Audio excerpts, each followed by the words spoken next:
He was supposed to perish in the flames, yet unexpectedly survived, becoming Hermione's childhood companion. After awakening memories of a future life, Fayre Hephaestus discovered an alternate reality of this world. Chapter 1. Fayre Hephaestus. In 1991, on a street in London, the dusky sunlight bathed the pedestrians. Hermione, hurrying home after school, hurriedly clicked her small leather shoes against the pavement. Her brown curls cascaded like waves with each step, and her delicate face bore a frown, her brows knitted in worry. Concern and urgency radiated from her dark, glistening eyes. With a loud crash, she paid no mind to the scorched flowers outside her home, seemingly charred by fire. The sound of a door being forcefully opened echoed. Hermione kicked off her small shoes, not bothering to change into slippers, leaving only her knee-high black cotton socks. Her soft feet hurriedly pounded up the stairs. "Mom, how is Fayre? Has his fever subsided?" she asked breathlessly upon entering a tidy room adorned predominantly in red, where a middle-aged woman with black hair sat on the edge of a bed. "Hermione, you're back from school? Fayre's fever has gone down, but for some reason, he hasn't woken up yet," Mrs. Granger replied, wiping the sweat from her brow, her face etched with concern. Just then, the sound of another door opening downstairs caught her attention, prompting her to say, "Please look after Fayre. I need to speak with John." With that, Mrs. Granger exited the room, her footsteps fading down the stairs.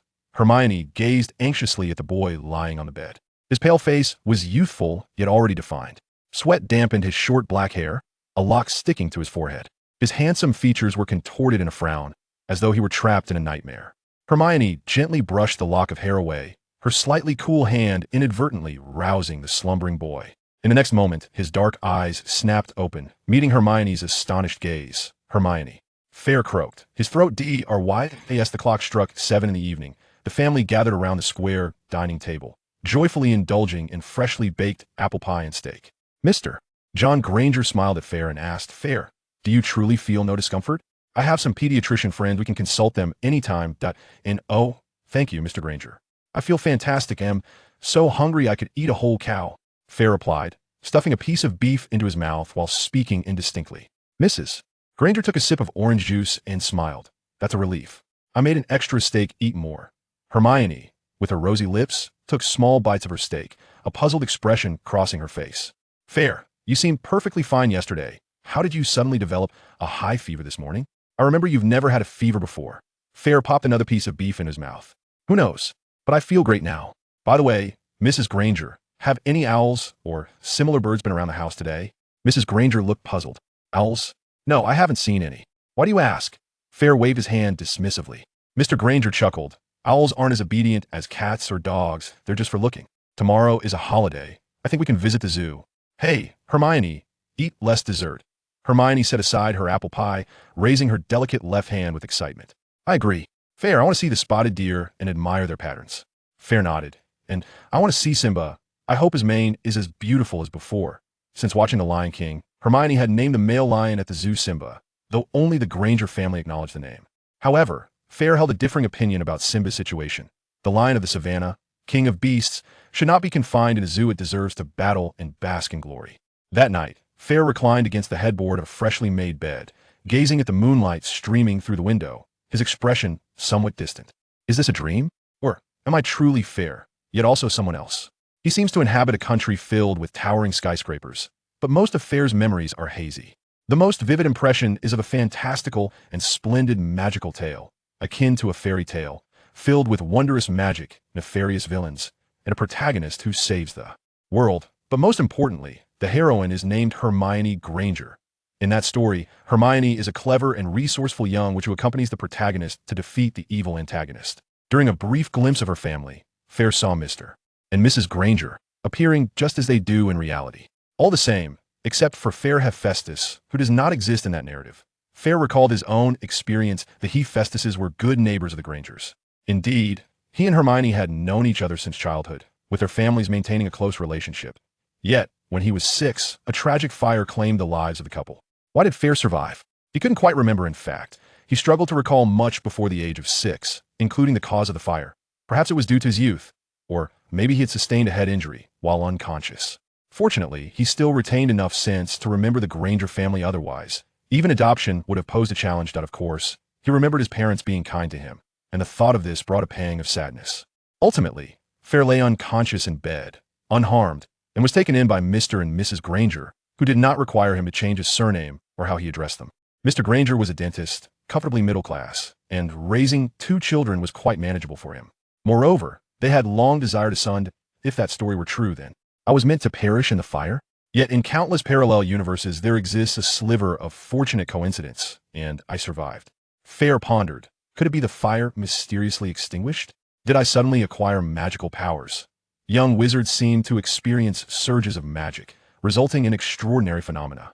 In the films, Harry can make the glass of the snake exhibit disappear. Perhaps, like my name Fire and Hephaestus, derived from the god of fire, I was reborn from the flames.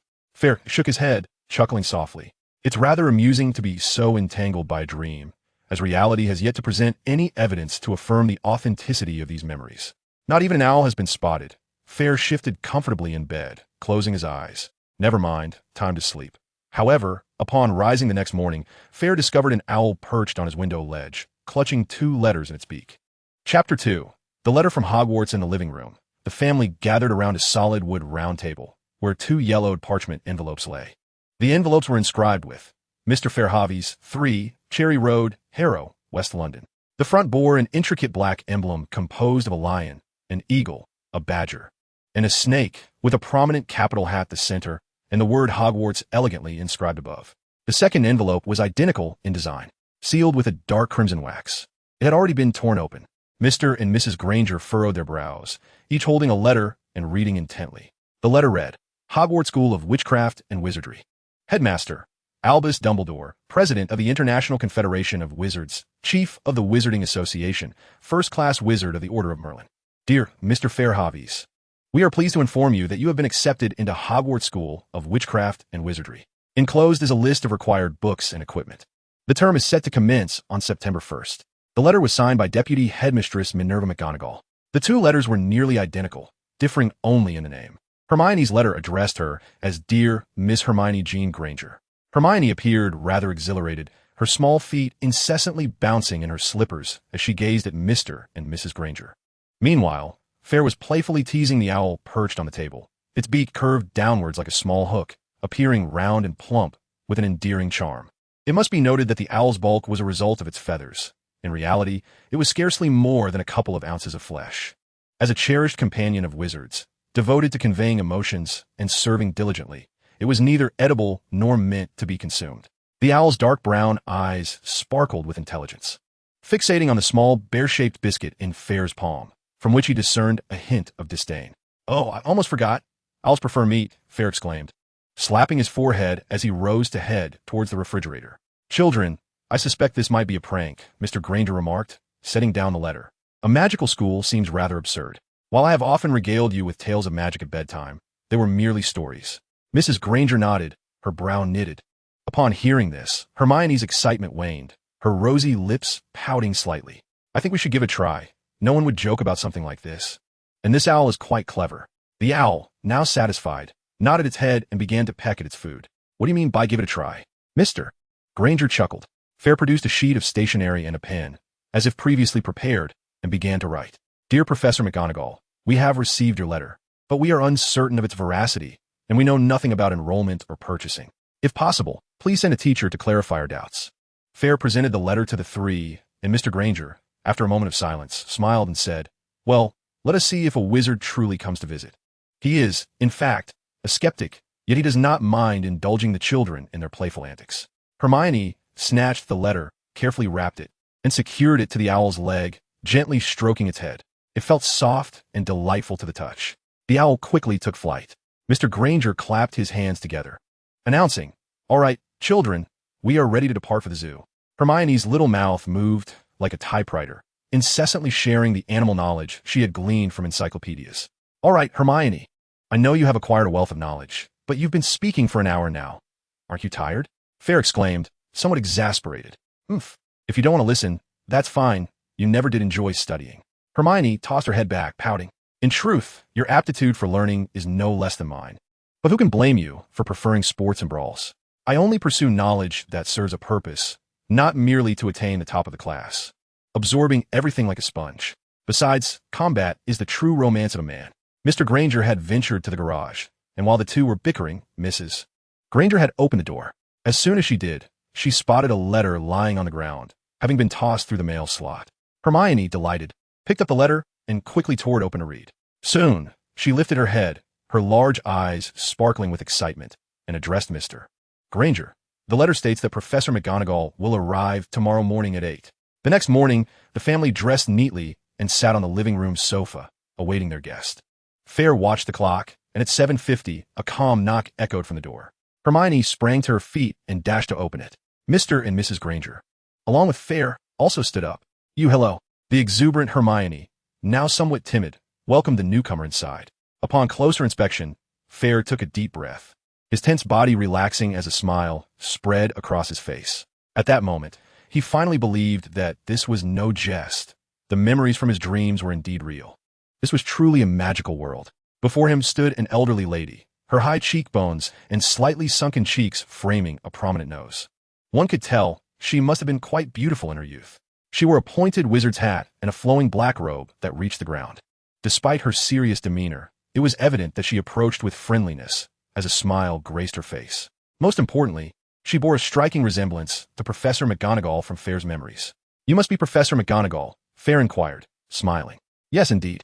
Greetings to you all, Fayre, Hermione, Mr. Granger, and Mrs. Granger, Professor McGonagall replied in a crisp old London accent, her voice clear and bright as she greeted each of them. Yet, she made a particular nod towards Fayre, her gaze profound, leaving him somewhat bewildered. As the atmosphere gradually warmed, the group settled onto the sofa and began to converse. Professor McGonagall, please forgive my skepticism regarding the existence of magic. If it truly exists, might you demonstrate it for us? Mr. Granger suggested, feeling the conversation grow more familiar. Of course. Sir. Professor McGonagall, accustomed to her surroundings, retrieved a slender wand from her sleeve, its handle adorned with several spherical protrusions while the shaft remained sleek. Fayre, recognizing it as a wand, nonetheless inquired of Professor McGonagall, for the others were oblivious, and it served as a means of enlightenment. Professor, what is this? A tool for casting spells? McGonagall nodded with satisfaction, affirming her child's intellect.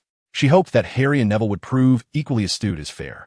Indeed, every wizard possesses one. It is an essential instrument for spellcasting. Soon, I shall escort you to procure your wands, and you may inquire further with Mr. Ollivander, the wand shop proprietor.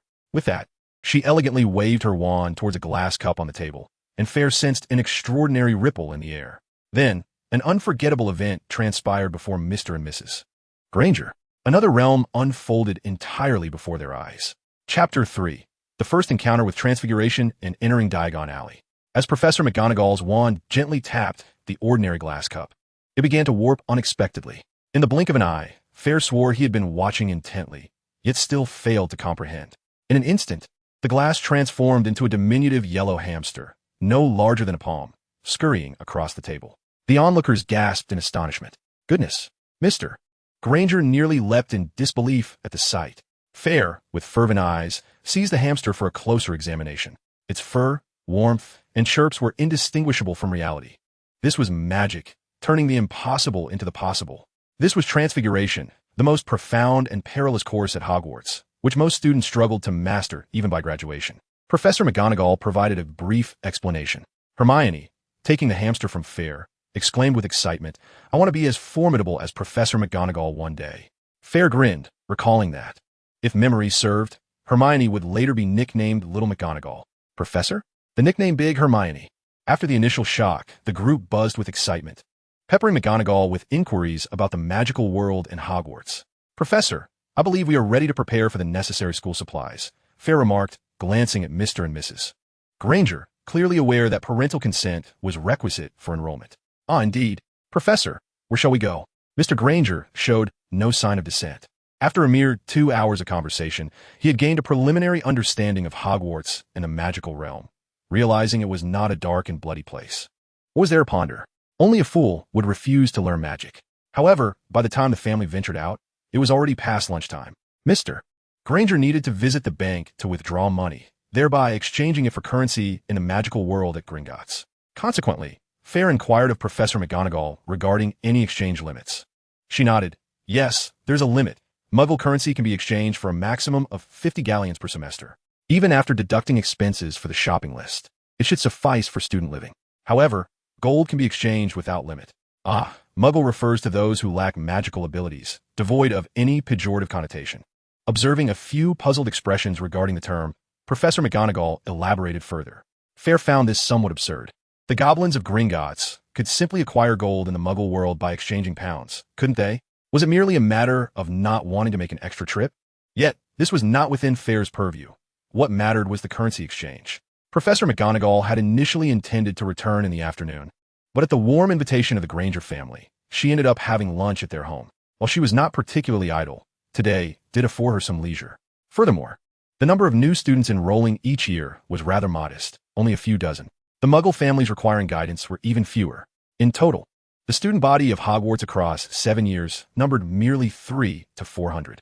Ultimately, dedicating an entire day to the Granger family was undoubtedly worthwhile, especially since Professor McGonagall glanced at Fayre, her eyes reflecting a sense of satisfaction. This child was as intelligent and beautiful as his mother.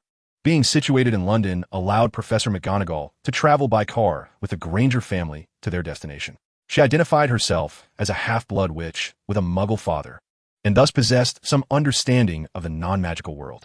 However, automobiles had not been widely available during her childhood, making this her first experience in a car, a rather novel adventure.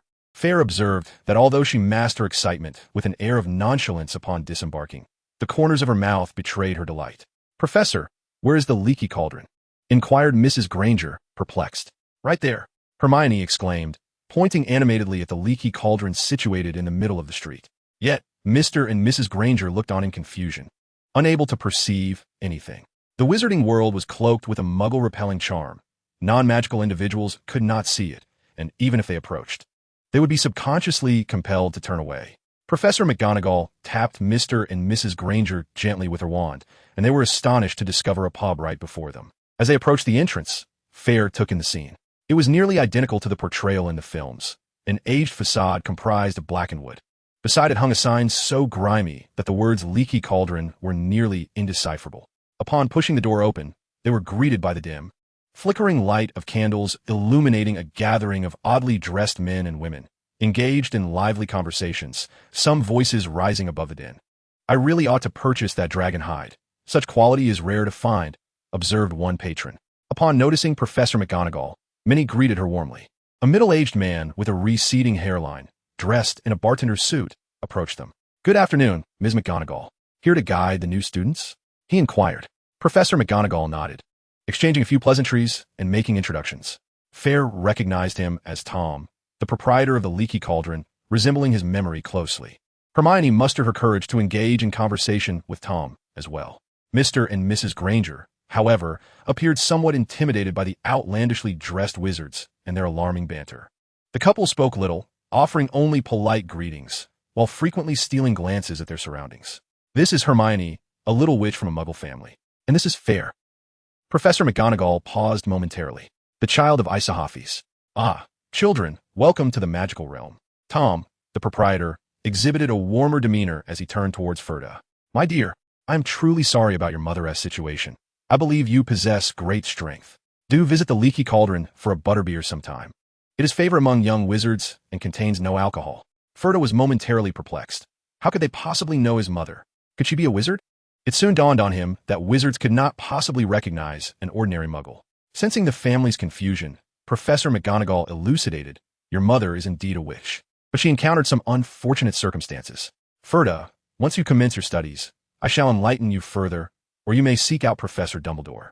Without lingering on the matter, McGonagall guided them to the back door of the pub, leaving them little time to ponder Fayre's mother.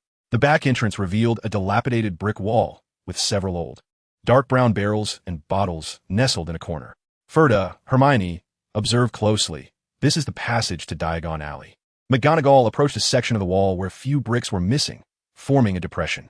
She traced the outline of the indentation with her wand, tapping it in circular motions.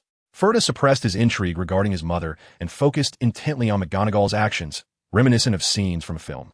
As McGonagall's wand illuminated the wall, it began to undulate, expanding outward from the indentation. Ultimately, an archway materialized before them, and their vision brightened. Welcome to Diagon Alley. Chapter 4. Gringotts and the grand shopping expedition before them lay a bustling alley teeming with people, numerous young wizards and their guardians mingling just like Fayre and his companions.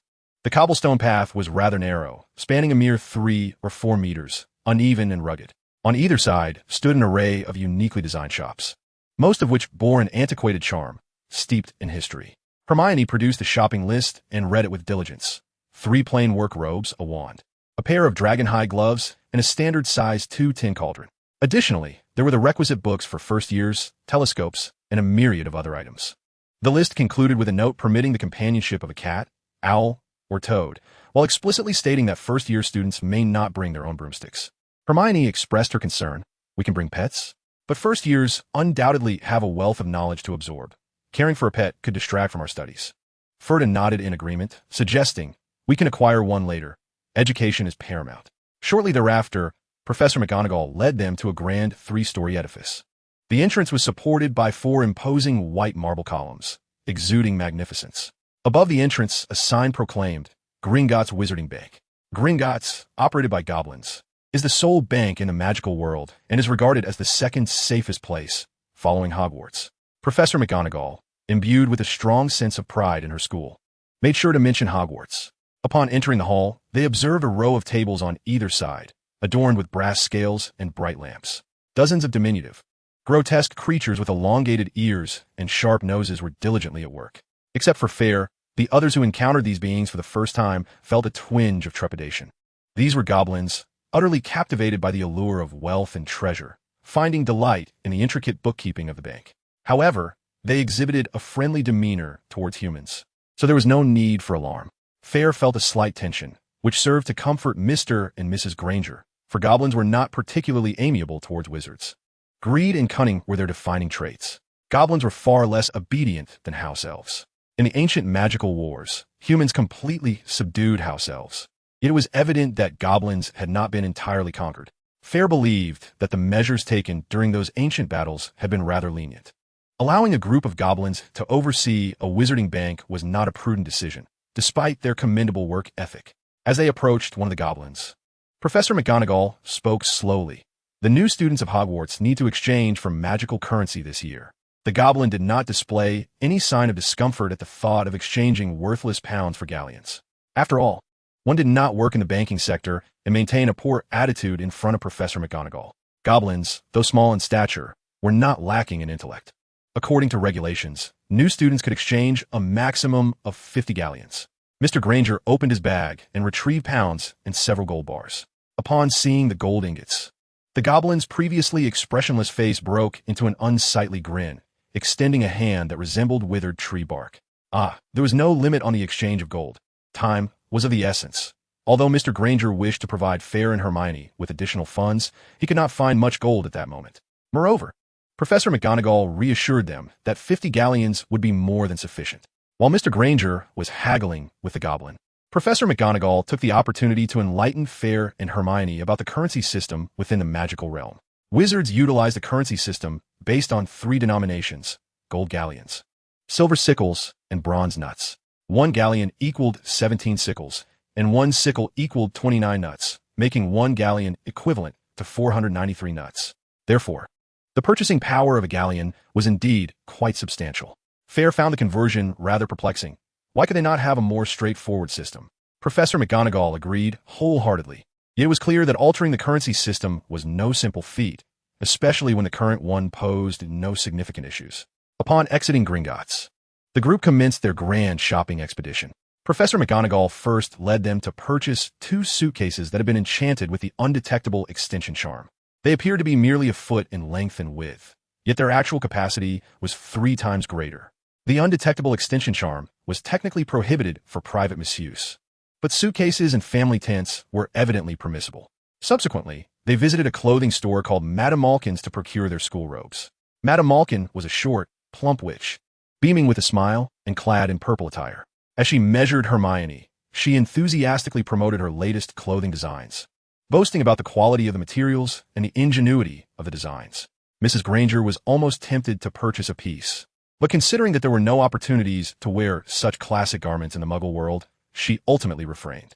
No, my dear lady, we are newcomers, and there are numerous items on our shopping list that need to be purchased. Perhaps in the future, we will return to buy clothes. Hermione does not particularly care for dressing up, She is eager to complete her shopping for these trifles and head to the bookstore and wand shop. The Granger family went through quite a bit of trouble before they finally managed to procure nearly everything. Only the most essential books and wands remain. The shelves here are brimming with books, some towering all the way to the ceiling. Among them are colossal leather-bound tomes resembling paving stones, petite silver-covered volumes akin to postage stamps, and books adorned with countless peculiar symbols. The shopkeeper skillfully gestured with his hand, revealing a desk lined with neatly arranged and tightly bound books. The first-year textbooks have been prepared in several bundles. You may select any one of them. Priced at 13 galleons in total. Fayre and Hermione exchanged glances before stepping forward to each choose a bundle. Fayre untied the bindings and began to cross-reference the selection with the first-year textbook list. Standard Spells, Beginner by Miranda Goshawk, and Guide to Transfiguration by Emmerich Switch. Fayre merely skimmed through, confirming the quantity was correct. In contrast, Hermione eagerly engaged with the shopkeeper, intent on acquiring several supplementary books. The enchantments of the magical world filled her with wonder, yet a sense of unease accompanied it. Fayre pondered that young wizards from wizarding families must have already learned numerous spells. Our grades might fall short, thus we must dedicate ourselves to diligent study. Fayre contemplated that she was overthinking. From the story she remembered, Hermione's academic prowess was exceptional, and it would indeed be remarkable if she did not secure the top position. Fayre attempted to analyze the situation. Firstly, the magical abilities of young wizards tend to be unstable before their enrollment age, making the study of spells potentially perilous. Secondly, young wizards regard magic much like Muggle children view ordinary tools. It is something so readily available that they fail to grasp the preciousness of magic and consequently do not cherish it. Just as everyone understands the importance of education, many Muggle schools still have a plethora of underachievers, and magical schools are no exception.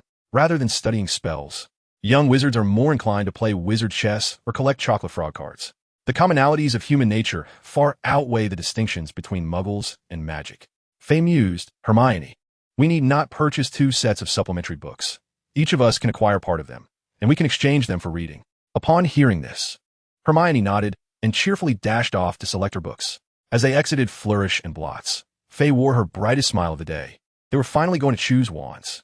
Chapter 5. The Wand Chooses the Wizard. The magical world boasts numerous wand shops, but Ollivander's wand shop is the finest, at least in Britain. Professor McGonagall introduced the group, adding, of course, the prices are rather steep. Coming to a halt, Fayre gazed at the dilapidated storefront before her. The black wooden facade appeared worn, with the paint peeling in several places, revealing patches of the raw wood beneath. The window glass was somewhat hazy, and above the arched door hung a sign that read, albeit faded, Ollivander's wand shop. The doorframe above the window on the right bore an inscription. Crafted meticulously in the year 382 BC, the wand exudes an aura of antiquity and weightiness steeped in history. Fayre held no doubts regarding the authenticity of time. Had it been fabricated, competitors would have long since unveiled the truth. At most, there might be some embellishments in the descriptions. Perhaps it began as a mere stall? Professor McGonagall stepped forward to push open the door, the bell ringing sharply upon impact.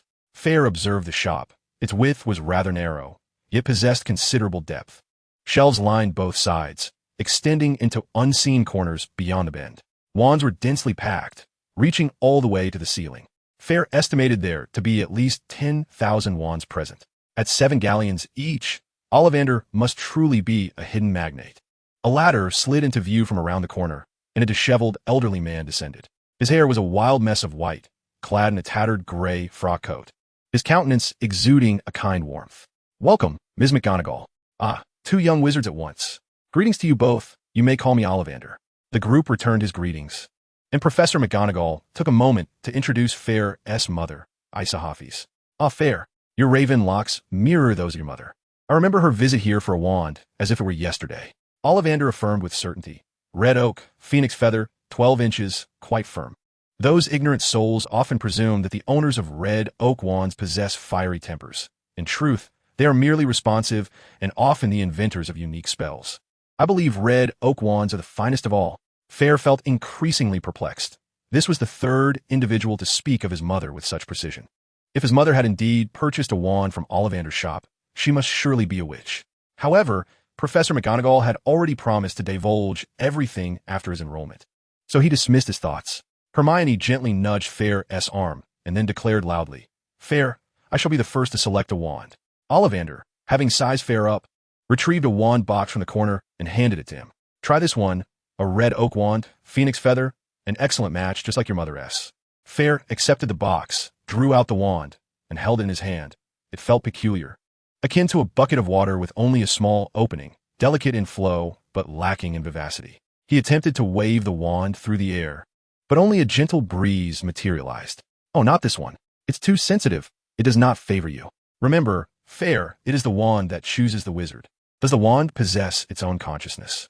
Fayre inquired with curiosity, struggling to discern the distinction between the wizard selecting a wand and the wand selecting a wizard. Wands are more than mere instruments. They possess life, Fayre. This is particularly evident in certain materials. For instance, the sycamore wand craves new experiences, while monotonous existence can dull its brilliance. No matter how well it once suited its master, when the master reaches midlife, seeking stability, the wand can ignite when commanded to summon slippers.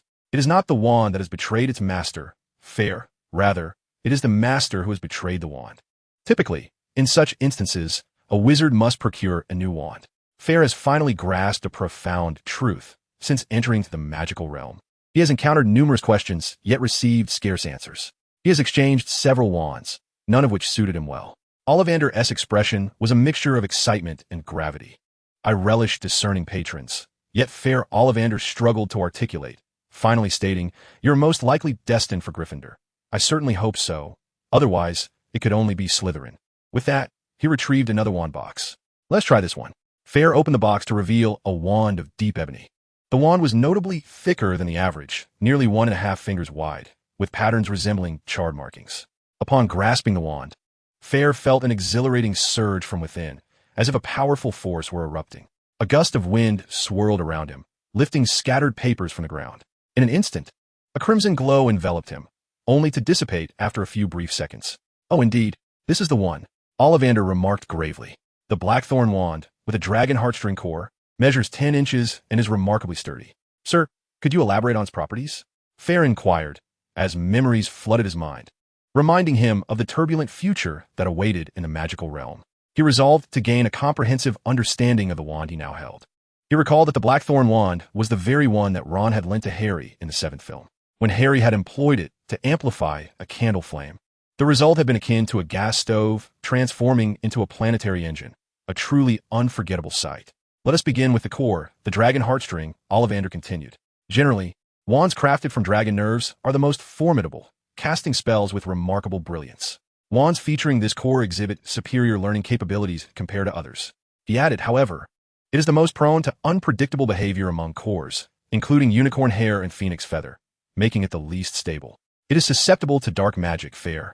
You must be cautious in your selection and endeavor to master it." Fayre nodded. Dragons have long been synonymous with power and ferocity. To wield a dragon heartstring wand, he must possess an even greater resilience. Next, regarding the Blackthorn wood, it is an exceptionally rare wand material, ideally suited for warriors. And even dark wizards revel in its astonishing might. Ollivander fixed his gaze upon Fayre, solemnly stating, "A Blackthorn wand either finds itself in the hands of an Auror or belongs to the denizens of Azkaban." Fayre felt a chill run down his spine. Through the most harrowing of trials, the most exquisite berries emerge after enduring the harshest frost. Thus, it seems that wands crafted from such would require the shared experience of peril or hardship with their master to forge a true bond. Ollivander expressed his concern. The combination of Blackthorn and dragon heartstring yields a fearsome power, yet it is even more challenging to control. "Fayre, your resolve must be unwavering. Think of those who love you and whom you love." Fayre cast a glance at Hermione and the Grangers beside him, nodding solemnly as he tightened his grip on the wand in his hand. "All right, it's my turn." A hint of baby fat adorned Hermione's face, her expression brimming with anticipation. Chapter 6, The Eve of Enrollment and Contemplations of the Future. "Proud little girl, give this a try." Ollivander smiled as he retrieved a wand box from the center of the shelf and handed it to Hermione. She eagerly opened it to reveal a slender, sharp brown wand, intricately entwined with fine, vine-like patterns along its length. To her surprise, as she held the wand for the first time, a yellow light emanated from her. It seemed to be a smooth match, vine wood, dragon heartstring, 12 inches long, with a balanced flexibility. Ollivander remarked with satisfaction, "Vinewood wands are rather uncommon, and I have observed that their owners are invariably those ambitious witches and wizards. Miss Granger, you shall achieve remarkable feats." Hermione appeared quite pleased with the wand's aesthetic and Ollivander's introduction, casting a disdainful glance at Fayre's wand. So dark and thick, utterly unattractive. After Professor McGonagall escorted everyone to the leaky cauldron, they exchanged a few more words, discussing enrollment times, King's Cross Station, and the particulars of Platform 9 and 3/4 before parting ways. Fayre couldn't help but marvel at Professor McGonagall's diligence. Had Hagrid been in her place, who knows what would have transpired? Even Harry Potter had been forgotten by Hagrid when it came to the station's directions. That evening, lying in bed, Fayre tossed and turned, unable to find slumber. As the initial excitement of magic began to wane, troubling memories surfaced in his mind. Fayre decided to list his questions, seeking answers, for without resolution, sleep would elude him. According to his recollections, a formidable villain, Voldemort, would resurrect, unleashing chaos and bloodshed. What was he to do? Transfer? Flee? Abandon the magical realm to live as a muggle? He dismissed those notions. He had no connections, no grounds for transferring, and if he wished to learn magic, Hogwarts was his only destination. Moreover, knowing he could wield magic, how could he possibly surrender to a dark future that might never come past? He could not forsake his burgeoning ties with Hermione and his affection for the Grangers, feeling a sense of indebtedness for their nurturing. Most crucially, Fayre's character was not one of cowardice. He had already faced conflicts on numerous occasions.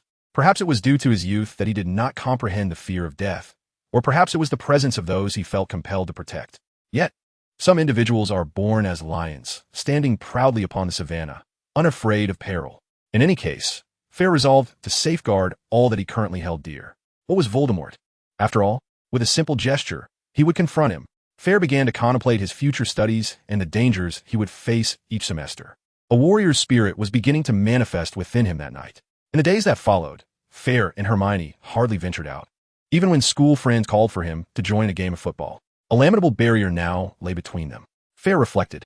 Yet the long hours of sport and play with his friends had indeed bestowed upon him a robust physique and quick reflexes.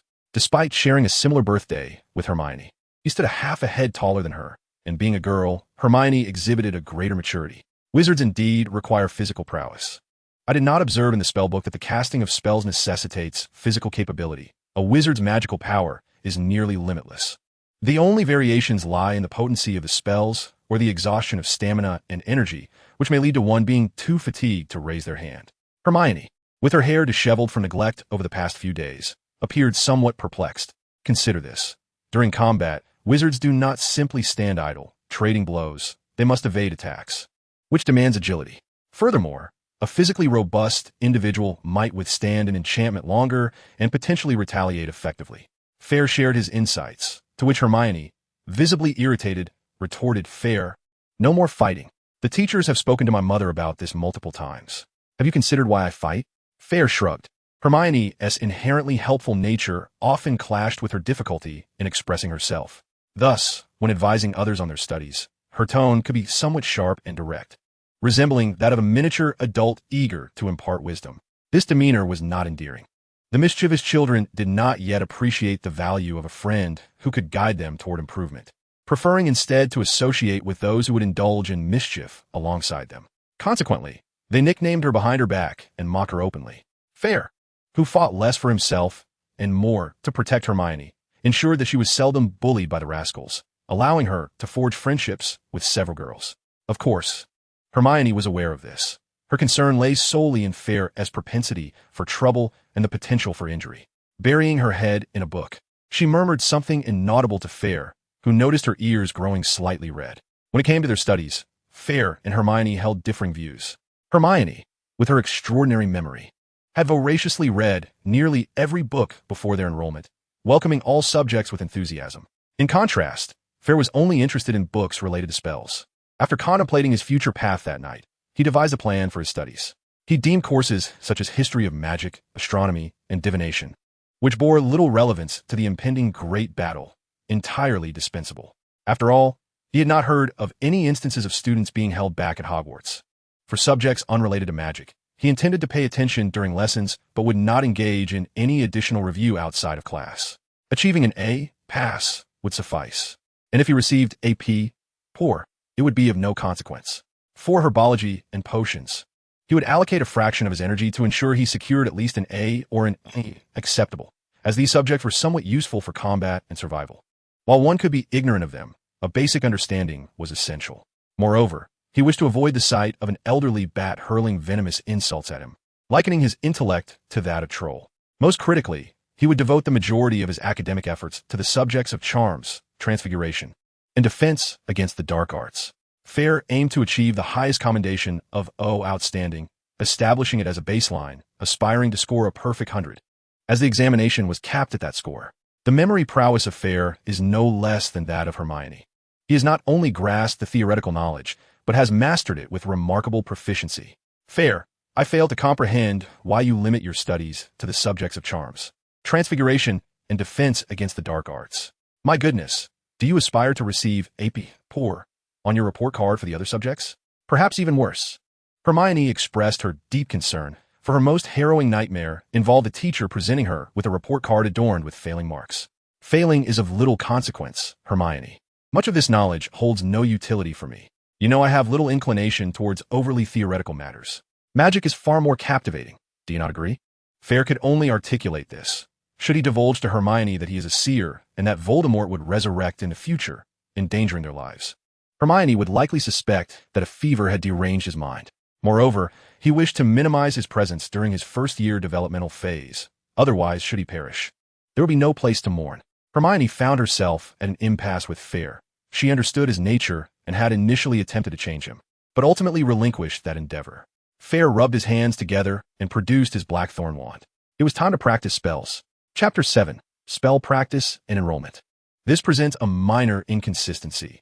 Young wizards are prohibited from casting spells during holidays, yet prior to their first-year enrollment, they are permitted to use spells. It seems the Ministry of Magic believes that first-year students who have yet to enroll cannot cause significant chaos. Indeed, this is the case, as most young wizards do not know how to cast spells. Their wands, like their minds, remain unused and pristine before enrollment.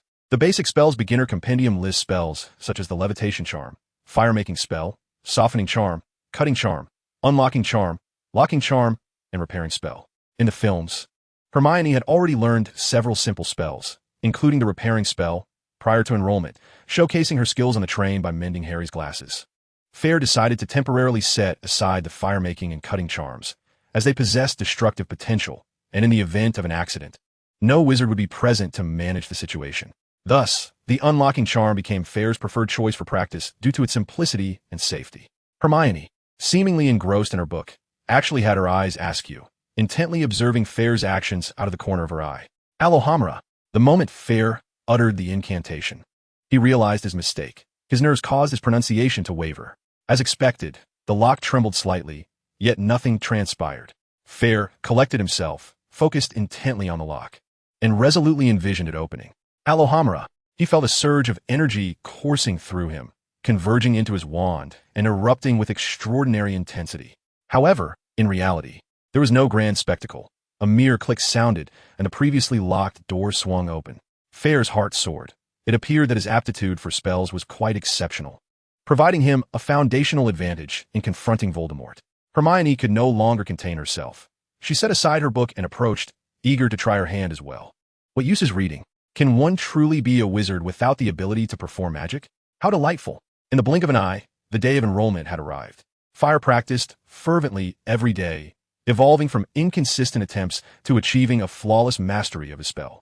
Early one morning, the family set off, aided by two magically expanded suitcases that spared Fayre and Hermione from the burden of cumbersome luggage. Fayre speculated that in the original tale, Hagrid must have forgotten to ensure Harry acquired a magical suitcase, as such items were trivial for him. As for Ron, it seemed likely that the Weasley family's financial struggles precluded the purchase of such an expensive item. Upon arriving at King's Cross Station, the duo maneuvered their suitcases towards the space between platforms 9 and 10. They encountered numerous young wizards and their parents, yet Fayre paid little attention, his mind elsewhere. Finally, they reached a brick pillar adorned with signs for platforms 9 and 10. Mr. and Mrs. Granger, under the influence of a muggle-repelling charm, remained oblivious to the other young wizards colliding with the barrier. They simply held Fayre and Hermione tightly. Hermione's eyes glistened with unshed tears. This was her first departure from home, venturing into the unknown realm of magic. Would she be able to grasp the knowledge? Would other wizards bully her in Fayre? A blend of anticipation, excitement, anxiety, and uncertainty swelled within her. After bidding farewell to her parents, Fayre urged Hermione to follow him as he charged towards the barrier. "I'll go first. Just follow my lead," he instructed, extending a hand to guide the way as he sprinted forward. In an instant, darkness enveloped him, only to be replaced by a vibrant scene. The sight that met his eyes was adorned with the sign for Platform 9. In a red steam, train stood proudly on the left track, its front rounded and emblazoned with the words Hogwarts Express 5972, along with the colorful Hogwarts crest. Although they had arrived early, many students were already present, some with suitcases in tow, others pushing carts, mingling in clusters. The air was filled with the sounds of chatter and laughter. With a smile, Fayre turned to Hermione and said, "Let us hurry and find a good spot." The two eagerly dashed into the train, selecting a clean, bright compartment. "Let us change into our robes," Fayre suggested, noting that wearing wizard attire in the Muggle world could attract unwanted attention. As they had arrived early, the nearby compartments were unoccupied. Hermione instinctively moved to the door to keep watch, while Fayre quickly changed his clothes and beckoned her to come in for her turn. "Fayre, no peeking," Hermione exclaimed, her cheeks tinged with a hint of crimson. "Oh, come on. It's not like you're completely undressing. There are undergarments, after all." "I can't see anything," Fayre replied, exasperated, stepping outside to stand guard. Yet, despite his words, the rustling sound from within stirred an inexplicable sensation in his heart. Upon hearing Hermione call for him, Fayre stepped back inside, and the two exchanged glances, appraising each other's appearances. They nodded in satisfaction. Not bad at all, looking quite dapper and adorable. Hermione was clad in a flowing black robe and a long skirt, with a cozy gray sweater beneath and a crisp white shirt at the innermost layer, accented by a black tie. Her petite feet were encased in black shoes, adorned with deep gray knee-high socks. Today, she had meticulously arranged her hair, though still curly. It was far from disheveled. Her delicate face bore a hint of baby fat, reminiscent of a fluffy little kitten. The two sat closely together, engaging in light conversation as the din of young wizards grew increasingly boisterous. "Excuse me, is there anyone here?" "There are no seats available," came a cautious voice. Upon glancing up, Fayre realized it was Neville Longbottom, the stout Gryffindor swordmaster. Neville was indeed plump and tall, comparable to Fayre, yet his demeanor was marked by shyness. Shoulders hunched, exuding a lack of confidence. "Of course, come, take a seat quickly. The train is about to depart," Hermione urged warmly, genuinely eager to make new friends at Hogwarts. Fayre assisted with Neville's luggage, who expressed his gratitude profusely. After placing his belongings, Neville settled opposite Fayre and Hermione. The trio soon engaged in conversation, and Hermione learned that Neville hailed from a wizarding family, which delighted her immensely, as she had many questions to pose. Observing the kindness of the two, Neville finally relaxed, a smile gradually gracing his face. When Hermione discovered that Neville hadn't team-mastered a single spell, her sensitive and prideful heart felt a wave of relief, even allowing herself a slight sense of superiority. It seemed that children from wizarding families were not as formidable as she had imagined. After an indeterminate amount of time, Neville abruptly remembered something. Hastily rising to search the area, Fayre surmised that it must pertain to the original storyline, where Neville's pet toad, Trevor, had gone missing. Indeed, Neville, his voice trembling with distress, exclaimed, Trevor is gone." Chapter 8. The initial encounter with the main characters, the train arrives at its destination. Just as in the original narrative, Hermione proposed to assist Neville in searching for Trevor, this time joined by Fayre. Hermione and Fayre ventured toward the front of the train. Upon spotting a red-haired boy and a dark-haired boy indulging in a plethora of snacks, Fayre recognized the protagonists had made their appearance. Harry and Ron resembled their cinematic counterparts closely, with Ron wielding his wand, eager to experiment with a faux spell his brother had taught him. After inquiring about Trevor's whereabouts, Hermione observed Ron preparing to cast a spell. Having felt a moment of pride earlier, she was now eager to witness another's magical prowess. To be honest, the only spells she had seen were those cast by herself and Fayre, the latter having practiced diligently, surpassing her in skill. Clearing his throat, Ron, wishing to impress his friends and the girl, waved his wand at his pet rat, Scabbers, proclaiming, "Sunshine, daisies, buttermellow, turn this stupid fat rat yellow." Fayre nearly succumbed to laughter, realizing Ron hadn't perused the spellbook at all. Such incantations were far from the standard of genuine spells and were evidently fabricated. However, even if the spell had been authentic, Fayre cast a glance at Scabbers. The spell would be futile, for that rat was a human. He had no intention of revealing Scabbers' true identity just yet, especially not now. Not only would it contribute nothing to the first-year storyline, but it could also pose a significant danger. Do not be deceived by his comical antics in the film. He is a formidable Death Eater who has demolished an entire street and claimed the lives of numerous muggles. The embarrassing failure of her spell only served to bolster Hermione's confidence. After all, she is still a young girl eager to showcase her abilities. She seated herself opposite Harry and aimed her wand at his glasses, causing him to feel a twinge of anxiety. With a flick, his glasses were restored to their pristine condition. A novice must prefix the repair charm with the name of the object to be fixed, but with practice, one can omit this step. Indeed, many spells operate on this principle. Harry removed his newly mended glasses for inspection, his mouth agape in astonishment, clearly having never contemplated the existence of such a wondrous and convenient magic. This revelation exposed the lightning-shaped scar upon his forehead, leaving Hermione equally astonished. "My goodness, you are Harry Potter. I am Hermione Granger, and you are?" She introduced herself, casting a slightly disdainful glance at Ron. He appeared disheveled, eating messily, with a smudge of dirt on his nose, giving off an air of unreliability. "Ron Weasley," he mumbled, his mouth full of snacks. Despite his ordinary demeanor, Fayre did not harbor any dislike for Ron. He was merely a typical young wizard, and among his peers, he was quite commendable, provided he did not provoke Hermione. Thus, Fayre took a seat beside Hermione and introduced himself to the two. After a brief exchange, noticing Fayre's interest in magical snacks, Harry encouraged them to indulge freely. Wealth indeed affords one the luxury of indulgence. Fayre expressed his gratitude, though he wasn't particularly gluttonous, merely curious, so he took only a box of chocolate frogs. Upon opening the box, a chocolate frog sprang forth, and Fayre, quick on the uptake, captured the airborne treat. Mr. Granger, a dentist, was particularly attentive to their dental health, forbidding them from consuming excessive sweets, though Hermione had a penchant for them. Fayre bit off the legs of the chocolate frog, savoring its delightful sweetness. This was likely one of the most quintessential snacks in the wizarding world. He then handed the remaining chocolate frog to Hermione and produced the accompanying character card from the box. Similar to the cards found in the crispy snacks featuring the 108 heroes of Water Margin, young wizards were also keen collectors. Godric Gryffindor, one of the founders of Hogwarts School of Witchcraft and Wizardry and the founder of Gryffindor House. Gryffindor was the most distinguished duelist of his time. Cool. The founders of the four houses are rare cards. I already possess a Gryffindor and the other founders, but I am still missing a Slytherin, Ron exclaimed in wonder. Hermione, recalling her need to find Leaf, rose to take her leave, reminding the two to don their robes and pointing out the smudge on Ron's nose. However, mischievous Ron perceived Hermione as somewhat haughty and disdainful. This was indeed a misunderstanding.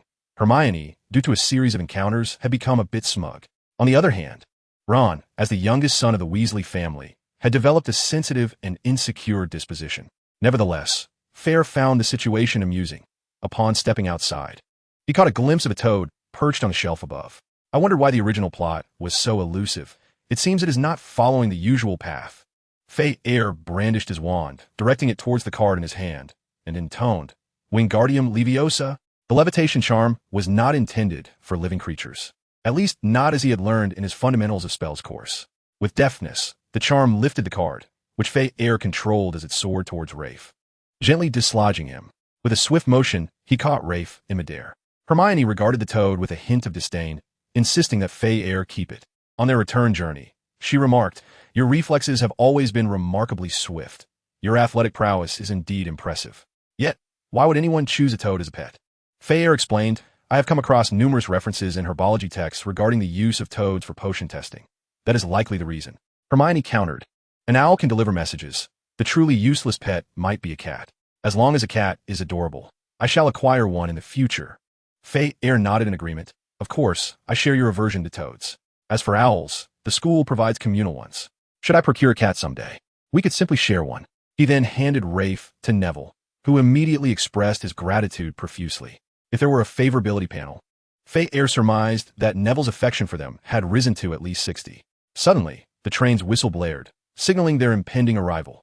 The sky had darkened, and Fayre raised his mechanical watch to check the time. It was already 7 o'clock.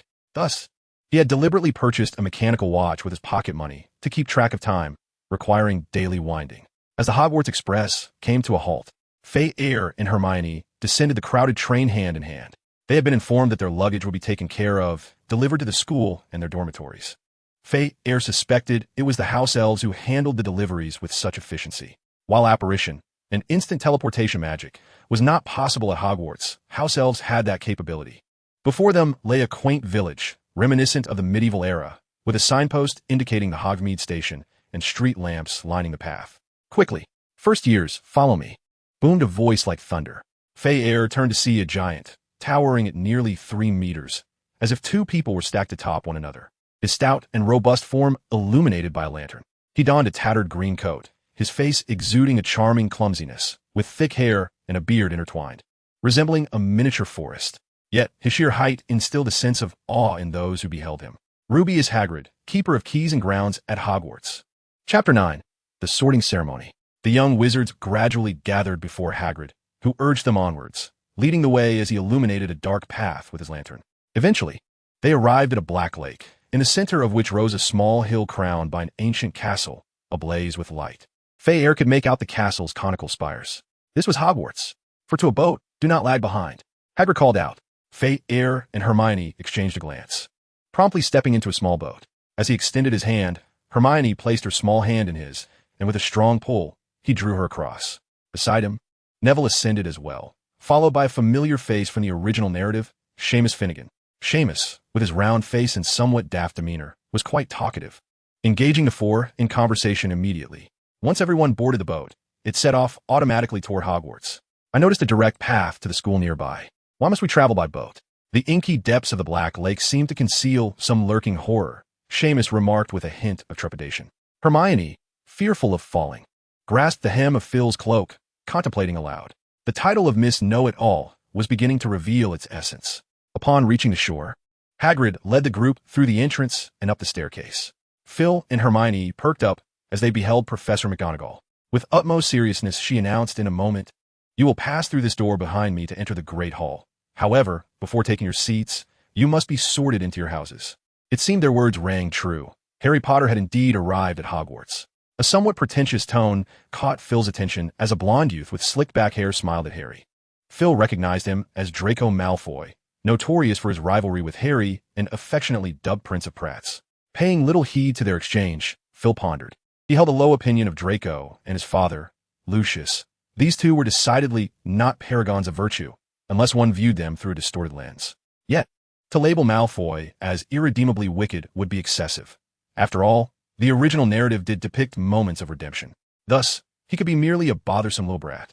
At least for now. Draco was, after all, just a child warped by familial influence. Yet Lucius was another matter entirely, a notorious Death Eater. Nevertheless, the wealth and connections of the Malfoy family were undeniably formidable. The events of yesteryears had faded, and the Ministry of Magic had chosen not to pursue them. Phil realized he could neither control nor intervene. In essence, their cowardice and ineptitude curbed their malevolence, preventing them from fully embracing darkness. Draco still had a chance for redemption, but Phil was disinclined to intervene. He was no babysitter. Should he or Hermione be provoked? Phil glanced at Hermione, who was frowning at Draco's condescending remarks. He would ensure that the mere mention of his name would send shivers down Draco's spine. The Great Hall was bustling with students. 4 long tables, each several meters in length, were filled with members of the 4 houses. As they walked forward, countless candles and torches floated above, illuminating the hall in a radiant glow. Gazing up at the ceiling, one could see clouds and the moon almost within reach. Phil smiled faintly. Hermione's showiness was typical, as other young witches and wizards would also exhibit such tendencies. Why had they not done so? Perhaps it was because they had not read enough. Otherwise, who wouldn't he wish to flaunt their knowledge before others? Upon reaching the far end of the hall, Phil first spotted a chair upon which sat a tattered, pointed hat, the famed sorting hat. Behind it was a row of high tables where all the staff were seated. Phil's eyes swiftly scanned the familiar faces, all reminiscent of his memories. Before the ceremony commenced, Professor Dumbledore would address the assembly with a few words. As Professor McGonagall's words faded, the elderly man seated in the central throne rose to his feet. Clad in a deep crimson robe and adorned with a pointed red hat, his long, wispy hair and beard were streaked with silver, and he wore a pair of gold-framed spectacles, exuding an amiable presence reminiscent of a benevolent Santa Claus, albeit less rotund. Attention, first-year students. It is strictly forbidden for any student to enter the Forbidden Forest or the corridor on the right side of the 4th floor. Those areas are off-limits. If you wish to avoid a most unfortunate fate, do not venture there. Upon hearing this, Felix's interest piqued. He felt compelled to explore. Professor McGonagall produced a list of new students. When your name is called, please step forward and take your place at the corresponding house table. Hannah Abbott. Hannah Abbott, a girl with rosy cheeks, and 2 golden braids, approached and took a seat as Professor McGonagall placed the sorting hat upon her head. In no time, the hat's wrinkled features contorted as it bellowed. Hufflepuff. Cheers erupted from the Hufflepuff table as Hannah joyfully made her way there. One by one, young witches and wizards stepped forward, and the sorting hat demonstrated remarkable efficiency. What if we end up in different houses? Hermione asked nervously, her delicate fingers turning pale from anxiety. I'll likely be sorted into Gryffindor. You know my character. You might end up in Gryffindor or perhaps Ravenclaw, Felix speculated. Be resolute and convey your thoughts to the sorting hat. It will honor your wishes. Felix cast a glance at Dumbledore. A great wizard once remarked that what truly matters is the choice you make. You can decide what kind of person you wish to become. Hermione Granger. Upon hearing her name, Hermione inhaled deeply and stepped forward. This time, the wait felt prolonged as the sorting hat deliberated, while Hermione murmured to herself. At last, the hat declared Gryffindor. Hermione leaped down with the exuberance of a little rabbit, playfully nudging Felix as she bounded towards the Gryffindor table. Harry Potter. Felix noted that most were seated upright, including Dumbledore, who also straightened his posture. As anticipated, Harry was sorted into Gryffindor, and the hall erupted with cheers, prompting Dumbledore to clap with delight. Felix Heffies. Felix observed that Professor McGonagall and Dumbledore remained composed and serious, with Dumbledore even winking at him. It appeared that his mother was indeed a reputable figure. Felix felt a wave of relief wash over him. He had no desire to be scrutinized due to his family's past misdeeds. Sitting calmly in the chair, Professor McGonagall placed the sorting hat atop Felix's head. Chapter 10, A Night at Hogwarts. Oh, your fervent emotions are nearly igniting me. The sorting hat spoke within a second. You shall become a lion, Gryffindor. Professor McGonagall and Dumbledore beamed once more, applauding enthusiastically. Felix strolled confidently towards the Gryffindor table, taking a seat beside the exuberant Hermione. As the last student settled in, Dumbledore shared a few simple words before leading the assembly in singing the Hogwarts school song. The Hogwarts school song is devoid of a melody, allowing each individual to sing as they please. Consequently, the great hall resonated with a cacophony of anguished wails. Fayre found himself overwhelmed by the discordant sounds, his head spinning. No, I would rather disturb the entire world than allow the world to disturb me. Fayre bellowed in response, joining the fray of sound. As the song's discord gradually subsided, Dumbledore raised his hand. The feast has begun. Fayre vowed that this was one of the scenes he had anticipated most eagerly. An array of delectable dishes materialized instantaneously upon the long table. Glossy chicken legs gleamed temptingly, while pumpkin pasties emitted steaming clouds of fragrant warmth. After a day of hunger, Fayre seized a chicken leg and devoured it in mere moments. Across the table, Ron was even more voracious, embodying a berserker as he wielded 2 chicken legs, attacking his meal with reckless abandon. Hermione, in contrast, displayed a refined elegance, delicately slicing into her lamb chops and savoring them in small bites. Harry, do you not fancy apple pie? Kindly pass it my way, and I shall trade you for a pumpkin pasty, Fayre proposed to Harry. Harry readily acquiesced, and the group engaged in light-hearted conversation, also including the 2 upperclassmen seated beside them, as they inquired about various matters.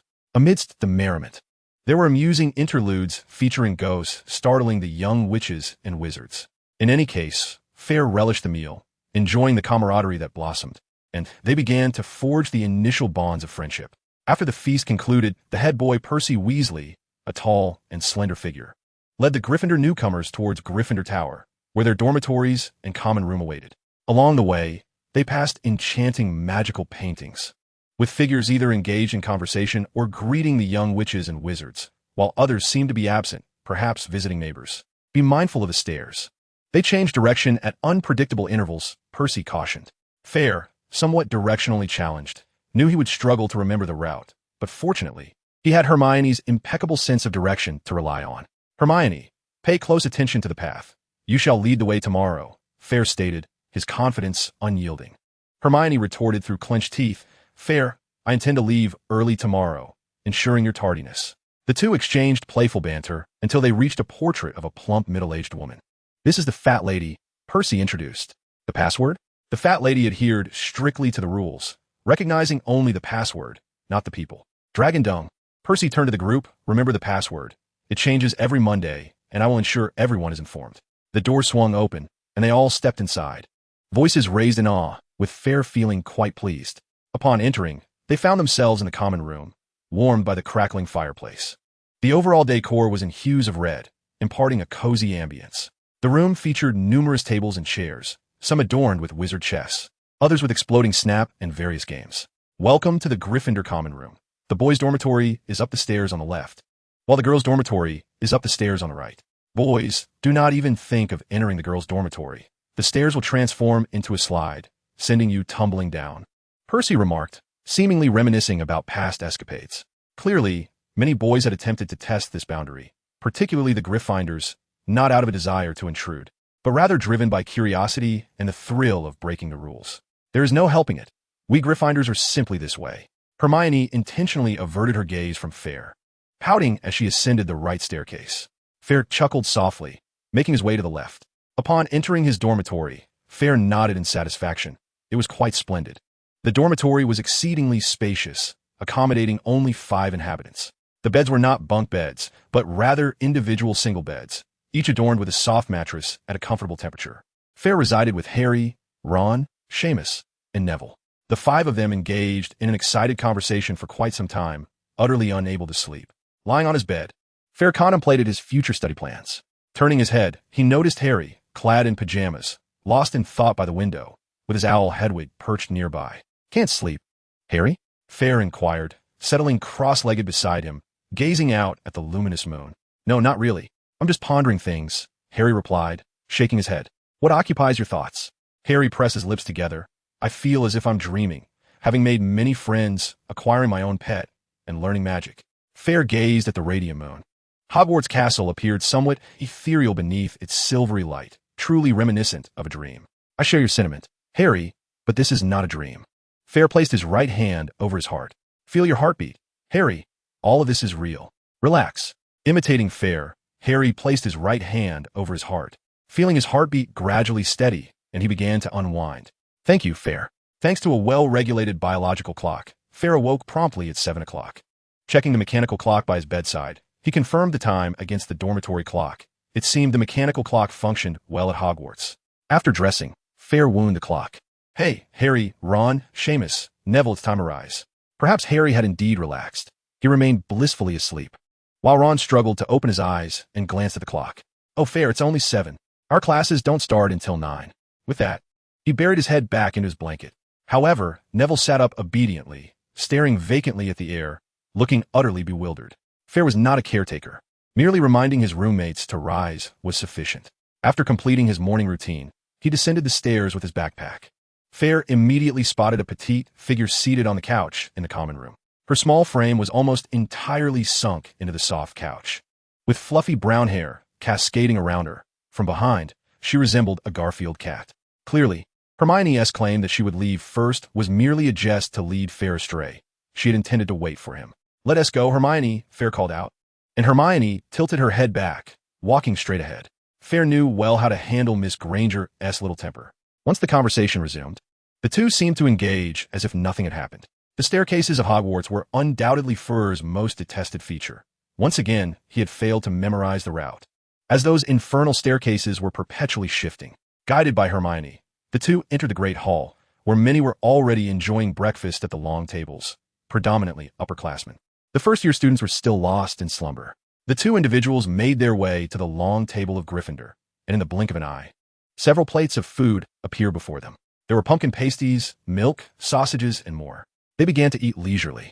"Aren't you going for your morning run?" Hermione inquired, as Fayre typically engaged in morning exercises. Fayre replied with a wry smile, "I am still unfamiliar with Hogwarts. I fear I might get lost. Perhaps I'll venture to run in a few days once I am more acquainted. I wouldn't want to be late and leave a poor impression on Professor McGonagall." Hermione nodded in agreement, harboring a bit of admiration for Professor McGonagall. Chapter 11. An Introduction to Transfiguration. Most classrooms at Hogwarts are located in the main castle. Gryffindor's Transfiguration class was shared with Slytherin, given the limited number of professors. However, when they arrived at the Transfiguration classroom, it was devoid of any students. Clearly, the young witches and wizards had been too excited the previous night to rise early. "What a lovely little kitten," Hermione exclaimed upon noticing a gray kitten with black stripes lounging on the podium, its markings around the eyes resembling glasses. It was fixating on the two, utterly still. Fayre nudged Hermione, urging her to disregard the kitten. They settled into the front row, extracting their beginner's guide to transfiguration and notebooks to begin their preparation. Observing Fayre's serious demeanor, Hermione queried, "Fayre, what's wrong? This isn't like you." Fayre, shielding his face with one hand, gestured discreetly to Hermione, indicating that the kitten posed a concern. Hermione began to grasp the situation. Perhaps the kitten was Professor McGonagall's pet? Could it be that Professor McGonagall was about to arrive? Fayre offered no further explanation, as he was newly enrolled and had not read extensively. Logically, he should not be aware of animagi. As time passed, the young witches and wizards trickled into the classroom. Some unceremoniously plopped down in the back row, while others approached the kitten in an attempt to play, only to be met with the kitten's evasive maneuvers. Fayre felt a twinge of sympathy for these individuals, hoping they would not embarrass themselves later on. At exactly 9 o'clock, a chime from the clock silenced the room as everyone awaited Professor McGonagall's entrance.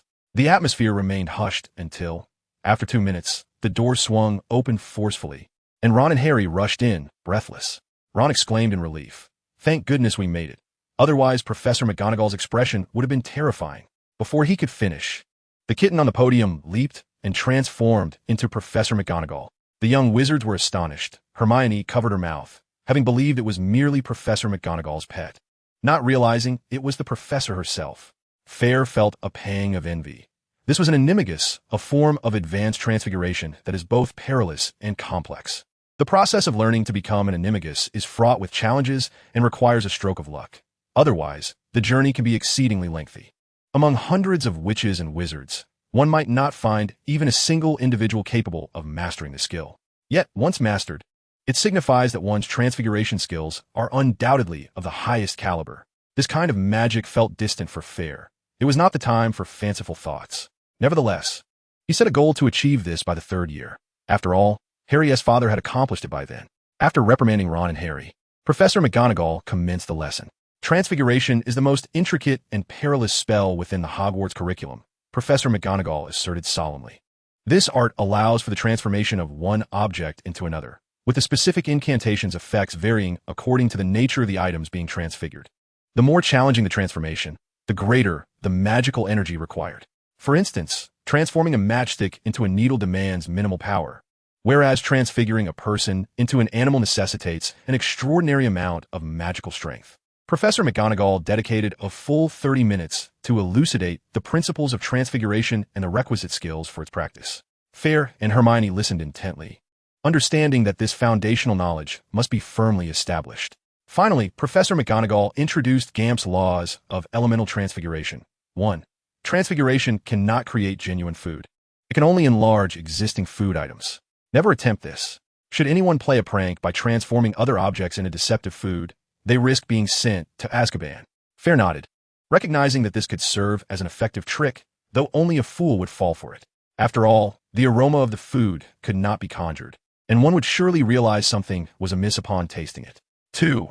Inanimate and animate objects cannot be permanently transformed. Once the magical energy dissipates, the object will revert to its original state. Hermione raised her hand.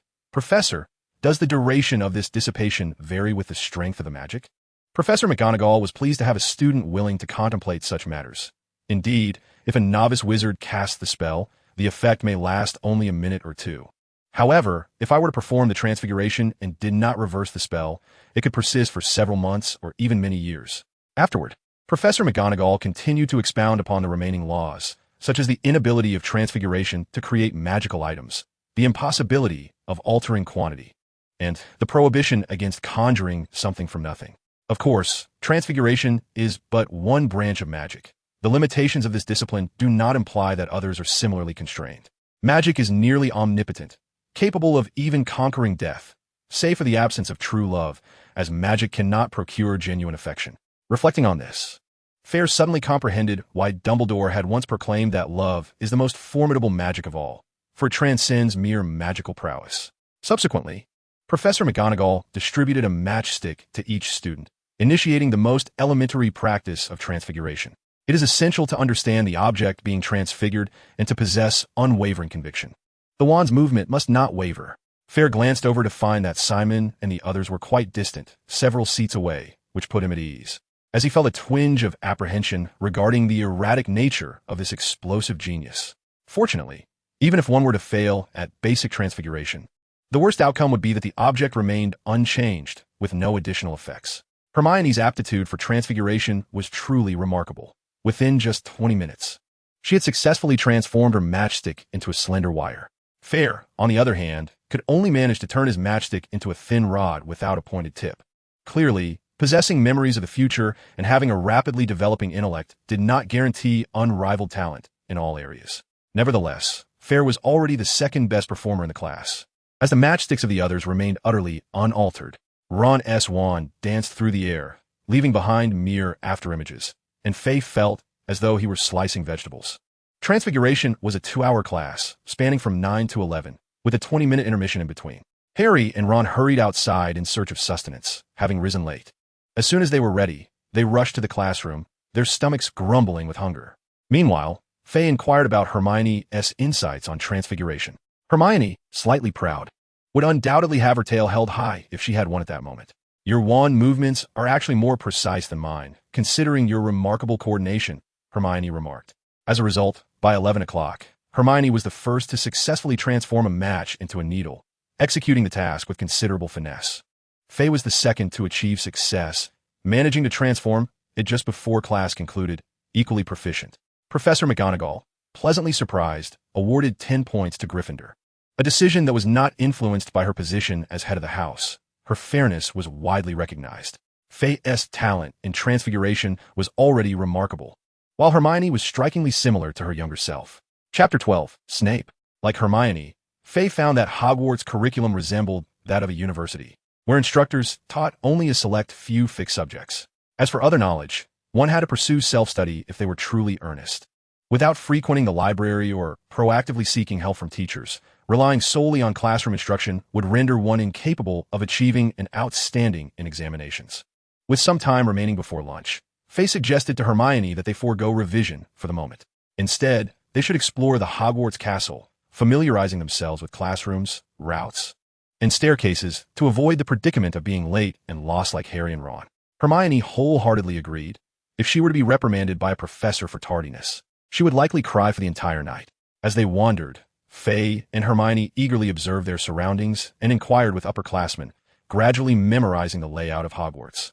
He intended to ask about his mother, Isa Pfeffis, after finishing potions class. After the lunch break, everyone was rejuvenated. Fayre, along with all the members of his dormitory, Hermione, and her 2 roommates, Parvati Patil and Lavender Brown, made their way to the potions classroom. Parvati Patil was the girl who danced with Harry at the Yule Ball during their 4th year in the original storyline. She was of Indian descent, yet exceptionally graceful. Her complexion appeared considerably fairer than in the movie adaptation, unmistakably revealing her Brahmin heritage. Fayre recalled that a classmate had once remarked that she was the most beautiful girl in the year, a claim he could not quite endorse. Perhaps familiarity had clouded his judgment, or perhaps their aesthetics differed. Regardless, he felt Parvati was indeed attractive, though she paled in comparison to Hermione. Hermione simply lacked an interest in adornment.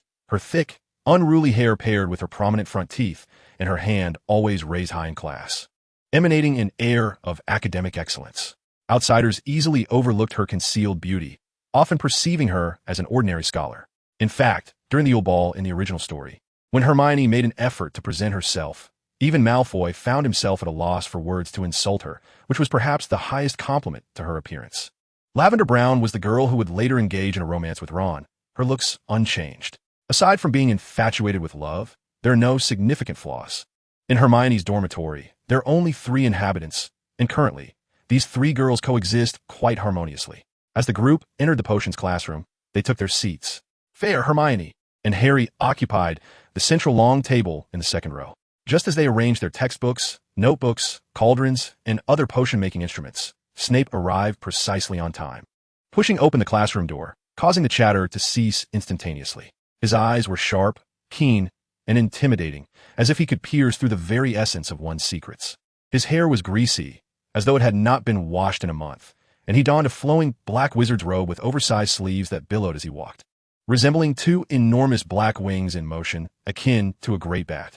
Fayre smacked her lips. Indeed, there are only erroneous names, not mistaken nicknames. Snape's voice emerged from his throat with a peculiar intonation. Most of you will not comprehend the profound science and intricate craft of potions, and some may even dismiss it as mere magic. He continued, in a tone rife with disdain. I do not expect you to truly appreciate the beauty of a simmering cauldron, exuding fragrant vapors, or to grasp the enchanting power of the liquid coursing through the veins, stirring hearts and clouding minds. His gaze flickered to Draco, but for a select few. This elicited a gleeful reaction from Draco. Could he be the chosen one? I can teach you how to elevate your reputation, brew glory, and even stave off death. Snape's attention shifted to Harry. Heaven bear witness. Harry listened more intently than anyone else, even taking notes on the seemingly trivial jargon that Snape had just uttered. Regrettably, the old bat was not a competent teacher. He harbored a bias against Harry from the outset, believing Harry was inattentive in his class. Perhaps some of you arrived at Hogwarts with sufficient fame and confidence, thinking you need not pay heed to my lectures, Snape stated, fixing his gaze on Harry. Ron nudged Harry with his elbow, prompting Harry to hastily lower his quill and look at Snape. Mr. Potter, tell me, what would happen if powdered daffodil root were added to an infusion of mugwort? The master of the subject, Hermione, immediately raised her hand high, yet Snape ignored her and directed 3 questions solely at Harry. Taken aback, Harry was at a loss. How could he know such things? He was not like Hermione, who had read through the entire year's curriculum before arriving. What a pity. It seems that mere fame is of no use, Snape remarked coolly. Even a mudman possesses a degree of temper, and regardless of any underlying implications in Snape's inquiries, it was evident that Harry, freshly arrived at Hogwarts, truly did not know the answers. This was clearly an ordeal for him. Snape's piercing gaze bore into Harry's eyes, as if seeking further clarity. He descended from the platform and approached Harry's desk while chiding Hermione. Put your hand down, you foolish girl. Fayre narrowed her eyes. It was evident that Master Potion's Master Snape was not a suitable educator, as he lacked patience and was rife with mockery. Especially regarding Harry, on one hand. He is the child of Lily, possessing her striking eyes, which compels Snape to protect him. On the other hand, Harry bears a striking resemblance to his father, James Potter, which incites Snape's disdain. Thus, Snape's feelings towards Harry are fraught with contradiction. He genuinely wishes for Harry's misfortune while equally wishing to safeguard his life. As for the generational conflicts, particularly between Snape and James Potter, do not assume that Snape is merely a victim of schoolyard bullying. He is indeed a bona fide Death Eater, albeit one who later chose to forsake evil for good. Given Snape's disposition, who would believe him to be a good person in the entire expanse of Hogwarts? If Dumbledore were to proclaim such a thing, his nose would surely elongate. In a nutshell, it is a case of dogs biting dogs, all mired in a quagmire of confusion. Fayre patted Hermione's arm in a gesture of comfort. Snape gazed into Harry's eyes, as if recalling something. His tone unexpectedly softened, and he gradually articulated the answer to the earlier question. Subsequently, he reverted to his usual demeanor, adopting an odd intonation as he instructed the class to take notes. In light of a student's defiance towards a teacher, Gryffindor, 5 points deducted. Chapter 13. The Old Bat's Venom, Spraying an Inquiry into Parental Truths. With the interlude concluded, the formal lesson commenced. The general procedure involved adding dried nettles and ground snake fangs into the cauldron to brew, followed by the addition of porcupine quills after extinguishing the flame. Hermione's excellent memory allowed her to meticulously follow Snape's guidance in processing the ingredients and concocting the potion. Snape patrolled the classroom, delivering scornful remarks to all students except Slytherins, spitting venom like a sprinkler. Gryffindor students received particular attention. As the class neared its end, Hermione successfully produced a potion of commendable quality for scabies. Snape took it, examined it closely, and sniffed it, saying nothing but nodding in approval. Eliciting praise for Gryffindor from him was more challenging than slaying him. Mr. Hephus, perhaps your ears are obstructed by gillyweed. I explicitly stated to extinguish the flame when the potion turns light green. Fayre also performed admirably, crafting an acceptable scabies potion after enduring 2 rounds of Snape's venomous remarks. Blast! Neville Longbottom, I instructed you to add the porcupine quills after extinguishing the flame. Fayre turned to see large bubbles erupting from Neville's potion, bursting with a splash that stained Neville's face and the clothes of his nearby classmates. Countless red spots instantly appeared on Neville's face. Snape drew his wand. Clean up. The potion on the desk and splattered on the nearby students vanished without a trace. Snape, exasperated, instructed Seamus to accompany Neville to the infirmary, where Madame Pomfrey resided. Due to the foolishness of certain students, Gryffindor, 5 points deducted. By the end of class, only a handful of students managed to complete their potion, including Harry. Even though he produced a barely acceptable potion, Snape could not resist mocking him. Harry vowed that this would become his most detested class, along with its professor. Do not concern yourself, Harry. Snape is the head of Slytherin House. My brothers claim that he harbors a particular disdain for students from all other houses, consistently deducting points to ensure Slytherin secures the house cup. Ron indignantly remarked. We nicknamed him Old Bat. Harry could not suppress a laugh, his spirits lifting considerably. However, Fayre felt somewhat disheartened. Thus far, he had indeed displayed a certain aptitude in transfiguration and potions, yet it paled in comparison to Hermione's prowess. He often sensed that he possessed untapped potential. After some contemplation, he shrugged it off. Hermione's achievements were, after all, a reflection of his own efforts. These subjects were merely supplementary, and he had never intended to immerse himself in every course. As long as his spells were formidable enough, Fayre touched the sleeve of his robe. His wand concealed within the pocket, ready to be drawn at a moment's notice. He felt prepared. While his neighbors stockpiled provisions, he amassed his own means of defense. His neighbors were his granary. Snape was far less amiable than Professor McGonagall, having assigned a 4-inch parchment essay on the intricacies of brewing Scabbers potion. Fayre turned to Hermione, saying, I intend to inquire with Professor McGonagall about the truth of my mother. Would you care to join me? Hermione, being akin to family, certainly had the right to be privy to such matters. Fayre nodded. Hermione, you might visit the library first to complete the assignment, and even borrow additional books. I've heard that Hogwarts boasts the most extensive collection of magical literature. Speaking of studying, Hermione's spirits lifted considerably. She eagerly nodded, accepting Fayre's satchel before turning to leave. After running a few meters, Hermione suddenly turned back. Fayre, no matter what transpires, you still have family, and you have me. Her cheeks flushed slightly as she hesitated. My parents consider you family. Fayre chuckled. Indeed, we are forever family. Professor McGonagall's office was situated quite high up, and Fayre exerted considerable effort to locate it. He knocked a few times on the door. Come in. Professor McGonagall's voice resonated from within. Oh, Fayre, are you here to inquire about your mother's situation? Upon seeing Fayre enter, Professor McGonagall set her pen down and stood to greet him. Yes, Professor. Fayre replied with a nod. This, my dear Fayre, is a lengthy tale. Please take a seat. McGonagall gestured for Fayre to sit on the couch against the wall, joining him beside it. After a moment's reflection, she pondered where to begin. Fayre, you're not a muggle-born wizard. You are half-blood. Your mother, Isabella, was a witch. After graduating, she married your father and adopted the surname Isahafis. Fayre nodded. I understand. Wizards do not recognize a mundane muggle. Mr. Ollivander mentioned he recalled my mother purchasing a wand. Professor McGonagall sighed. She was a student of considerable promise, but when you were 6 years old, she encountered a tragedy. No, it cannot be termed an accident. It should be deemed a murder. Fayre's eyes sharpened intensely, his brows knitting together, yet he refrained from interrupting Professor McGonagall. You must grasp one essential truth, Fayre. Not all wizards are benevolent. Several years ago, an exceedingly malevolent and powerful dark wizard emerged, whose ideology revolved around the supremacy of purebloods, aspiring to dominate the magical realm and even eradicate those of non-pure blood. The mysterious one. Fayre nodded. According to the original works of Dumbledore, Voldemort is deemed the most formidable and perilous dark wizard in history. Indeed, in terms of sheer power, he surpassed his predecessor, Grindelwald. Yet in terms of charisma, he fell drastically short. Voldemort's prowess was overshadowed by the limitations of the era, with insufficient cinematic effects. He imbued his name with magic, such that uttering it would evoke a response. Fayre wholeheartedly opted for the moniker the Mysterious One. Fortunately, he ultimately failed. I'm uncertain of the exact details of his downfall. You may have heard of Harry's triumph over him, yet the specifics elude me. In any case, after that fateful night, the Mysterious One vanished. However, his followers, whom we refer to as Death Eaters, did not disappear. McGonagall's expression grew grave. Some Death Eaters renounced their allegiance and attempted to cleanse their identities, while others resisted to the bitter end. Capturing and pursuing them consumed several years of our efforts. She fixed her gaze upon Fayre. Isla is not only my prized pupil, but also our comrade, aiding in the fight against the Death Eaters. Dumbledore and I had prepared to induct Isla into our organization, but prior to that, Chapter 14, the library. Your mother was discovered by the Death Eaters at your family residence.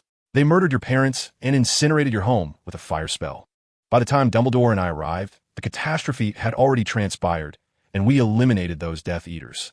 Fayre's fists clenched tightly. What about me? Why did I survive? Professor McGonagall replied. You had lost consciousness. They likely presumed that burning you alive would suffice. Little did they anticipate that your magical powers would awaken, resulting in a surge of magic. When we concluded the battle and rushed into the house, the flames had already been extinguished. Fayre finally comprehended that what he thought was an accidental fire was, in fact, a wizarding conflict. He should have perished, yet through a stroke of fortune. His magical awakening quelled the flames. He owed gratitude to Professor McGonagall and Dumbledore for their timely arrival. Otherwise, the Death Eaters would have undoubtedly returned to finish the job upon discovering the fire was out. Countless coincidences had conspired to grant him survival. Emerging from the inferno with newfound life, he held no doubt regarding his worthiness to be deceived by Professor McGonagall and Dumbledore, both of whom, based on memory, were unequivocally good people. Conspiracy theories begone. Curse it! Fayre sprang to his feet in a fit of rage. Professor McGonagall remained unfazed by his outburst. Anyone in his position would be consumed by fury. She simply continued to offer him comfort. After a considerable time, Fayre managed to regain his composure. Yet his resolve had only grown stronger. The direct perpetrators, the Death Eaters, had been vanquished, but the root of the problem remained unresolved. Voldemort. This blood feud has been established. Fayre bent low. Professor, I am profoundly grateful for the life-saving interventions of you and Headmaster Dumbledore. McGonagall shook her head with a sigh. Fayre, it has already been some time. You should truly embrace life, in honor of your parents' existence, should you not? Fayre nodded. I will. Once Fayre had departed, Dumbledore materialized in McGonagall's office. Albus, I have revealed the truth to Fayre, McGonagall stated. Dumbledore nodded in acknowledgement. Fayre must be aware of this. The future remains uncertain, and we require fresh vigor. Professor McGonagall expressed her concern. Albus, is he truly still alive? Indeed, I can sense that Tom lingers somewhere in this world, quietly biding his time, awaiting the restoration of his power. Dumbledore gazed out the window, observing Fayre as he hurried towards the library. According to Trelawney's prophecy, perhaps Fayre is also a vital force in overcoming Tom and ushering in peace. Beyond fate, the spirit of vengeance within the flames shall consume evil. It has been quite some time since Fayre's parents passed away, yet he remained composed, not consumed by overwhelming emotion. Vengeance must be exacted, but life must continue, and one must strive to thrive even more so, for meticulous planning is essential for revenge. The immediate priority is to enhance his combat skills, and the Hogwarts Library serves as the finest repository of knowledge. The librarian, Madame Pants, is almost perpetually present in the library, treating the books as her very life. If she could, she would prefer that all young wizards vacate the premises to safeguard her cherished volumes, but alas, she cannot. Thus, within the library, not only is damaging books prohibited, but even speaking above a whisper is strictly forbidden. Nonetheless, she keeps a hawkish watch over the students, scrutinizing them even as they search for books. She ranks just below Filch and Snape as the most disliked by the students, though she might contend for second place. As Slytherin students do not share the same disdain for Snape, Fayre chose to disregard her presence, his gaze wandering until he spotted a small figure in the corner by the window and quietly approached. Hermione was diligently working on her assignments, her sheepskin parchment accompanied by a potions textbook and a borrowed volume entitled Adverse Effects of Basic Potions. As Fayre approached, Hermione seemed to sense his presence, turning to scrutinize him closely. Upon realizing that Fayre bore no signs of distress, she sighed in relief. Come here, I have already completed half of my assignment. Fayre settled down, retrieving his assignment paper and potions textbook from his bag, and began to write earnestly. His focus was solely on the material covered in class and the textbook. He did not invest time in additional reading. Consequently, they nearly completed their assignments in tandem. Fayre, what type of books are you interested in? I took note of their locations when I came in. As they entered the book collection area, Hermione glanced at Madame Pants in the distance and whispered to Fayre, books on spells. And you? Transfiguration and potions are both fascinating. I intend to borrow books on those subjects. The spell section is to the left and ahead. Hermione gestured casually, and Fayre walked in that direction. The shelves of Hogwarts contain thousands of volumes, each towering and immense, with a vast sea of books quietly resting within. Fayre strolled through the area of spells, neglecting the lofty tomes of advanced enchantments. He understood that before mastering the art of running, he must first learn to crawl. Ultimately, Fayre discovered a volume titled A Brief Overview of Spell Essence and another, 20 Basic Practical Spells. Upon exiting the library, he spotted Hermione, who was waiting with 4 books in her arms, and he hurried toward her. The two completed the borrowing procedures under the somber expression of Madame Pants. Once you finish with the Transfiguration book, could I borrow it as well? You may peruse these 2 volumes of mine, Fayre suggested. Transfiguration holds formidable auxiliary value in combat. Even masters renowned for their prowess in battle, such as Dumbledore and Voldemort, do not lack proficiency in it. Ron continued his transition to become a berserker, dual-wielding chicken legs with fervor. Meanwhile, Harry buried his head in a pumpkin pie, seemingly seeking solace from the frustrations of potions class. As the two settled beside them, the previously barren tabletop suddenly transformed into a lavish feast. Fayre patted his distended belly, only to witness the remnants of the meal vanish before his eyes. He retrieved the book of brief overview of spell essence and commenced his earnest reading. Gradually, the young wizards finished their meals. Some departed immediately, while others extracted their textbooks to prepare for their assignments. Harry and Ron wore furrowed brows as they contemplated their potions' homework. Ron's face flushed crimson as he struggled to produce 8 words over the span of 10 minutes, the topic being the precautions for the Scabbers potion. At this moment, the trio had not yet formed their bond. They were not familiar enough with Hermione to borrow her work. "Of course you write first, and I shall follow behind you on a larger sheet of paper." Fayre nodded in agreement. "Tomorrow morning, with no classes, we should visit the Ollery to find an owl to send our letter." Harry perked up at this. "Hedwig can assist. She's quite clever and flies swiftly." Fayre chuckled. "Then I thank you, Harry." Ron expressed a tinge of envy. "My owl has had its fair share of mishaps, often crashing into our glass or diving headlong into the dinner plates." The group shared a laugh, the hall filled with an atmosphere of cheerfulness. As Fayre penned his letter, a cacophony of owl hoots grew ever closer. Numerous owls swooped in through the windows and doors, either bearing letters tied to their legs or clutching various items in their claws. Chapter 15. The Room of Requirement. The owls released their letters and items mid-flight, accurately dropping them into the outstretched hands of the young wizards. Neville received a memory crystal ball. Hermione exclaimed, "I read that if the mist within a memory ball turns red, it signifies that you have forgotten something." As she spoke, the memory ball in Neville's hand shifted to a crimson hue. "The only issue is that I have forgotten what I have forgotten," Neville lamented. Harry was perusing Ron's Daily Prophet, his expression somewhat grave. Reports indicated an unknown dark wizard had infiltrated Gringotts, yet the goblins insisted that no theft had occurred. The contents of Vault 713 had already been retrieved by its owner long before. Harry, puzzled, remarked, "That is the vault that Hagrid and I visited." Fayre, while continuing to write his letter, commented, "It matters not. The items have already been taken." Professor Sprout, the head of Hufflepuff and the herbology instructor, was known for her kindness and optimism, yet Fayre felt compelled to extend his apologies in his heart.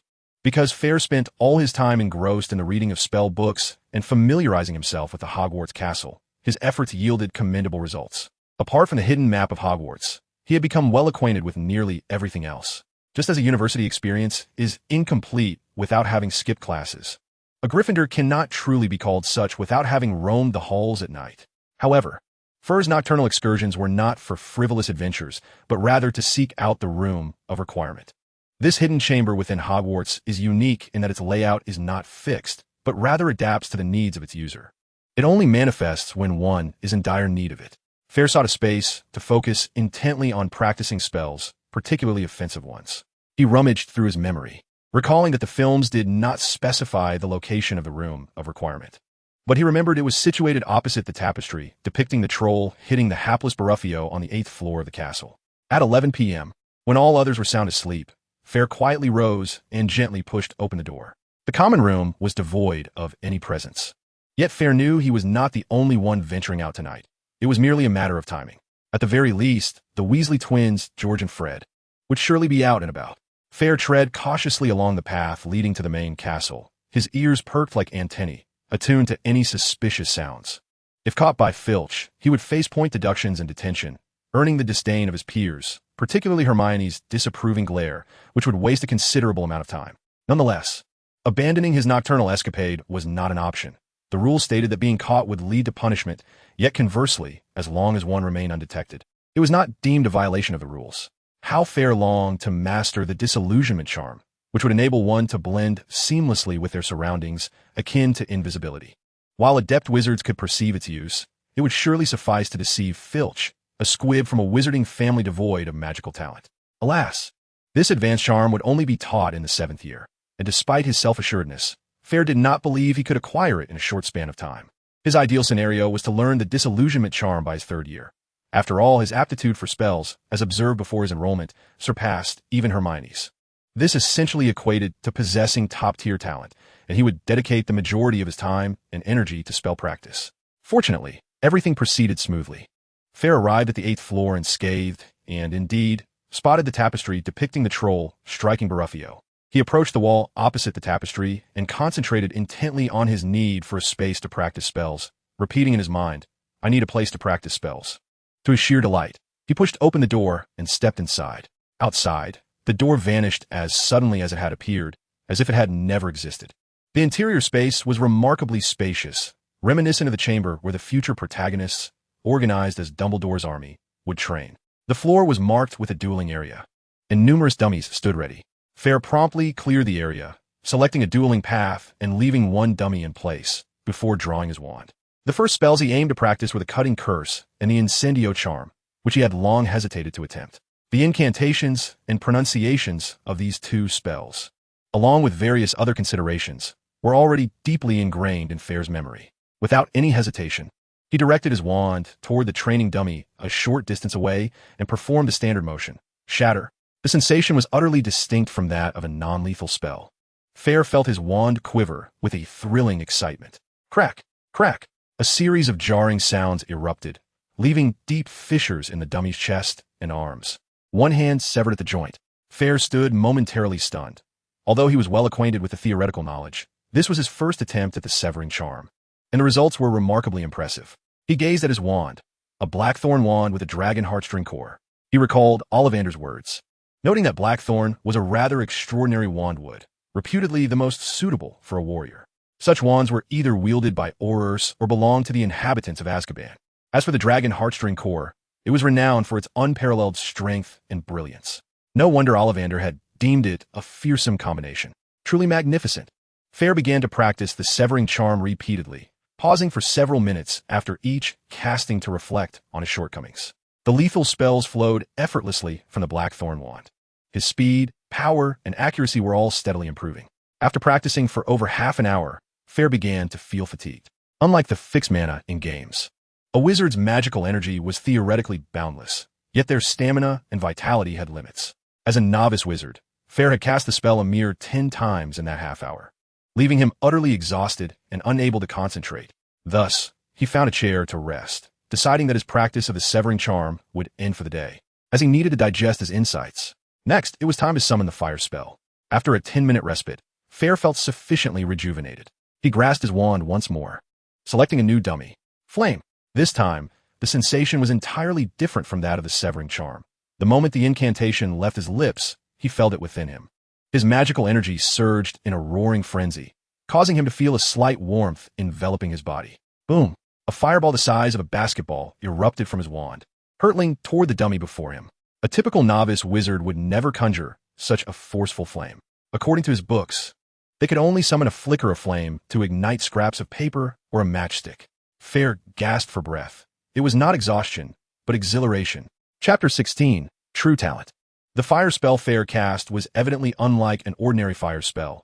Its power was vastly greater, and this intensity did not stem merely from the blackthorn wand. He vividly remembered the exhilarating, agitated, and roaring sensation of his magical energy. If the blackthorn wand contributed a 150 boost to offensive spells, then Fayre's fire spell was a staggering 300 in potency.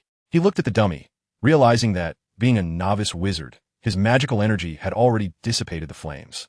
Yet, the upper half of the dummy was charred beyond recognition. Perhaps it was merely an anomaly? The flames blazed fiercely. Once again, Fayre felt the surge of magic, a warm and comforting sensation enveloping him.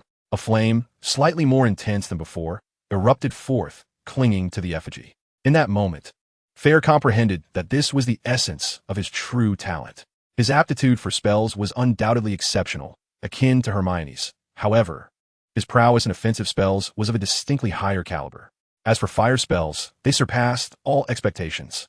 Fayre's ability with fire spells extended far beyond the conventional rapid learning. It possessed an extraordinary amplification of power. Under identical conditions, his fire spells were significantly stronger than those of his peers. In the discourse on the essence of magic, there exists a theory suggesting that wizards do not solely rely on their innate magical energy. The external environment is replete with magic, and a wizard's spells, along with their wands, can draw upon this ambient magic, thereby enhancing the potency of their incantations. Without external magic, a wizard can still wield spells, albeit with diminished effectiveness. Fayre speculated that his magical affinity for fire was exceptionally high by nature. Perhaps, upon casting, he could attract an abundance of external magic to bolster his power. When he conjured fire magic, his magical energy surged with vigor, allowing him to deftly manipulate the flames, deepening his understanding of the casting process. With each use, his comprehension of fire spells incrementally improved. This conjecture emerged after half an hour of practice. However, the details remained to be explored further, as his grasp of magic was still rudimentary. Ultimately, Fayre found that he could successfully cast fire spells without intense concentration, indicating a commendable level of proficiency. At 1 o'clock in the morning, Fayre finally lay down in his bed, the exhaustion overshadowing his excitement, and he quickly fell into a deep slumber. "Fayre, wake up!" Ron nudged him a few times. Fayre groggily opened his eyes and glanced at the clock, jolting awake. It was 8:30. He had clearly missed breakfast. Harry and Ron hurriedly dressed, and Fayre scrambled to get ready. His small frame seemed to require an inordinate amount of sleep. The morning class was Defense Against the Dark Arts, and the trio arrived at the classroom with 5 minutes to spare. Hermione, sitting in the front row, turned to Fayre with a disapproving look. Fayre shrugged apologetically and took a seat in the back next to Harry and Ron.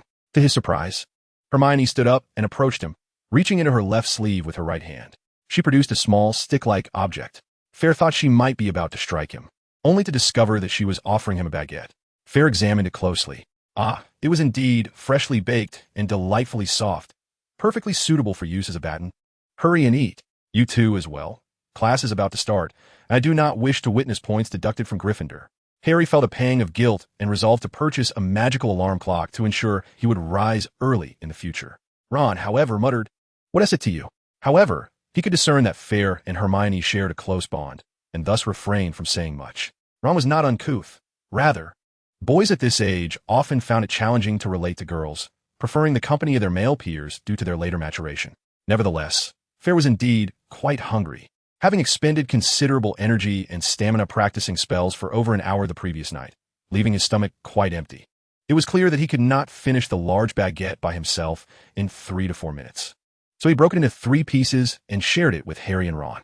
The two expressed their gratitude and began to devour it ravenously.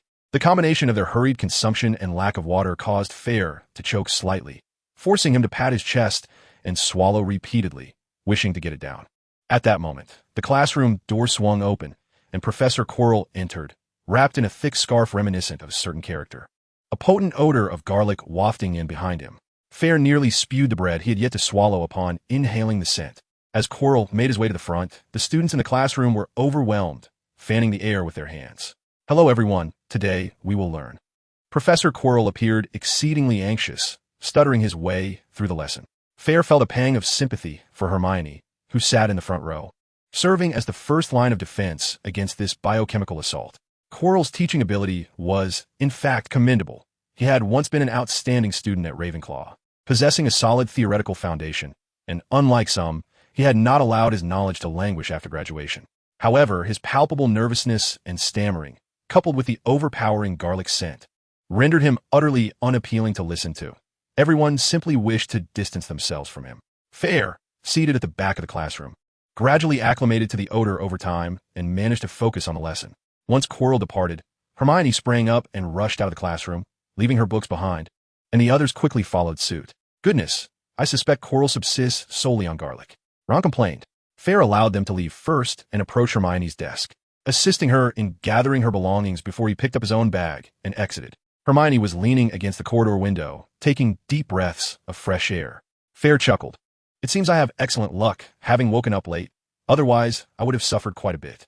Hermione playfully punched Fayre's arm, exclaiming, "I simply cannot comprehend why Professor Quirrell smells so overwhelmingly of garlic."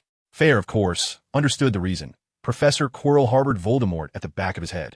Quirrell's cowardice and stuttering were merely a facade, intended to keep others at bay and prevent the revelation of Voldemort's presence. Chapter 17, Flying Class in Peril. At lunch, Hermione refused all meat, consuming only 2 pumpkin pasties and downing 3 glasses of lemonade to recover from Quirrell's biochemical onslaught. However, joyful days were soon to arrive.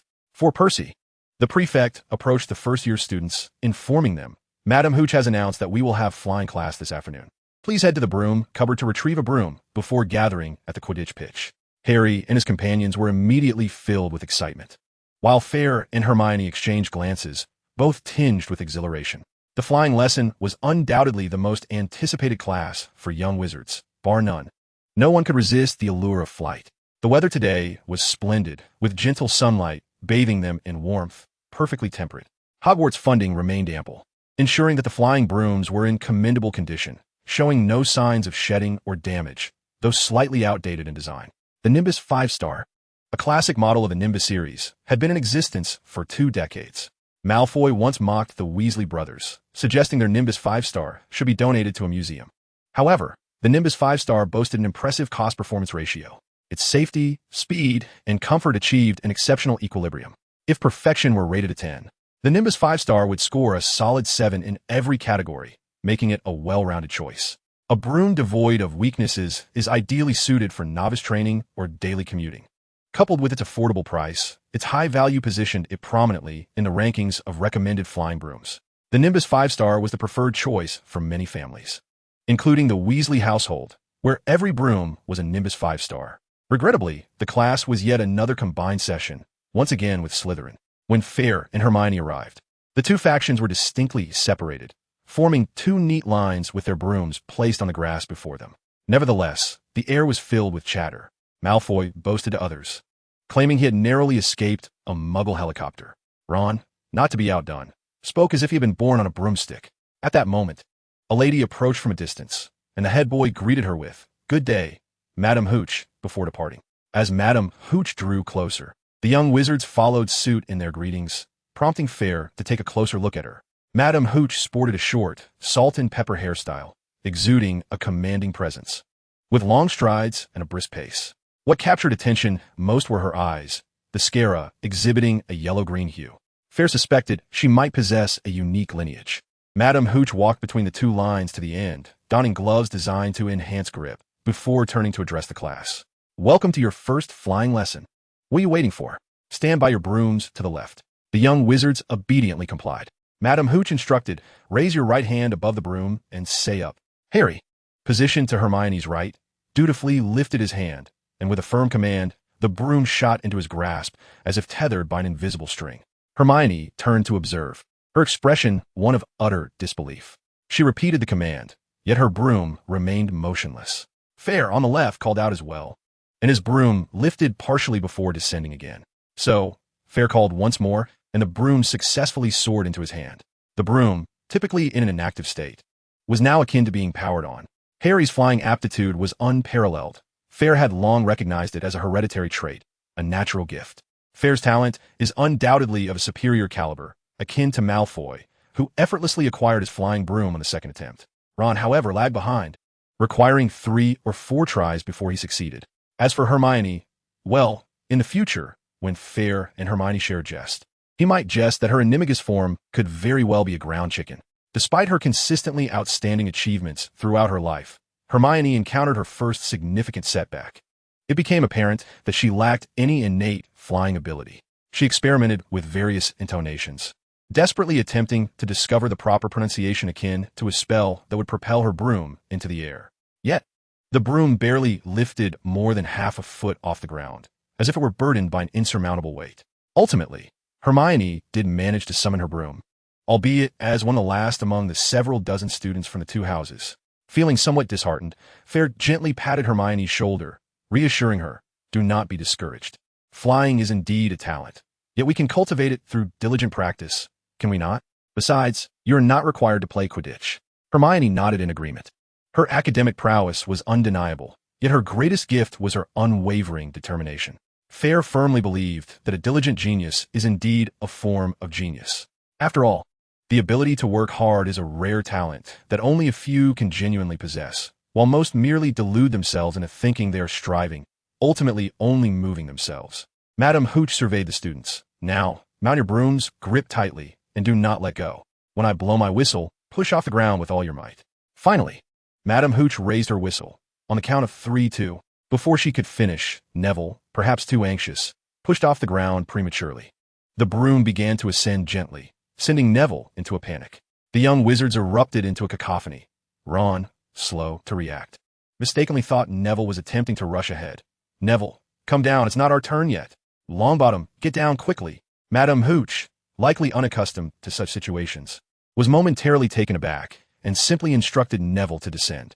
In a state of panic, Neville completely forgot the instructions Madame Hooch had imparted. Instead of leveling the broom, he inadvertently raised it. This misstep caused the broom to soar higher and higher until it abruptly shot away. Madame Hooch, visibly irritated, shouted, "Get down here. Do you hear me?" Fayre could hardly bear to watch, suspecting that Madame Hooch might share a familial connection with Ron, given her apparent lack of awareness. He called out urgently, "Madame Hooch, Neville cannot come down. He has lost control." Only then did Madame Hooch comprehend the gravity of the situation. But by then, Neville was careening wildly through the air, even heading straight towards the crowd. Madame Hooch drew her wand, yet for a moment, she seemed at a loss for the appropriate incantation. As Neville hurtled towards her, she could only leap aside to avoid him. Fayre had no time to lament the educational standards at Hogwarts. The other young wizards frantically dodged, while Fayre remained focused on Neville's erratic trajectory. As Neville swooped past him, Fayre lunged forward, attempting to catch him. Whoosh! The broom, still carrying Neville, soared into the sky. He missed. Chapter 18, The Lion King. The crowd erupted in cheers. The speed of the flying broom was astonishingly swift, making it exceedingly difficult to capture the movements of the little wizard. Fayre fell to the ground, and Hermione hurried over to help him up. Harry and the others anxiously gazed at Neville in the sky, while Slytherin students seemed to relish the spectacle. Malfoy pointed at Neville, sharing a sinister laugh with Goyle and Crabbe. Fayre wiped his face, his mind racing with thoughts. Although he possessed considerable talent, the time was too short. He only knew a handful of first-year spells. What would he possibly employ? Suddenly, an epiphany struck Fayre. Spells may be inanimate, but humans are alive. He swiftly removed his robe. At that moment, Neville was flailing wildly, having managed to entangle himself in a statue atop the castle. The sound of tearing fabric echoed as his robe ripped, causing him to plummet, eliciting gasps from the crowd, and Hermione nearly screamed. Fortunately, midway down, Neville was caught by a torch on the wall, leaving him 5 meters above the ground. Wingardium Leviosa. Fayre cast the levitation charm on the fallen robe, which swiftly floated into the air. Controlling the robe, Fayre guided it to the spot where Neville was about to fall, positioning it like a flying carpet 2 meters above the ground. Hermione, who had been observing Fayre's actions, finally comprehended his plan. The levitation charm could not act on living beings, so he intended to use the robe as a safety cushion. Meanwhile, the other young wizards stood in stunned silence, appearing utterly sluggish amidst the crisis. Harry quickly caught on and jogged after Fayre, extending his hands beneath the robe. With a splash, Neville executed a dramatic escape, leaving the robe behind as he descended. Fayre concentrated fiercely, channeling his magic with all his might. As soon as Neville's body touched the floating robe, his descent slowed immediately. However, Neville's weight, being over 100 pounds, was still a considerable burden for the young wizard's levitating robe. Fayre felt an overwhelming force surge towards him, and the frantic output of magic nearly caused him to lose consciousness. At that moment, Neville was just over a meter from the ground, right before Fayre's chest. Harry successfully reached Neville, but was thrown off balance by gravity. Fayre, not foolish enough to challenge the force of gravity with his body, instead collided forcefully with his shoulder, a reference to Kuin Kuin. The recoil caused Fayre to stagger back a few steps, while Neville adjusted his falling position from horizontal to vertical. Ouch! As Neville's legs hit the ground first, he lost his balance and fell onto his backside, unable to suppress a cry of pain. Harry winced, rubbing his elbow. Madame Pomfrey finally reacted, rushing forward to assess the injuries of Neville and Harry. "Children, are you all right? Is anything bothering you?" Neville, dazed, touched his body and replied, No, it's just my backside that hurts a bit." Harry shook his head. "I'm fine, Madame Pomfrey." She sighed in relief. Such a teaching mishap not only filled her with guilt, but also left her feeling utterly embarrassed. "Come, child, I shall escort you to the infirmary," Mrs. Hooch gently murmured, then turned her gaze toward Fayre, her face radiating immense admiration. "What is your name, dear?" "Fayre Heffys, Mrs. Hooch," he replied with an expression of calm composure. "Very well, Fayre. Thanks to your courageous intervention, Mr. Longbottom has been spared from injury. In light of your valiant actions, I shall award Gryffindor an additional 20 points. I am now taking Mr. Longbottom to the infirmary. Should anyone dare to fly without permission, they shall find themselves expelled from Quidditch." This, of course, was a mere scare tactic directed at the young wizards. Hogwarts would never expel a student unless there was significant destruction or loss of life. As Mrs. Hooch led the bewildered Neville away, the Gryffindors surrounded Fayre, their faces alight with excitement. "Fayre, you are incredible," they exclaimed in unison. Seamus gazed at him with admiration. "Fayre, You are truly brilliant." The crowd enveloped Fayre, cheering incessantly, akin to a pride of lions surrounding their king. "Fayre! Fayre!" Hermione gazed up proudly, as if the accolades were directed at her. Meanwhile, the Slytherin wizards wore expressions of disdain, akin to having consumed a particularly unpleasant Bertie Bott's every flavor bean. Their cheers seemed inappropriate, and derision felt equally unfit. While they harbored a dislike for Gryffindor, the universal moral rectitude of such brave deeds commanded respect from all. Malfoy, with an air of haughty indifference, turned his head aside. Yet his peripheral vision was fixated on the throng surrounding Fayre, jealousy flickering in his eyes. Merlin, how he longed for this moment. Yet in recent days, apart from the 2 lackeys his father had arranged for him, Crabbe and Goyle, he had not accepted any followers, nor had he made a name for himself. He detested the savior Harry, and loathed the fact that Hermione, a Muggle-born, outshone him. As for Ron, that rivalry ran deep, stemming from his father's generation. Now, the object of his envy had expanded to include Fayre, who had achieved what Malfoy so desperately yearned for, but could not attain. The pangs of jealousy compelled Malfoy to assert his presence. Spotting a memory ball that Neville had dropped, he picked it up and smirked at his fellow Slytherins. "Do you see? If that plump fool had only remembered to touch the memory ball, perhaps he wouldn't have made such a foolish mistake." The Gryffindors turned with ire, their unity bolstered by Fayre's leadership, transforming the situation from the original narrative. Harry, troubled by his inability to save his friend, was incensed upon witnessing Malfoy's mockery of Neville. "Give me the ball, Malfoy," he shouted. Malfoy, reveling in the attention, retorted with disdain, "No, I think I'll hide it and let him search for it." With that, he mounted his broomstick, expertly performing a circle before soaring into the air. "How's the view, Harry? Is it too high for you to reach?" Malfoy taunted, confident that his flying prowess surpassed Fayre's.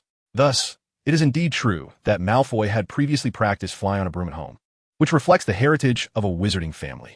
Regrettably, many half-blood and pure-blood wizards fail to appreciate such lineage.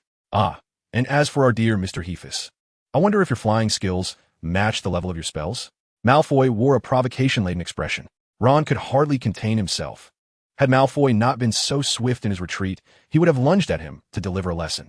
As for Fayre and Harry, their sentiments were even more pronounced, with Fayre feeling that someone was indeed deserving of good thrashing.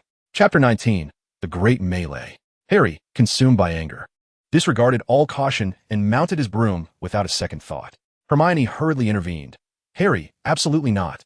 Think of what Madame Hooch said. Moreover, you cannot fly."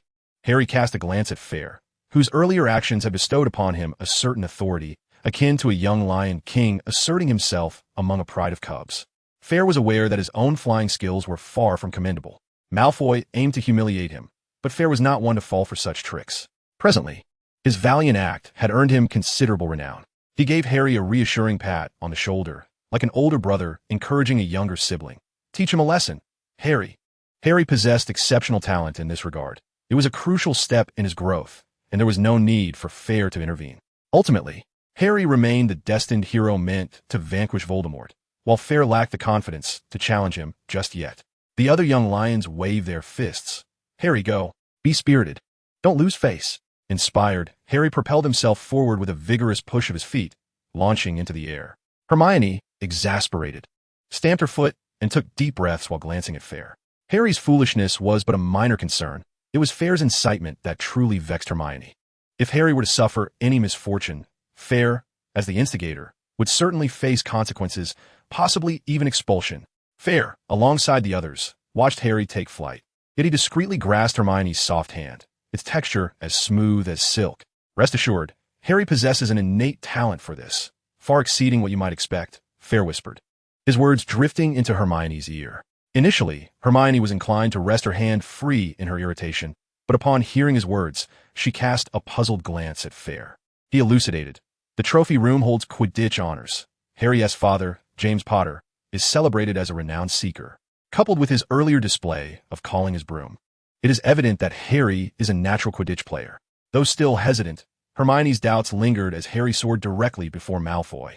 In mere seconds, Harry's once unsteady form transformed into a picture of stability. He attempted to seize the memory ball from Malfoy's grasp, only for Malfoy to hurl it away with considerable force. The fierce wind howled, causing Harry's robes to billow, yet he experienced an exhilarating sensation like never before, the awakening of a young speedster. Well done. Ultimately, As per the original narrative, Harry successfully captured the memory ball, attracting the attention of Professor McGonagall from within the window. As for the subsequent events leading to McGonagall's arrival to escort Harry away, they require no further elaboration. As soon as the words left his lips, Fayre punched Malfoy squarely in the face. Oh dear! Ron, brimming with excitement, eagerly joined the fray. The atmosphere was electric as the young lions and serpents, having long harbored grievances against one another, engaged in a grand melee upon the playground. The ruckus persisted until Madame Hooch arrived, concluding the farce with a penalty of 10 points deducted from each house. Malfoy, in tears, was left with a runny nose and swollen eyes. His predicament had only worsened. Although Harry's flying was undeniably impressive, the crowd unreservedly revered Fayre, the one who had come to the rescue. During lunch, Ron sat beside Fayre, eagerly engaging him in conversation. Madame Pomfrey remarked, "Without you, I would have at the very least broken a limb." Fayre took a sip of orange juice and replied with a smile, "It's nothing, Neville. We are friends." The number of people conversing with Fayre at the dining table noticeably increased. Previously, they had been more focused on Harry Potter, given his significant reputation. However, after several days of observation, they discerned that Harry, aside from his flying prowess, seemed rather ordinary. Of course, Harry's performance in flying lessons was indeed exceptional, setting him apart from the average young wizards. Conversely, the bond between Fayre and Hermione appeared quite intimate, one excelling academically and the other demonstrating remarkable abilities. Fayre felt a sense of satisfaction. This was the first step towards becoming the Lion King. At that moment, Harry and Ron were both envious of Fayre, albeit for different reasons than Malfoy. Ron's envy was straightforward. He admired Fayre's ability to shine and had come to see him as an idol. In contrast, Harry was resolved to excel in spell work, regretting that he could not assist Neville as he felt utterly unprepared. "Fayre, your proficiency in spells far surpasses mine, and your reflexes are as swift as ever," Hermione remarked, astonished by Fayre's mastery of magic. "All I can do is strive to study diligently and maintain top grades." Fayre struggled to contain his amusement. "Just an ordinary student, Granger, is it?" However, with Hermione's assertion, Fayre felt compelled to devise a plan. Merely excelling in academics would not suffice. As Voldemort's return loomed, combat prowess would be the key to survival. Leaning closer, Fayre whispered to Hermione, "There are no classes this afternoon. You should take a good nap at noon. We will meet in the common room at 2. I will take you to a special place." The breath he exhaled brushed against Hermione's ear like the gentle caress of foxtail grass, causing her to feel a delightful shiver and a flush of crimson. "Where are we going?" "I still wish to visit the library," she stammered. "A place where you can practice spells freely," Fayre replied discreetly, adopting an air of mystery. Just then, Harry entered, having been brought in by Professor McGonagall, causing concern among the others. Hermione feared that Harry was about to be expelled. To her surprise, Harry wore an expression of exhilaration as he grabbed a pumpkin pasty and began to explain. Upon hearing his account, Ron nearly leaped out of his seat. "Good heavens! A first-year Quidditch player, and a seeker at that. Harry, you have made history in Quidditch," Ron exclaimed, filled with overwhelming envy. Fayre and Hermione hail from Muggle families and harbor no particular affection for Quidditch. Hermione's subsequent interest in the sport is primarily due to her concern for her friends. Nevertheless, they acknowledge the significant status Quidditch holds within the wizarding world. Meanwhile, Ron enthusiastically begins to elucidate the rules of Quidditch to the group. Fayre, initially disinterested, believes that the time spent playing could be better utilized practicing spells. However, upon hearing Ron explain that the beaters wield bats to strike the bludgers, protecting their teammates while simultaneously targeting opponents, Fayre's interest peaks. The notion of combat invigorates him.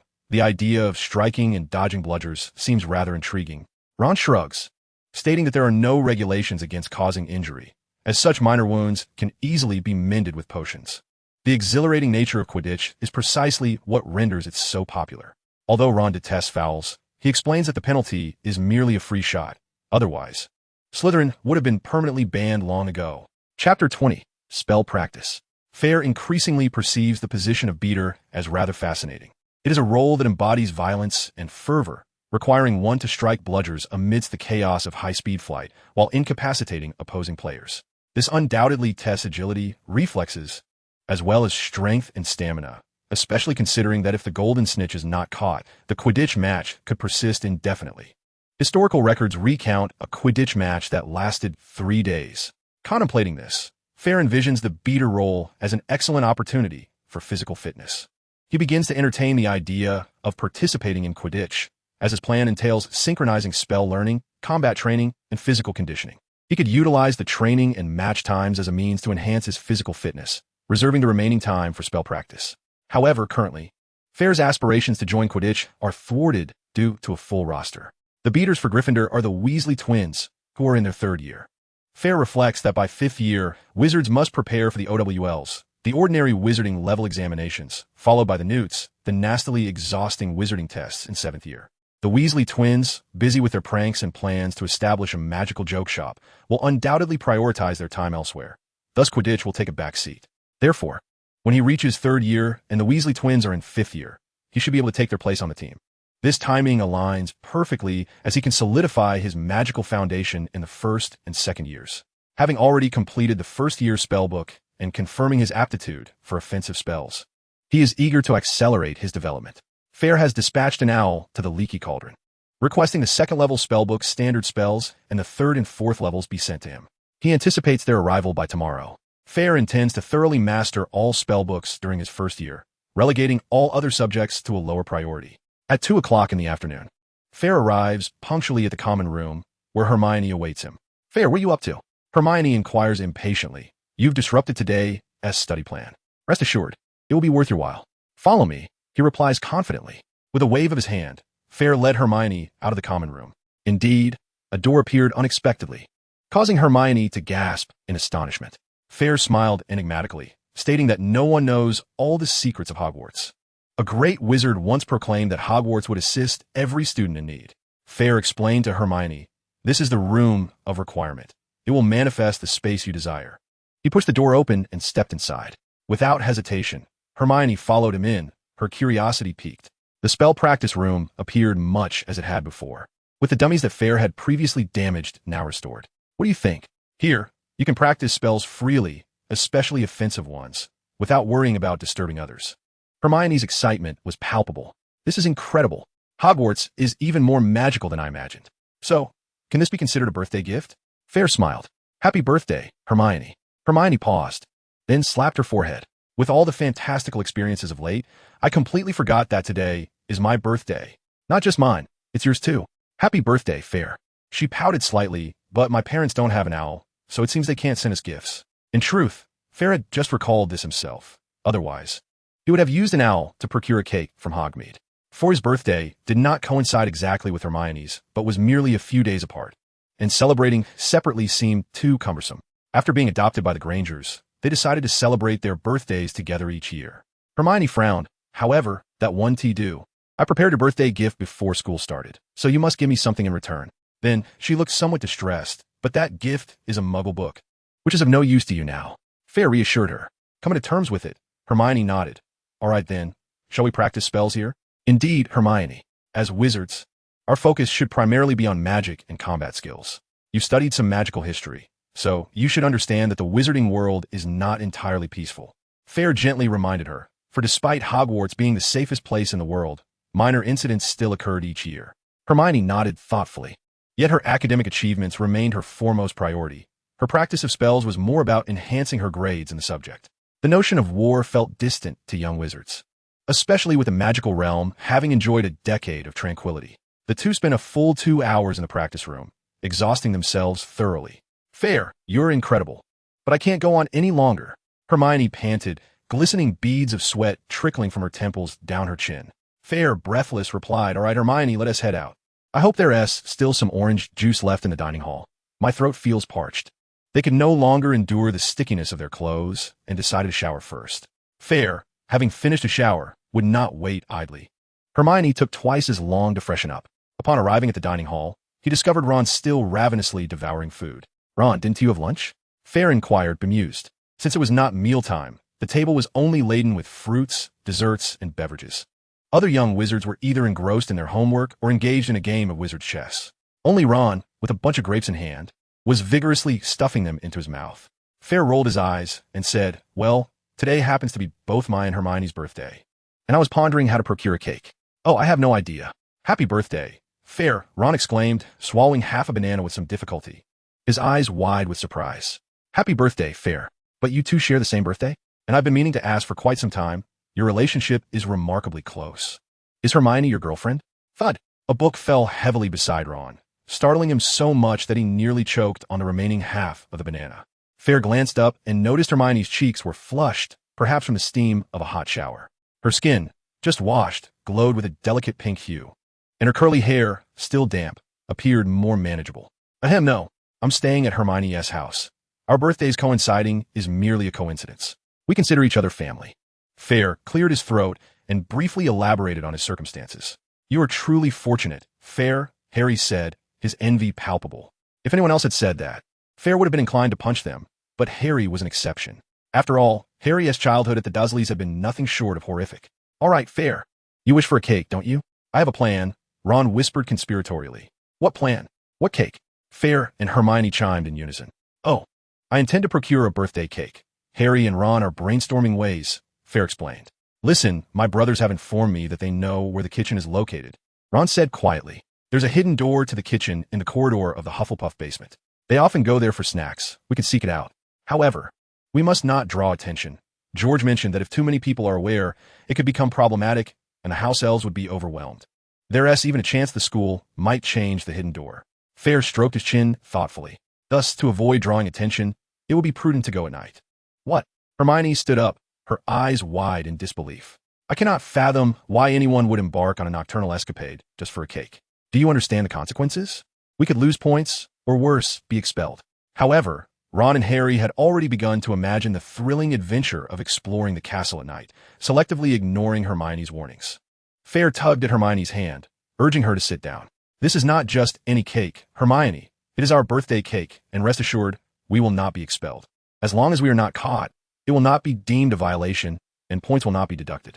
Hermione shook her head vigorously, yet deep down, she knew she could not dissuade Fayre.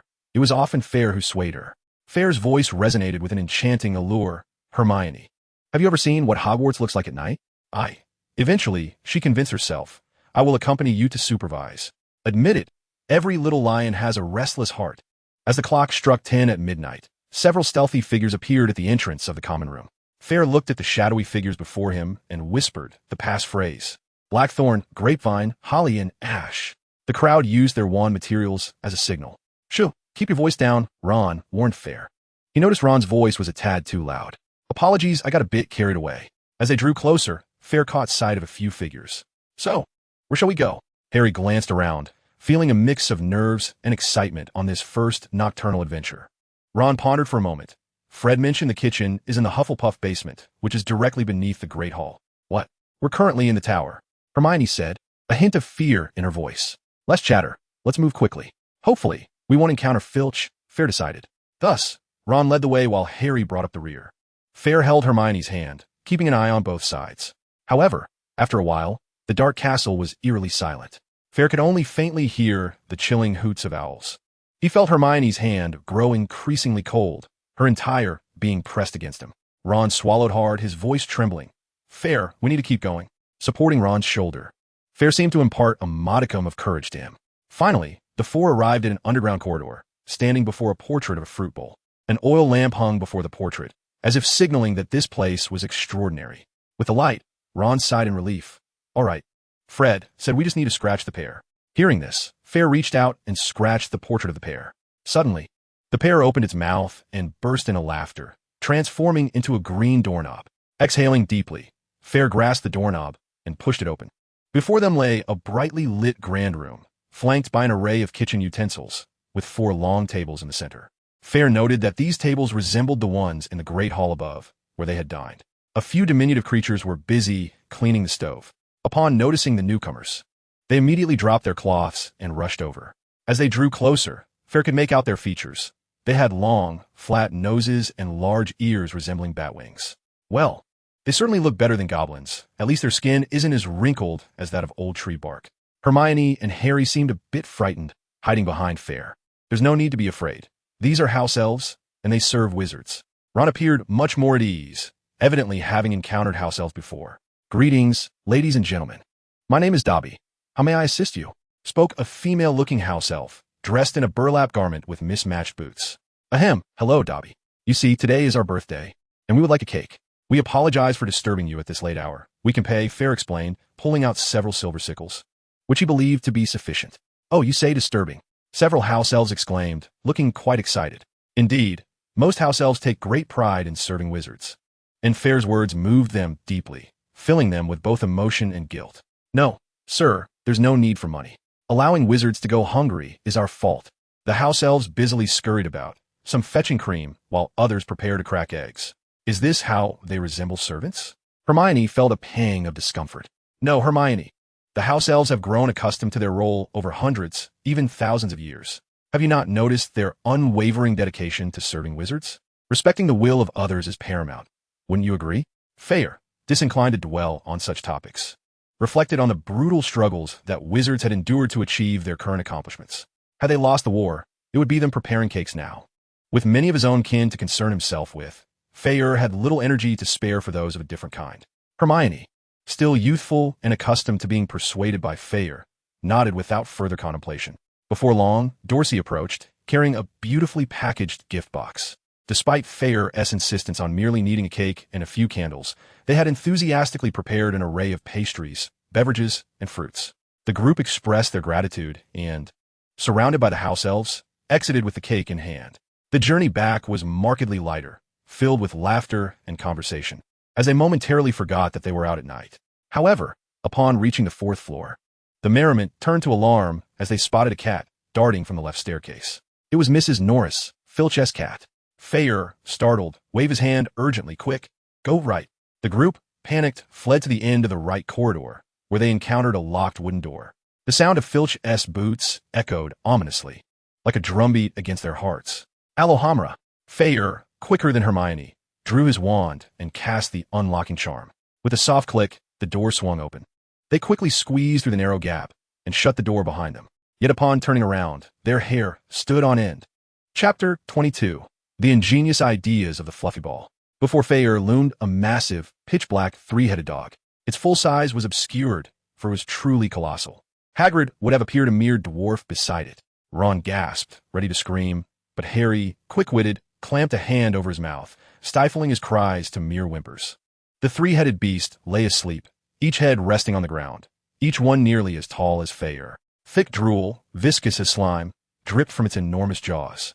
Fayre gestured for silence, pressing his hands downward to signal the group to remain still. They huddled against the door, terrified that even the slightest movement might awaken the giant hound. Ron was on the verge of tears, his legs shaking uncontrollably. Though only 3 minutes passed, it felt like an eternity. At last, Fayre peeked through the door's crack. No creatures were in sight. They sprinted away in silence, hastening upstairs until they reached the common room. "By Merlin's beard, this is absolutely insane. Why would they confine such a beast within the school?" Ron exclaimed, his fear morphing into rage. "Shoo, everyone is asleep," Fayre panted, collapsing onto the sofa. He drew his wand and pointed it at the fireplace. Flames roared to life. The bright firelight dispelled their panic. "Did you not see? The three-headed dog was lying atop the trapdoor. It guards something," Hermione explained as she began to unpack the gift box. Harry pulled out an apple and took a hearty bite, suddenly recalling Dumbledore's warning against venturing into the forbidden corridor on the 4th floor, precisely where they found themselves. Moreover, the item taken from Gringotts by Hagrid was sought after by someone. With these clues intertwined, Harry concluded that the three-headed dog was guarding the very item Hagrid had retrieved from Gringotts. Fayre nodded in agreement, stating that indeed, someone intended to seize it, prompting Dumbledore to relocate it to Hogwarts. Hermione interjected with irritation, urging them to quell their curiosity. "Enough. Do not let your inquisitiveness lead to further violations of school rules. If we were to breach that forbidden area, we could face dire consequences, or worse, expulsion." Her words struck a chord with Ron and Harry, leaving them somewhat taken aback. Nevertheless, they realized there were no further clues to pursue. Fayre chose not to remind them of anything. The truth would eventually reveal itself. Premature reminders might lead to unforeseen mishaps.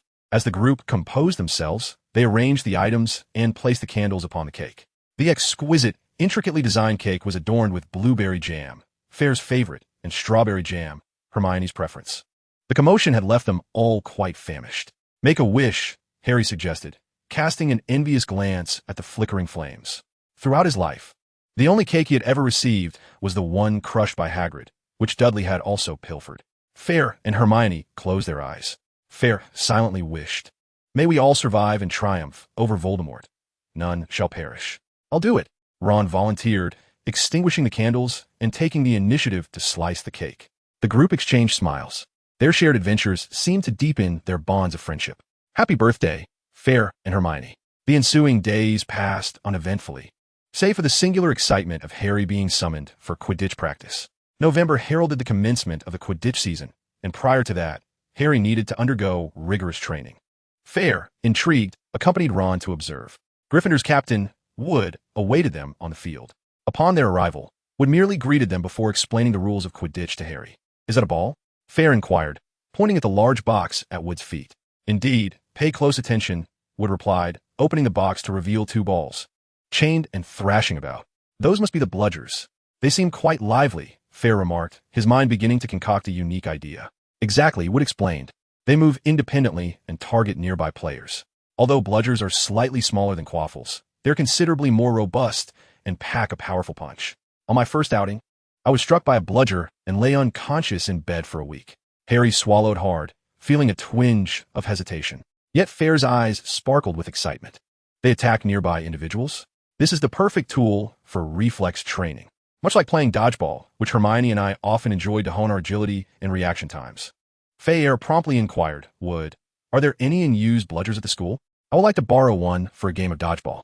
Wood scratched his head and replied, there are indeed some in the flying broom shed. Feel free to use them. However, the discarded bludgers usually have issues. They may either be immobile or excessively wild. Excessively wild? That sounds splendid. Fayre immediately made his way to the flying broom shed. The shed appeared larger than it seemed, likely due to an undetectable extension charm. Besides the outer room housing brooms, there was another chamber inside. During flying lessons, Fayre had only taken a broom from the front and had never ventured into the inner room. Pushing open the wooden door, beams of sunlight streamed through the windows, illuminating the swirling dust. The entire room was cluttered with various dilapidated brooms and broken wooden crates. After rummaging for quite some time, Fayre finally discovered several boxes meant for holding balls. With a creak, accompanied by a jarring rust sound, he opened a few boxes. Suddenly, one of the boxes began to shake violently. Fayre focused his gaze and saw a chained black bludger thrashing about wildly. The box seemed like a small boat amidst a furious sea, groaning under the strain. This is it, the Golden Legend. Fayre quickly closed the box. Now that he had the equipment, where could he train? Practicing outside was too perilous. If it struck someone, it would be troublesome. With the ferocity of this bludger, Fayre was certain it could potentially send someone to St. Mungo's hospital. Thus, he resolved to head to the room of requirement. Carrying the box, Fayre made his way to the 8th floor of the castle. I require a sturdy room for practicing dodgeball. A sturdy room for practicing dodgeball. Upon entering, he found a spacious chamber, surrounded by brick walls, with numerous iron bars protecting the bright windows. There were hardly any items scattered about. When he opened the box, the black bludger immediately began to thrash. I shall name you Friday. Taking a deep breath, Fayre unlocked the chains. Whoosh! Friday rocketed into the air like a rocket, leaving only a blur in its wake. As Friday hurtled towards him like an arrow, Fayre tensed his muscles and sidestepped to the right. A gust of wind rushed past, causing his hair to flutter. Before he could catch his breath, he heard a sharp whoosh behind him, raising the hairs on the back of his neck. Rolling forward, Friday zipped past him once more, narrowly grazing his shoulder. Huh, it seems my reflexes are still sharp, Fayre exclaimed as he rose, a triumphant smile adorning his face. Thud! Ouch! Chapter 23. The Principal's Council during dinner. Hermione, who had been searching for Fayre all afternoon, finally spotted him. However, Fayre looked rather disheveled, covered in dirt. His face bore bruises of various shades, and sweat and grime had turned his visage into a patchwork of stains. My goodness, Fayre, have you been fighting again? Hermione exclaimed, springing up like a startled rabbit and rushing over, her eyes filled with alarm. Fighting aside, what truly astonished her was the sight of Fayre in such a pitiful state after being beaten. Last time, when he battled Malfoy, Fayre merely had a slightly soiled hem. Harry, Ron, and Neville gazed on in disbelief. Ron, with a furious swing of his fist, exclaimed, I wondered why I couldn't find you this afternoon. Did Malfoy ambush you with Goyle and Crabbe? Fayre, cradling his painfully throbbing elbow, shook his head. No, Ron, you overestimate Malfoy. In a brawl, I could take them on with one hand tied behind my back. I was training. Before he could finish his sentence, Fayre had already taken a seat at the long table, grasping a glass of orange juice, quenching his thirst. What training? Hermione sighed in relief, pulling out a handkerchief to dab at the stains on Fayre's face. I devised a method to enhance my physical reflexes using a rogue bludger. Fayre winced at Hermione's touch, gritting his teeth in pain. Blast it! That bludger is far too swift and fierce. Perhaps I should wrap it in several layers of sponge. Harry pondered. Are you suggesting something akin to dodgeball? What is dodgeball? Ron asked, perplexed. A muggle game where players throw balls or sandbags at one another, and you must evade being hit. We used to play it often, Hermione explained. Harry nodded. Dudley often played that game with me, though he felt embarrassed to admit that it was Dudley who chased him with a baseball bat, attempting to strike him. So, you're saying you practice your reflexes through such a game? Ron quickly grasped the concept, though he remained bewildered. By Merlin's beard, why would you do that? I heard George mention that once a bludger went awry and broke a player's arm. Fayre replied, do you not see this as a splendid method to enhance a wizard's combat prowess? Spells can be evaded, so training one's physical reflexes is paramount. But why enhance combat prowess? I mean, we only need to pass our exams. Ron still did not comprehend. In his memories, he had never witnessed anyone striving to boost their combat skills. His mother employed everyday magic for laundry and cooking, while his father was an office worker at the Ministry of Magic. It is quite understandable. It is akin to Muggle students who are solely focused on achieving good grades, obtaining excellent qualifications, and securing promising jobs. Rarely do you see peers obsessed with enhancing their combat abilities. Do they aspire to be heroes? Sometimes. Wizards and Muggles are not so different. What era is this that one still engages in such pursuits? To navigate the world, one must possess connections and a solid background. Fayre then articulated a clear and compelling rationale. I aspire to become an Auror at the Ministry. As you know, Aurors are evaluated on their practical combat skills. Just imagine, facing a group of dark wizards alone, capturing them all, and sending them to Azkaban. How cool would that be? Just like Mad-Eye Moody. At this, Ron understood, gazing at Fayre with admiration as he envisioned himself as an Auror. What is an Auror? Harry inquired, confused. Hermione, somewhat exasperated, explained. They're the wizarding equivalent of police officers, responsible for confronting dangerous individuals. However, if you truly wish to become an Auror, you must study diligently. It is said that to become an Auror, one must achieve excellent or good grades in the Newt examinations, the advanced wizarding exams of the 7th year. Fayre chuckled softly, recognizing this as merely an excuse. While passing the exams is a requisite for becoming an Auror, ascending to prominence merely necessitates a wand that is both formidable and unyielding. After all, there exists a certain noseless entity in the future who will wield control over the Ministry of Magic without the need for examinations. Thus, for the strong, chaos serves as a ladder to ascend. Fayre aspired to become such a force. In the days that followed, Fayre clashed with the bludger known as Friday, resolute in his belief that he could evade it. Ron, moved by Fayre's dream of becoming an Auror, expressed his desire to train alongside him. However, Fayre merely summoned him to an uninhabited courtyard for a brief trial, which swiftly extinguished Ron's enthusiasm. Ron, barely catching a glimpse of Friday's shadow, found himself bloodied and tearful, seeking Madame Pomfrey in the infirmary. Fayre, having neglected his spell practice, found Hermione eager to collaborate on their assignments. But he often hurriedly completed them before retreating to the room of requirement for training. Recently, Hermione's demeanor appeared to droop, resembling a pair of wine bottles tilting downward, leaving Harry and Ron reluctant to ask her for their homework. In the room of requirement, Fayre panted heavily, perplexed as he gazed at Friday, who lay motionless on the ground, seemingly bereft of ambition, like a despondent fish. Had it truly come to this? Suddenly, a gentle yet authoritative voice emanated from behind him. Miss Granger mentioned you might be here, Fayre. Startled, Fayre whirled around to see the smiling elder, his beard as long and white as ever. Good day, Professor Dumbledore. It seems you can find me anywhere at Hogwarts. With a wave of his hand, Dumbledore transformed the bludger into a long wooden bench. Please have a seat, Fayre. However, I must confess, no one knows all the secrets of Hogwarts. Over the course of millennia, this castle has concealed too many mysteries. Feeling somewhat apprehensive, Fayre took a seat. Professor, I have yet to express my gratitude. I am truly thankful for the life-saving intervention you and Professor McGonagall provided. Dumbledore's smile broadened, and Fayre noticed a glimmer of reassurance in his eyes. You are quite eager. Fayre, I can see your fervent desire for strength. Fayre paused, then confessed, Indeed, Professor, I admit it. You see, the wizarding world is perilous. I wish to protect myself, Hermione, and many others. Yes, Fayre, I understand, Dumbledore replied. Did you know that there once was a child who, much like you, was was wholly consumed by the pursuit of power. However, in his quest, he strayed down a dark path. There was another child, similarly driven, yet fortunately he redeemed himself. But only after he had lost something dear. Fayre recognized whom Dumbledore spoke of and yearned to clarify that he was different from them. Little did he know, Dumbledore gently placed a hand on Fayre's shoulder. I know, my child, you are not like them. Your pursuit is not for power itself. At least not solely for that reason. You seek to protect something. Dumbledore paused. However, do you not feel that you have somewhat lost sight of the fundamental in pursuit of the trivial? The very things you ought to cherish are right beside you, yet you disregard their feelings. Many formidable wizards initially sought power for a reason, but in doing so, they often forget their true intentions. Fayre, as if doused with cold water, suddenly awakened. He recalled Hermione's sorrowful expression from earlier that morning, a moment he had truly overlooked. Chapter 24. The Mystery of Magic. I understand, Headmaster. Fayre nodded. In plain terms, no matter how diligently he trained, he remained merely a first-year student. Can a top bowstring hold for years? Dumbledore was still alive, and Fayre did not believe that without his guidance, Dumbledore would ultimately fall victim to treachery.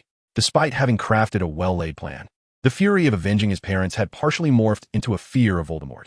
This fixation on power had taken its toll. Dumbledore smiled, saying, a balance of tension and relaxation is the most effective method of wizarding training. Fayre, I do not oppose your pursuit of power. However, you still have much to learn. Do you not? Fayre agreed. Upon reflection, he thought, what a rare opportunity to converse with Dumbledore. Perhaps he could seize this moment to seek counsel? After all, this too is a form of learning, as the headmaster had mentioned. Headmaster, what exactly is magic, and how can one enhance their magical abilities? Dumbledore appeared somewhat taken aback, stroking his beard, and replied, no one truly knows what magic is, Fayre. Just as all humans possess physical strength, what is the nature of that strength? In a sense, magic is akin to a wizard's physical vitality. It is a form of energy, an innate force, even a fundamental law of this world. For centuries, many self-proclaimed wise but rather dim-witted wizards have attempted to unravel the essence of magic, only to lose themselves in the process. Even Merlin might not fully grasp what magic is. Thus, it is hardly necessary to study it exhaustively. Dumbledore added gravely, nevertheless, just as physical strength can be developed and utilized, there are methods to harness and enhance magic to become stronger. Fayre's eyes brightened at this revelation. In truth, he harbored no deep interest in the essence of magic. Ultimately, his goal was to augment his own capabilities. There are generally 4 methods to enhance magical power. 1. Natural maturation of the body. As a young wizard grows, their internal magic will naturally strengthen. If you possess a unique bloodline or exceptional innate talent, you will undoubtedly be stronger than others. 2. Indirectly exercising the quality of magic through the use of spells. Just as physical strength can be bolstered through exercise, frequent use of magic can refine one's magical potency significantly. 3. Mastering a greater body of magical knowledge or spells. Continuous learning can also augment magical power. You will find that every powerful wizard is a scholar at heart. For certain potions or artifacts, these are either exceedingly rare or have minimal effects.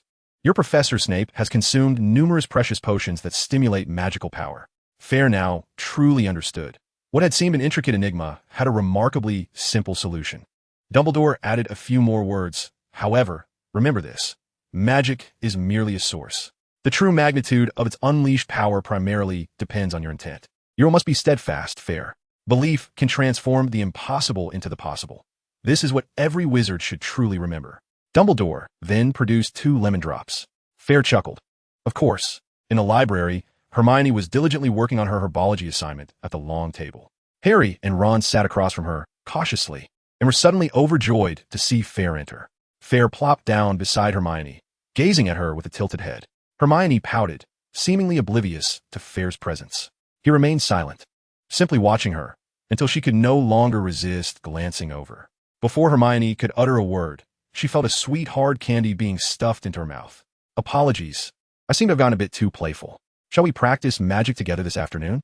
Fayre said with a grin. Hermione shot him a glare, muttering under her breath. Yet her lips curled into a smile. Fayre did not catch her words, but he was aware that the sun continued to rise as usual. Not being engrossed in training did not equate to idleness. Besides attending classes, Fayre had assignments to complete, magic to practice with Hermione, and queries to pose to Professors Flitwick and McGonagall. he discovered that asking the professors directly was far more convenient than sifting through reference materials. Professors McGonagall and Flitwick were exceptionally diligent and enjoyed having young wizards come to them with questions. Unfortunately, only a small fraction of older students took this initiative, as students generally prefer to avoid their teachers. Additionally, Fayre wrapped the quaffle in several layers of sponge on Friday, significantly reducing its impact. He planned to invite Hermione, Harry, and Ron to join him. It felt rather dull to be confined alone in the room of requirement, stifling. Training together would foster collective improvement. We could head near Hagrid's hut. It's close to the Forbidden Forest, and there are no other students around, Harry suggested, emphasizing that it mattered little what they played, as long as friends were invited to partake.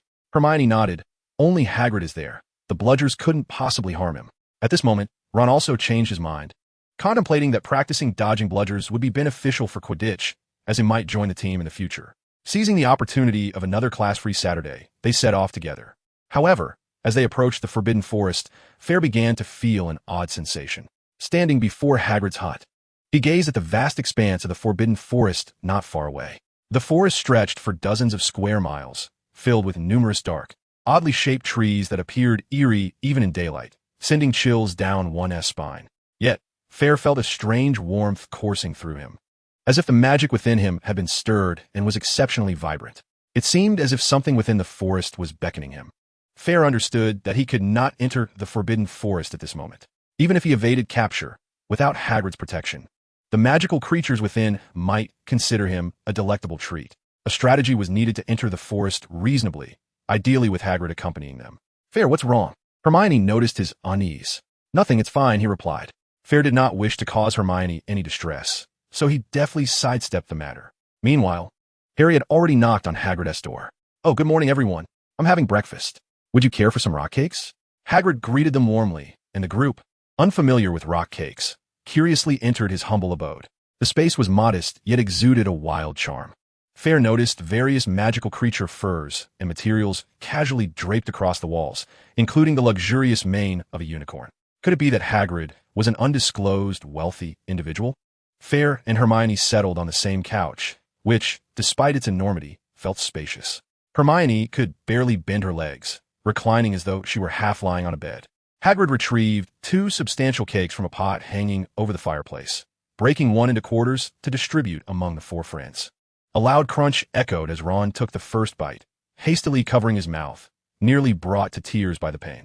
Hermione, being more astute, delicately tore off a softer piece from the split side and tasted it, immediately furrowing her brow in discontent. Fayre followed suit, only to be met with a strong, burnt flavor, reminiscent of dough roughly encasing filling and being directly tossed into a fire until charred. Perhaps that was precisely how it was prepared. Fayre tucked the rock cake into his robe pocket and rose, preparing to leave. The others exchanged glances. How did you manage to say everything we wanted to express? Chapter 25, The Eve of Halloween. From that point on, Hagrid's hut became a regular gaming venue for the group. Fayre's training progressed steadily as well. He felt a significant enhancement in both his magical prowess and physical reflexes. His magical energy had also notably strengthened through rigorous practice of spells and innate talents. Professor McGonagall praised his magical abilities, stating they surpassed those of a 4th-year wizard. One morning, Fayre awoke to the sweet aroma of roasted pumpkin wafting through the air. It was a rare early start for everyone, roused by the enticing scent. Descending the stairs together, Ron exclaimed, "How fortunate! We only have charms and history of magic this morning. We can have some fun in the afternoon." However, Fayre sensed an undercurrent of unease. It seemed that trouble was brewing. He recalled Quirrell unleashing the troll to create chaos in an attempt to steal the Philosopher's Stone. Despite his initial reluctance in their first year to provoke Quirrell due to his own developmental needs, the ripple effects of his actions had altered many circumstances. Regardless, Fayre resolved to stay close to Hermione today to avert any unforeseen mishaps. The charms class was shared with Hufflepuff, which was splendid as it spared him from the sight of Malfoy's insufferable face. Interestingly, Malfoy had been rather subdued lately, perhaps a result of receiving a beating or scheming something nefarious. Fayre remained indifferent, sitting alongside Hermione as usual, with Ron and Harry to her right and Neville to his left. He sensed that Professor Flitwick had intentionally arranged the seating to allow the 2 top students to assist the struggling learner, who often dozed off during lessons. Children, today we shall delve into the art of the levitation charm. Professor Flitwick's voice was notably high-pitched. The levitation charm is foundational magic that every wizard must master. It is the simplest incantation for lifting objects into the air. All subsequent charms we will explore, such as the summoning charm, require a firm grasp of levitation. Both Neville and Hermione have already taught themselves the levitation charm with a perfect success rate. Nevertheless, a detailed explanation from the instructor invariably deepens comprehension. For the first time, Neville found himself pondering this theory, which, upon reflection, seemed quite plausible. Although the incantations differ, the manipulation of magical energy during the casting varies in sensation. Something Neville could distinctly feel. It felt akin to a certain frequency, reminiscent of a musical melody. Similar charms share comparable frequencies, some being simple while others are complex. Thus, mastering the fire-making charm would indeed benefit the learning of the exploding charm later on. However, he had yet to grasp the exploding charm, while Seamus had already succeeded. Professor Flitwick had just elaborated on the key points of casting when he allowed everyone to practice freely. Bang! A flare startled Hermione, causing her to lean back with wide eyes. Seamus appeared soot-streaked, his hair resembling a casualty of mischievous fireworks. Alas, the poor feather was utterly obliterated. Truly, you are a prodigy of explosions. Oh, my dear boy, you mispronounced the incantation. Everyone must be cautious. Professor Flitwick admonished Seamus and advised the young wizards. Meanwhile, Ron provided a dose of humor, patiently reciting the incantation several times, yet the feather remained unmoved by even a centimeter. Frustrated, he swung his wand with such fervor that it left a blur in the air. At that moment, Neville thought he was merely flicking water off his wand. I say, stop. Hermione could no longer contain herself and interjected. You nearly poked someone's eye out, and your pronunciation was incorrect. The emphasis is on Leviose, not Leviasa. All right. You and Neville are always so clever. It's quite irksome, Ron retorted. Their camaraderie blossomed far earlier than in the original timeline, prompting Ron to merely pout in complaint. Unwilling to invite further mischief. Who would dare provoke the know-it-all? Well, their homework. He was also acutely aware of the bond between Neville and Hermione and wished to avoid any conflict. Meanwhile, History of Magic class proved considerably more animated than usual. Although Professor Binns' lectures remained characteristically dull, his tone unwaveringly monotonous, inducing an exceptional soporific effect. Frankly, other ghosts spoke quite normally. Why was it only Professor Binns who lacked variation in his tone? Neville engaged in conversation with his peers. From the back, Neville leaned forward, whispering, I heard that Professor Binns was once a living professor of history of magic, until one day, he forgot to bring his body to class and subsequently became a ghost. Hermione replied, It seems Professor Binns spoke in much the same manner during his lifetime, despite the tedium of his lectures. Having such a ghostly professor of magical history was a stroke of fortune for Hogwarts. Neville believed Professor Binns to be a living fossil, and, as a ghost, he could never truly die. This meant that Professor Binns served as the chronicler of Hogwarts history, encompassing the past, present, and future.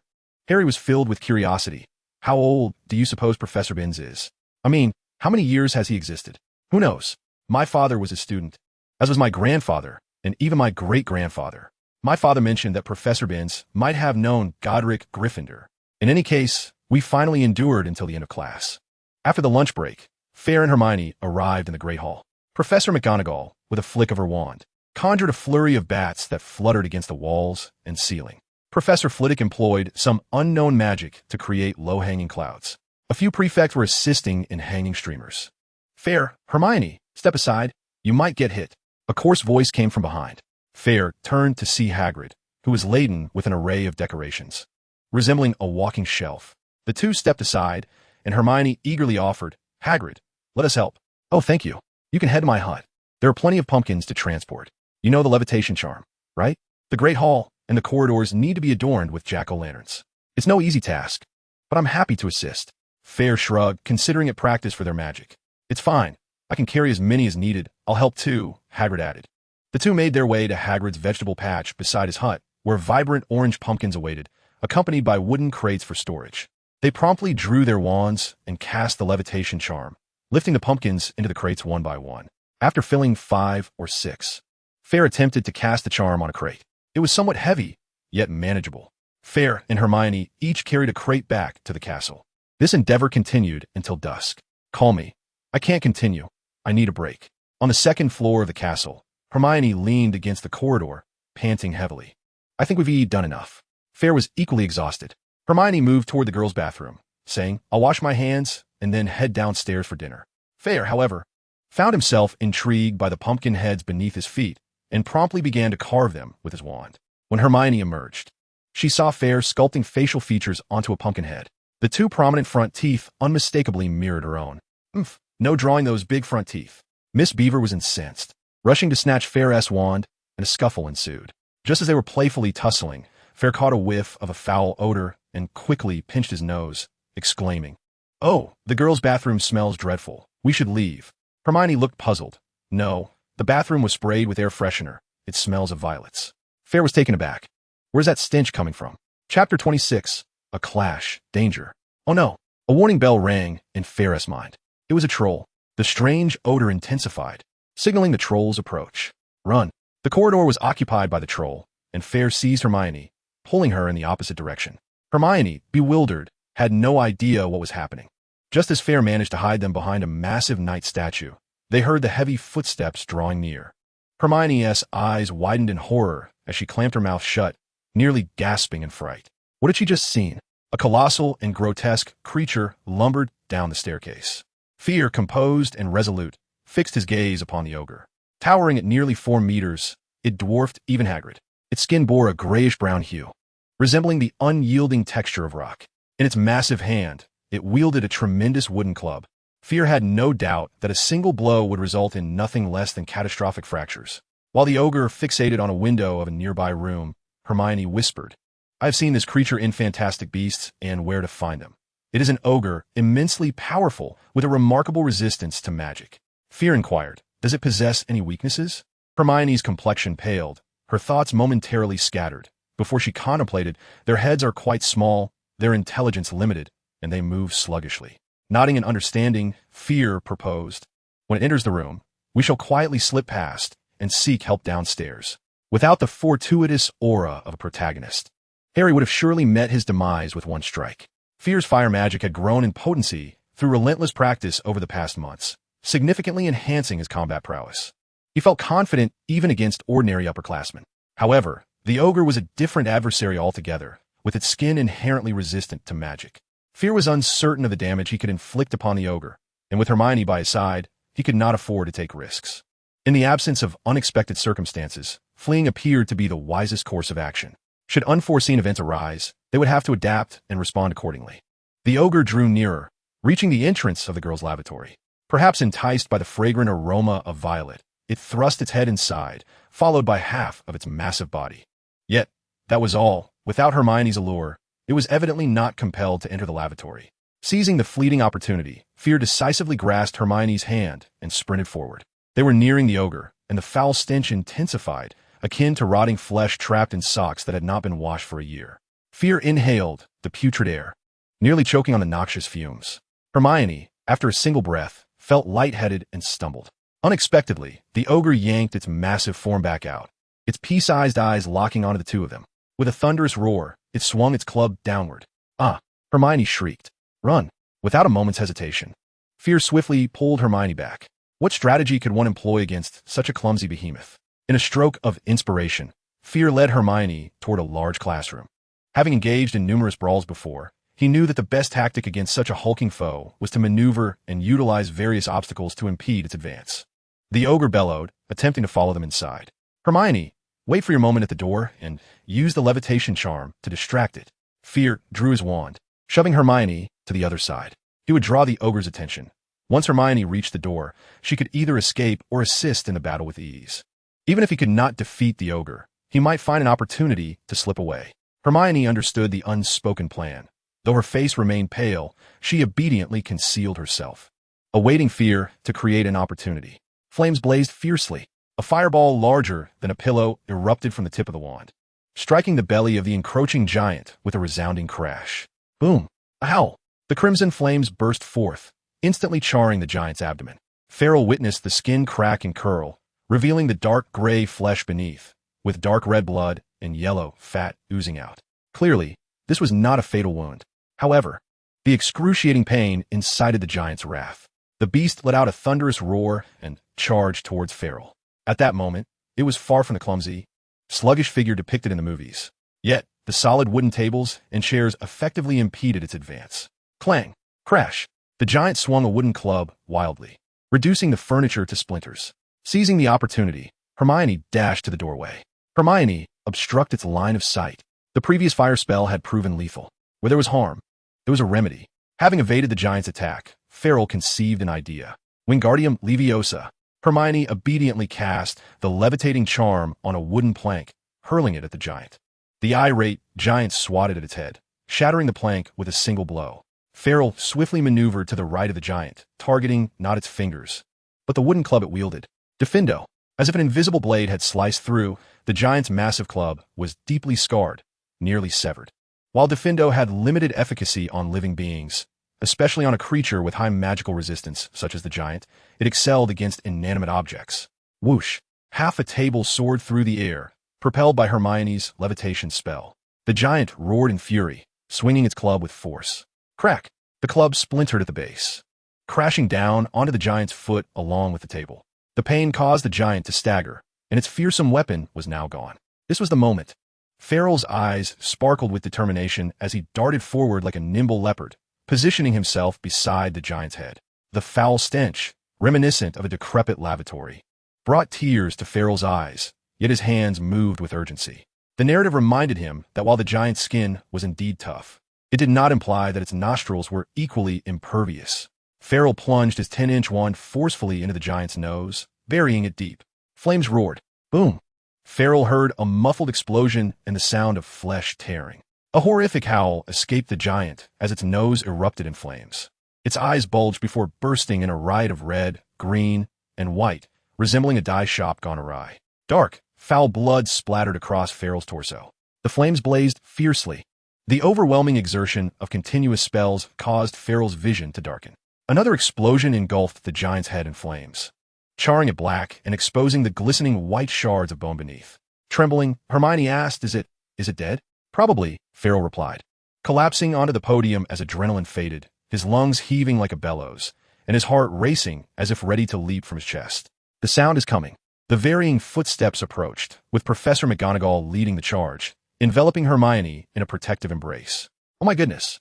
Amidst the wreckage of wooden frames lay the grotesque form of a slain giant, its demise a pitiful spectacle. Covered in blood, Fayre was diligently cleaning his wand with the tattered remnants of the giant's clothing. Severus Snape, with a clouded expression, addressed him, Mr. Heffys. You would do well to elucidate the circumstances. Fayre lifted his gaze, and the professors beheld his countenance, reminiscent of a canvas splattered with vibrant hues. With a grin, he greeted, Good day, professors. Chapter 27, renowned throughout the school. Hey, have you heard? Fayre and Hermione triumphed over the giant last night. Professor McGonagall awarded Gryffindor 20 points. Fayre, I've heard you obliterated the giant into fragments with a thunderous explosion. Professor McGonagall intended to grant you 100 points, but old Bat Snape disagreed. George and Fred arrived early, cheerful as they recounted the tale to Fayre. Across the table, Ron animatedly recounted the epic battle of the previous night, saliva flying as if he had been present at the scene. Fayre, exasperated, placed his hand on his forehead. George, Fred, don't think I cannot surmise that it is you who are spreading these exaggerated tales. He felt the gaze of the hall upon him, a mixture of admiration, eagerness, and envy. Fred tossed a grape into the air, catching it deftly in his mouth, mumbling, What does it matter? This belongs to the glory of Gryffindor. A petite beauty with slightly dark skin and a prominent nose paused beside Fayre to greet him. Hi, Fayre, I'm Padma Patil, the sister of Parvati Patil. You know, my sister is Hermione's roommate. Hello. Fayre responded with a cordial nod. Oh really? I think you ought to find your sister. Hermione interjected with a disdainful huff, causing Padma to scoff and walk away. Regardless, Fayre had achieved fame throughout the school. Ron and Seamus, along with Neville, had evidently become his ardent admirers, spreading tales of his valiant deeds. Until the following Saturday, the Quidditch season officially commenced. In the morning, within the hall, Hermione sipped her lemonade, observing Harry, who appeared restless and burdened. Harry, you ought to eat something. The match is about to commence. No, I can't eat. Harry shook his head. A blueberry muffin would be refreshing. Fayre, savoring the blueberry muffin Hermione had spread for him, casually offered Harry a jar of blueberry jam, though he would not apply it for him. Ron, with a sausage in each hand, mumbled, Indeed, Harry, the weather is far too frigid. It snowed yesterday, and the lake is as hard as iron. You cannot endure without nourishment. Good luck, Potter. A grim and oily tone resonated from behind, and Fayre, without needing to glance, knew who it was. Snape loomed above, uttering remarks that straddled the line between consolation and derision. Perhaps you cannot confront a giant like the simple-minded, brawny Heffies. Yet a mere game of Quidditch should pose no challenge for you. Harry remained silent, fixated on Snape's somewhat unsteady gait, before turning to inquire. Did Snape seem injured yesterday as well? Hermione shook her head. I saw him in the library yesterday during the day, and he was quite healthy then. Harry, deep in thought, replied, I suspect that the troll released yesterday was set loose by Snape, who intended to sneak into the forbidden corridor on the 4th floor to steal something. Remember? That object Hagrid retrieved from Gringotts, which we previously speculated was hidden beneath the trapdoor guarded by the three-headed dog. But he failed. The three-headed dog bit Snape. Well, Snape's appearance is quite deceptive. If Fowl were unaware of the truth, he too would suspect Snape. But enough of that. Harry, focus on the match. Has the Nimbus 2000 Professor McGonagall sent you adapted well? At the mention of this, Harry perked up, taking a bite of his dry bread. I've been training for several days now. Its speed is astounding, like that of an airplane. By 11 o'clock, it seemed that the entire student body had gathered in the stands of the Quidditch pitch, with many students even bringing telescopes to get a better view of the match. Fowl and Hermione made their way to the top tier. Ron and Seamus had already arrived, unfurling a massive banner made from a bedsheet stained by mouse droppings, emblazoned with the words Harry for victory, alongside a large lion's head. That's quite impressive, Hermione remarked. By the way, I have a splendid idea. She drew her wand and pointed it at the lion design. Brilliant colors. With a flash, the various paints of the lion design shimmered and appeared to flow. Cool. Seamus gave a thumbs up. The match commenced with Gryffindor facing Slytherin, and the commentator Lee Jordan was particularly animated. Angelina Johnson has seized the quaffle. Oh, what a remarkable girl, and quite charming as well. Jordan, Professor McGonagall scolded sharply. Step aside, make room. Hagrid arrived, his massive frame causing the audience to sway. To create space for Hagrid, Fowl and Hermione squeezed together, with Hermione nearly sitting in Fowl's lap. Ron? He and Seamus were crammed on the other side. As the match continued, Harry seemed to spot the golden snitch, but as he dove for it, he was knocked aside by Slytherin's Marcus Flint. Send him off. Red card, shouted Dean Thomas, a classmate of Fowl. Ron turned to Seamus. What I say red card? Seamus explained, in Muggle football, showing a red card means a player is sent off. Ron reminded, this ISNT football, Dean. In Quidditch, fouls usually result in just a free shot. So Slytherin is quite adept at fouling. Their strategy is to offset a small cost with a great one. If Harry catches the golden snitch, it's all over. Not only was Dean upset, but the commentator Lee Jordan was equally incensed. Oh, that is a blatant and despicable act of cheating. Jordan, Professor McGonagall bellowed once more. Suddenly, Harry's broom began to shake violently, startling everyone. What is wrong with Harry's broom? Hagrid exclaimed, perplexed. Did Flint break it? Hagrid denied. Impossible, aside from powerful dark magic. There is hardly anything that can interfere with a flying broomstick. Upon hearing Hagrid's words, Hermione raised her telescope to survey the surroundings. It was Snape. He was casting a spell on Harry. When performing dark magic, one must maintain a steady gaze upon the target, and Snape, situated across the stands, was doing just that, murmuring incantations. Not necessarily. Quirrell was also fixated on Harry. Perhaps others were too. Frodo believed they should remain vigilant of Quirrell, as he might not adhere strictly to the original script and could very well plot against them. No, it must be Snape. That old bat. Ron exclaimed angrily. The Weasley twins soared beneath Harry, attempting to catch him. However, each time they approached, the broomstick soared further and higher. Clearly, the spellcaster intended to send Harry tumbling to the ground. I have a plan. Let us disrupt the spell, Hermione declared. I will accompany you. Frodo exchanged a glance with Hermione and swiftly made his way towards the stand staircase. Chapter 28, Blue Fireworks. Harry's broomstick trembled violently. Frodo and Hermione struggled through the throngs of spectators to reach Snape's stand. Frodo did not look directly at Quirrell, but instead glanced at him from the corner of his eye.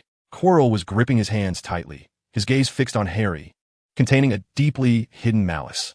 Frodo feigned urgency, abruptly colliding with a fellow student. The student fell backward onto Quirrell, causing him to lose his balance momentarily. Quirrell reacted with a fleeting display of panic, stammering a greeting to the student. Hogwarts' finest actor. Frodo admired silently, while Hermione crouched down, concealing herself among the crowd. With wand drawn, Frodo did not hear Hermione utter any incantation. Suddenly, a small, vibrant blue flame erupted from the tip of her wand, resembling a beautiful, flowing blue flower. What kind of magic is this? Frodo had been studying transfiguration lately and had not paid much attention to Hermione's spells. The blue flame appeared to possess little power. It took Snape nearly half a minute to realize he was on fire. Following a scream, Hermione, hidden within the crowd, waved her wand. No one noticed what the two had done as Frodo and Hermione bent low to extricate themselves from the throng. Meanwhile, on the pitch, Harry had stabilized his broom and continued his pursuit of the golden snitch. What was that magic? Frodo inquired. Blue fireworks, Hermione explained. I found a book in the library yesterday that detailed this spell. Of course. The Slytherin Seeker was diving alongside Harry. Closer now, nearer to the ground. The Slytherin Seeker, frightened of crashing into the hospital, hastily pulled up on his broomstick. Harry lunged forward but stumbled. As he tumbled to the ground, he opened his mouth and expelled a golden ball. Harry Potter had caught the golden snitch. Lee Jordan was incredibly excited. Madam Hooch promptly blew her whistle. The match is over. Gryffindor wins. Nonsense. You think Snape intended to cast a spell on Harry? Inside the hut, the fire blazed warmly, dispelling the chill. Hagrid was brewing tea, opposing Ron's assertions. I once read in a book that in order to cast a dark curse, one must maintain unwavering focus on the target, and that is precisely what Snape did, Hermione elucidated. Harry, who already harbored a certain prejudice against Snape, though he would argue it was not bias, convinced himself with a series of deductions. After all, his leg had been injured by a three-headed dog. Hagrid, filled with uncertainty, inquired, How do you know about Fluffy? Fluffy? He is my pet. Splendid, isn't he? I dare say there is no other such obedient three-headed dog in all of Britain. Hagrid boasted with pride, only to add, but Snape cannot possibly be a villain. He is the keeper. No, I cannot divulge more. It is top secret. Before Nicholas Flamel could utter another word, Fayre interjected. Quirrell is also keeping a close watch on Harry. He is a suspect as well. Quirrell? Harry expressed skepticism. You might as well say Quirrell is being tormented by Snape. However, Fayre had always been reliable, and Harry found himself persuaded by this older brother figure. Regardless, someone must be coveting that object. Hagrid, Fayre concluded. Hogwarts harbors malevolence. Hagrid grew more agitated. I tell you, you are mistaken. I do not know why Harry's broomstick behaved as it did, but neither Snape nor Quirrell would harm a student. Hogwarts is the safest place in the world. Listen, forget about that. It is Dumbledore's and Nicholas Flamel's secret. Well said, Hagrid. During lunch in the Great Hall, Harry declared, We must ascertain who Nicholas Flamel is. No need. I already know, Fayre replied, uninterested in spending countless days investigating trivial information. He would rather practice magic. Nicholas Flamel is one of the most renowned alchemists. His most remarkable achievement is the creation of the only remaining Philosopher's Stone. What is the Philosopher's Stone? Ron asked, utterly bewildered. Hermione, suddenly animated, set down her cutlery and exclaimed, I know. That name sounds familiar. I have read about it before. The Philosopher's Stone is a substance with astonishing properties, one of the highest achievements in alchemy. It can transform any metal into pure gold and even produce the elixir of life. It is said that Nicholas Flamel is already 666 years old, and his wife is only 7 years younger than he. Cool, Ron mused, his mind racing. If I had the Philosopher's Stone, I could amass an endless fortune in galleons. And then I would get a new wand. No, Snape, what I mean is that villain does not seek galleons. If it were merely for gold, he would not risk so much to infiltrate Hogwarts. He seeks immortality. Harry surmiset. We must thwart him. Fayre pondered for a moment. Quite frankly, he was unsure whether the challenges surrounding the Philosopher's Stone were truly Dumbledore's test for Harry or mere coincidence. If it were simply an accident, it would indeed be prudent to alert Dumbledore, lest an unforeseen disaster arise. What if during the climactic battle, Quirrell chose not to seize Harry with his hands, but rather cast a curse to bring him down? Even the slightest possibility warranted that he would not allow Voldemort to resurrect prematurely. Certainly, it would be improbable for Fayre to take the initiative and directly approach Dumbledore to draw Quirrell's attention. Contemplating this, Fayre remarked, Harry, that is merely our conjecture. At present, we lack any concrete evidence. However, you might seek out Dumbledore and inform him of your suspicions regarding someone attempting to seize the Philosopher's Stone. No one shall reproach you for this. Just remember, do not mention Snape or any other suspects. Harry nodded, forsaking his meal, and promptly dashed off to Dumbledore's office. After the lunch break, Fayre and Hermione arrived at the library. This is it, the very book I discovered yesterday. It contains a wealth of fire magic, Hermione announced, placing an old tome with a leather cover before Fayre. She pouted slightly.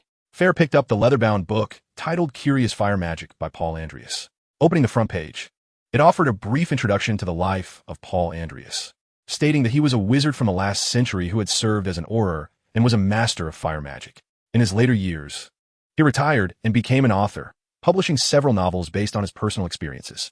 This book was his final work, documenting several fire spells he deemed interesting or peculiar.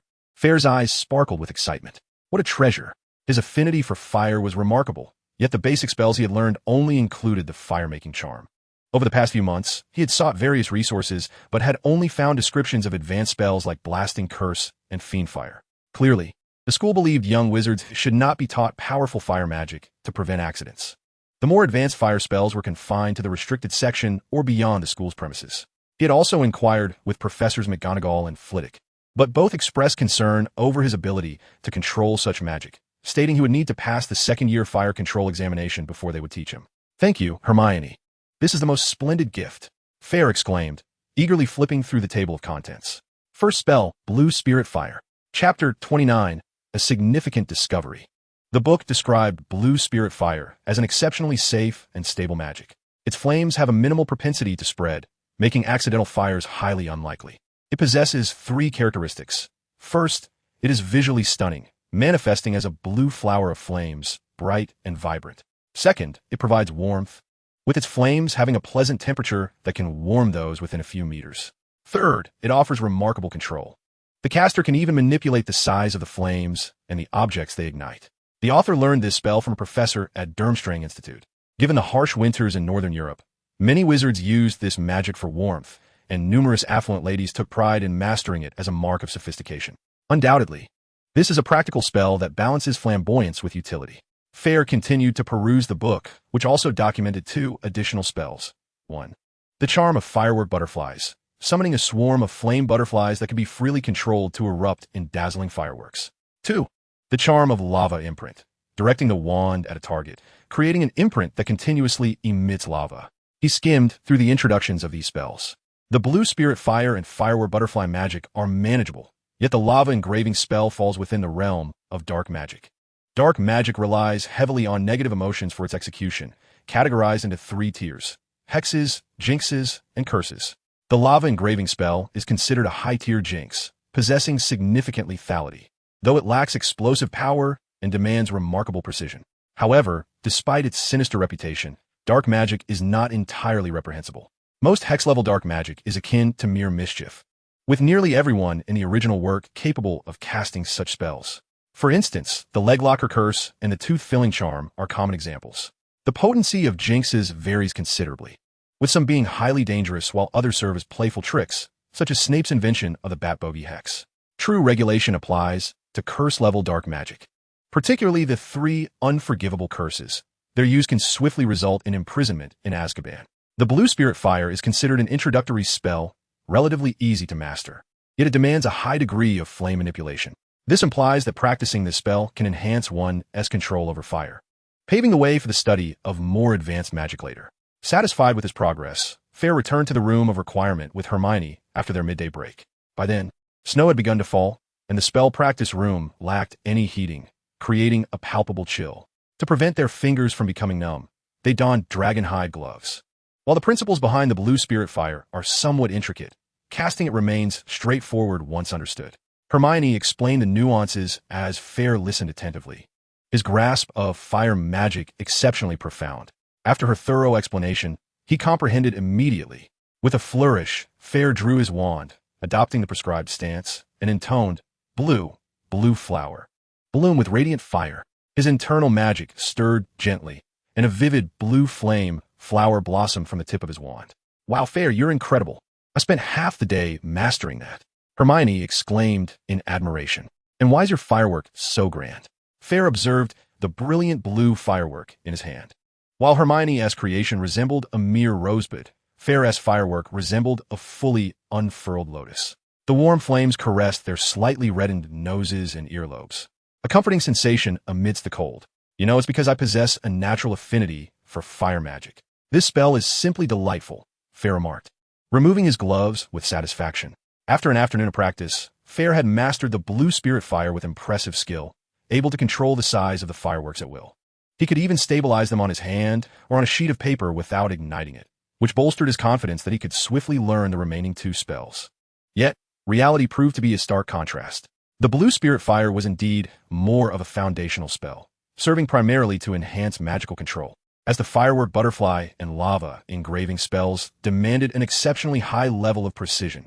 Fayre had temporarily abandoned the lava engraving spell, recognizing it as the most challenging magic. It required the swift execution of intricate runic patterns with the wand, while simultaneously ensuring that magical energy flowed seamlessly with the engraving. Any interruption or slightest instability would prove disastrous. The power of curse-level dark magic may be lacking, yet its complexity rivals that of such formidable spells. In comparison, the firework butterfly spell is somewhat less challenging. This enchanting celebration spell is indeed captivating, yet it approaches the difficulty of advanced incantations. The butterflies summoned by this magic are governed by both thought and magical energy, with the timing of their explosion entirely dictated by one's intent. Consequently, the difficulty escalates exponentially with each additional butterfly conjured. Often, after practicing, Fayre finds himself with a splitting headache and a heavy sense of fatigue, forcing him to confine his practice to the evenings when he has no classes. Nevertheless, Fayre's intuition suggests that the potential and upper limits of this magic are remarkably high, even surpassing that of Lava Imprint. The visible enhancement in his magical prowess is nothing short of extraordinary, akin to a magical enhancement.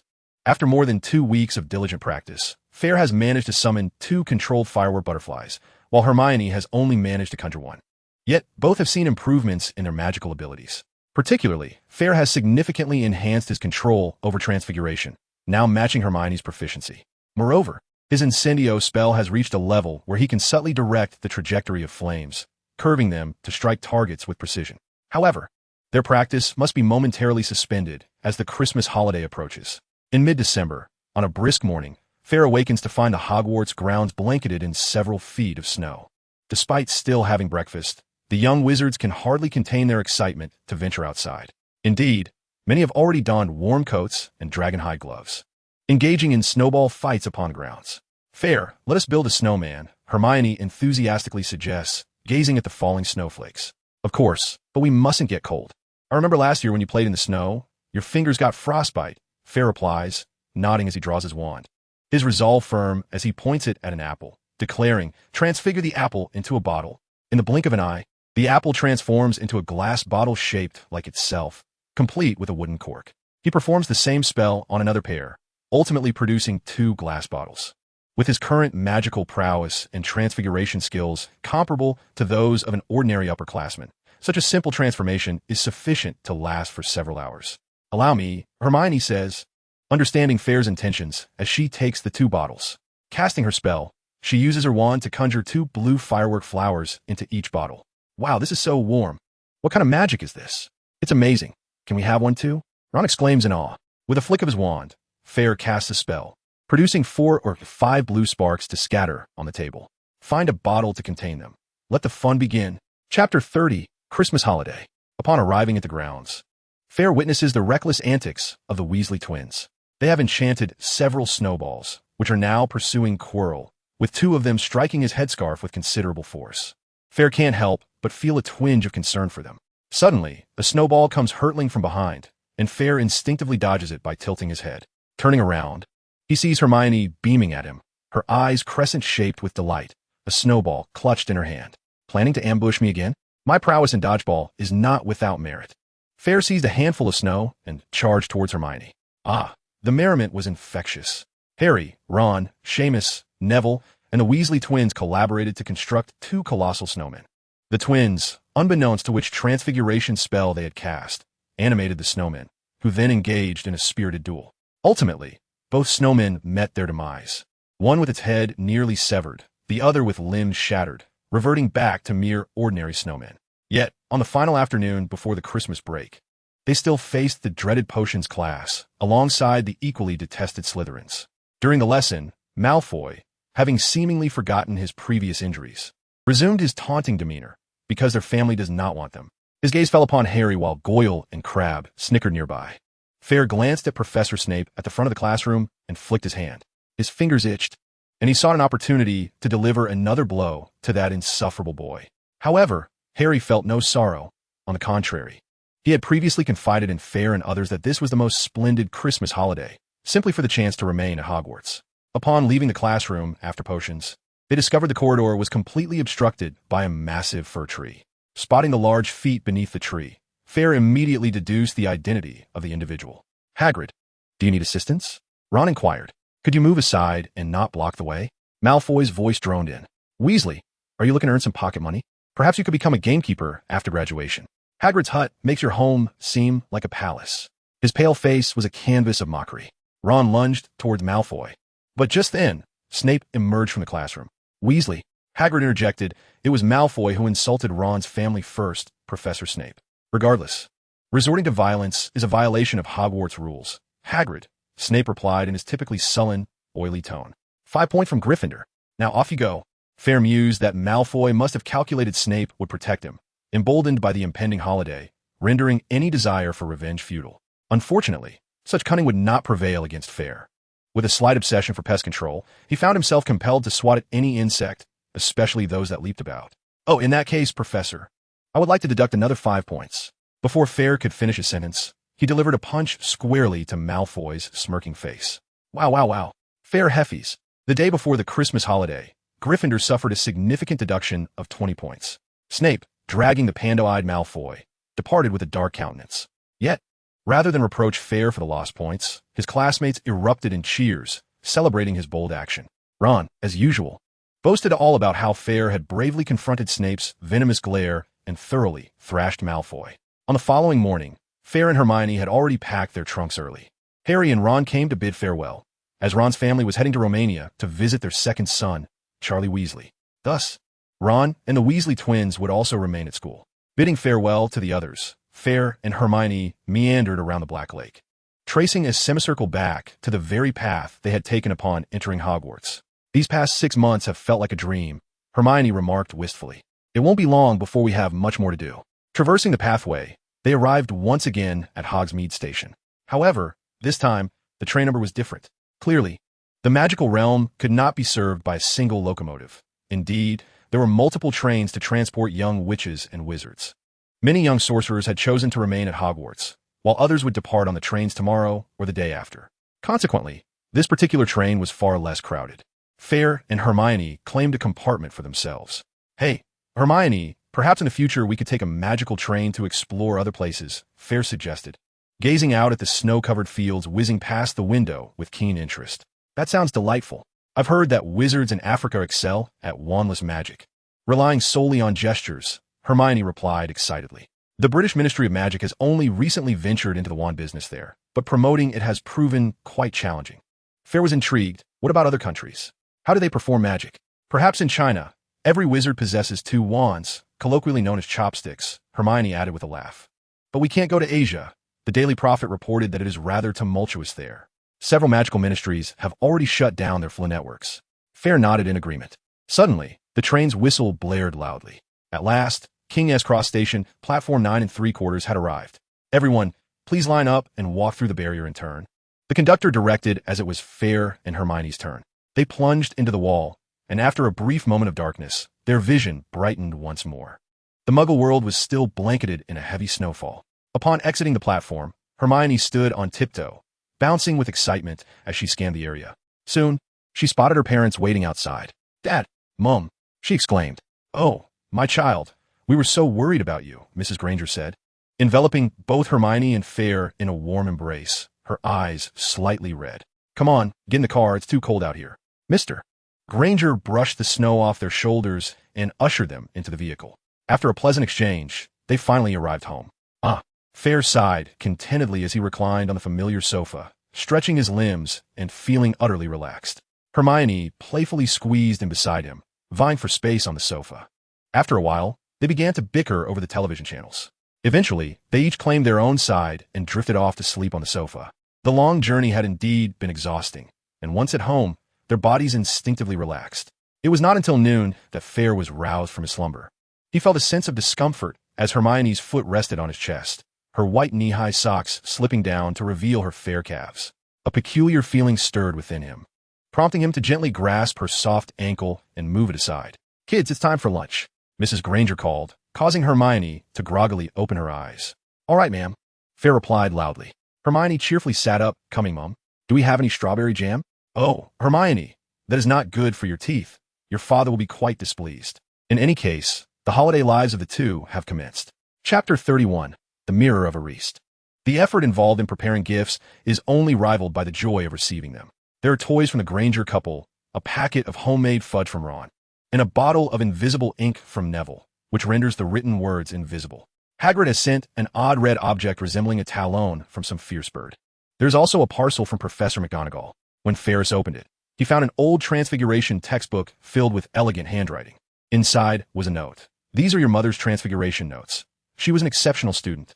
As Ferris caressed the handwriting, an overwhelming wave of emotion surged through him. Blast it! Voldemort!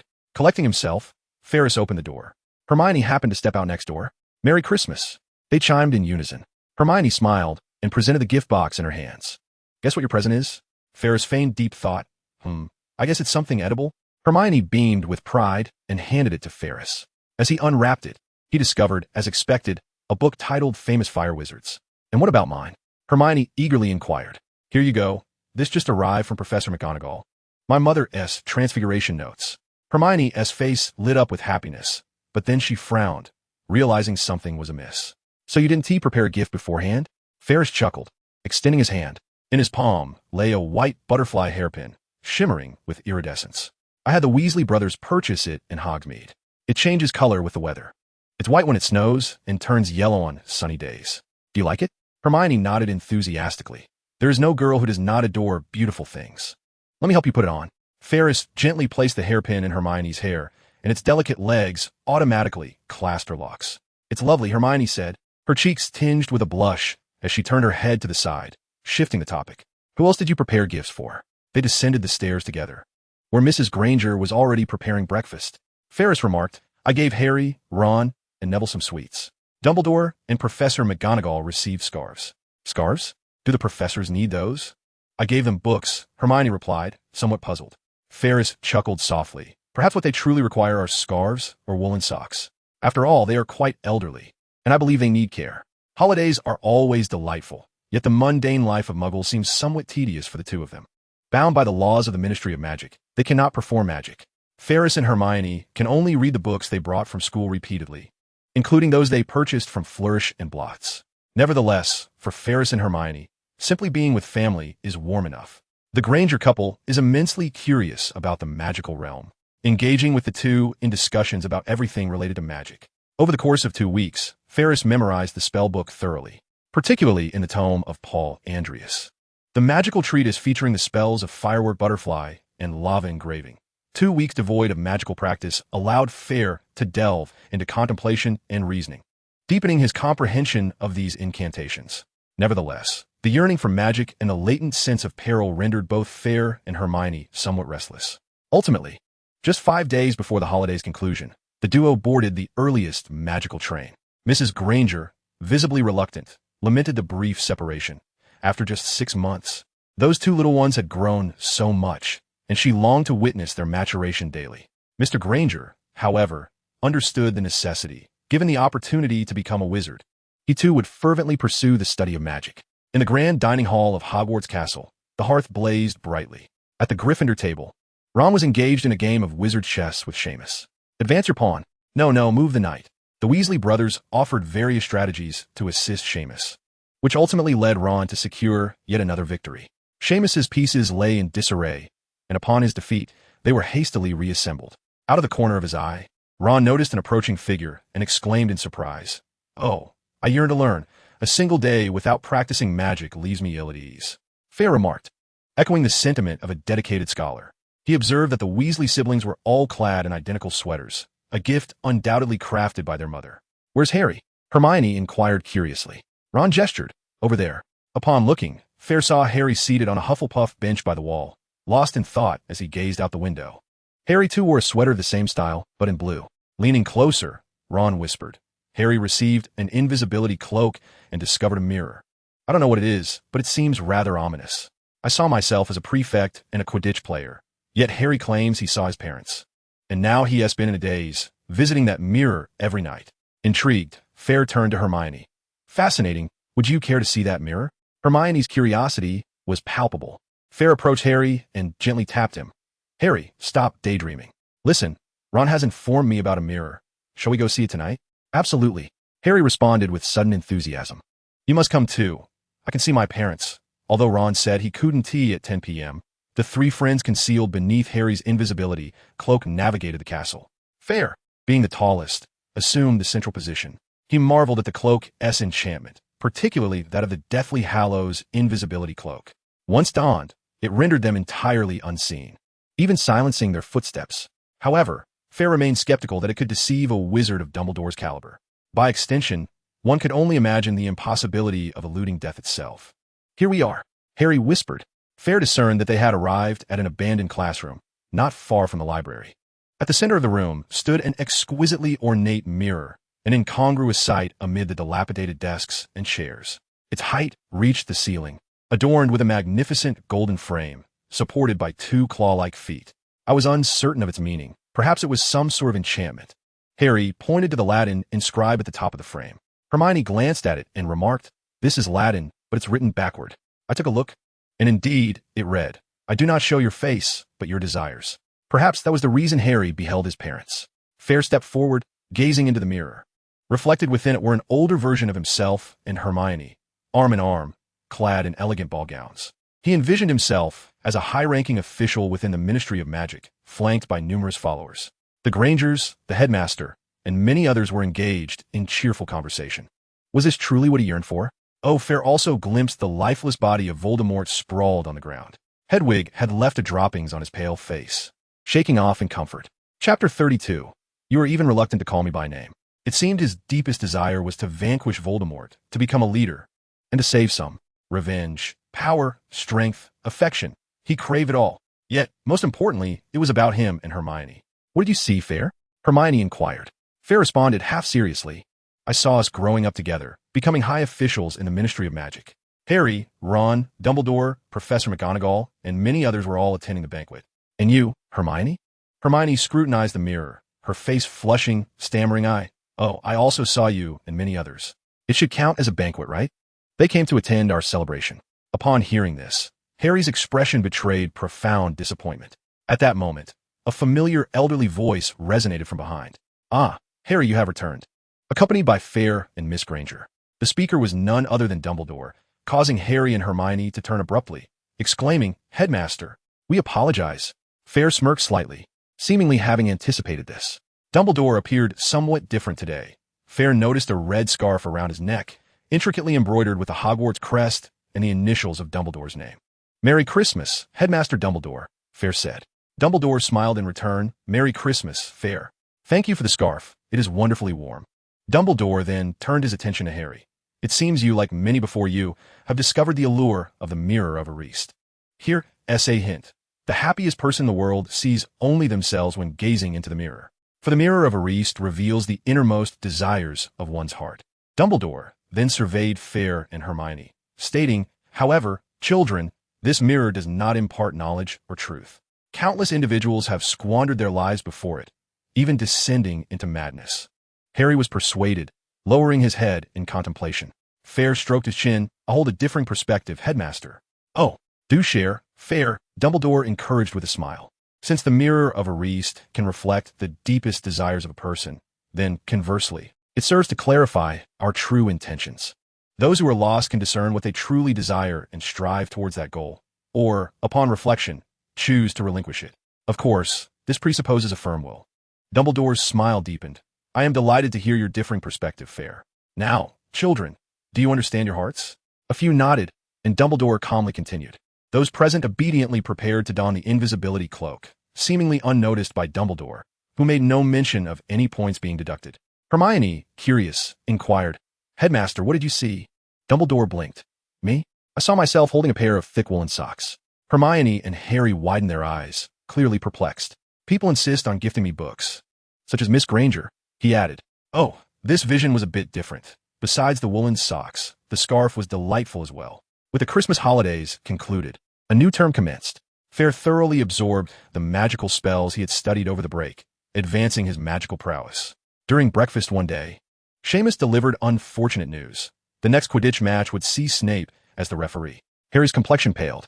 Hermione suggested, just say you're ill, pretend you've broken your leg. Ron, ever the dramatist, exclaimed, think of a way to actually break your leg. Snape remained their primary suspect. Fayre waved his hand dismissively. Do not fret, Harry. If he is the referee and something happens to you, his culpability becomes even more pronounced. Harry was persuaded by his brother's confident reasoning. Just then, Neville jumped into the hall with his legs tightly together. Fayre immediately recognized he had fallen victim to the leg locker curse. Hermione drew her wand and approached Neville to lift the spell. Was it Malfoy? Fayre inquired, who in their first year did not know Neville was his underling. With a trembling voice, Neville replied, Yes, it was Malfoy. I encountered him in the corridor. He claimed to be looking for someone to practice that spell with. Ron angrily clenched his fist. You must confront him bravely, Neville. Neville's voice quivered. I am too timid. I do not deserve to be in Gryffindor. Fayre placed his finger on his temple, speaking like a mentor. Oh, my child, you are worth more than 10 Malfoys. True courage is not the absence of fear, but the willingness to face the consequences despite knowing them. Hermione struggled to contain her laughter at Fayre's grandstanding, quickly covering her mouth. Ron looked at Fayre expectantly. Brother, let's charge forth once more. You won't even call me by name. Clearing his throat, he added, Ahem, I mean this afternoon is Quidditch. It's a splendid opportunity. Godfather Fayre Hephis gestured, gathering several boys around. They conspired on how to give Malfoy a good scare and strengthen their bodies. As for Hermione, you all go ahead. I'll handle the points, courtesy of her godmother, Hermione Granger. In the afternoon, on the Quidditch pitch, Gryffindor faced Hufflepuff. Harry spotted Dumbledore in attendance and nearly burst into laughter. Now, they were certainly safe. The match commenced, the stands buzzing with excitement. Meanwhile, Fayre, along with Ron and Neville, sought out Malfoy. Ron, armed with binoculars, served as their lookout, but reported no sight of their target. Unexpectedly, just a few minutes later, Malfoy approached them with a grin. This time, the confrontation was mutual. Following behind Goyle and Crabbe, Malfoy laughed mockingly. I wonder how long Potter can remain on his broomstick this time? He provocatively glanced at Fayre, who was still hiding behind his two companions. Clearly, he believed that with Snape as the referee, Gryffindor was destined to lose, so he brought his lackeys to taunt them. Among such a crowd, he did not think Fayre would dare to strike him. Even if a scuffle ensued, he could easily flee. As Snape unjustly awarded a free kick to Hufflepuff, Malfoy grew even bolder. He boisterously remarked to Goyle and Crabbe, Do you know how Gryffindor selects its team members? They choose the unfortunate souls, like Potter, who has no parents, and the Weasley brothers, who come from a poor background. Oh, Longbottom, you should join too, for you lack brains. Neville's face flushed crimson as he retorted to Malfoy, I am braver than 10 of you. Fayre chuckled quietly, his smile brightening when he noticed Ron stealthily approaching Malfoy's back. Suddenly, vibrant butterflies soared into the air, exploding into a dazzling display of fireworks. Wow! The crowd was captivated by the spectacle, and the atmosphere grew even more lively. Let us take action, Fayre declared. In an instant, Ron lunged forward, catching Malfoy from behind. Fayre landed a punch on Goyle, followed closely by Neville, who tackled Crabbe. The fallen figures vanished into the throng. Help! Help! Chapter 33, The Dragon Egg. Fayre threw punches left and right, drenched in sweat. What a thrill! The match concluded with Harry capturing the Golden Snitch, leading Gryffindor to victory. Snape spat in frustration. Ultimately, Fayre and his companions were discovered by Prefect Percy Weasley, who, in an official tone, solemnly deducted a point from each of them, including his brother Ron. Malfoy and his cohorts fled in a panic, bruised and tattered. Fayre, slightly disheveled, cheered alongside Neville, whose nose was bleeding, and Ron. In the afternoon, they gathered in the library. Harry hurried in. Where have you been? Do you know we just gave Malfoy a good thrashing? Ron exclaimed excitedly. Madam Pants, the librarian, cast a hawk-like glare at Ron, prompting him to lower his voice. Ah, finally some good news, Harry replied with a hint of resignation. Fayre inquired, what is wrong? Harry whispered, I just finished the match and saw Snape and Quirrell enter the Forbidden Forest. It seems Snape was interrogating Quirrell, asking if he knew how to get past Fluffy and other obstacles. Perhaps it truly is Snape. He wants to steal the Philosopher's Stone. Ron exclaimed anxiously. Then Snape might figure out the method by tomorrow. He genuinely looked down on Quirrell, given his cowardly demeanor. It appeared that Snape's acting skills surpassed even Quirrell's. Fayre immediately shook his head. No, if Quirrell were that incompetent, Snape would have extracted the information long ago. Besides, you need not worry. Dumbledore is still at the school. Dumbledore is the greatest wizard. As long as he remains at the school, the evildoers dare not strike. It was only then that a sense of reassurance washed over them. Indeed, with Dumbledore at the helm, what was there to fear? Suddenly, Fayre caught sight of a colossal figure emerging from behind the bookshelf. It was Hagrid. How peculiar. Hagrid had actually made an appearance in the library. Hagrid. Hermione waved her hand. Oh, what a surprise. You are here too? Hagrid replied, somewhat awkwardly, as he hastily concealed a large stack of books behind him. With a thud, one of the books fell to the ground due to the sheer number of them. Hermione quickly bent down to pick it up, reading the title aloud, A Guide to Raising Dragons.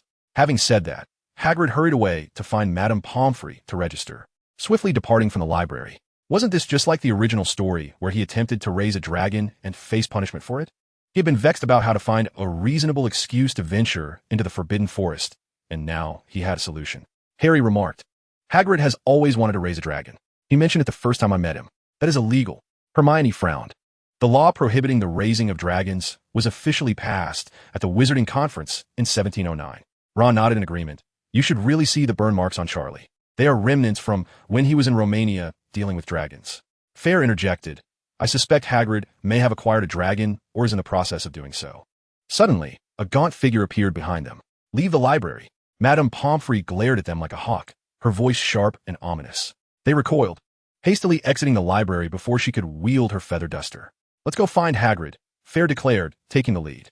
However, just as they stepped out of the library, Fayre felt a pair of furious eyes fixed upon him. He understood immediately and remained silent. Half an hour later, they knocked on the door of Hagrid's hut. All the doors and windows were tightly sealed. Who is it? Came a muffled voice from within. The door opened a crack, revealing one of Hagrid's eyes. Fayre quickly said, We know about your dragon. Hagrid looked surprised and somewhat embarrassed. The door opened wider, and they squeezed into the small hut. A wave of heat enveloped them, making Fayre feel slightly breathless. Though spring had already arrived, a roaring fire still blazed in the hearth. Hagrid brewed them tea and brought out a few weasel sandwiches. Fayre swallowed hard, declining the delicacy. Harry, still anxious about the Philosopher's Stone, implored, Hagrid, can you tell us what other traps exist besides Fluffy? Hagrid furrowed his brow. Of course, I cannot say. I do not know. Hagrid, you probably do not want to tell us what has transpired here. Is there anything that escapes your notice?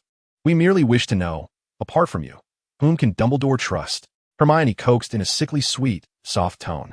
Fayre shivered, goosebumps rising on his skin. He had only heard such a tone when Hermione begged the Granger couple for sweets and strawberry jam. Hagrid shook his beard, clearly pleased to have captured Hermione's attention. Well, I suppose sharing this with you is not too much trouble, he boasted.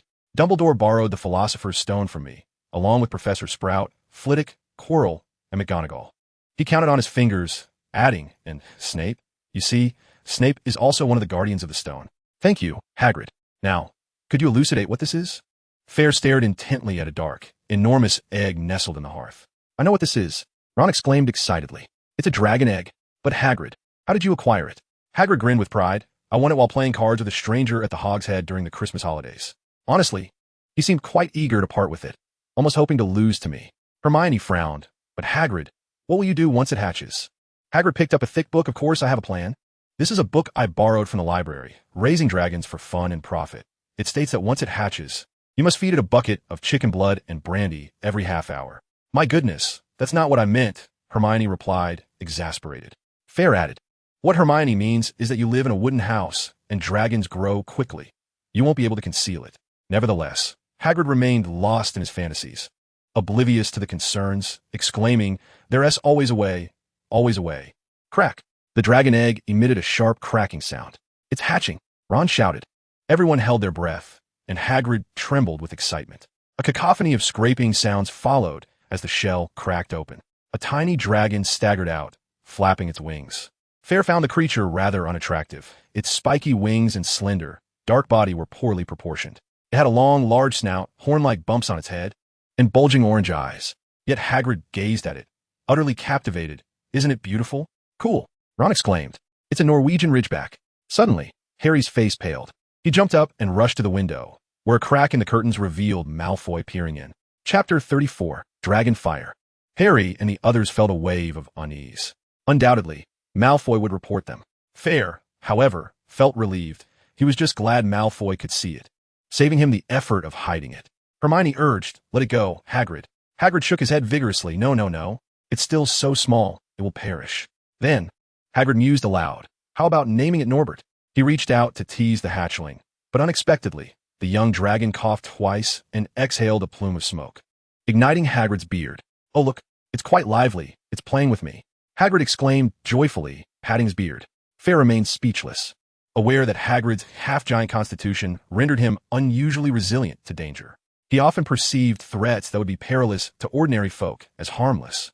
Yet, Fayre found himself intrigued by the dragon fire and resolved to observe further. Hagrid, I came across a fascinating detail in Fantastic Beasts and where to find them regarding the rapid development of the Norwegian Ridgeback. Its fire-breathing organs can mature within a mere 1 to 3 months of birth. Your abode, however, is constructed of wood. Hermione continued to urge him, yet Hagrid remained obstinate. In exasperation, the group ultimately decided to collectively care for the hatchling dragon. A week later, Fayre was inside the cottage, feeding Norbert chicken blood and brandy. Remarkably, in just 1 week, Norbert had grown to 3 times his original length and was now capable of swallowing small chunks of meat. The inherent ferocity of a fire dragon compelled Norbert to attempt to bite Fayre's fingers. Fayre swiftly withdrew his hand, striking Norbert's head with a slap. Hagrid, reluctant to inflict harm, watched helplessly. Angered, Norbert let out a low growl and opened his mouth, releasing a small burst of dazzling bright yellow dragon flame. This marked Norbert's first complete breath of dragon fire since his birth. Fayre instinctively sidestepped, narrowly avoiding the flames. Although the fire was still immature and only the size of a basketball, its intense heat left Fayre parched. His gaze was filled with a fervor. Despite its relatively modest power, this small breath of dragon fire boasted a temperature far exceeding that of his fire-making spell. It is worth noting that Fayre's talent for fire magic was exceptionally high, especially when coupled with his blackthorn wand, making his fire spells even more potent than those of many older students. Yet, Norbert accomplished this with ease. Dragon fire is an incredibly destructive force, and a mere breath from an adult fire dragon rivals the potency of advanced spells. This serves to illustrate why fire dragons are classified by the Ministry of Magic as a Category X dangerous creature. However, Fayre's focus did not lie in the dragon's might, but rather in the subtle flow and frequency of magic he sensed within Norbert as he breathed fire. Norbert was still quite young, akin to a young wizard experiencing magical surges before attending school. The magic of a hatchling dragon is notably unstable, resulting in fluctuations of magical energy that did not fully coalesce during the fire breathing. Coincidentally, Norbert's innate talent for flames allowed Fayre to perceive magical fluctuations that others could not. If he could learn to master this manipulation of magic, Fayre speculated that he might one day harness dragon fire. Even if he could integrate the method of manipulating dragon fire into his own fire magic, enhancing its potency would be a significant achievement. Nevertheless, Fayre recognized the difficulty of this task, as dragon fire lacks a spell to conjure it. This implies that he would likely need to attain a level of silent casting to comprehend its underlying principles. Blind experimentation could lead to disastrous consequences. Yet, the opportunity was rare, and if necessary, he could always experiment further in the future. Fayre's current mission was to familiarize himself with and memorize the fluctuations of the dragon fire's magic. Thus, he found himself in no hurry to part with Norbert, in stark contrast to the rest of the group, who were visibly restless. Harry and Ron spent their days conjuring images of Malfoy's sinister grin.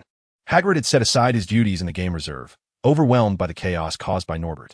On this particular day, the group convened in the small cottage. Hermione, unable to tolerate the situation any longer, addressed Hagrid. Hagrid, in just a month, Norbert may very well outgrow your home. Even the Forbidden Forest cannot conceal such a colossal creature. Hagrid choked back tears, saying, I know, but I cannot simply abandon him. Suddenly, Harry had a brilliant idea. Charlie, Ron's brother, is studying dragons in Romania. We could write to Charlie and ask him to take Norbert away. What do you think, Farrell? Farrell, playfully teasing Norbert with a chicken leg, casually replied, Yes, that's a splendid idea. Frustrated that he couldn't reach the chicken leg, Norbert let out a puff of dragon fire. Farrell deftly dodged, savoring the magical frequency of the flames and the residual magical vibrations in the air. As Norbert grew, the magic within him became increasingly stable. Even for someone as gifted as Farrell, detecting the magical fluctuations was becoming a challenge. Yet it was sufficient. Ron hastily penned a letter to Charlie, entrusting it to Hedwig for delivery to Romania. On Wednesday at midnight, the common room was occupied solely by Farrell, Hermione, and Harry. However, Farrell's right hand was wrapped in a blood-stained handkerchief. Blimey, the dragon is the most terrifying creature I have ever encountered. It bit me, as well as Hagrid's dog Fawn. And Hagrid forbids me from frightening him. Farrell cautioned, I'm afraid you will need to seek Madame Pomfrey. Dragon bites are generally venomous, even for a youngling like Norbert. Ron worried that Madame Pomfrey might discern that it was a dragon bite. Hastily, Harry opened the window and retrieved the letter from Hedwig's talons. Charlie instructed us to bring Norbert to the top of the tower at midnight on Saturday. He has several friends coming to take Norbert away, Harry exclaimed with excitement. The following day, Ron's right hand had swollen to twice its size. With no other options, he was compelled to seek Madame Pomfrey, landing himself a week's stay in the hospital wing. As Farrell and Hermione exited the infirmary, he noticed Malfoy lurking in the corner. Farrell deliberately remarked to Hermione, "It is indeed Saturday at midnight. We must see him off." His voice was low enough for Malfoy to overhear. Oblivious, Hermione nodded. "Indeed, we should hurry to inform Hagrid." Upon reaching Hagrid's door, Farrell saw Harry outside, clearly flustered. Hagrid opened the window, panting, "I cannot let you in. Norbert is quite difficult to handle at the moment." Lacking a wand, at least visibly, Hagrid was unable to perform magic and could only tenderly manage Norbert. Without hesitation, Farrell drew his wand and pointed it through the window towards Norbert. "Sleep." A flash of dark light enveloped Norbert, who collapsed to the ground. The skin of a young dragon lacked robust magical resistance, and Farrell was no ordinary wizard. Hagrid opened the door, and the three entered.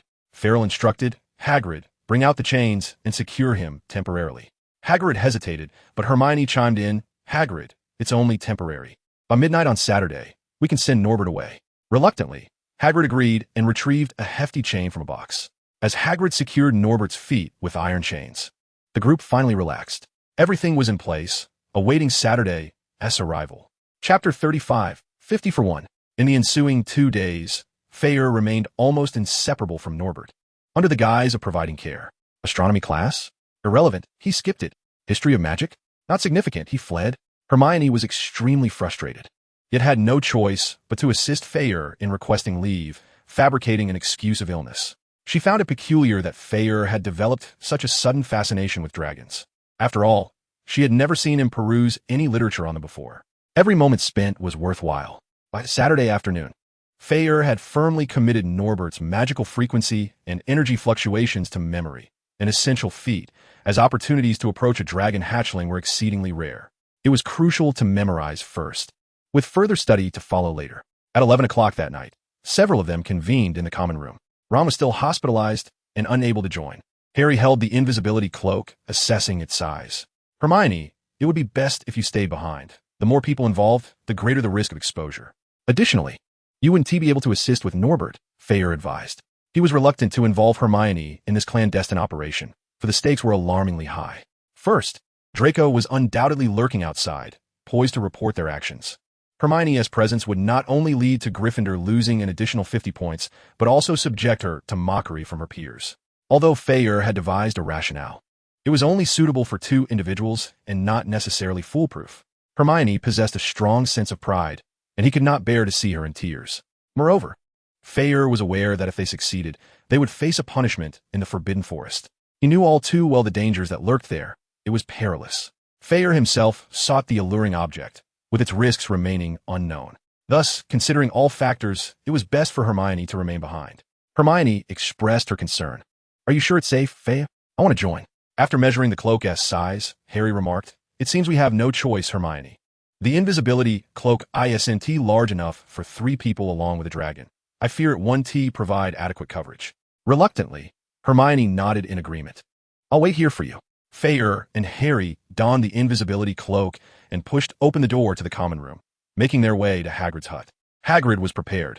He had placed Norbert inside a crate. I provided plenty of mice and some chicken blood brandy for him to eat and drink during the journey. Hagrid said, his voice choked with emotion. "And his teddy bear? Oh, Merlin S. Beard, I hope he doesn't feel lonely." Fayre heard the sounds of tearing from within the crate as it trembled. Clearly, Norbert was not compliant. He hoped the teddy bear's head would remain intact. Swiftly, Fayre drew his wand, aiming through a gap and employing the same spell as before. Sleep. A serene silence enveloped the world. The invisibility cloak was too snug, preventing Fayre from using the levitation charm. The 2 could only lift the crate, one on each side, straining with effort. Step by step, layer by layer, they finally descended the marble staircase and reached the pinnacle of the tower. The moon hung bright in the starry night sky, under the luminous glow of the moon. The 2 individuals waited for 10 minutes, when Fayre discerned the silhouettes of 4 figures mounted on flying broomsticks. As they descended, One rather unremarkable young Asian man extended his hand in greeting to Fayre and Harry. "Greetings, I am Lillet, and we are all friends of Charlie. So, is this the Norwegian Ridgeback?" "Indeed. Let us hasten to take it away," Harry urged with great urgency. Lillet peered through a gap and nodded to his companions. The group hurriedly secured ropes to the 4 broomsticks, and at last, Norbert was whisked away, with the figures disappearing into the distance. Harry felt as though a colossal weight had been lifted from his shoulders. He inhaled deeply, joyfully addressing Fayre. Fayre promptly grasped Harry's arm, urging him to descend the staircase swiftly. He feared that Harry might remember the invisibility cloak left in the tower. The descent was calm, yet Fayre's anxiety grew. Was Malfoy truly so inept as to not find them? Ultimately, as they neared the corner of the Gryffindor corridor, Fayre and Harry turned and collided with Professor McGonagall. Her expression was stern, and behind her trailed Malfoy, wearing a smug grin of triumph. "Well, it seems Malfoy is not entirely dim-witted. He knows how to block the exit." Fayre mused. Malfoy piped up, "Professor McGonagall, they really have a dragon. They intend to sneak it away." "Enough, Mr. Malfoy. Cease with your foolishness." McGonagall rebuked him, turning to Fayre and Harry. "You two, please explain yourselves." Clearing his throat, Fayre recited his prepared statement. "Very well, Professor McGonagall. There is no dragon. You could scour Hogwarts and not find one. In truth, we had arranged a duel with Malfoy at midnight. Harry is my assistant. What about you, Malfoy? Where's your assistant? Has he fled in fear? I can handle both of you on my own." Malfoy stammered, his eyes darting around as he realized the truth. The dragon had clearly been taken away by Fayre, and his continued outcry would only serve to paint him as mad. Fayre's rationale was undeniably compelling. After all, it was a duel. Wizard dueling is a time-honored tradition in the magical world, symbolizing honor and courage. Should a wizard fall, their assistant would take their place. Fayre's argument undoubtedly added a flourish to their nocturnal escapade. "You two are utterly incorrigible." McGonagall trembled with ire. "I asked you to speak the truth, not to utter such vile fabrications. You might as well have deceived me. You are to face detention, and I shall deduct 50 points from each of you." The following morning, as the young wizards passed the enormous hourglass displaying the scores of the House Cup, they were astonished to discover that Slytherin had lost 50 points, while Gryffindor suffered a staggering deduction of 100 points. Consequently, Gryffindor found itself at the bottom of the 4 houses, with Slytherin overtaken by Ravenclaw. This outcome was quite unexpected, but Fayre's numerous altercations had successfully caused both houses to incur penalties far exceeding those in the original tale. The young wizards from both the Lion and Serpent houses had little time to seethe before the news broke. Fayre, accompanied by Harry, engaged in a duel with Malfoy at midnight yesterday. The two fought fiercely, but unfortunately, Professor McGonagall interrupted them, resulting in a significant deduction of points. Consequently, both houses reached a consensus. Wizard dueling is a venerable and sacred tradition. The Gryffindor students regarded Fayre and Harry as exceptionally brave, reveling in the thrill of battle. Meanwhile, the Slytherin students maintained that Malfoy upheld the honor and dignity of pure-blood families. Fayre's side claimed that they merely exchanged blows, scaring off Malfoy's accomplices and forcing Malfoy to kneel and surrender. Conversely, Malfoy asserted that he valiantly challenged both Fayre and Harry without faltering. Ravenclaw was equally pleased, as they temporarily ascended to the top of the House Cup standings. Hufflepuff shared in the satisfaction, having done nothing but rise 1 place in the rankings, no longer languishing at the bottom. In summary, a state of universal contentment had been achieved. Chapter 36, The Forbidden Forest. Hermione and Ron felt fortunate to have abstained from the smuggling of Norbert. Otherwise, Gryffindor would have suffered an additional 100-point deduction, and they would have lacked a compelling justification like Fayre's. The magical frequency of Norbert and the fluctuations of magic during the expulsion of dragon fire were firmly etched in his mind. Yet it felt akin to a tangled ball of yarn, offering no clear starting point. Fayre sensed he was on the verge of a breakthrough, as if he merely required a catalyst to unravel that knot. Otherwise, it might take a year, 2, or even 3. Ultimately, he depended on his growing magical prowess and knowledge, alongside his formidable strength, to achieve his aspirations. Time flew by, and soon only a little over a week remained until the final examinations. Fayre began to feel the weight of anxiety. Although he and T prepared thoroughly for the seemingly trivial subjects, receiving AP poor, failing, would be utterly unacceptable. The crux of the matter was the loss of face, as he aspired to be a leader. Thus, Fayre and Hermione diligently reviewed their notes until late into the night, memorizing intricate potion recipes, significant magical inventions, and the dates of the Goblin rebellions. Harry followed suit, and even Ron buried himself in his studies. On this particular morning, a note was placed upon the table of Fayre and Harry. Your detention begins tonight at 11 o'clock. Please report to Mr. Filch in the entrance hall. Promptly at 11, Fayre and Harry arrived at the entrance hall, where Filch and Malfoy awaited them. Follow me. Filch's smile bore a hint of malice as he lit an oil lamp, guiding the trio through the inky darkness. It is a pity that corporal punishment is no longer permitted. I rather enjoyed the old-fashioned methods of discipline. Binding your thumbs and hanging you in the basement. Ah, how I miss those screams. Filch's expression twisted in reminiscence. Oh, poor Filch, a squib who has spent decades at Hogwarts, witnessing thousands of wizards yet unable to wield a single spell. Fayre mused that he might have developed a few psychological quirks had he been in Filch's shoes. They ventured further into the night, but Fayre was well acquainted with this path until they arrived at Hagrid's hut. Filch, is that you? Hurry, I'm ready to depart. Hagrid's booming voice resonated through the air. Harry felt a surge of happiness, believing that following Hagrid would bring greater comfort. Filch scoffed. Perhaps you think playing with this fool will be enjoyable? Tonight, you will venture into the Forbidden Forest. Malfoy, who had been feigning bravery, abruptly halted upon hearing this. The Forbidden Forest? We cannot enter. I've heard there are werewolves. His voice trembled with panic, and fear marred his features. This reaction was precisely what Filch desired, and he gleefully responded, This is solely your fault. Aren't you brave? Go duel with the werewolves. Hagrid's imposing figure approached, accompanied by a massive gray dog Fawn. After caring for Norbert for several days, Filch and his companions had become quite familiar with Fawn. The dog trotted up eagerly, and Filch extended his hand to stroke Fawn's head. With a menacing glare, Filch turned and disappeared into the darkness. No, I refuse to enter the Forbidden Forest. This is a servant's task, not something for students. Malfoy could scarcely fathom the consequences of being bitten by a filthy werewolf. Hagrid declared, This is Hogwarts.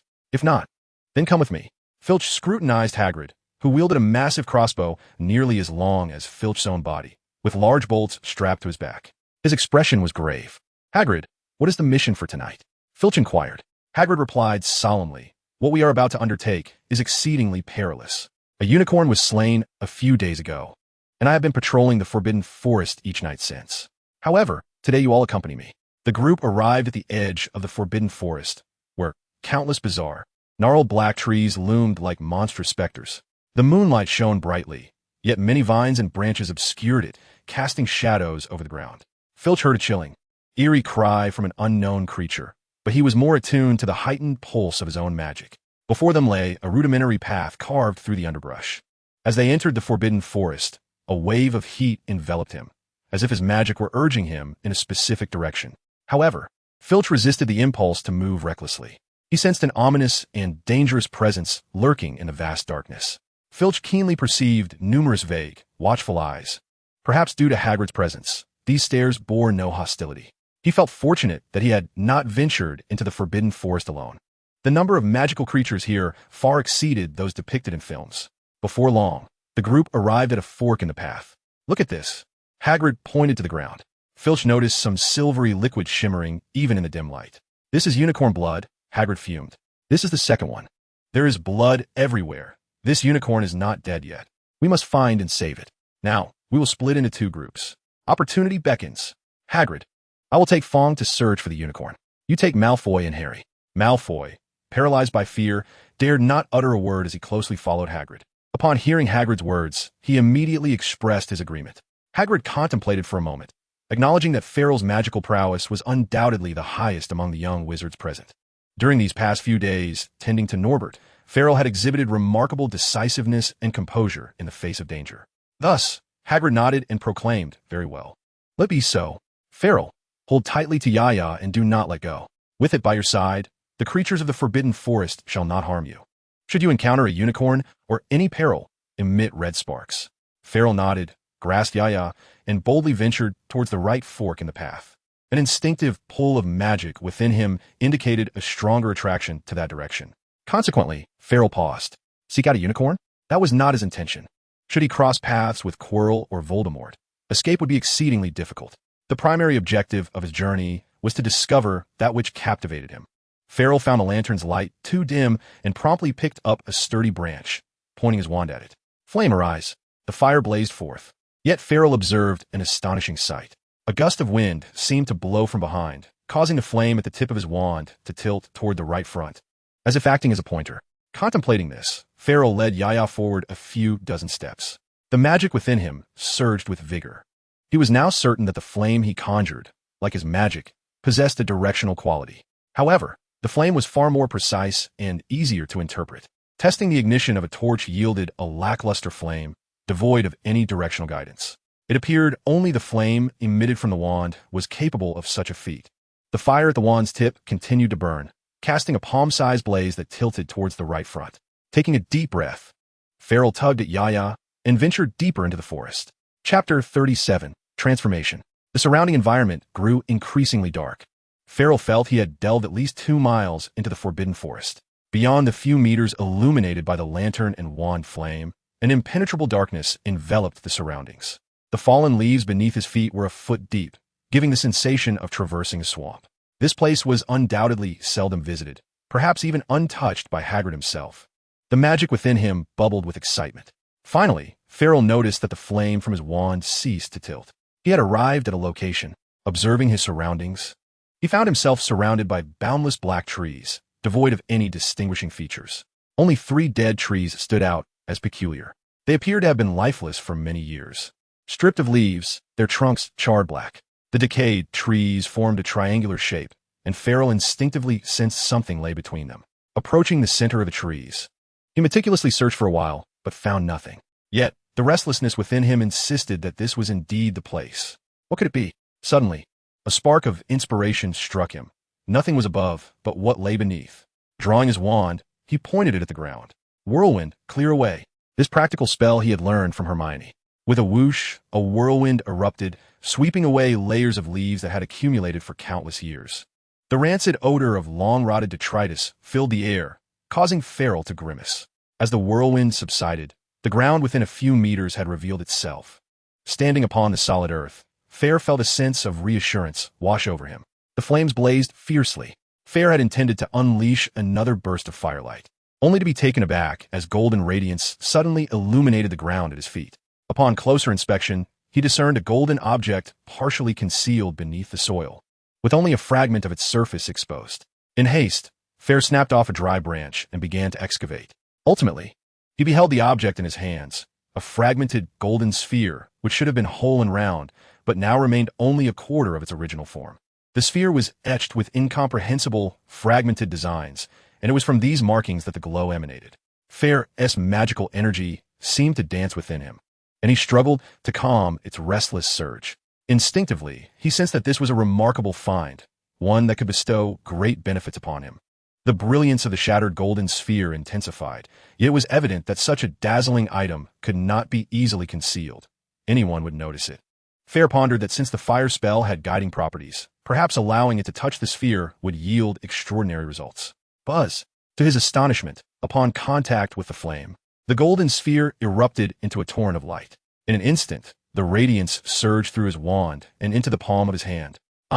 Fayre felt as though a river of molten lava coursed through his body, igniting excruciating pain wherever it flowed.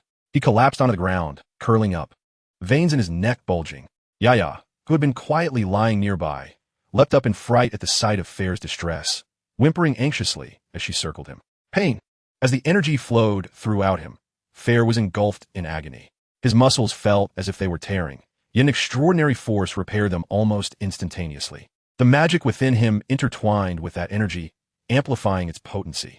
Ultimately, the energy surged into his brain. Fayre felt as if his mind had undergone a cosmic explosion. After a fleeting moment of intense pain, an unprecedented sense of clarity washed over him. Fayre opened his eyes, and for a brief instant, they shimmered with a golden light before vanishing. Though it seemed an eternity, only a few minutes had passed. He rose to his feet, exhilarated by the transformation within his body. He sensed an unparalleled sharpness in his mind and an extraordinary strength coursing through him. Most significantly, his magical prowess had more than doubled. Fayre realized that his magic now rivaled that of an average 7th-year graduate. In other words, he had attained a magical capacity of a typical adult wizard. With his innate combat talent, Fayre mused that he might even surpass the average adult wizard. Yet, the most crucial aspect was that he remained a first-year wizard, signifying immense potential for growth. Fayre glanced at the palm of his left hand, where a distorted circular pattern was imprinted, surrounded by a ring of vertical dots. It resembled a primordial sun illustration. rubbing his hand against it. Fayre discovered that the design seemed indelibly etched into his flesh, impervious to his attempts to erase it. Regardless of the circumstances, the enhancement of strength was monumental, and Fayre felt no discomfort. This was not the place for an in-depth examination. He gently patted the exuberant Yaya, who was wagging her tail joyously. "Let us depart, Yaya. Take me outside." The fortification of his physique made Fayre feel as light as a feather, and the previously obscured surroundings began to reveal themselves. His night vision had also been augmented. Following Yaya, Fayre found the path in merely 10 minutes. There was no sign of Hagrid, and the search for the unicorn continued. Fayre's courage had reached unprecedented heights. According to the original narrative, at this juncture, Quirrell was possessed by Voldemort, paying a considerable price. Currently, Voldemort existed in an exceedingly weakened, ghostly form, crawling in the shadows. Even Hagrid's crossbow could frighten him away. Thus, whether it was Quirrell or the severely weakened Voldemort, Fayre felt confident in his ability to resist. Even if he could not triumph, ensuring his own safety and escape was certainly within reach. Hence, Fayre resolved to seek the unicorn. Should Voldemort remain undetected by others and feast upon the unicorn as if it were a buffet, he might become even stronger than in the original tale. Whether this was fortuitous or unfortunate, the bloodstains on the ground grew more numerous. Fayre sensed that he was nearing the unicorn. At last, having traversed the thicket, he discovered the unicorn lying upon the ground. It was an extraordinarily beautiful creature, its mane as white as pearls, and its horns shimmering with a jade-like luminescence. Remarkably, the unicorn was still alive, despite being drenched in silvery blood. It lay there gasping, attempting to rise upon seeing Fayre, yet ultimately collapsed, clearly devoid of strength. Fayre pricked up his ears, keenly attuned to the sounds of the surrounding rustle. There were no other noises. It appeared Voldemort had yet to locate it. However, should Fayre signal, both Hagrid and Voldemort could be drawn to the scene. To signal or not, Fayre hesitated not a moment, drawing his wand and casting the firework butterfly charm towards the sky. A vibrant red butterfly soared through the towering trees and ascended into the heavens. Bang! The resplendent red fireworks erupted. "Fear not, I have come to rescue you," Fayre whispered to the unicorn, then leaned against a sturdy tree, remaining vigilant of his surroundings. If Hagrid arrived swiftly, he might yet save this exquisite life. Should Voldemort arrive first, then Fayre would confront the enemy responsible for his parents' demise. After 2 more minutes, Fayre cast another firework butterfly for guidance. Hiss! The sound of something slithering across the ground reached Fayre, who tightened his grip on his wand. Flames roared. Chapter 38. The First Confrontation. Flames roared. A massive surge of crimson fire shot forth, striking the thicket to Fayre's left. A dark shadow slithered out like a serpent, darting into the thicket on the opposite side. Whoosh! The red flames ignited upon contact with the underbrush as if doused in gasoline, instantly erupting into a blaze. The surroundings were suddenly illuminated. Shattered. With a cutting spell, Fayre cleaved through the thicket, effectively fashioning a rudimentary barrier. In the Forbidden Forest, this posed a predicament, as employing fire magic could easily lead to an uncontrollable blaze. Blue Spirit Fire. With a flick of his wand, Fayre conjured an array of vibrant fireworks that illuminated the surroundings, bright as day. Under his meticulous control, not even a single fallen leaf was ignited. Fayre, with a heart as tranquil as still waters and eyes scanning like a radar, remained vigilant. Suddenly, a shadowy figure lunged from the right. With a swift motion, Fayre evaded the onslaught. The spell struck the shadow's tail, causing it to momentarily hesitate. He beheld a beastly form, cloaked in a dark robe with a hood obscuring its features. The effect of the stunning spell was minimal. The shadow lingered only a fleeting moment before vanishing into the underbrush. Fayre's mind raced. He was uncertain whether this entity was Quirrell or Voldemort, as its shape was exceedingly bizarre. Yet, he was certain it possessed a corporeal form, akin to that of a serpent. After all, his spell had made contact, and according to the narrative, Hagrid's crossbow could also frighten it away. However, its fighting spirit was evidently much stronger than depicted in the original tale. This was likely due to the fact that it had not yet ingested the blood of the unicorn. Unicorns are exceedingly rare and elusive creatures, their speed akin to the wind. In the original story, Voldemort had already consumed the blood of 2 unicorns, allowing him to flee with ease. Presently, Fayre had only recently slain 1 unicorn, drawing significant attention. He was determined that this one would not escape easily. When dawn broke, the death of another unicorn would undoubtedly attract Dumbledore's scrutiny, leaving him with no further opportunities. If this was the case, could he reverse the logic? The blood of the unicorn was not merely a matter of quantity. For Voldemort, The more he consumed, the better.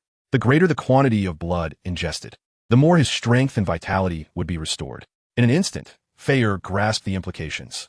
This unicorn's blood would indeed bolster Voldemort's power. It was imperative to thwart its escape. Fayre compelled himself to maintain his composure. The one to be anxious was Quirrell. After all, Hagrid's arrival was uncertain. Fayre, comparable to an ordinary adult wizard, alongside Hagrid, a half-giant whose strength surpassed that of a typical Auror, meant that even Quirrell at his peak would stand no chance. Two beams of darkness suddenly surged towards Fayre from either side, converging in a pincer movement. The shadow lunged directly toward the fallen unicorn. Fayre, instead of advancing, retreated momentarily before launching himself forward. The dark light grazed the back of his head as he moved. An arrow was unleashed. Whoosh! An arrow shot forth from his wand, as swift as a released bowstring, embedding itself into the shadow. Since the stunning spell proved ineffective, Fayre emulated Hagrid's approach, opting for a physical attack. The shadow emitted a muffled cry of pain, its body veering off course from the force of the arrow. It swiftly burrowed back into the thicket. Bang! Bang! Bang!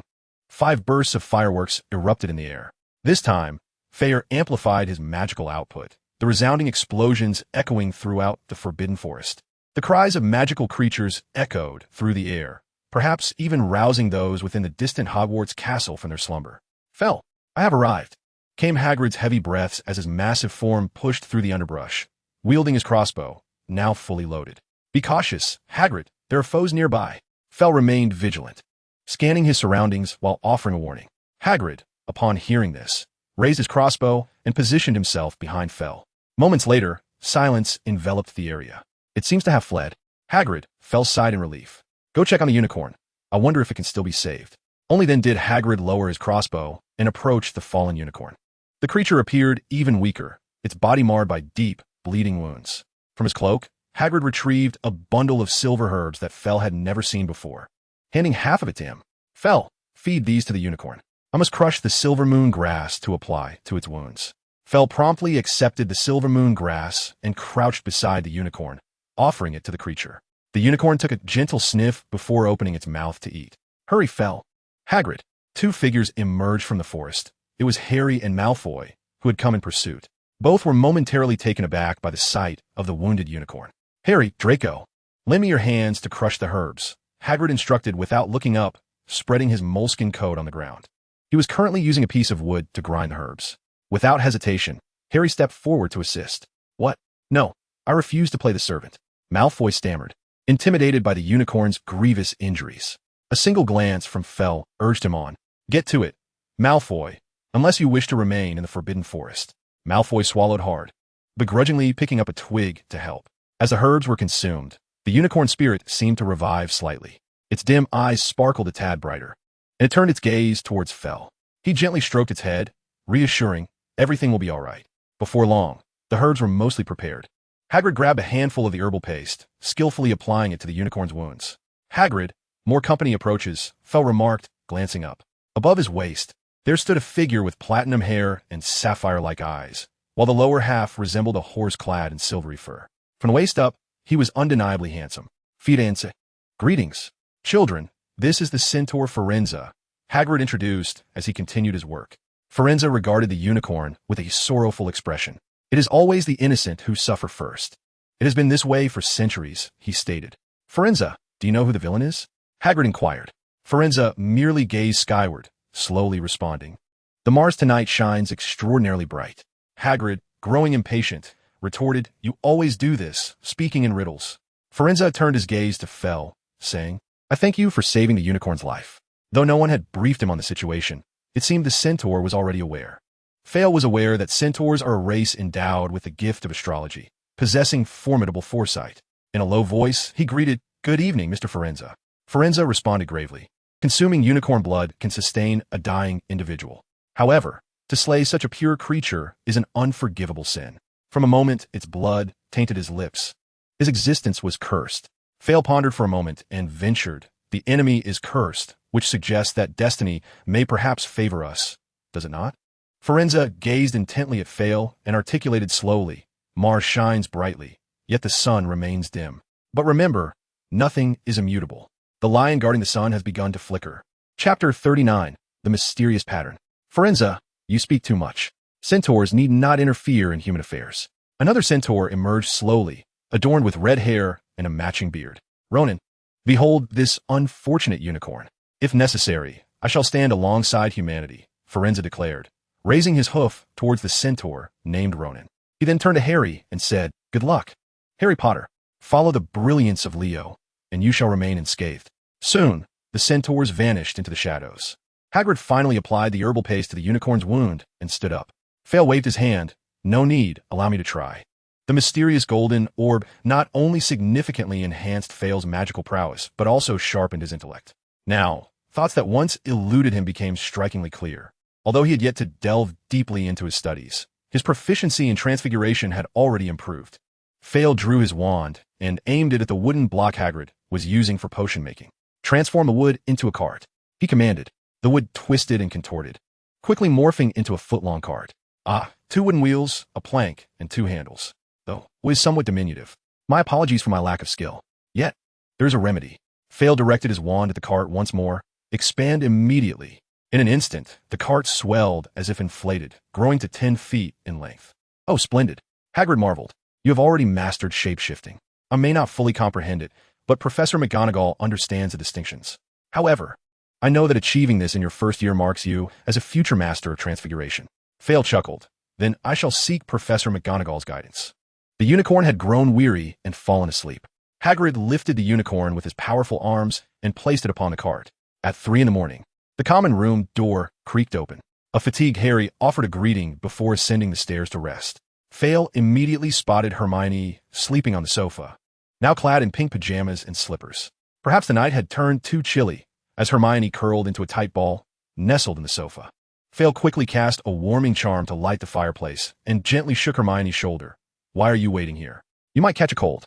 Hermione sleepily opened her eyes. A series of questions left Fayre utterly perplexed. "Today, we ventured into the Forbidden Forest with Hagrid to investigate unicorns." Fayre briefly recounted the day's events, and then opened his left hand, revealing a mysterious magical artifact that had inadvertently formed a pattern on his palm. Hermione seized Fayre's left hand, her cool fingers massaging his palm as she asked anxiously, "Are you feeling unwell? We should consult Madame Pomfrey." Fayre flipped his hand over, enveloping Hermione's icy hands with both of his to warm them, replying with a smile, "No need. Rather, I would say it is an unexpected delight. I have discovered my magical abilities and physical strength have been significantly enhanced." Hermione often had cold hands and feet, and Fayre had grown accustomed to warming them. However, someone failed to realize that they had matured, and girls tend to develop more quickly than boys. Hermione gently withdrew her hands but remained still. After a moment's contemplation, she queried, "How could this magical artifact be encountered? Such treasures that augment a wizard's power or physique are exceedingly rare." Fayre shrugged. "What does it matter? It's quite late. We can investigate further tomorrow." To be honest, he was utterly exhausted. Were it not for the mysterious golden sphere enhancing his vitality, Fayre would hardly have been able to keep his eyes open. This was the deepest slumber Fayre had ever experienced, waking only when the sun was high in the sky. Fortunately, there were no classes in the morning, allowing him to enjoy his dreams uninterrupted. After a delightful lunch, Fayre initially intended to visit the room of requirement to delve deeper into the potential uses of the pattern in his hand. However, Hermione insisted they go to the library to trace its origins. With finals just a week away, Hermione was preoccupied, unable to focus on her studies. She would feel immensely unsettled until the meaning of that pattern was clarified. However, after an afternoon of diligent searching, the pair found nothing. Hermione did uncover something intriguing. A passage in research on the development of modern witchcraft stated that 2 centuries ago, a wizard acquired a treasure guarded by a dragon. With the aid of this treasure, his power surged, and he became a legendary sorcerer. "Fayre, it seems your situation is not unique. Treasures that enhance magical prowess indeed exist," Hermione remarked, feeling somewhat reassured that there was a precedent.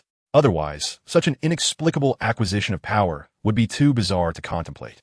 Fayre mused, "Our approach is excessively time-consuming. Perhaps we have overlooked the simplest method." "What method?" Hermione inquired, puzzled. "We could consult Professor Binns. When it comes to historical knowledge, he is unparalleled. However, we must keep the pattern in my hand a secret.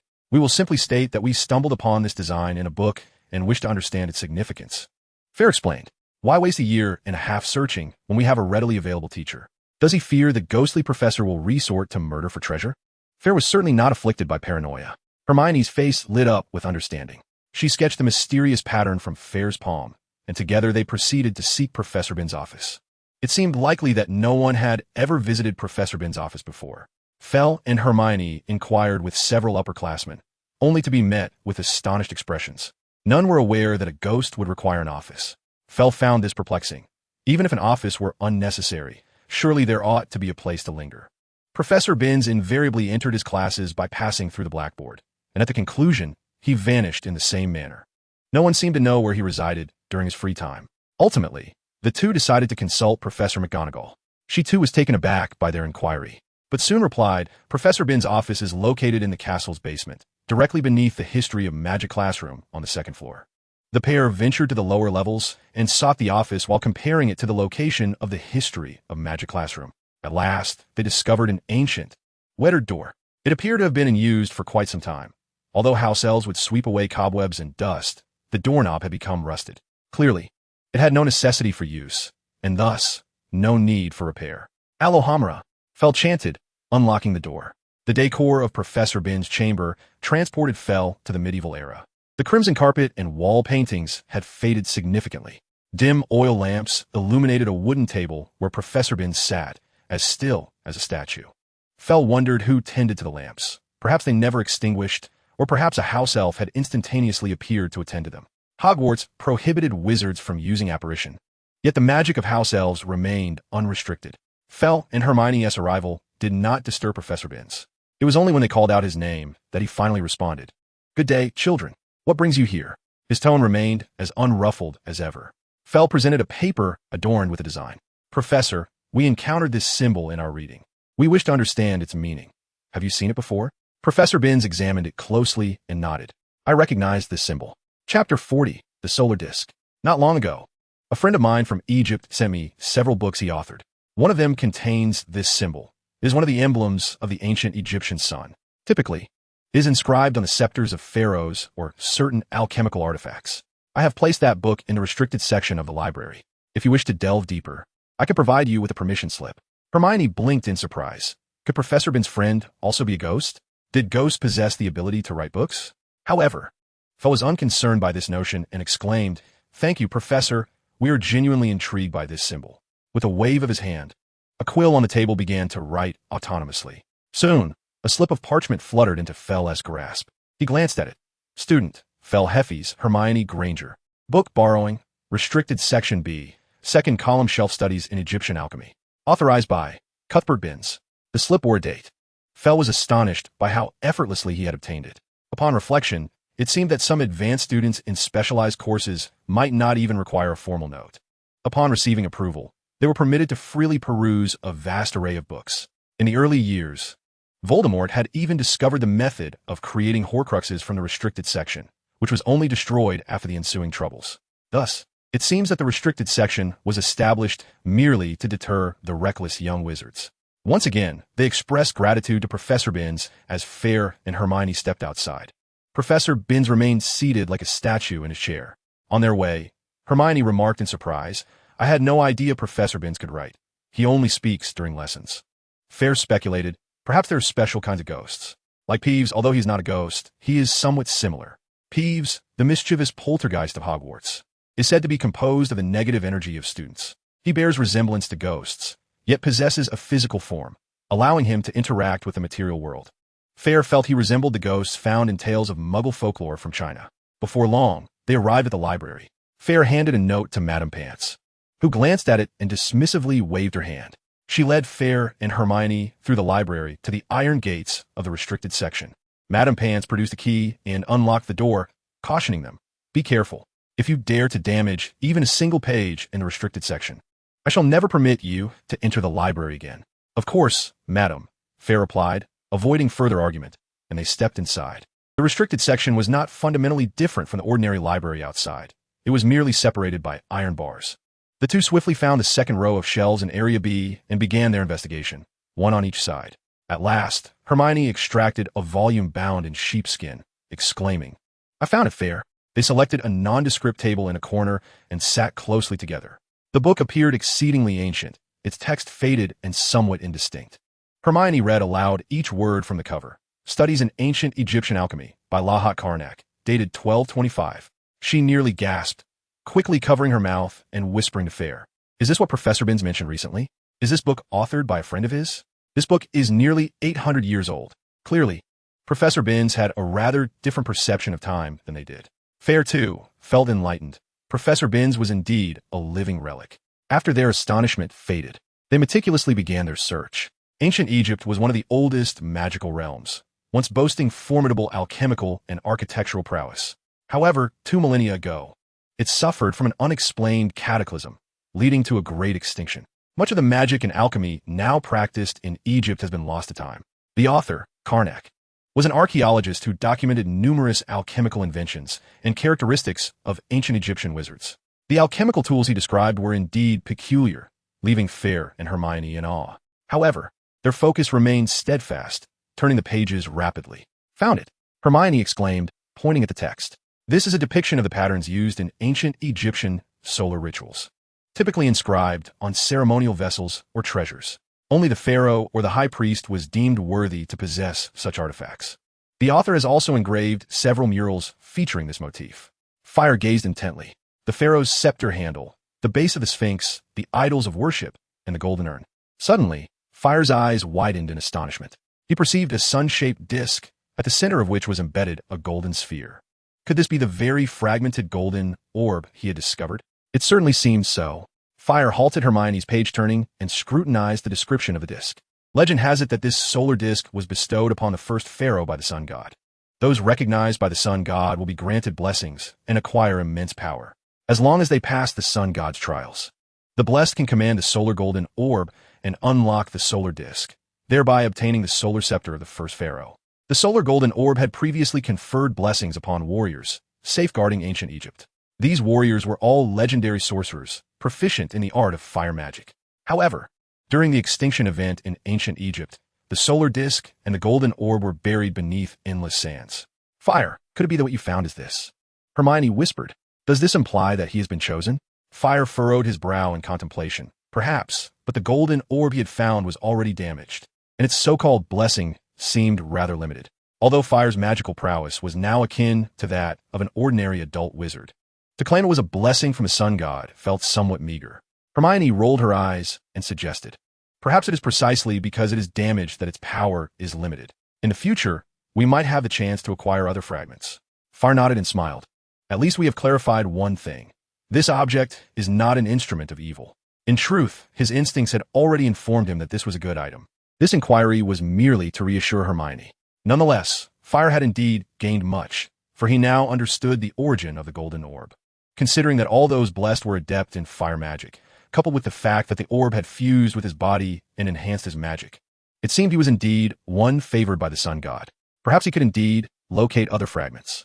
If the legend holds true, if he could unlock the solar disk, he wondered which was more powerful, the legendary solar scepter or the so-called elder wand crafted by death. Suddenly, Fayre noticed a line in the records. As long as they pass the sun god's trials, the blessed can command the solar golden orb and unlock the solar disk. A trial? Does that mean he has not yet fully mastered the solar golden orb? Fayre examined the sun pattern on his left palm closely. It appeared he must study this further. I shall visit the wishful room to research this pattern, he declared, rising to speak to Hermione. Hermione nodded. I will continue to investigate and see what other findings I can uncover. Chapter 41. Your name. Within the wishful room, Fayre stared at the dark golden sun pattern on his hand, feeling quite helpless. After racking his brain for a considerable time and attempting several methods, he found none effective. Fayre was unable to recreate the golden sun sphere. How could it be activated? Suddenly, he noticed that the patterns on his hand seemed to possess more than just a dark golden hue. Concentrating, Fayre directed his magical energy towards his left hand. For highly skilled wizards, casting spells silently without uttering incantations was a remarkable ability. Even the most elite sorcerers could wield magic without the aid of wands, relying solely on their hands. However, the complexity of spells varied, requiring different levels of magical prowess. Fayre, however, found himself incapable of even the simplest incantations. Even ordinary aurors diligently wielded their wands to cast spells. Now, Fayre felt a clear sensation of his magical energy depleting. Specifically, it was being absorbed by the solar patterns. Within a mere 10 minutes, it felt as though he had engaged in a fierce battle. His magical energy, along with his vitality and mental acuity, was rapidly diminishing, leaving him slightly dizzy. He hastily ceased the flow of magic and took a moment to steady his breathing. Now I understand. To put it more plainly, it was akin to filling a progress bar. Fayre surmised that he needed to infuse magical energy to illuminate this circle of solar markings. Perhaps then he could activate the patterns. He was uncertain of the consequences of activation, but it had to be better than the current state of inertia. Perhaps it would even reveal the location of the next fragment. However, this was indeed exhausting. Merely filling one segment left Fayre utterly drained. This was despite the significant enhancement of his magical capacity, stamina, and mental fortitude. In the past, he wouldn't have been able to fill even a single segment. Fayre sensed that he would not achieve much today. Counting the segments, he estimated that it would take at least 20 more days to fill them completely. Yet, with less than a week until the final examinations, it seemed he would have to accomplish this over the holiday. Since completing it in the short term was impractical, Fayre decided to remain calm. Returning to the library, he found Hermione still engrossed in her study of ancient Egyptian alchemical studies. Any other insights? Fayre inquired as he took a seat. Rubbing her tired eyes, Hermione replied, "Not much, but I have made some additional discoveries. The book mentions several blessings associated with the Golden Sun Sphere. By passing the various trials set by the Sun God, one can receive multiple blessings. The number of trials depends on the recipient's aptitude, but there will be at least one. Fayre, your magical growth seems to stem solely from the initial fusion of the fragments, which does not qualify as a blessing." Hermione pointed to a depiction in the book, showcasing ancient Egyptian hieroglyphs. "What is this?" Fayre wondered, his head spinning. The symbols resembled simplistic drawings, their meanings unclear. "I just consulted a translation guide," Hermione murmured. "This is the sacred script of ancient Egypt." She read from her notes. It states that a wizard once received a blessing that granted him the ability to fly. Another wizard, upon receiving a blessing, could emit golden flames capable of vanquishing ghosts. After a moment of contemplation, Fayre shared his discoveries regarding the Room of Requirement with Hermione. In conclusion, it appears that Fayre has only preliminarily achieved the recognition of the solar sphere. As for receiving the blessing, it seems he must wait until the scale is completely filled. If this is indeed a test, Fayre welcomes it with open arms, as it merely requires the expenditure of time and magical energy without any significant risk involved. "I propose we go and see the unicorn," Fayre suggested during lunch the following day. "Ah, how exciting. I've never seen a unicorn," Hermione exclaimed enthusiastically. Ron shrugged, saying, "I hope it doesn't have the strength to challenge us. I've heard unicorns can be rather temperamental. Ever since being bitten by a dragon, Ron has held a respectful distance from these perilous magical creatures." The group hurried to Hagrid's hut during their lunch break. Hagrid had erected a temporary shelter beside his vegetable garden to accommodate the unicorn. At that moment, the unicorn lay upon a bed of hay, while Hagrid tended to its blood-stained coat. "Welcome, everyone," Hagrid greeted them. He solemnly stored the silver cloth, now soiled with unicorn blood, and added, "The blood of a unicorn is strictly forbidden for trade by the Ministry of Magic. It must be safeguarded." The unicorn appeared to be in a much better state, and upon seeing Fayre, it lifted its head with vigor. Fayre gently stroked its head, feeling the texture akin to that of jade, a sensation he had missed experiencing the previous day. "How remarkable," Hagrid marveled. "Even I am not permitted to touch its head." Unicorns are highly sacred magical beings. They typically shy away from humans. Generally, only kind-hearted and pure witches can approach them. Fayre, caressing the unicorn's head, remarked, "It seems they are quite intelligent, capable of discerning good from evil, and know how to express gratitude." Having saved this unicorn, Fayre earned its trust. Hermione shyly inquired, "Can I touch it as well?" "Why not give it a try?" Fayre encouraged. Hermione cautiously extended her hand towards the unicorn's head. The unicorn lightly resisted, prompting Hermione to halt immediately. It gazed at her for a moment, seemingly understanding the bond between Fayre and Hermione. "Well, since she is a pure-hearted young witch," the unicorn ceased its struggle. Hermione joyfully caressed the creature's coat, exclaiming, "Its fur is so smooth, like satin." Fayre chuckled, "Do you have a name? How about I call you Pearl? Your mane is as white as pearls." The unicorn surprisingly nodded in acknowledgement of this name. Harry and Ron were eager to try their luck as well. Although their experience was less favorable, the unicorn recognized Harry, and after several attempts, Harry was finally able to touch its body, much like Hagrid. Unfortunately for Ron, the moment he reached out, the unicorn gently kicked him, nearly fracturing his arm. Clutching his bruised limb, he grimaced, "I will never touch magical creatures again." Within a few days, a growing number of students sought to witness Pearl, causing her considerable stress. Despite Hagrid's repeated warnings, some students sneaked in and were injured by the unicorn's kicks. Ultimately, Dumbledore was compelled to issue a new school regulation prohibiting students from visiting the unicorn shelter. Future students may ponder the origins of a unicorn stable at Hogwarts. Indeed, behind every absurd school rule lies an extraordinary tale. As the tumult subsided, the entire school was engulfed in a tense atmosphere of revision in the days leading up to the first semester examinations for Fayre. Chapter 42. Final Examinations. Theoretical Transfiguration. The final examinations at Hogwarts resemble Schrodinger's test, occurring only once in an academic year, combining the two semesters. Unless unforeseen circumstances arise, the exams are expected to proceed as scheduled. However, it is well known that in Hogwarts, the absence of surprises is the greatest surprise. As the safest place in the magical realm, Fayre recalls that in the original narrative, the examinations were cancelled on several occasions. Only the 5th-year OWLs, ordinary wizarding levels, and the 7th-year Newts, nastily exhausting wizarding tests, are reliably conducted, as these examinations are officially sanctioned by the Ministry of Magic, bearing legal significance. Passing the OWL examination signifies one's qualification as a graduate, providing opportunities for more advanced specialized studies or the prospect of securing an ordinary internship post-graduation. The results of the Newt examinations, on the other hand, serve as a wizard's golden resume, with most well-paying, respectable jobs requiring satisfactory Newt scores. For instance, to become an Auror in the Ministry of Magic, a candidate must achieve at least 5 subjects with an O, outstanding, or E, exceeds expectations, including mandatory subjects such as defense against the dark arts, charms, and potions. Bill Weasley, Ron's brother, works as a curse breaker at Gringotts, and according to Ron, one of the entry requirements is to score an O in ancient runes. The ordinary final examinations conducted by Hogwarts clearly serve merely as a means of encouragement. For example, Harry, Neville, and Ron had been reciting their textbooks until the early hours of the morning. Early the next day, all first-year students from the 4 houses gathered in a large classroom.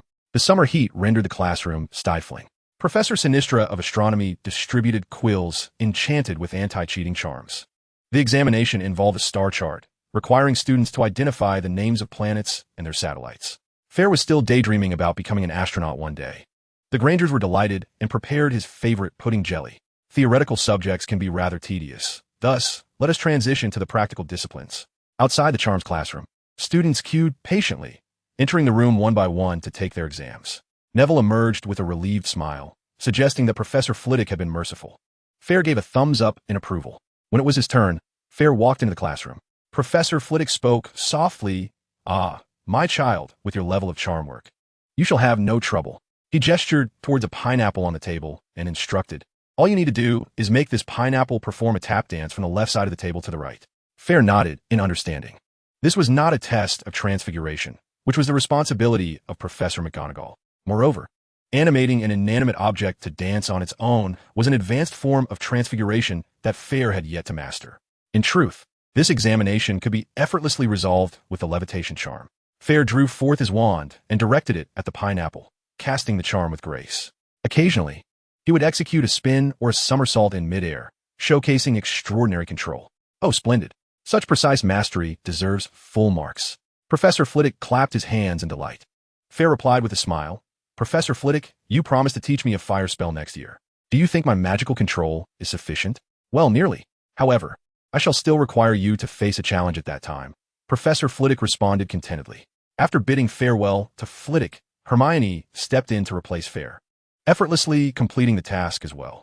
To prevent a long queue of students taking the exams simultaneously, the charms and transfiguration tests were scheduled back-to-back. Once the charms examination was passed, students could proceed directly to the transfiguration assessment, allowing for an early meal and rest. The two hastened to the transfiguration classroom. Professor McGonagall, upon seeing Fayre, smiled and said, "Fayre, my task is quite challenging. Please transform this mouse into a snuff box. As long as it becomes an ordinary snuff box, that's a grade E, acceptable. The more exquisite the box, the higher the score. However, if it retains a mouse's tail or any fur, points will be deducted." Had Fayre been in his earlier, less enhanced state, he might have struggled, yet now it posed no difficulty for him. Focusing intently, Fayre pointed his wand at the little white mouse in the cage and declared, "Transform this mouse into a snuff box." In an instant, the mouse morphed into a brand new snuff box. adorned with gilded craftsmanship and intricate violet patterns. Truly exquisite. Professor McGonagall beamed. Excellent work, Fayre. I did not anticipate your transfiguration skills had reached such heights. You must have devoted considerable effort to practice. This praise was well deserved by Fayre. The enhancement from the Golden Sun Sphere was merely one aspect, as it significantly elevated his magical prowess and mental acuity. He had indeed diligently practiced spells and transfiguration to deepen his understanding. If one were to liken it to gaming or sports, strong magic equates to high stats and robust physicality, while spell comprehension and magical skill represent finesse and technique. To become a top-tier wizard, both elements are indispensable. Scratching his head, Fayre inquired, Professor, Hagrid mentioned that transforming wood into a cart is quite impressive. Could you elaborate on that? Certainly, Professor McGonagall replied, glancing towards the door. Noting that only Hermione had arrived for the exam, she nodded and continued, for instance, transforming a matchstick into an iron needle. Your ability to turn a piece of wood into a cart and a mouse into a snuff box already represents the limits of an ordinary wizard. With practice and refinement, the size of the objects that can be transformed will gradually increase, such as turning stones or soil into flames and water. Only a select few wizards with exceptional talent can achieve this, like Aurors. Fayre's eyes brightened. Achieving such feats would allow transfiguration to be applied in combat. He recalled the original narrative where Dumbledore and Voldemort engaged in a fierce duel, utilizing transfiguration extensively to aid their battle. Professor McGonagall paused for a moment, shaking her head. I believe that the ability to transform a human into an animal is a mark of true proficiency, and one must seek a more elevated and unique understanding. Professor McGonagall suddenly had a thought and addressed Fertle. In the entire school, you and Hermione possess unparalleled talent in transfiguration. Your parents and their friends secretly studied under my nose during their third year, which was quite reckless, for becoming an animagus is fraught with danger. Should you wish to learn, do not hesitate to seek me out, Fertle. Fertle nodded, thanked Professor McGonagall, and called upon Hermione for the exam. Finally, he could rest. He prepared to indulge in a refreshing nap, as the dreaded potions exam awaited him in the afternoon. Chapter 43. The Truman Show. The subject of the potions exam was the concoction of the forgetfulness potion, which did not require queuing. Everyone took the exam together in the Great Hall, yet Snape's brooding gaze rarely strayed from Gryffindor. Fertle intentionally chose a seat far from Harry. You either focus on me, or you go pick on Harry, he thought, an ingenious strategy. Fertle successfully completed the potion preparation, and Snape reluctantly awarded him an A. Hermione executed the potion flawlessly, and Fertle deemed its hue impeccable. When Snape examined it closely, he sniffed and remarked darkly, lacking in originality, but adequately completed E. Meanwhile, Draco Malfoy barely managed to finish his potion. Yet Snape cast a glance and awarded him an L. That old bat. Under Snape's mocking scrutiny and watchful eye, Harry mistakenly misstepped, causing his potion to change color. Snape, satisfied, seized the potion and said, It seems our Mr. Potter lacks mental acuity. If your brain were but slightly larger than that of a troll, you would forget to add the mistletoe berries in advance. Your grade is P. Fertle felt a pang of sympathy, yet at last. He had endured the wretched potions exam. Relying on his memory, he navigated through it relatively smoothly, though Ron remained as oblivious as ever, asleep. When it concluded, Fertle's grades were mostly excellent or good, with potions being the sole subject where he barely passed. Hermione, however, achieved good marks in potions and excellent in all others, which left her somewhat disheartened. She had a profound love for this subject that demanded meticulous memory and skill, yet Snape undoubtedly dampened her enthusiasm. Seizing the moment to console her, Fertle said, Don't be foolish, Hermione. Snape harbors bias against all Gryffindors. It would be quite foolish to neglect your studies out of spite for a professor. He stands to lose nothing. You should dedicate yourself to mastering potions and become a master in your own right, thereby vindicating yourself. He has every intention of cultivating you into a potions master, making you a vital core of your future team. Encouraged, Hermione rallied her spirits and motivated herself. 30 years in the East, 30 years in the West.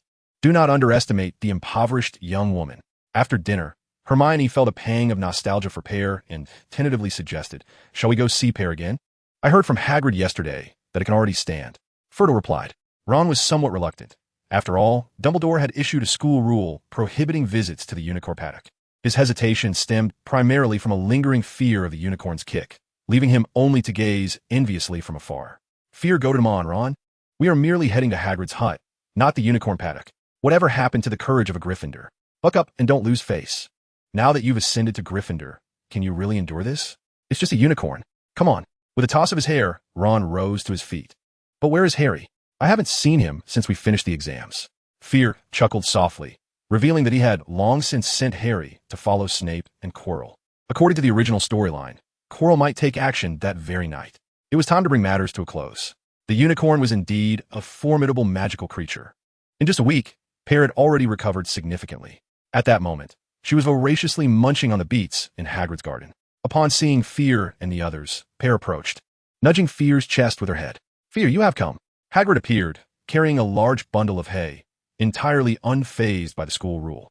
After exchanging a few pleasantries, Harry came rushing in, breathless. This is bad, Fayre. I just saw Quirrell's face. It was pale as if he had been injured. Snape must have subjected him to severe interrogation. Quirrell has surely revealed the secrets of the obstacles he set. Fayre pursed his lips, withholding the truth that Quirrell had been hurt by his own arrow. He then took the opportunity to inquire of Hagrid. Hagrid, you mentioned that you won your dragon egg from a hooded stranger during the Christmas holidays? What did he discuss with you? Hagrid scratched his head. He asked me what I did and which animals I cared for.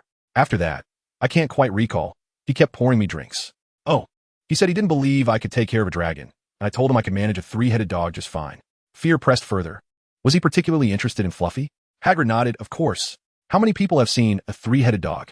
I told him that as long as you play some music for it, it falls asleep peacefully. As soon as he finished speaking, Hagrid's expression shifted. He realized he had blundered. Oh, tight-lipped Hagrid.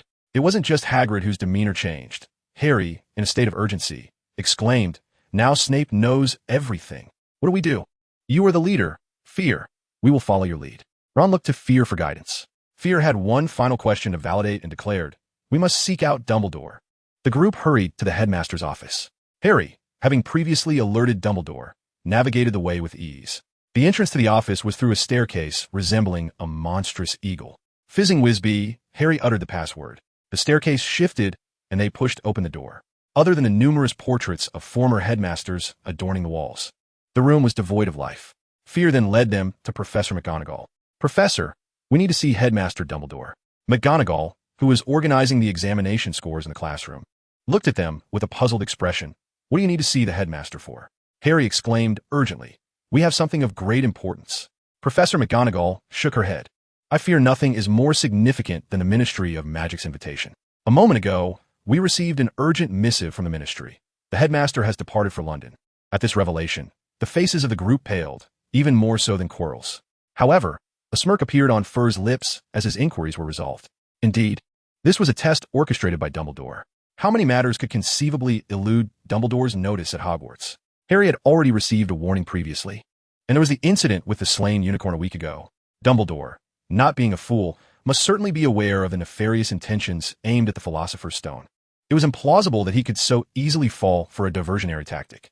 Thus, this must be an exercise to challenge the four of them. Perhaps that old bee was currently savoring a lollipop, observing them from some hidden place. With this in mind, Fayre felt emboldened to participate in the trial. After leaving the classroom, he addressed his companions. It appears that the villain has cunningly diverted Dumbledore's attention. While the headmaster is at Hogwarts, the Philosopher's Stone remains secure. Now that he has left the school, he is surely on his way to steal it. Harry's blood surged with fervor. We must stop him, Fayre. At that moment, Harry was lost in a fantasy of being the sole, sober figure amidst a sea of intoxicated revelers, resolutely marching forward. Fayre nodded and commanded. He will undoubtedly attempt to steal the Philosopher's Stone tonight. Harry, prepare the invisibility cloak.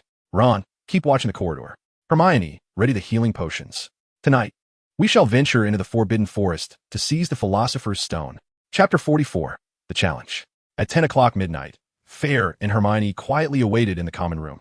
Hermione was restless, her brow furrowed with worry. Observing her distress, Fayre took her hand and reassured her. Relax, Hermione. All will be well. I have faced that dark-clad individual in the Forbidden Forest. My magic has been augmented enough to contend with him. Moreover, capturing a thief with evidence of their intent to steal the Philosopher's Stone would allow us to raise an alarm. The likes of Professor McGonagall will surely come to our aid. With this, Hermione began to feel somewhat at ease. Suddenly, the door to the common room swung open forcefully, and Harry and Ron emerged from beneath the invisibility cloak, breathlessly declaring, "We saw a shadow slip into the forbidden corridor, but we couldn't discern if it was Snape. Regardless of who it was, they're the mastermind behind this. We must hurry. Are you all going out?" You'll lose house points. Neville's voice called from the staircase. Still clad in his pajamas, Fayre turned to Neville. Neville, we're going to protect Dumbledore's treasure. Do you trust me? Hesitating momentarily, after a brief internal struggle, Neville took a deep breath. I trust you, Fayre. You saved me. Without further ado, the four donned the invisibility cloak and made their way towards the fourth-floor corridor. The outer door of the corridor had already been ajar, revealing a narrow gap. Fayre pushed the door open with determination. The three-headed dog, Fluffy, lay comfortably asleep, accompanied by a harp that played melodiously on its own. However, the creature's breath exuded a foul stench, nearly causing Harry and Ron to retch. Neither Fayre nor Hermione showed any reaction. Compared to the foul stench of the troll, Roué's breath was akin to perfume.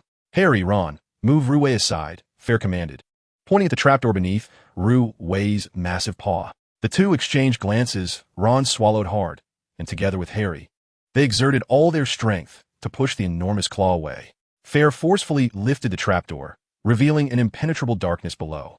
Hermione casually transformed a stone and tossed it down. There was no sound of it hitting the ground. Just as in the original tale, it appeared to be caught by the devil's snare. It seems something is there to catch us. I will descend first. You follow, Fayre said before leaping into the shadows. The cold wind howled around him, and Fayre felt himself plummeting for several seconds before landing with a thud. His body seemed to have fallen onto a soft cushion. This devil's snare was indeed peculiar. Though it was classified as a plant, Fayre felt its texture resembled that of elastic. All is well. Come down quickly, he called out. Hermione was the first to jump down, followed by Harry and Ron. Wow, it feels like a mattress, Ron exclaimed joyfully. However, as Hermione caught sight of the devil's snare below, she screamed, "Get away! It's the devil's snare." Unfortunately, the plant's reach was too extensive to evade. Countless tendrils ensnared Hermione's smooth calves. Fayre drew his wand, declaring, "This is the devil's snare. It fears light and fire. Bluebell flames." He feared that the raging flames might ignite the plant and harm them. Hermione, seeing his success, also drew her wand and conjured bluebell flames. The bellflower-like blue flames caused the tendrils of the devil's snare to recede. The group landed on a solid stone platform. "Thank goodness for you, Fayre," Harry said gratefully. Fayre surveyed his surroundings and noticed a staircase leading upward, providing an escape from the devil's snare. It seemed it was far more challenging to enter from the outside than to exit from within. With a wave of his hand, the group continued forward. "Did you hear that? It sounds like wings flapping," Harry remarked, perking up. At the end of the corridor was a brightly lit room filled with countless winged bronze keys fluttering about. "If we approach to unlock the door, might these keys attack us?" Hermione asked cautiously. "We'll find out by trying," Fayre replied, striding ahead. Everything seemed normal, yet the door remained locked. Harry spotted his favorite flying broomstick and speculated, "Are we meant to find a key to unlock the door?"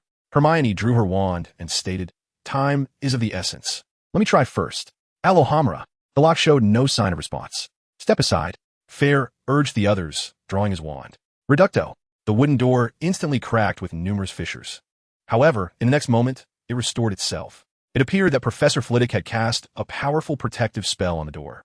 Now, they had no choice but to retrieve the key. Fayre's keen gaze swept the area, and he quickly spotted a key on the ceiling. It was large, made of bronze, but its wings drooped limply, as if it had been roughly handled. Fayre was referring to it being unceremoniously thrust into the keyhole. "That's the one." He pointed to the crowd, declaring, "Here I come." So far, he had been of little assistance, which left Harry feeling somewhat embarrassed. With determination, he mounted his broomstick. Buzz! In an instant, the flying keys became fiercely aggressive, darting towards Harry. As the youngest seeker in a century, Harry surged towards the key like an arrow released from a bow. However, with hundreds, if not thousands, of keys in the air, he could only desperately evade them. With a loud crack, Fayre struck again, shattering several unruly keys in an instant. It appeared that the flying keys possessed little magical defense. Seeing this, Hermione drew her wand to lend a hand. The keys fell like raindrops, significantly alleviating Harry's burden. Ron, unable to shatter keys himself, cheered from the sidelines. "Well done. Truly magnificent." At last, Harry caught one of the keys and tossed it to Ron. Ron grasped the key with precision and forcefully jabbed it, unlocking the door. They filed in, and Harry seized the opportunity to dart inside on his broomstick. Fayre took a moment to steady his breath and urged continue. The second room, as anticipated, was a chessboard. "Ron, this is your forte," Fayre remarked. Ron swallowed hard and addressed the group. "All right, I'll play chess. It seems we all need to serve as pieces." They positioned themselves accordingly, with Fayre and Ron acting as knights. Pieces were continuously toppled, and finally, it was Fayre's turn. Fayre, I can't help it. You must be captured by the opposing rook to exchange places, Ron stated, somewhat troubled. Fayre boldly replied, it's fine, it can't harm me. Ron, stay focused. Ron could only continue issuing commands. Fayre, move 2 spaces forward to the left. Fayre complied, and in the next moment, the opposing rook charged forward. At the moment of collision, Fayre exerted all his strength, gripping the piece tightly and pushing off with his feet, exiting the chessboard. Ron sighed in relief and continued directing the game. Ultimately, Ron's complexion paled, yet his resolve was unwavering. It's my turn. Harry, watch out for checkmate. Fayre brandished his wand and declared, Ron, fear not. I will save you.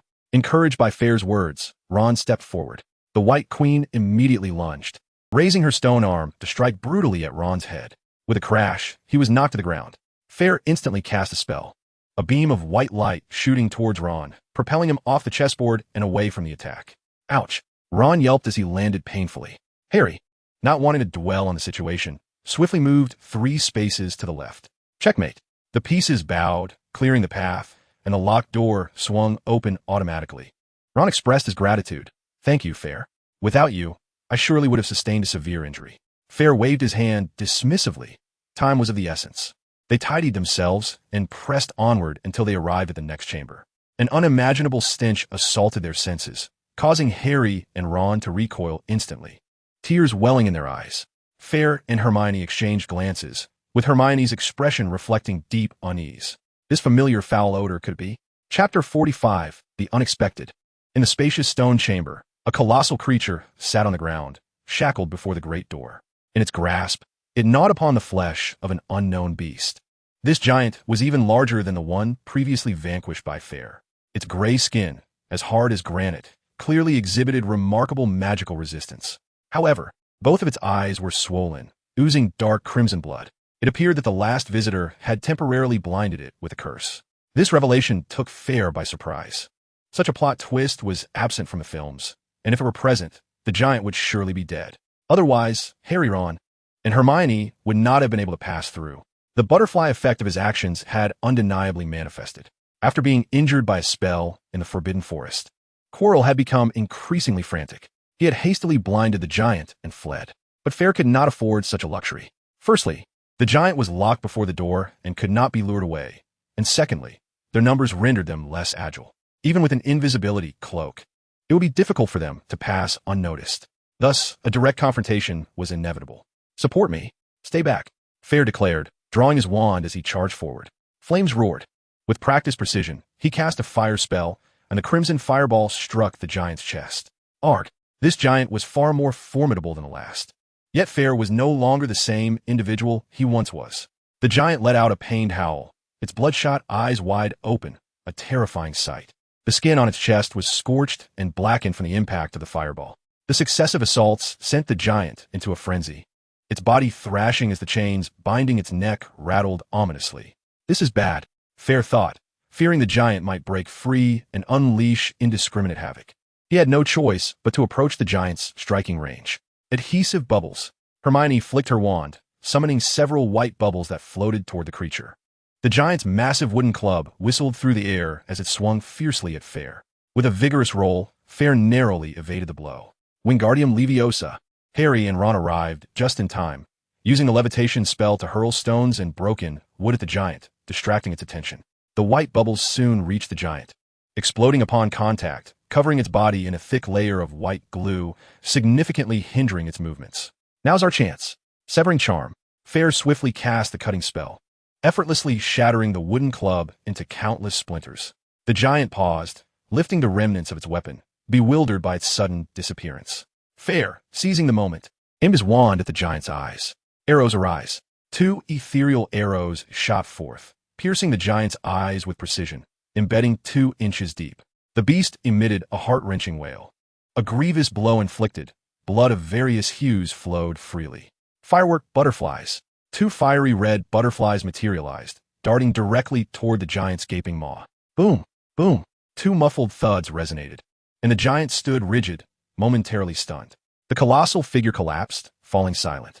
Harry and Ron were momentarily stunned, clearly taken aback by how swiftly Fayre had vanquished the troll. Regaining their composure, they excitedly approached him. Harry exclaimed in admiration. "Fayre, you are truly remarkable." Ron's eyes sparkled with admiration. Just moments ago, Fayre had saved him on the chessboard, and now he had effortlessly dealt with the troll. He was resolute in his admiration for this older brother. Hermione, suppressing a smile, radiated a mysterious light in her eyes. Fayre let out a sigh of relief, chuckling, "I owe it to your assistance. I didn't anticipate resolving it so quickly. Who says celebratory magic cannot be lethal?" In a moment of inspiration, he had devised the clever tactic of using firework butterflies to fly into the creature's mouth and explode. The effect was astounding. The two fireworks detonated within the soft maw. And not only trolls, even dragons would find themselves in dire straits. While others might wield this magic without such formidable impact, one must not forget that Fayre's affinity for flames was unparalleled. The power of the firework butterflies was significantly amplified in his hands. An unbearable stench enveloped them, making it difficult to breathe. Without further ado, Fayre pushed open the door. Harry and the others were on high alert. The recent encounter with the troll had made them acutely aware of the lurking dangers. This was no mere game. To their surprise, the next room contained only a table adorned with 7 uniquely shaped bottles. As they crossed the threshold, a surge of purple flames erupted behind them. Simultaneously, a wall of black fire sprang up at the entrance, trapping them in the middle. What kind of magic was this? Fayre observed the 2 flames with keen interest. The purple flames burned with an intensity rivaling that of Norbert's dragon fire. The black flames, devoid of any warmth, emanated an instinctive sense of greater peril. Hermione had already seized a piece of parchment from the table, reciting, "The poison is to the left of the nettle wine. The second on the left and the second on the right taste the same." Harry and Ron were left bewildered, but Hermione exhaled deeply, smiling. "This is a logic puzzle. How creative!" It's worth noting that many great wizards lack any capacity for logical reasoning. They might end up trapped here. Fayre remained engrossed in studying the flames, casually remarking, "This is no challenge for you, Hermione. Show Harry and Ron the brilliance of your previous title as the top mathematician in the school." Hermione beamed with pride and turned her attention to deciphering the riddle on the parchment. Meanwhile, Fayre had approached the purple flames, feeling the solar patterns on his left palm radiate warmth, as if yearning for the fire. After a moment's contemplation, he tentatively extended his palm towards the flames. To his astonishment, tendrils of purple fire flocked to his hand like swallows returning home. The flow of purple flames was boundless, and the absorption eventually ceased. Glancing down, he noticed that one of the solar scales had filled new. Furthermore, he sensed a burgeoning energy within his palm, ready to be unleashed at his will, and the purple fire posed no threat to him. As he thrust his hand into the flames, he felt only a comforting warmth. In his mind, he inexplicably comprehended the essence of the purple flames. The fire of molten iron, an advanced magic capable of melting even steel. Fayre felt a surge of surprise as he approached the black flames, tentatively extending his hand. The same phenomenon occurred. Tendrils of black fire were drawn into his palm. The gauge filled once more, rendering Fayre immune to the black flames. Infernal fire, an advanced magic that scorches the soul. Fayre could hardly contain his laughter. This pattern was truly the bane of flames, not only granting immunity to fire, but also allowing one to wield its power. However, he wished he could directly learn these 2 forms of magic. Aware of his own greed, Fayre refrained from dwelling on it further. In a mere minute, Hermione had deciphered the riddle. She pointed at the table and exclaimed. Harry glanced at the vial, troubled by its contents. The small vial is only sufficient for one person. What shall we do? Chapter 46, The Final Confrontation. Instinctively, Harry thought of drinking it himself, unwilling to let others take the risk. He was conscious of his insufficient strength, knowing that he could very well perish. Yet, allowing the most powerful Fayre to drink it made him feel as though he were cowardly endangering others. Fayre placed a reassuring hand on Harry's shoulder, saying, "I have a plan. These flames cannot harm me. Harry, you drink the potion and follow my lead. Inform her that we have apprehended the thief of the Philosopher's Stone. We need immediate assistance." Hermione found this difficult to accept, shaking her head repeatedly and pleading, "No, no. Fayre, let me go in with you. My magical prowess is greater." She had come to realize that Fayre was about to confront unknown, lethal peril. Fayre solemnly grasped Hermione's shoulders and whispered in her ear, "Be obedient, Hermione. Do not forget that Harry once defeated Voldemort. I have heard from Dumbledore that Harry is protected by powerful enchantments. He is the most suitable companion to accompany me." Hermione bit her lip, her eyes glistening with unshed tears. Ultimately, she nodded in acquiescence. Ron, feeling conflicted, said, Fayre. He too was immersed in the shame of abandoning his friends. A sentiment decidedly un-Gryffindor, something only Malfoy would do. Malfoy, do not disturb. Fayre urged. Your mission is equally vital. Hurry to seek assistance. Whether for the protection of the Philosopher's Stone or for us. Hermione raised her head and downed the potion, casting a fierce glare at Fayre before turning and plunging into the purple flames. Ron seized a stone the size of his palm and thrust it into Harry's hand, saying, If you cannot use magic, strike him with all your might. Harry accepted it, swallowed hard, and nodded. Ron departed as well. Now, only Fayre and Harry remained. Harry, no longer hesitating, drank the potion in one go. The two traversed the black flames, entering a corridor ahead. Fayre turned to Harry with gravity, saying, Harry, don the invisibility cloak. After we enter, hide against the wall, and do not let that villain see you. We will engage in battle, and you seize the opportunity to approach. When I signal to attack, you must act, whether to snatch the wand or trip him, create an opening for me. Harry nodded seriously, retrieving the invisibility cloak from within his robe and draping it over himself. Now it appears that only Quirrell remains. He strides through the corridor and pushes open the grand door. Inside the room, indeed, stands Quirrell, who is currently fixated on the mirror of Ariste, anxiously pacing back and forth. Upon hearing the noise, Quirrell turns around, his expression dark and somewhat ghastly. Clearly, in just a few days, his arrow wound has not fully healed. It seems he harbors a guilty conscience, too afraid to seek Madame Pomfrey's treatment. Quirrell forces a smile. I thought it would be Harry Potter, but you are also within my expectations. Fayre replies gravely. So, it was you who cast the curse on Harry, not Snape? Haha, of course it was me, with Snape standing in front. Who would suspect poor Quirrell of misdeeds? You. Release the arrow, before he can finish his sentence. Fayre's spell is unleashed. Quirrell's face pales drastically as he hastily dodges. The sudden movement aggravates his wound, causing him to stumble in pain. He curses vehemently. You despicable little brat. Youngsters these days lack honor. More insidious than any villain. Fayre seizes the initiative, pressing his advantage, his words flowing ceaselessly. His early strike stems from a hope to achieve a decisive blow through ambush, as well as an intention to divert attention. Even though Harry possesses the deathly hallows, one cannot guarantee that Voldemort would not sense Harry's presence. Quirrell, indeed worthy of Voldemort's selection, despite being possessed and injured, manages to counter Fayre's attacks one by one. The tide begins to turn slowly. Fayre finds himself twisting and dodging spells. At this moment, he yearns desperately to master the shield charm, but alas, as a first-year student, he has had too little time to grow. While magical power can be enhanced, profound knowledge must be diligently acquired through study. Suddenly, Quirrell snaps his fingers, casting a silent, wandless spell. Vines suddenly sprout from the ground, ensnaring Fayre. Though startled, Fayre remains composed, for he has a backup plan. Quirrell, panting heavily, casts a disarming charm that sends Fayre's wand flying. Curse be it! How is a first-year wizard so difficult to deal with? He growls, I should have known you would be an obstacle. I was too focused on Harry Potter. Little did I realize it was you who injured me in the Forbidden Forest. Let me speak with him. A cold, low voice emanates from behind Quirrell's head. He shivers. And Master, you have not yet recovered. Fear not. I still possess the strength to converse, Quirrell replies, slowly unwrapping the scarf around his head, turning his back to Fayre. A pallid face, with nostrils like a serpent, presses tightly against the back of Quirrell's head. Fayre, I see you have encountered the Noseless One. What a remarkable creature you are. Before Voldemort can finish his speech, Fayre interrupts mockingly, insinuating that Voldemort is a beast rather than human. You. Taking a moment to steady himself, Voldemort speaks in a grave tone. I am Voldemort. Fayre, you should have heard of my illustrious name. How about serving me? I can bestow upon you immense power and dark magic beyond the imagination of ordinary mortals.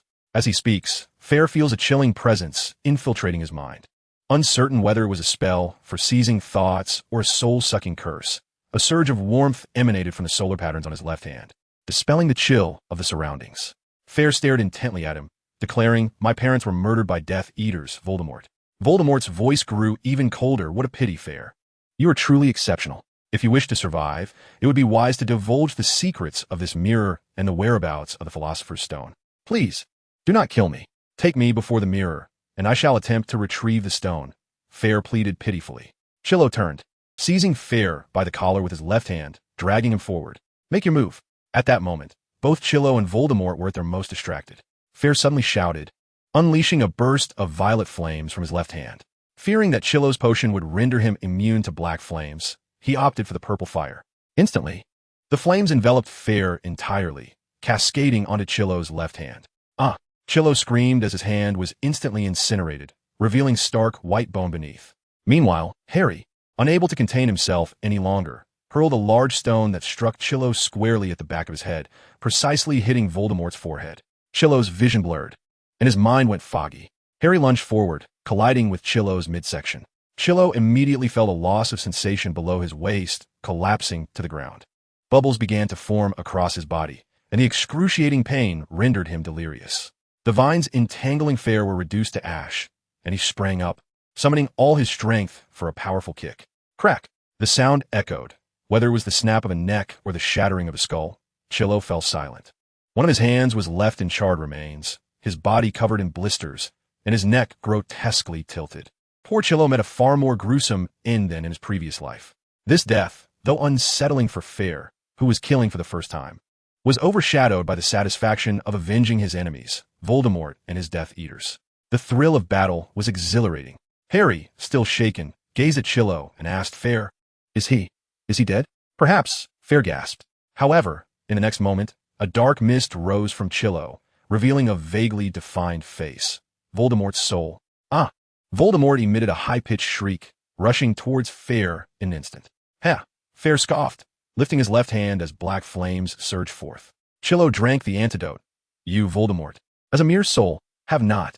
Infernal fire, a high-level magic that can harm souls. Fayre recalled the description of the black flames. In an instant, Voldemort collided with the infernal fire, which enveloped him entirely. Ah!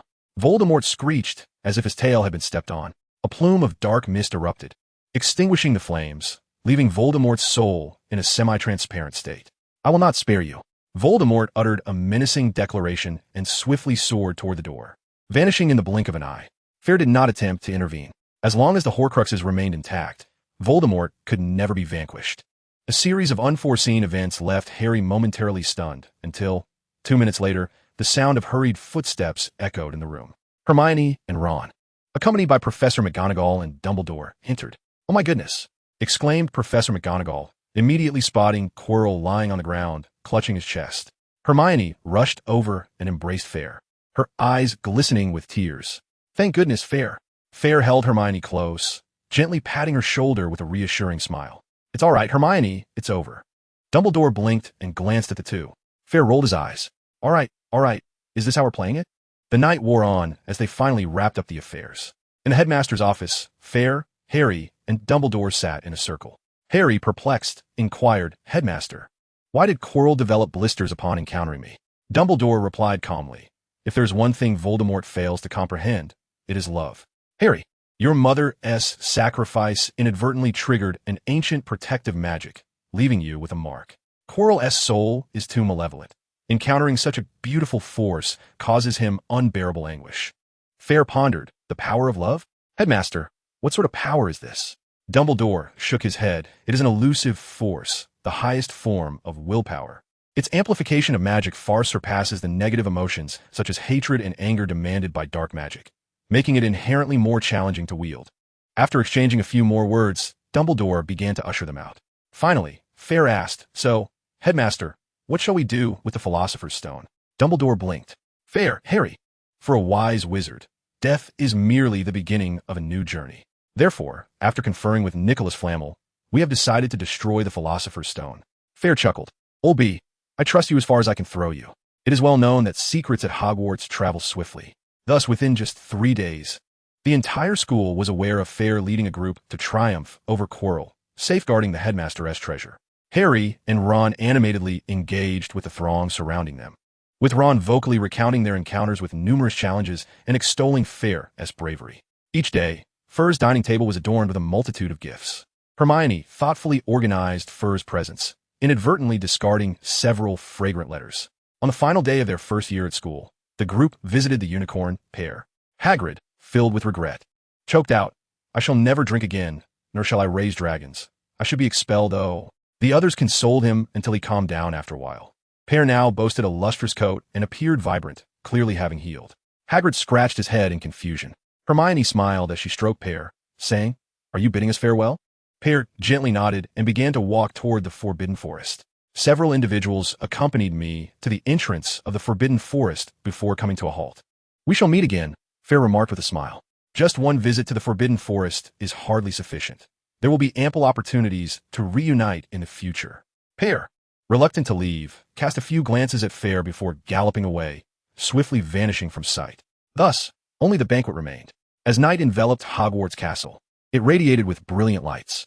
The headmaster was poised to announce the allocation of this year's House Cup, a matter that would dictate the flag arrangements in the Great Hall for the upcoming academic year. Upon entering the hall, Fayre and Hermione immediately drew the attention of the wizards, who fell into a hushed silence.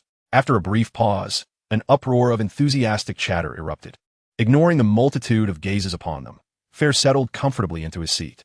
Leaning in, Simon whispered, "Fayre, Autumn Jean from Ravenclaw asked me to procure her an autograph." Autumn Jean? Fayre turned to look, spotting an Asian witch with lustrous black hair staring intently at him from the Ravenclaw table.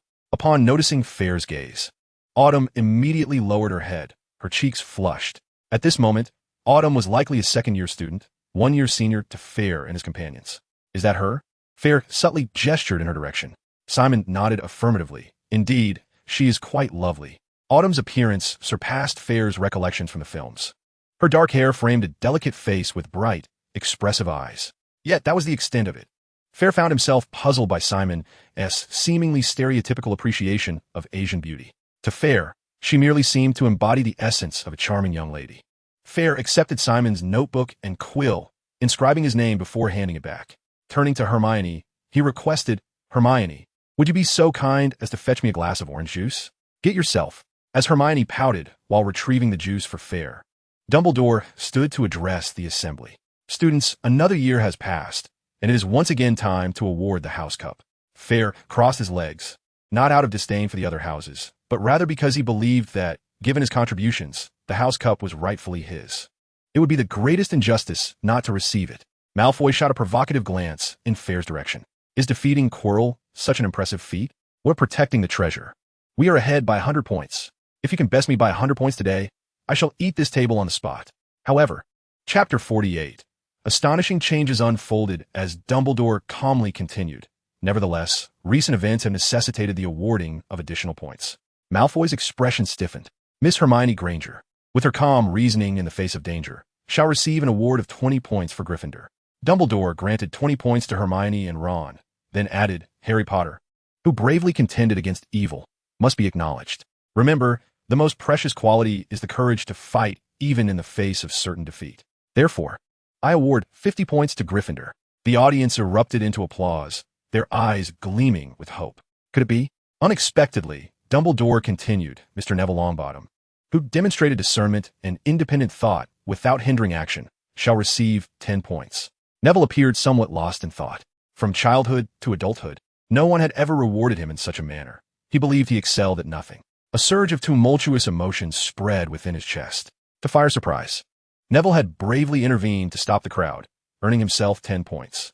Now, having been persuaded by Fayre not to intervene, he received an identical score. "Admit it, old B. You simply wish to nurture our Gryffindor sword saint." With this, Gryffindor had suddenly amassed an additional 100 points, leveling the score with Slytherin.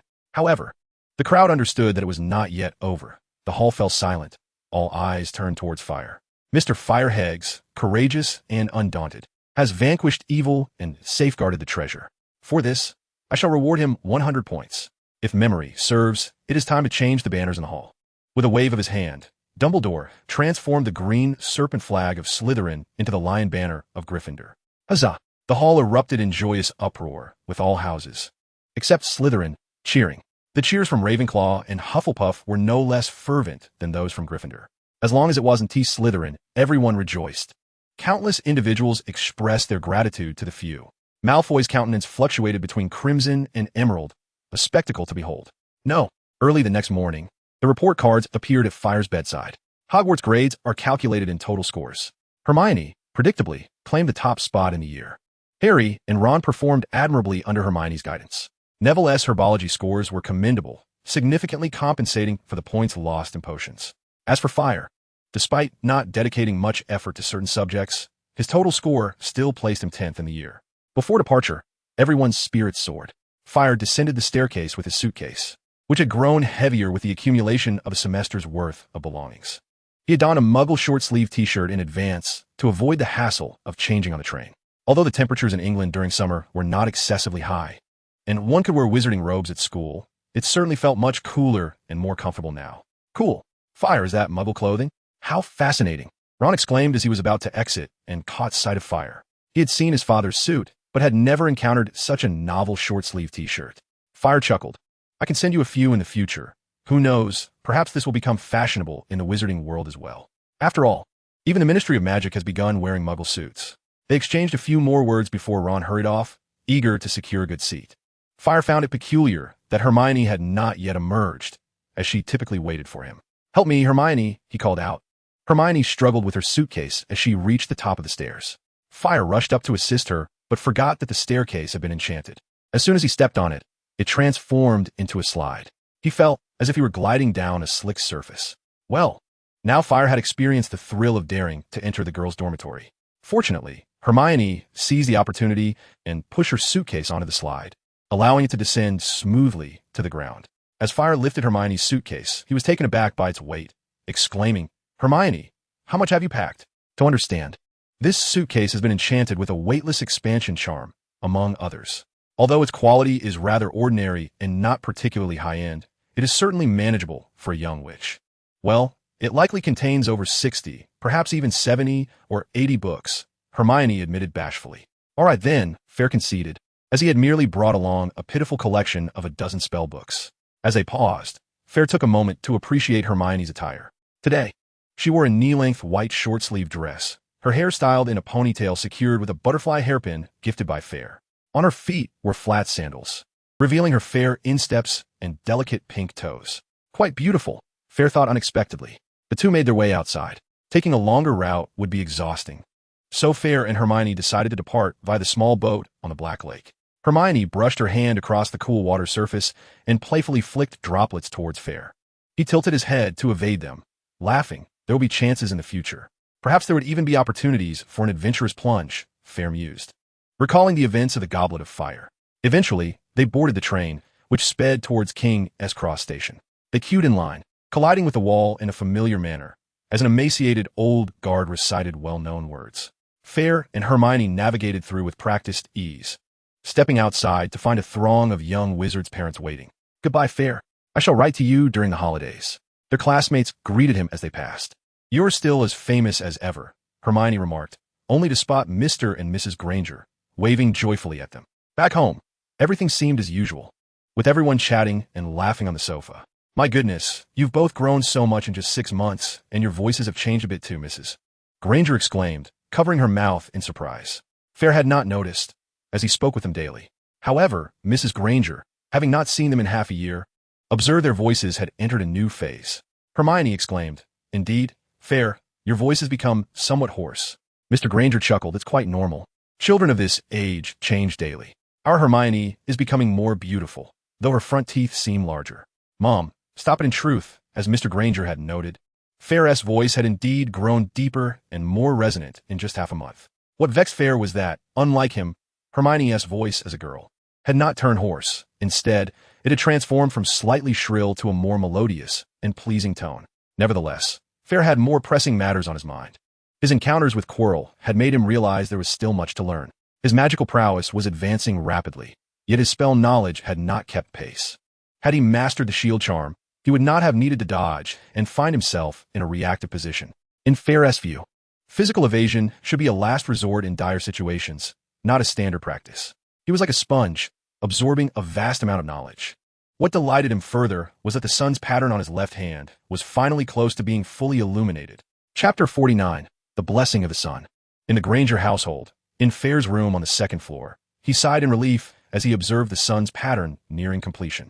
After more than half a month, the scales of the solar patterns were finally illuminated in their entirety. During this time, apart from reading, I devoted myself to channeling magical energy, leaving me utterly fatigued each day. However, there were benefits to this arduous endeavor. Each substantial expenditure of magical, physical, and mental energy felt akin to engaging in a grand battle. Upon recovery, I noticed a slight enhancement in my overall state. Indeed, as Dumbledore had asserted, magical energy is akin to physical strength, capable of being fortified through diligent practice. Yet, the limits of human capacity are finite. The ultimate extent of one's improvement is contingent upon innate talent. With a focused mind, I poured my magical energy into the patterns. As the energy flowed in, the solar patterns erupted in a dazzling golden light. I was enveloped by this radiance, sensing an indescribable transformation within my body. A stream of information flooded my mind. Blessing of the solar hand. With the solar golden patterns on the left hand, one can wield magic without the need for a wand. Is this the essence of wandless magic? I pondered, my expression filled with joy. Wandless magic is an exceptionally advanced technique, offering unparalleled convenience and discretion. My current magical proficiency was insufficient for true wandless casting. However, I could now achieve a semblance of it through the solar golden patterns. Of course, this was not the crux of the matter. I was confident that I would eventually master wandless magic in its entirety. The pivotal point lies in the present moment. A young wizard's wand is traceable, monitoring the usage of magic. Once I could perform wandless magic, I would wield spells freely without the fear of scrutiny from the Ministry of Magic. Who would believe that a first-year wizard could perform magic without a wand? If accused of spellcasting, I could confidently assert, my wand is pristine. I haven't dared use a single spell. Suddenly, a map materialized in my mind, with the golden light forming a beacon. The next fragment lies within the Forbidden Forest? I murmured. In an instant, the golden light dissipated, and I found myself back in a room. This was a tremendous gain. Not only had I mastered wandless magic, but I had also discerned the location of the next fragment. More fortuitously, this fragment was conveniently situated in the Forbidden Forest, sparing me from unnecessary wandering. Perhaps by the next semester, I could acquire the second fragment and even unlock a second blessing. What has transpired? Hermione inquired, noticing the golden light as she approached from the adjacent room. Dressed in a short pajama set and slippers, she held my mother's transfiguration notes in her hands. I smiled and replied, I have unlocked the blessing of the solar golden patterns. See for yourself. As I raised my left hand, I realized that the once prominent golden patterns had vanished. I intoned, orchids in full bloom. Instantly, a magnificent bouquet of pink orchids appeared in my palm. Wow, Hermione exclaimed. You can perform wandless magic now. I nodded. This is the blessing bestowed upon me by the solar golden sphere. Since I could practice magic during the holiday, the next step was to find a suitable location for practice. It would be too conspicuous outdoors, although I had no fear of wand investigations. Being witnessed by muggles casting spells would be utterly indefensible. In the end, Hermione conceived the idea of practicing in the garage of her home, to which Fayre readily agreed. By the afternoon, Hermione excitedly informed Fayre, I have discovered a useful spell. She handed the spellbook to Fayre, who scrutinized it intently. The inscription read, the digging charm, which allows for the effortless excavation of soil. The wizard who first invented this incantation harbored the foolish ambition of seeking treasure within a dragon's lair, only to be met with the fiery wrath of the dragon. Fayre's eyes lit up as he contemplated, I have an idea. Let's excavate a tunnel and a secret chamber from the garage. This will not only provide me a safe space to practice magic, but also allow for the concealment of certain restricted spellbooks and artifacts within the confines of our home. For the next 2 days, Fayre devoted himself to mastering the digging charm, achieving a commendable level of proficiency. Early one morning, he ventured into his garage. The Granger family possessed 2 Ford vehicles, though Mr. Granger had taken one to work that day. Fayre chose a corner where a pile of unused fencing lay. With his left hand pointed toward the ground, he concentrated and declared, earth and stone, part ways. Instantly, a square pit approximately 1 meter in length and width appeared, plunging to a depth of 2 feet. As for the displaced earth, Fayre mused that it had likely scattered with the wind, perhaps causing an unsuspecting passerby to suddenly sneeze. Bewildered by the gusty air and swirling dust, the results were promising. Invigorated, Fayre delved into his work with fervor. Though he no longer required the exertion of channeling solar energy, he had discovered a new avenue for physical exercise, digging. Each day, he emerged from his endeavors covered in dirt and utterly fatigued, yet the rewards were gratifying. Not only was the secret chamber gradually taking shape, but Fayre's magical prowess and spirit were also being subtly enhanced. This was no small feat, especially considering he was undergoing the changes of adolescence.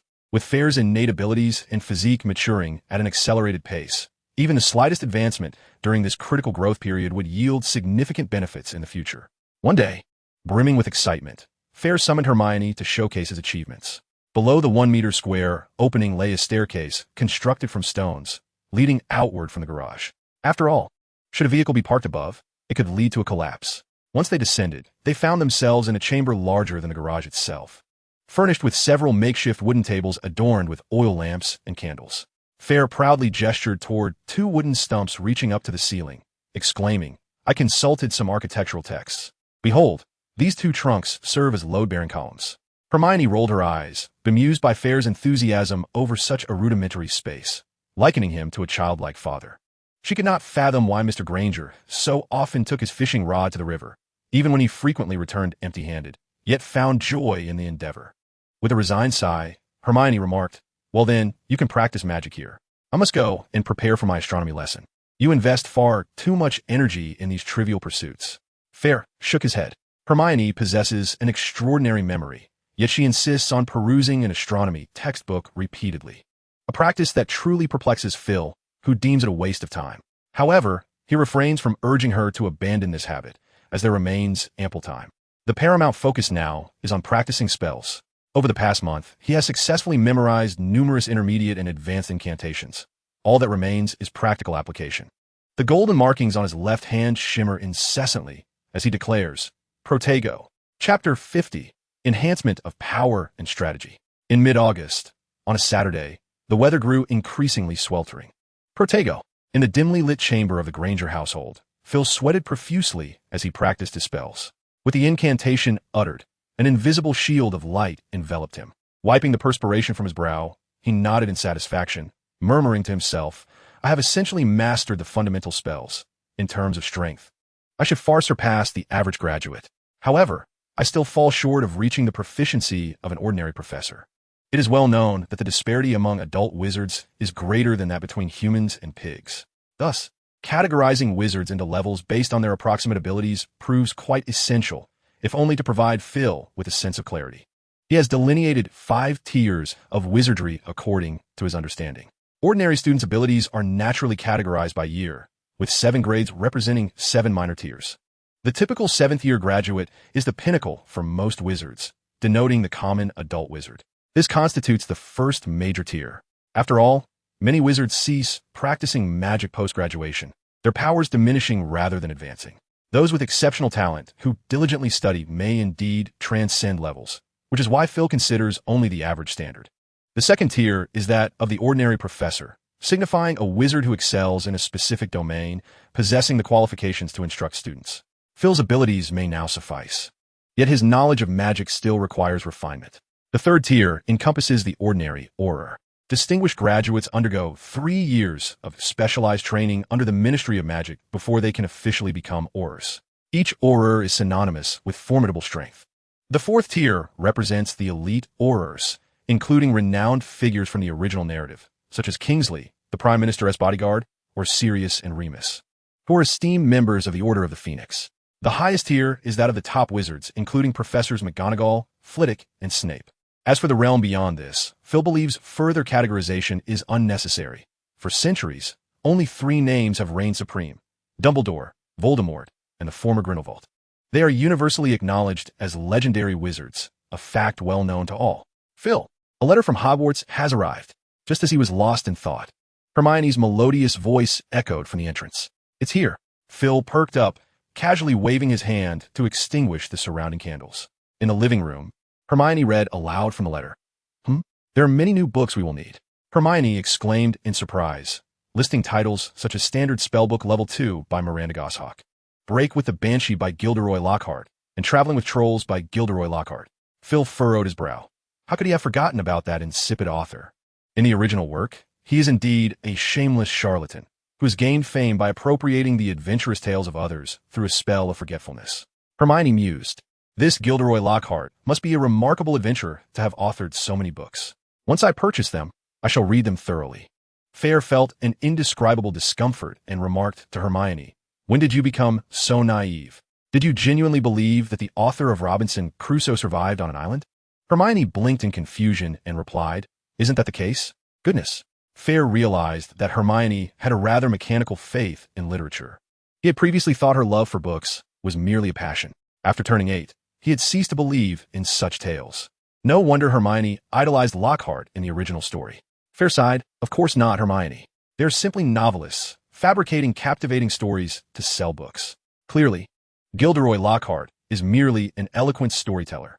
Hermione appeared somewhat skeptical, and Fayre, with a hint of irritation, said, "Go call Mr. and Mrs. Granger. We must head to Diagon Alley." The mention of Diagon Alley instantly made Hermione forget Lockhart, and she eagerly went off to find the Granger couple. Once Hermione departed, Fayre furrowed his brow. Lockhart's name sparked memories of numerous events that would unfold in their second year. To be candid, this year would be perilous. If the first year resembled a novice level of difficulty, where ordinary students could navigate through safely, the second year was akin to a challenging mode. Voldemort's diary would manipulate Ginny into opening the chamber's secrets. Once the basilisk was unleashed, wizards of Muggle descent could be in grave danger. Fayre was uncertain whether, as in the original tale, the victims would merely suffer petrification. If one were to gaze directly into the basilisk's eyes without any means of protection, it would be fatal. In the original story, even Hermione fell victim to the basilisk's attack, but fortunately, her cleverness allowed her to carry a mirror. Thus, Fayre contemplated that the only solution was to extinguish the threat at its source. It would be fortuitous to encounter the Weasley family today, even if he did not. He intended to seek out Ginny once school commenced. He needed to acquire the diary directly. Regardless of whether he concocted an excuse to hand it over to Dumbledore or pursued another course of action, it was preferable to allowing the basilisk to emerge. Today was Saturday, and Mr. Granger was off work with the entire family present. Upon receiving the letter, Mr. Granger's enthusiasm and curiosity for the magical world reignited. "Oh, children, we are to venture into the magical realm once more. The last time with Professor McGonagall was so rushed, I hardly had the chance to observe anything properly." Fayre silently scoffed at the irony, knowing it was they who had been too timid to speak or act. However, he dared not voice this thought. "Mom and Dad, this year I wish to acquire a pet. Everyone at school has one," Hermione whined playfully to the Granger couple. Mrs. Granger exchanged a glance with Mr. Granger, her eyes gleaming with amusement. "Of course, Hermione, Fayre, it is high time to get a pet, but must not be a toad." The group joyfully enjoyed their breakfast together. The morning sun was not overly harsh, as the family, brimming with vitality, drove towards the location of the leaky cauldron. Half an hour later, they arrived at Charing Cross Road. The group came to a halt, yet the Granger couple could not locate the leaky cauldron. Fayre and Hermione took their hands and pushed open the weathered black wooden door. The familiar dim lighting and cacophony of voices greeted them. Eccentrically dressed wizards glanced at Fayre and his companions, but upon realizing they were unfamiliar, resumed their conversations. "I heard you acquired an invisibility beast skin a few days ago." "Indeed, it took considerable effort. However, due to ministry regulations, I sold it to the magical creatures shop." The Granger couple, startled by the wizard's chatter, resorted to playing ostrich. "What is this? A case of Yigong loves dragons? Granger loves wizards?" Fayre shook his head. "Oh, another year has passed." "Hello, Fayre," and everyone greeted Tom, the proprietor with a Mediterranean hairstyle, as he approached them. Tom smiled at Fayre, saying, "Fayre, last year I invited you for a butterbeer. Surely you have time this year?" "Of course, sir, but we must wait until we emerge from Diagon Alley," Fayre explained. "Then please, you should remember how to knock, right?" Tom leaned in to remind him. "Yes, no need to trouble yourself, sir," Fayre replied, leading the group straight to the backyard. Upon opening the door, they were greeted by the familiar brick wall and trash bins. "I'll do it," Hermione exclaimed excitedly, drawing her wand and tapping the designated spot a few times. With a flourish, Fayre returned to the place where their dreams began. Chapter 51. Rare pets. "Mom, Dad, let's go buy a pet first," Hermione exclaimed, raising her hand like a student seeking the teacher's attention. All right, Hermione," Mrs. Granger replied with a smile. Fayre stroked his chin, but Hermione, "Have you decided what you wish to buy?" He glanced toward the shops ahead. On the north side of Diagon Alley was the Elops Owl Emporium, specializing in the sale of owls and owl-related supplies. If one sought an owl, this was the finest shop. On the south side lay the Magical Creatures shop, which offer a more eclectic array of pets and supplies, including those types of pets not permitted for young witches and wizards. Hermione rolled her eyes and said, "An owl would be nice, but I would prefer a cat." "What about you, Fayre?" Fayre pondered. An owl served as a messenger and was incredibly useful. Even if he used the schools, it would eventually be a household necessity after graduation, so it made sense to purchase one sooner rather than later. However, he also desired a cat. Fayre tentatively suggested, "How about I get both?" "All right, let's buy them all," Mr. Granger declared with a grand gesture. His single statement left the Granger couple ready to exhaust their budget. Of course, the notion of exhausting their budget was said in jest. While the exchange rate of pounds to galleons was a mere 50 galleons as part of a welfare policy to assist Muggle-born wizards, gold was infinitely exchangeable. Mr. Granger had converted a substantial amount of galleons the previous year, all of which he generously provided to Fayre and Hermione. Since they were set on making purchases, it was best to head directly to the magical creature shop. In any case, the magical creature shop also offers owls for sale, though it pales in comparison to the comprehensive selection found at the Yellow Owl shop. Ferris expressed his astonishment, noting how these two shops, situated at opposite ends, seemed like rivals. The proprietor of the Yellow Owl shop likely harbored a deep-seated animosity towards its competitor. With a plethora of overlapping inventory, it seemed as if one shop was undermining the other. Fortunately, the owl, being the quintessential pet within the wizarding world, ensured that the owl shop would not face closure. Upon entering the magical creature's shop, the crowd was palpable, with walls densely adorned with cages, orange snails, turtles embellished with jewels, crows, and a variety of fantastical creatures dazzled the onlookers. Ferris, having broadened his horizons, found his desires expanding. "Greetings, I am Thomas, a clerk at the magical creature's shop," announced a young wizard with tousled blonde hair, clad in a green short-sleeved shirt. Perched on his shoulder was a small creature with sleek black skin, resembling a platypus. "Hello, Thomas. Is that a niffler?" Hermione inquired curiously, eyeing the creature on Thomas's shoulder. "Indeed. Would you care to purchase a niffler as a pet? They are burrowing creatures that have an affinity for all things shiny." "You may hold one for a moment," Thomas replied, gently handing the niffler to Hermione. Delighted, Hermione accepted it, and the niffler scuttled playfully between her arms and shoulders, occasionally sniffing with its nose, exuding charm. "Now, Mr. Thomas, I would like to see the owls first," Ferris said as he turned. "Of course, ladies and gentlemen, please follow me," Thomas replied, gesturing gracefully. They arrived at a wall adorned with owl cages, where Thomas began his introductions. "This is the brown fishing owl, often found near water. They may appear to struggle when flying, but they are swift and powerful and utterly silent. This is the striped owl, characterized by its prominently striped feathers and loud call." Hermione pointed to a snow-white owl and remarked to Ferris, "Look at that owl. It resembles Harry S. Hedwig." "Oh, that is a snowy owl. Its feathers are pristine, noble, and elegant. Moreover, with a stroke of luck, some snowy owls can be exceptionally loyal. However, they do come at a slightly higher price." Ferris pursed his lips, thinking it was merely a matter of aesthetics. Indeed, it seemed that the money from those enamored with appearances was easier to earn. Nevertheless, in the narrative, Hedwig proved to be remarkably loyal, even saving Harry's life. It appeared that Harry had drawn a special prize after all. Overwhelmed by the choices, Ferris found himself uncertain of which owl to select. His gaze fell upon the largest cage at the wall, where a magnificent great horned owl resided. Its impressive size, nearly 70 centimeters, was striking, and its long ear tufts resembled arrows, exuding an air of majesty. Since they're all quite similar, why not opt for the largest? Bigger is better, stronger. Ferris was about to voice his decision when he noticed a diminutive birdcage at the feet of the great horned owl. "What is this particular kind of owl?" Ferris inquired, pointing with curiosity. Inside the small cage was a fully grown owl, no larger than the size of a palm, round and plump like a little ball. Its entire body is adorned with chestnut feathers, yet a subtle golden gleam is discernible. Atop its head is a tuft of upright golden crest feathers, and the longest tail feather is also golden, bestowing upon it an extraordinary appearance. However, standing alongside the towering great horned owl, one could easily overlook it at first glance. Ah, this is a horned owl, diminutive in stature, yet remarkably swift and agile. Its talons are notably powerful, enabling it to capture prey of similar size, Thomas eagerly explained. "This horned owl has only recently arrived, and it is evident that you have noticed its unique appearance. We suspect it carries the lineage of the Golden Snidget." "Golden Snidget?" Hermione's eyes widened as she turned to Farrell. The Golden Snidget is a magical creature classified as a level 4X by the Ministry of Magic.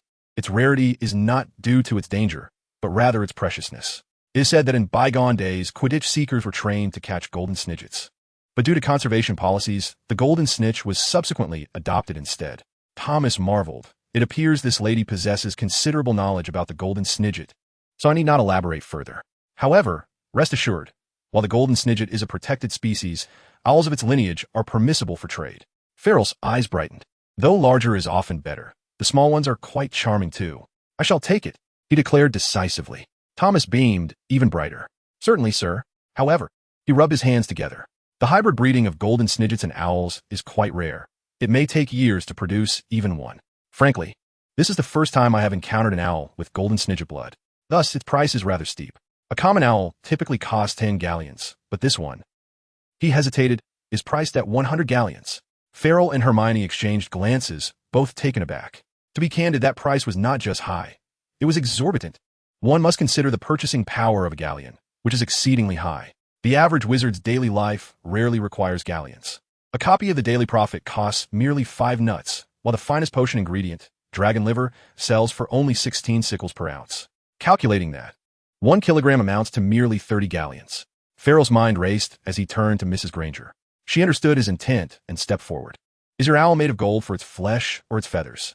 she boldly inquired, extending 5 fingers. 50 galleons. Thomas's smile faltered. Bargaining was commonplace, but he had never encountered such drastic counteroffers. No, madam. It must be 80 galleons, he stammered. 40 galleons. Thomas was bewildered. Why is the offer decreasing? Truly not possible, madam. The absolute lowest I can go is 65 galleons. 30 galleons. Thomas was nearly in tears. He had never faced such a fierce negotiator. Farrell and Hermione stifled their laughter. This was the culmination of Mrs. Granger's years of haggling with countless muggles in the marketplace. A skill honed through experience that no inexperienced young wizard could hope to contend with. Fayre discerned that Thomas was somewhat apprehensive. Upon reflection, he realized that an owl merely serves as an essential courier for wizarding families. This fundamental role could be effectively fulfilled by even an ordinary owl. Thus, the true value of this particular owl lay in its rarity. While flying brooms were subject to a culture of competition, propelled by Quidditch, the wizarding world lacked any owl competitions, and fervent enthusiasts of owls were a rarity. The shopkeeper was likely in a quandary. To set a low price would undermine the rarity of the breed, while a high price might deter potential buyers. Consequently, the owl remained in limbo, unsold. Meanwhile, Mrs. Granger continued to bargain with Thomas, and Fayre chimed in, "Thomas, this owl has been languishing in the shop for quite some time, hasn't it? I doubt it will sell at all." Thomas's face flushed, the veins on his forehead bulging as he retorted. "Just because it's unsold does not mean it cannot find a home in a magical creature shop." Laughter erupted, filling the shop with a buoyant atmosphere. Fayre leaned in for the final blow. "Thomas, surely you don't wish to see your wages docked due to unsold pets?" "Fine, 40 galleons. But I truly cannot go any lower," Thomas conceded, resembling a defeated rooster as he revealed the price set by his employer. "And it must include the birdcage. And perhaps 2 bags of feed?" Mrs. Granger added slyly. "Very well," Thomas replied resignedly. The owl tilted its head towards Fayre, seemingly aware that it had found its owner. "Now, Thomas, do enlighten us about the cats available here." Fayre redirected the conversation. Thomas led the group into another room, where dozens of cats of various breeds lounged. A large ginger cat was pinning down an orange cat, evidently the victor of their skirmish. Upon the entrance of the group, the cats scattered, save for the large cat, which boldly approached Hermione. Fayre, quick on the uptake, seized the large cat by the scruff of its neck. "Oh, please do not be alarmed. This cat has bloodlines tracing back to the cat-fox lineage and is quite sensitive to other magical creatures. It is merely pursuing this niffler." Thomas indicated towards the niffler perched on Hermione's shoulder. Fayre scrutinized the cat, noting its face was as flat as Tom from the cartoons after colliding with a wall, its bushy tail resembling a brush, and its legs slightly bowed. Could this be the beloved pet Crookshanks from the original story? "What an unattractive cat," Fayre remarked. "Who said that? Do you not find its fur splendid?" Hermione countered, perhaps destined to bond with this large cat at first sight. Thomas nodded. "If you like it. That is splendid. Although this cat possesses cat-fox heritage, its appearance is rather unappealing, and it has been here for a year. Nevertheless, the cat-fox lineage is still quite precious." "Priced at 20 galleons. Mrs. Granger interjected, 15 galleons. "Deal." Thomas promptly acquiesced. Initially, this cat was indeed unsellable. A mere 15 galleons would already yield a profit. Furthermore, he was somewhat intimidated by the formidable bargaining skills of this enchanting lady. If he delayed any longer, she would undoubtedly drive the price down to 10 galleons and insist on a bag of cat food as well. "Thus, you shall be my pet from this day forth. I shall name you Crookshanks," she declared, with Crookshanks translating to curved leg. Hermione took the large cat from Farrell and cradled it in her arms. To her surprise, Crookshanks gazed at Hermione and suddenly became still, resting motionless in her embrace. At that moment, the orange cat, previously pinned down by Crookshanks, approached them. Unlike typical orange cats, this particular feline boasted a coat of vibrant red and yellow, reminiscent of flames.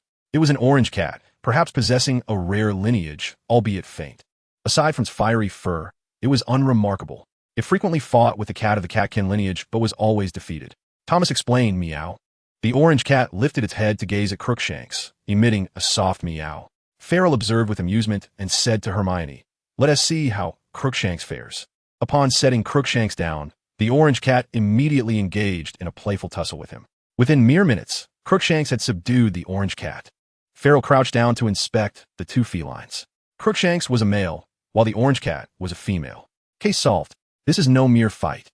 This is a playful courtship, he exclaimed. The orange cat, despite its defeats, seemed to relish the feeling of being pinned down by Crookshanks. "Ah, we have a masochist. I shall name you Ember, for your fur resembles burning flames." Fayre, not wishing to disrupt this budding romance, lifted Ember and addressed Thomas. "As a token of my appreciation for your business, I shall offer this orange cat at a discount. 5 galleons will suffice." The price was quite favorable, and Mrs. Granger felt no inclination to haggle further. Mr. Granger promptly settled the payment. As they exited the cat shop, Hermione felt her hair disheveled. She touched her head and suddenly exclaimed, "My hairpin is missing." She was referring to the butterfly hairpin that Fayre had gifted her. Thomas waved his hand dismissively and, seizing the niffler on Hermione's shoulder, reached into its belly pouch, stating, "Fear not, my lady. I believe I know where your hairpin has gone." Before he could finish, he retrieved a yellow butterfly hairpin and 2 galleons from the niffler's pouch. "All right, I confess, nifflers are not suitable pets for the home. They destroy furniture and pilfer items." Thomas lamented. "Naughty niffler." Hermione sighed in relief, pouting as she pointed a finger at the creature's head. She had initially intended to purchase the niffler. Hermione took the butterfly hairpin and placed it back in her hair. Mr. Granger nodded, saying, "Thank you, and consider these 2 galleons as a tip." Thomas felt invigorated instantly. His back no longer ached, and his head was clear. The pricing was the proprietor's concern, but the tips were his to keep. The group, accompanied by an owl and 2 cats, exited the magical creature shop. The owl, possessing the bloodline of the Golden Flyer, is exceptionally intelligent. When Fayre released it, the creature zipped around the group like a flash of lightning, effortlessly weaving in and out, even making sharp turns akin to right or acute angles. None but Fayre could discern its path. As he extended his hand, it immediately soared into his grasp, its petite form fitting delicately within his palm. "I shall name you Lightning," he declared, "for the lightning bird is a legendary creature. Why have I never encountered any records of such a marvelous creature as the lightning bird? I have heard of thunderbirds," Hermione pondered. Fayre chuckled. "That's because I've made it up." "How annoying," Hermione playfully nudged him. Just aside, it was time for serious matters. Taking a deep breath, Fayre spoke solemnly. "Then we must head to the Lehan bookstore." Chapter 53, The Greasy Peacock Man. The throng outside the Lehan bookstore was not limited to Fayre and his companions.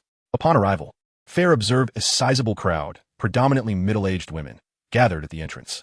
A banner hung from the upstairs window, proclaiming Gilderoy Lockhart, signing copies of his autobiography, Me, the Wizard. Below, the signing times were indicated. Harry, Ron. Hermione, with her keen eyes, spotted Harry and Ron standing at the side, both indulging in strawberry butter ice cream, albeit appearing quite disheveled and soiled. Fayre surmised that they had been transported using subpar flu powder. Upon noticing Fayre and the others, Harry and Ron exclaimed joyfully, "Fayre, Hermione."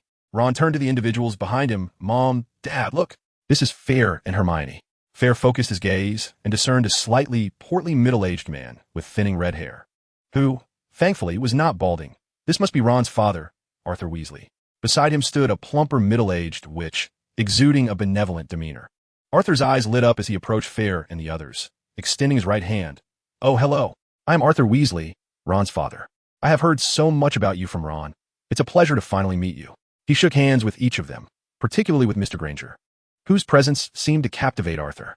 Fayre nearly misinterpreted Arthur's keen interest as something peculiar, yet he understood that Arthur was merely curious about muggles. The plump middle-aged witch also stepped forward, holding the hand of a small witch, greeting everyone with warmth. "Hello, I am Molly Weasley, and this is my little daughter, Ginny. She will be starting at Hogwarts this year. I hope you can look after her."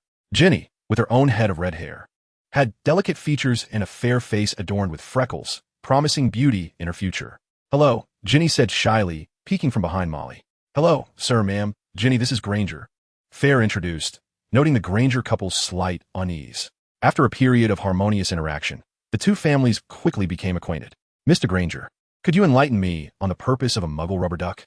Arthur, revealing his true self, eagerly tugged at Mr. Granger, bombarding him with questions about muggles. Meanwhile, Molly and Mrs. Granger were fervently engaged in a discussion about household chores. Hey, you got pets. Ron, with keen eyes, spotted the birdcage being carried by the Grangers, along with 2 cats following Hermione. Yes, this one is Lightning, and these are Crookshanks and Fox. Hermione introduced them one by one. How lovely. I only have a rat named Scabbers, Ron admitted, a hint of envy in his voice. Fayre thought of saying not to worry. In a year, Ron might not even have a rat. Perhaps it was better to let the children enjoy themselves for another year. Who knows how Ron would react upon discovering he had been sleeping with a middle-aged wizard who could transform into an animagus for several years. The signing session has begun, a wizard announced as he emerged from the bookstore. Hearing this, a throng of people surged towards the shop. Oh, children, hurry up, Molly said, brushing her hair back as she joined the crowd. Ron, trailing beside Fayre, complained, Mum is infatuated with that Gilderoy Lockhart and insists on waiting here to meet him. You know, every one of Lockhart's books is quite expensive, and unfortunately, all the new semester's books are authored by him. Ron refrained from mentioning that this shopping spree had emptied his family's treasury. Fayre was aware, however, that the Weasley treasury contained only a pile of silver sickles and a few scattered gold galleons. Arthur's salary was barely sufficient to support 7 people. Buying a complete set of Lockhart's books for all the children would certainly be a financial strain. Fayre, rolling his eyes, suggested, I have an idea. This academic year, refrain from scribbling in your books. At the end of the year, you can sell them.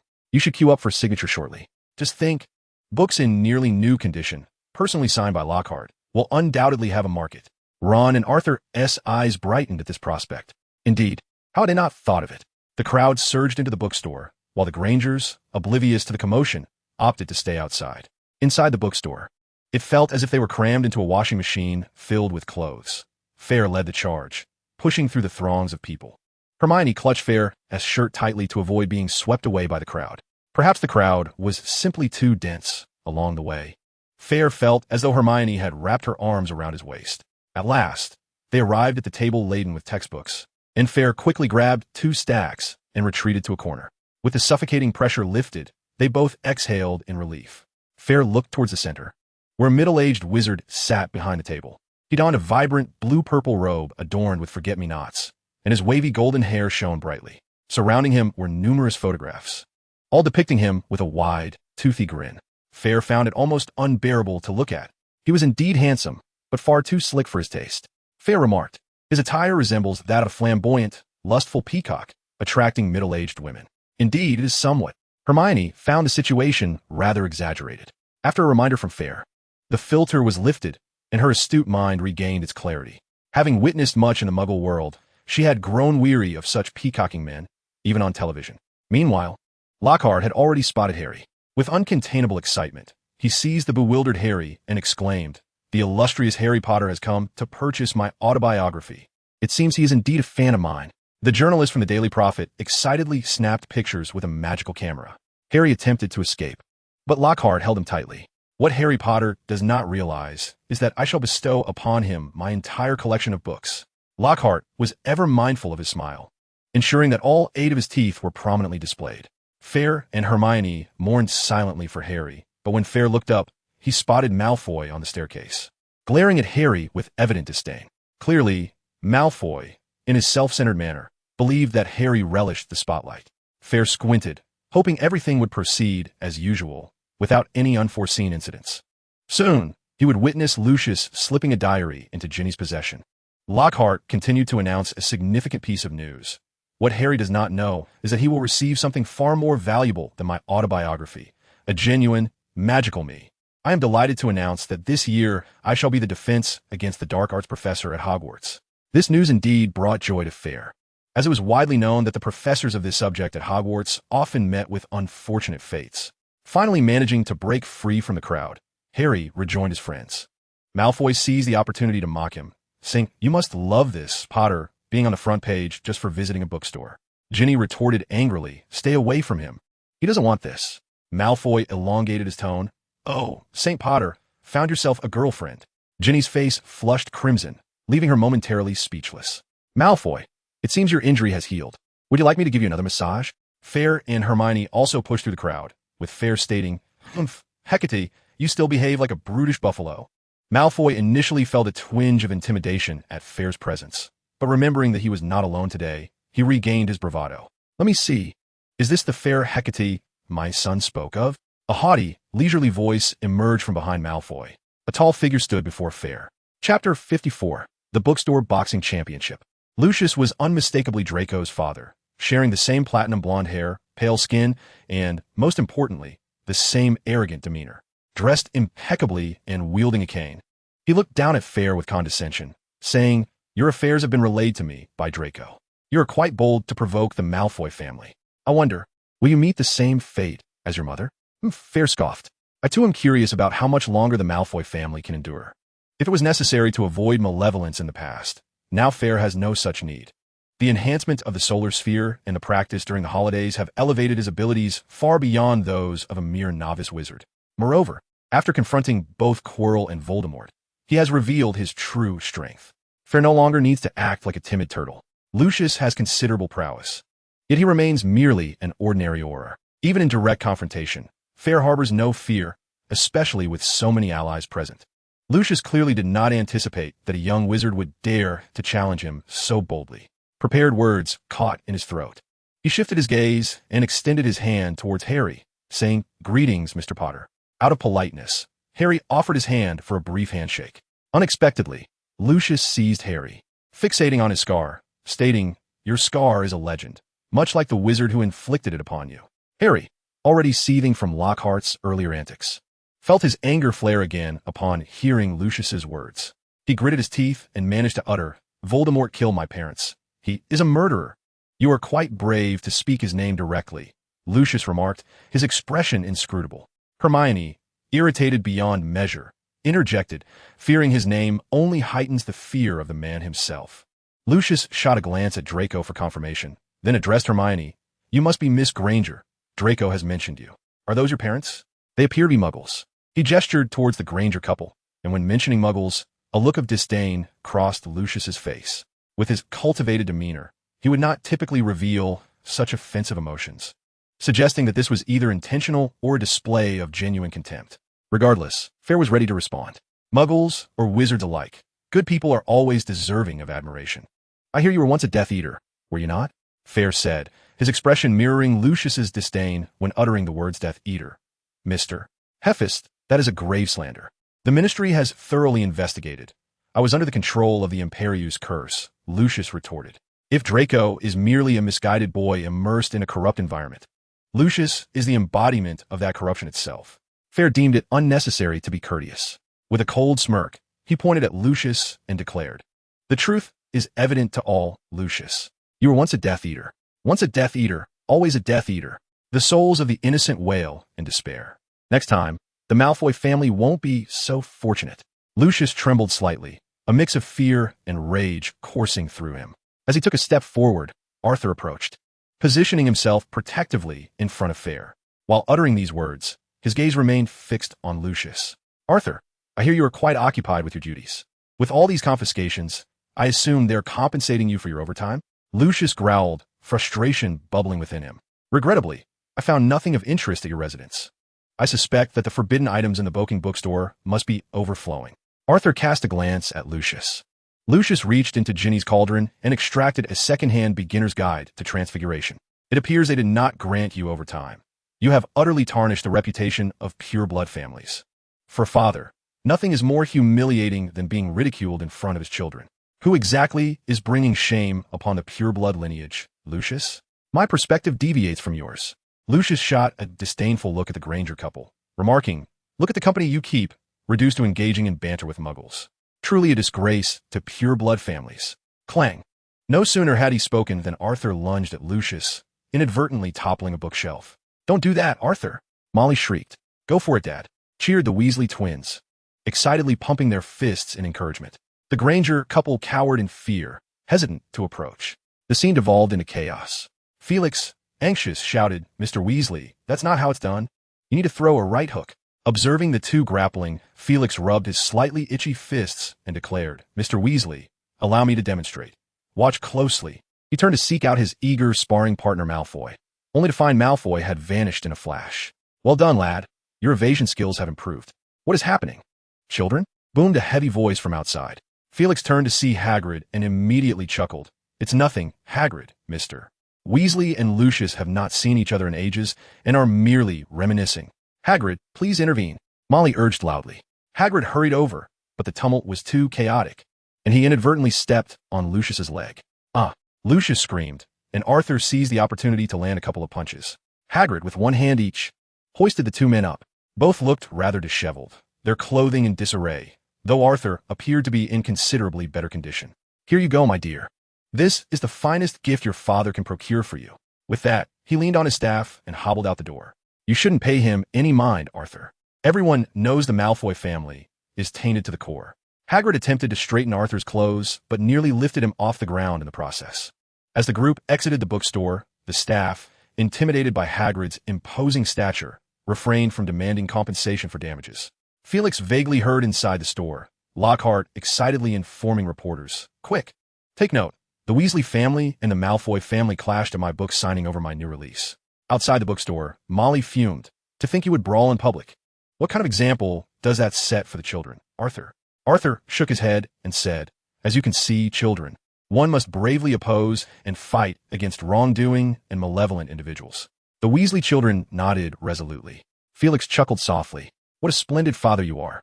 However, it is time to attend to more pressing matters." He turned to Ginny and smiled. "Ginny, you're starting school this year, are you not? Allow me to peruse the textbooks you purchased this year. If it is not too much trouble, I could lend you mine and Hermione's notes on Transfiguration from last year." "Oh, thank you, dear child.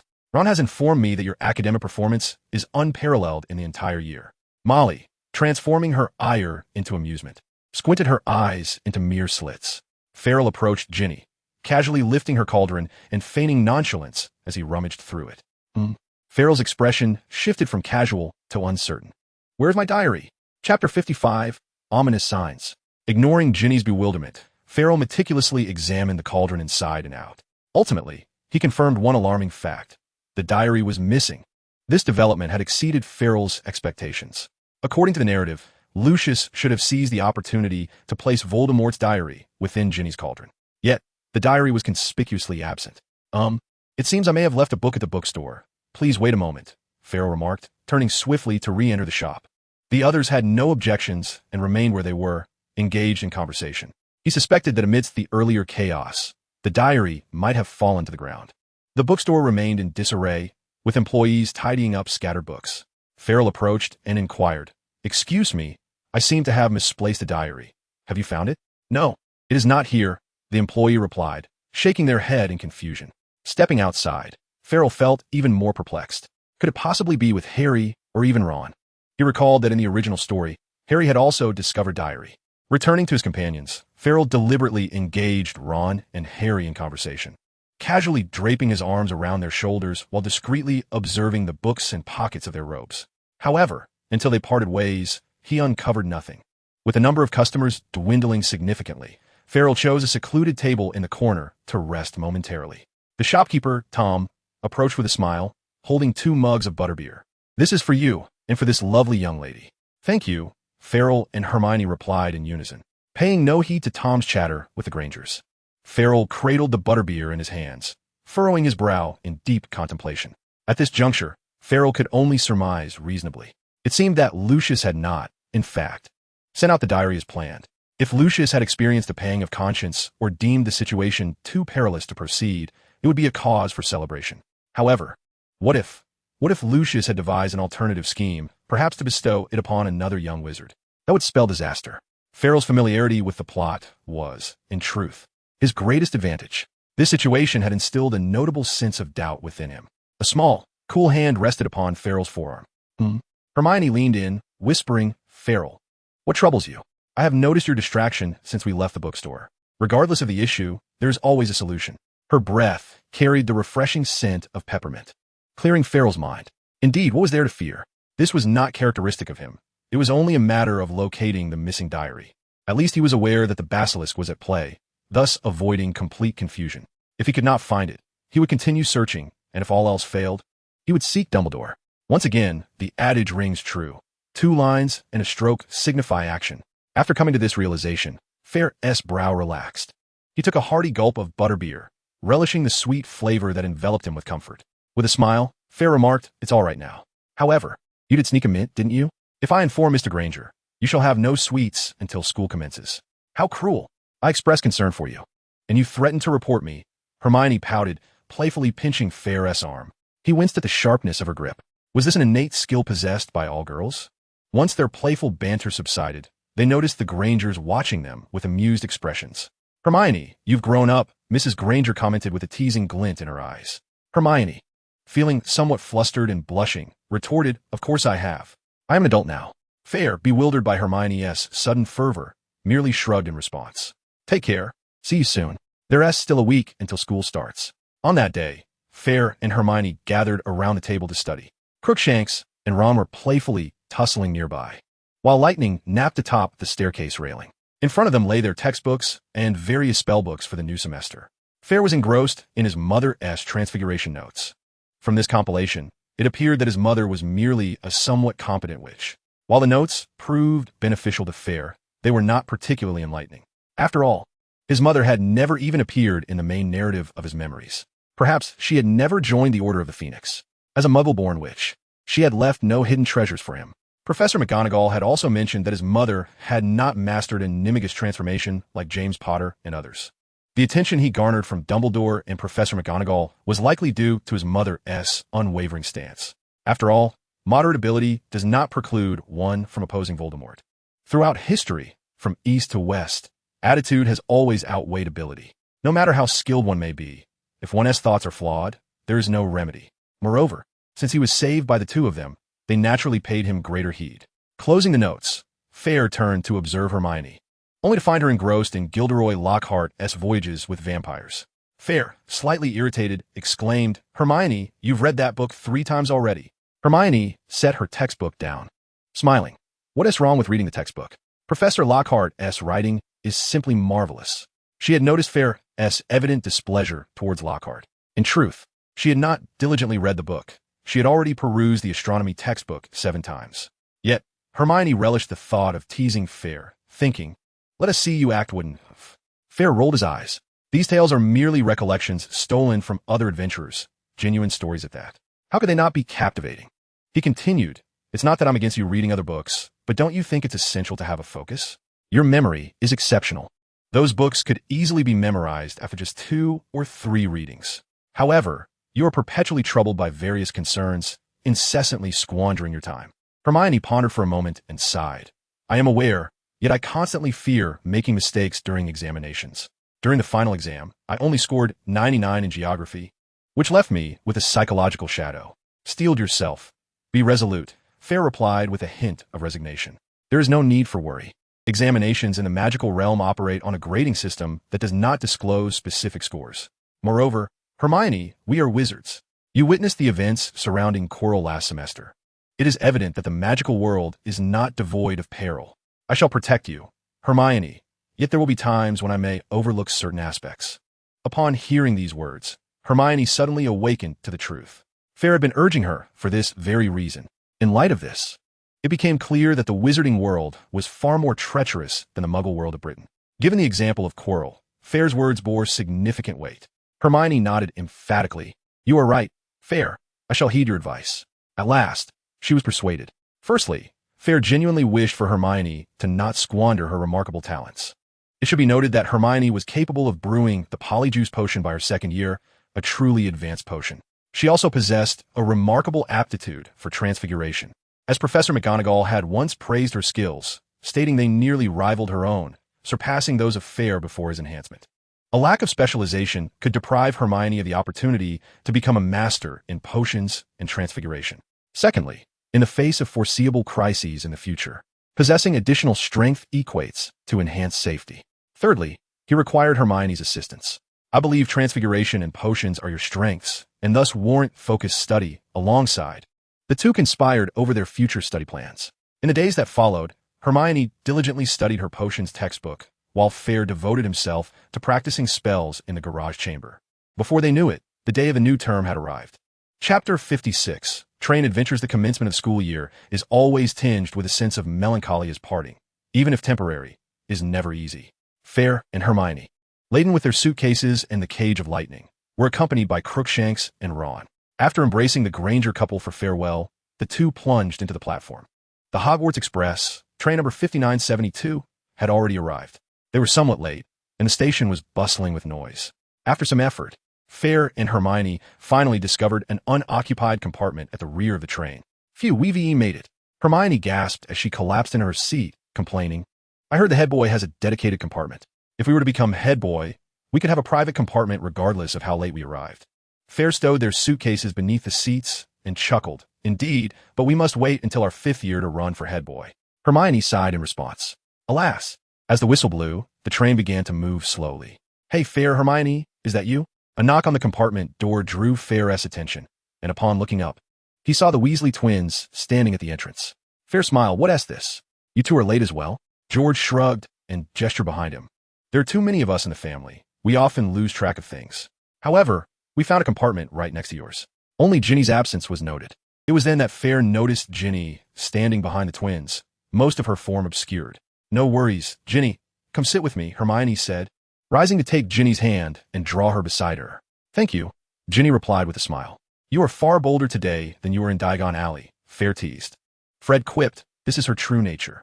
That day was merely due to Harry's presence. George chimed in, haha, the shy lady. It's remarkable that Ginny could maintain that facade for half the summer. Caught off guard and blushing, Ginny exclaimed loudly, attempting to shoo away the Weasley twins. By the way, where are Harry and Ron? Fayre suddenly recalled that Harry and Ron might have been hindered from reaching the platform by the house elf Dobby. The twins exchanged puzzled glances. Now that you mention it, we haven't seen them, they said. They wouldn't have missed the train, would they? You should go look for them, Fayre suggested. There's only one train for the start of term. Although the Weasley twins often played pranks on their younger brother, they were still good brothers. The duo searched from the rear of the train to the front and back again. George sighed. Perhaps they really couldn't board the train. But Dad should have a way. Fayre inadvertently glanced outside, stifling a laugh. I fear Harry and Ron might not share your optimism. Outside, a blue flying car was wobbling, gradually moving from the front to the rear of the train, with Ron and Harry seated inside. Good grief. It's Dad's flying car. What are Ron and Harry doing? The twins, despite their mischievous nature, understood the gravity of the situation. A Muggle vehicle flying boldly to Hogwarts was a clear violation of numerous Ministry of Magic regulations. If spotted by Muggles, it would complicate matters further. Their father was an employee of the Misuse of Muggle Artifacts office, and if found guilty of breaking the law, he could lose his job. Fayre remarked playfully, I've yet to ride in your flying car. Might I have the chance? Fred replied with a wry smile, of course. As long as the Ministry doesn't confiscate it and Dad doesn't get fired. It can't be that bad, Fayre reassured. After all, Arthur Weasley is a member of the Order of the Phoenix and serves as a valuable asset within the Ministry. Dumbledore will ensure his protection. Yet, calamity struck. Whether due to a malfunction or Ron's driving skills, the car began to spin uncontrollably. If it were a gymnast, Fayre would have applauded. The vehicle executed a death roll, and the old door swung open. Harry nearly got thrown out. His upper body dangled perilously outside, with only one hand gripping the door handle. Harry! Ron and the others inside the train cried out. Fayre swiftly opened the window, brandishing his wand at Harry. Reducio! A beam of white light dispersed at the sight of the flying car. Harry felt as though his body had become lighter, reminiscent of being submerged in a swimming pool. A collective sigh of relief escaped the group. Fayre, your reflexes are truly remarkable, George exclaimed. Fayre waved his hand dismissively. That's nothing. The real trouble lies ahead. The Ministry of Magic is undoubtedly aware of this situation. As they pondered their next steps, Fayre opened his suitcase and retrieved paper and a quill. Fayre, what are you planning to do? Hermione inquired, a hint of confusion in her voice. It's quite simple. I shall write to Dumbledore and request his intervention. The sooner, the better, Fayre elucidated. George, perplexed, remarked, Fayre, owls fly slower than the Hogwarts Express. How do you intend to deliver the letter? Fayre smiled enigmatically and quickly summarized Harry and Ron's predicament on the parchment. He then opened the birdcage and affixed the letter to the talon of lightning. Surprisingly, your first task is to deliver this. Follow the train tracks to Hogwarts. Any professor will suffice. They will ensure the letter reaches Dumbledore, he said, stroking Lightning's head before casting it out the window. Whoosh! Lightning soared like a dark golden streak, leaving a shimmering trail as it swiftly outpaced the train. Wow, your owl flies incredibly fast. It's at least 10 times quicker than my clumsy owl. Fred and George exclaimed in astonishment. Fred, with envy, remarked, that owl must be extraordinary. It must have cost a fortune. Not particularly. It was merely 100 galleons, Fayre replied nonchalantly. Hermione stifled a laugh, knowing that negotiating the price would be a hassle. Yet it wouldn't hinder her from boasting about the original price when speaking to others. After all, when the shopkeeper Thomas quoted the original price, it indeed was 100 galleons. Fred and George exchanged astonished glances. Brother? What brother? All we see is a wealthy individual before us. They leaned closer to Fayre in unison. Fred, with a friendly tone, said, Fayre, we have some prank product development projects underway. Would you be interested? Oh, what projects? Fayre inquired, well aware of the Weasley twins' exceptional alchemical talents. Their later invention, the shielding hat, was even extensively procured by the Ministry of Magic for Aurors. Fred grinned. It depends on what piques your interest. We have numerous projects, all lacking funding. For instance, the swelling sweets, which can enlarge one's tongue to at least 4 feet long. Then there's the punching telescope, which delivers a punch to the user, rendering their eyes blackened. We are currently devising a method to make the bruising difficult to remove.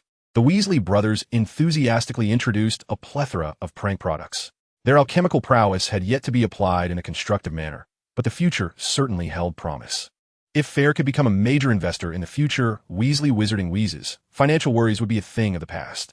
However, Fayre decided to tease their curiosity and maintain the upper hand, thus responding slowly. That does sound somewhat intriguing, but... Chapter 57. You cannot see me. It sounds quite intriguing, though I must ponder a bit longer. Fayre is akin to a masterful deceiver, clearly desiring something unattainable, yet tantalizing the Gemini with uncertainty. George was about to voice his thoughts when Fred hastily raised his eyebrows and discreetly glanced at Hermione. George instantly understood and jested with Ginny. Ginny, have a pleasant chat with Hermione. Do converse more. We shall take our leave now. The two exited the compartment, chuckling mischievously. Indeed, sturdy fortresses are often breached from within. Outside the train, Ron and Harry on their broomsticks noticed Fayre's assistance. They waved in gratitude before soaring to the rear of the train, disappearing from sight. It appeared they intended to follow the tracks at a leisurely pace. Unlike her 2 elder brothers, Ginny was rather anxious, particularly concerning Ron. Truth be told, her greater concern lay with Harry. Sensing Ginny's unease, Hermione took the initiative to strike up a conversation. Ginny, are you the youngest in your family? Yes, my eldest brother Bill and my second brother Charlie have already graduated. One works at Grangers as a curse breaker, while the other raises dragons in Romania. Within the compartment, Hermione and Ginny quickly found common ground and seemed to bond effortlessly, becoming good friends within a brief train journey. Suddenly, a dark golden silhouette flashed past the window, startling Ginny. Fayre waved his hand, and the lightning came to a halt in his grasp. He noticed that the letter tied to the bird's claw had been replaced with another. Hermione took the initiative to unwrap the letter, reading aloud. To Fayre, the matter you mentioned has already come to Headmaster Dumbledore's attention, and we shall address it promptly to prevent any escalation. Minerva McGonagall. Fayre stretched lazily and remarked, Well, Dumbledore will handle it. There is no need for concern. The train continued its journey, as usual. In the evening, the train halted at Hogsmeade Station. Without attending to their luggage and pets, the group disembarked. Once again, Hagrid was there to greet them, spotting Fayre and Hermione from afar. Hagrid called out, Returning students, proceed to the carriages. First years, line up over here. Fred and George approached. Nudging Ginny playfully, Go on, Ginny. Soon you shall partake in the sorting ceremony. Fear not. It's merely a matter of dealing with trolls. As long as you survive, all will be well. Ginny's face paled abruptly. Hermione shot them a disapproving glance and reassured Ginny. Relax. You won't have to face trolls. The sorting ceremony is, well, generally quite safe. In their efforts to tease the first years, everyone displayed an astonishingly unified front. As Ginny moved towards Hagrid, Fred enthusiastically draped an arm around Fayre's shoulders. Come along, Fayre, Hermione. We'll escort you to the carriages. The 4 of them made their way to the other side. It turned out there was more than one path from Hogsmeade Station to Hogwarts. A well-trodden trail through the forest also existed. Dozens of carriages were already waiting there, with some upperclassmen having boarded and set off. Hogwarts carriages required no horses to pull them. They could precisely arrive at Hogwarts Castle on their own, Fred explained. However, Fayre looked around and saw dozens of black thestrals harnessed in front of the carriages. They were gaunt, with dragon-like wings and white pupils, resembling black skeletal horses at first glance. These were the thestrals, said to be visible only to those who have witnessed death. Thanks to Quirrell's selfless dedication, Fayre was granted the sight of the thestrals. The 4 casually approached a nearby carriage. Fayre reached out to touch a thestral, feeling its hard, bone-like exterior covered in skin.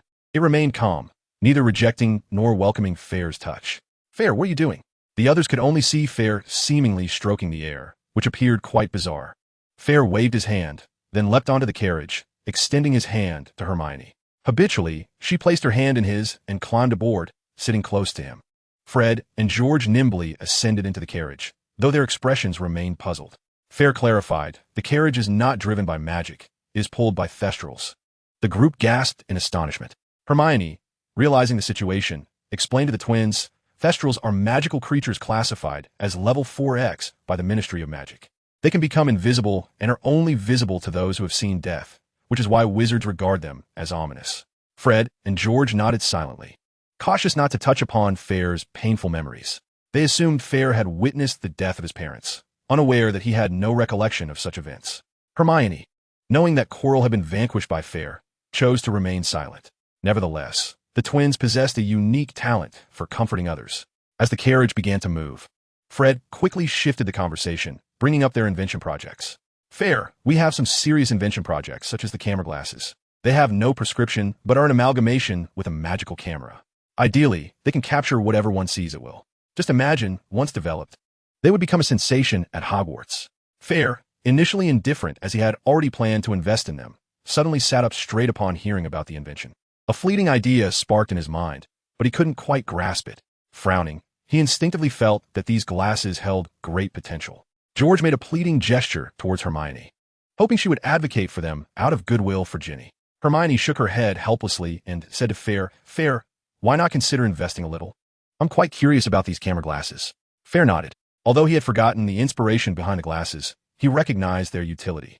The concept was indeed intriguing, and there was surely a market for it. The Weasley twins, still focused on their mischief at school, had not yet realized the commercial potential of the gadget. He immediately asked, what do you need for this camera glasses idea? How many galleons? Fred exclaimed in delight. Oh, thank you so much. How about 20 galleons? George interjected. No, 10 galleons. He harbored a clever notion, initially enticing you with a modest investment before proceeding further. When the funds fall short, having already committed your resources, would you not be compelled to seek additional financing? Fayre chuckled softly, shaking his head, and promptly retrieved a handful of galleons, approximately a dozen, from his dragonhide wallet, presenting them to Fred with the words, utilize these for the time being. Should you require more, do not hesitate to return to me. However, you must dedicate yourselves to the study of this. The two were elated, eagerly assuring that they would expedite the development of the camera glasses. The carriage came to a halt, signaling their arrival at Hogwarts Castle. Fayre leaped down, grasping Hermione's outstretched hand to assist her from the vehicle. The group chattered merrily, making their way directly to the tower, the Gryffindor common room. The prefect, Percy, stood at the entrance, and upon seeing them, announced, the password for this week is Honeydukes. Hurry and tidy yourselves up, then proceed to the Great Hall promptly. Do not miss Ginny's sorting ceremony. Understood. The twins waved their hands dismissively, rushing inside. With such a bounty of galleons in their pockets, they felt uneasy without securing them properly. Fayre and Hermione temporarily parted ways, heading towards the boys' dormitory on the right. The plaque on his dormitory door had already been updated from first year to second year. Fayre pushed the door open to find it unoccupied. His trunk was already placed beside his bedside table, and a lightning-shaped birdcage hung from the bed frame. Meanwhile, Ron was sprawled across his bed, rolling about. Fayre simply retrieved a few sets of clothes and draped them in the wardrobe before descending once more. The sorting ceremony for the new year was about to commence, and Harry and Ron were poised to face their fate. Chapter 58. The new students sorting and the first encounter with Luna. Fayre and Hermione arrived in the Great Hall, now illuminated in brilliant light. Fayre glanced at Professor Dumbledore at the staff table, raising an eyebrow. Dumbledore, noticing Fayre, smiled and nodded, seemingly conveying that everything was in order. This marked Fayre's inaugural experience sitting in the Great Hall, observing the sorting of new witches and wizards. We are now considered upperclassmen, Hermione remarked, watching the first-year students led in by Professor McGonagall. Indeed, Fayre replied. Ginny's vibrant red hair stood out prominently. She was currently scanning the room for her brother, seeking a sense of security. Another girl captured Fayre's attention. She possessed a cascade of pale, golden hair adorned with several peculiar hairpins. Her eyebrows were so faint they were nearly imperceptible. Her robe bore an assortment of whimsical decorations. Although her features were delicate at first glance, she exuded an air of peculiarity and enchantment. Fayre was completely certain that this was Luna Lovegood. As if aware of being observed, Luna tilted her head and flashed a smile at Fayre. Her pupils were also quite pale, and her gaze held an ethereal, innocent quality. Fayre returned her smile with a nod of acknowledgement. That girl is rather striking, he mused. A chill breeze swept through, causing Fayre to shiver slightly. He responded earnestly, "She is indeed, but what is more significant is her uniqueness. Do you not agree?" Hermione scrutinized Luna, pursing her lips and remarking, "She certainly gives off an unusual vibe." Soon, Hermione's brow furrowed with concern. "However, I am more worried about Harry and Ron. They have yet to arrive. These two troublesome children never allow her a moment's peace." Wasting no time, the sorting ceremony commenced swiftly. Ginny was successfully placed in Gryffindor, while Luna was assigned to Ravenclaw. After removing the sorting hat, Luna flashed a smile at Fayre and then joyfully bounced to her seat at the Ravenclaw table. Once the ceremony concluded, Filch entered and whispered something to Professor McGonagall. She nodded at Dumbledore, and together they exited. Fayre smiled at Hermione, remarking, "It seems they have arrived at school." Indeed, half an hour later, just as the feast was still in progress, Harry and Ron made their entrance. Their appearance was quite the spectacle, their robes tattered and their hair resembling a bird's nest. "Harry, are you and Ron planning to start a rock band?"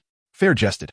Harry, catching his breath, settled into his seat and took a sip of his drink, dejectedly stating, "We crashed into the Whomping Willow. It's a miracle we survived. Not only were several muggles witnesses, but we also lost the flying car and nearly faced expulsion." Ron, fiercely biting into 2 chicken legs, expressed his gratitude. "Fayre, I can't thank you enough. Professor McGonagall said it was fortunate you sent them a letter in advance, allowing for timely intervention, which prevented a greater disaster." "It's nothing," Fayre waved dismissively. Hermione retorted, "You all need to stop causing trouble. That would be the greatest gratitude." Harry recounted the events from earlier, concluding with, "It's strange. I just saw Filch drop a letter that mentioned introductory course to quick spells. Isn't he a squib? Can he really perform magic?" Hermione explained, "It's an off-campus tutoring program for squibs. I saw their advertisement in the Daily Prophet. They claim to have restored a squib's magical abilities, but I have my doubts. How could a squib possibly possess magic?" Fayre sipped his orange juice and remarked, "Not necessarily. A squib merely states they cannot use magic, but it doesn't mean they lack any magical potential. Perhaps one day Filch will be able to use magic?" Ron quipped, "I reckon if he could perform magic, even if it meant never catching students again, he'd be more than willing." The group shared hearty laughter over their flying car adventure, Ron's excitement causing his smile to go askew. However, the following day, Ron's laughter was cut short. During breakfast, as Fayre handed a slice of bacon wrapped in a roll to Hermione, who was engrossed in her potions textbook, a blinding flash of white light erupted. "Hello, my name is Colin Creevy. I just joined Gryffindor this year, A short-haired boy stood beside them, looking underdeveloped yet brimming with excitement. He held a magical camera aloft. This was the same boy from the films, Harry's little fan, always snapping photos with his magical camera. Now, however, he was equally enamored with Fayre, eagerly requesting to take pictures of the group. Fayre chuckled and reluctantly agreed to let him photograph them. After all, in the films, the boy hardly ever parted with his camera. Fortunately, it was through the lens that he spotted the basilisk, avoiding a deadly fate. A camera? Fayre's eyes widened suddenly. The fleeting spark of inspiration he had momentarily grasped was now firmly extracted from the depths of his mind. Indeed, utilizing a magical camera could circumvent the petrifying gaze of the basilisk. If the Weasley twins' camera glasses could achieve the same effect, then surely it was possible. Although he was uncertain if the basilisk would strike this year, he preferred to entertain the most dire of scenarios. Ginny currently possessed no diary. Should the basilisk be unleashed this year, the victims might not mirror the original narrative. Perhaps this camera glasses could save numerous lives. He certainly did not wish to witness Hogwarts closing its doors due to student fatalities. With this thought, Fayre immediately turned his gaze to the Weasley twins a few meters away. "Hey, George, Fred, don't forget to expedite the development of those glasses." Fred grinned and made an okay gesture. "No problem, boss. We'll work diligently." For the moment, Fayre felt a sense of relief. There was little he could do but observe which students exhibited unusual behavior. His primary suspect was Malfoy. It was entirely plausible that Lucius had instructed Malfoy to smuggle the diary inside. Fayre glanced towards the Slytherin table, where Malfoy was boasting about something to Crabbe and Goyle. Nothing seemed amiss at first glance. Suddenly, hundreds of owls swooped into the hall. One dove headfirst into Hermione's milk jug. Fayre, quick on his feet, instinctively grabbed a napkin to shield Hermione, only to find himself splattered with milk. Hermione, regaining her composure, drew her wand and incanted Scourgify. The milk around them vanished without a trace.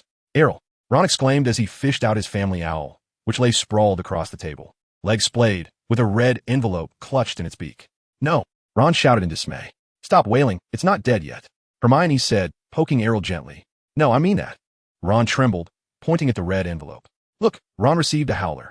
Seamus exclaimed with astonishment. Ron gulped, hesitating to open it. The red envelope had begun to emit smoke. Ron, hurry and open it. I once neglected to open a howler for my grandmother, and it was terrifying, Neville said, his voice quaking with apprehension.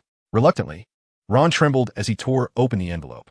Fire, and Neville instinctively covered their ears. Hermione, somewhat exasperated, thought to herself, how loud could a howler possibly be? Chapter 59. Such a person, he is insane. Ron Weasley. The thunderous sound reverberated throughout the Great Hall. Hermione initially thought there had been an explosion, momentarily dazed by the shockwave. Fire, too, underestimated the power of the howler. It surpassed even the loudest sounds from the movies, shaking loose dust from the ceiling. Laughter erupted around them, as everyone reveled in the spectacle. Ron's face turned a deep shade of crimson. Mrs. Weasley unleashed a fierce reprimand upon Ron, and then the howler addressed Ginny. By the way, Ginny dear, congratulations on being sorted into Gryffindor. All eyes turned towards Ginny, who, in that moment, wished she could kick her brother to the moon.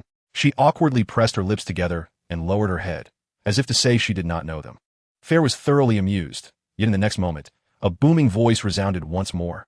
Oh, Fayre, thank you for your timely warning that spared Arthur from scrutiny. Now it was Fayre's turn to feel embarrassed. The howling letter ignited and quickly turned to ash. In any case, the storm had passed. Just as everyone was clearing their plates, Professor McGonagall approached with a stack of schedules to distribute along the Gryffindor table. Oh, esteemed Professor McGonagall. She could have easily tasked the prefects with this duty. I'm utterly bewildered, Fayre thought as she reached their side. McGonagall smiled at Fayre and handed him a schedule. Fayre whispered, Professor McGonagall, you promised to teach me a fire spell. Of course, Fayre. You may come to find me this weekend, Professor McGonagall replied with a smile. Fayre nodded and glanced at the schedule. No way, on the very first day of school. We're already diving into intensive classes? Fayre and Hermione hurried out of the castle, heading straight for the greenhouses behind it. The group came to a halt, and before long, Professor Sprout arrived. Professor Sprout was a short, stout witch whose clothing was often stained with soil from tending to her herbs. However, she was known for her exceptionally kind disposition. As the head of Hufflepuff, she embodied the house's spirit, tolerant, diligent, and honorable. Fayre felt that if there were an award for the most beloved professor of the year, Professor Sprout would undoubtedly take the top spot. Yet, at that moment, her expression was noticeably displeased, for she was followed by Gilderoy Lockhart. Lockhart wore a turquoise robe, and his golden hair, slicked with a shiny pomade, was adorned with a green hat trimmed in gold, as if he were attending a soiree for the elite. Fayre thought his hat suited him well. Before Professor Sprout could utter a word, Lockhart boisterously proclaimed, Hello, everyone. I was just demonstrating to Professor Sprout how to heal a whomping willow. This was not to imply that I was more adept in herbology, though I have indeed encountered quite a number of peculiar plants. Professor Sprout gritted her teeth and said, Today, we shall proceed to the third greenhouse. It was a testament to Lockhart's peculiar nature that he could provoke such irritation in Professor Sprout. Just look at his attire, like a peacock in heat, Fayre remarked to the others. They all shared a laugh, resonating with Fayre's words. Hermione felt that such mockery was impolite, no matter how humorous. Yet she could not suppress her laughter. This laughter drew Lockhart's attention. His eyes lit up as he approached, throwing an arm around Fayre and Harry, flashing his dazzling white teeth and exclaiming, Oh, Fayre, I've heard so much about you. You are quite renowned at Hogwarts. Harry, I understand why you took the flying car to Hogwarts.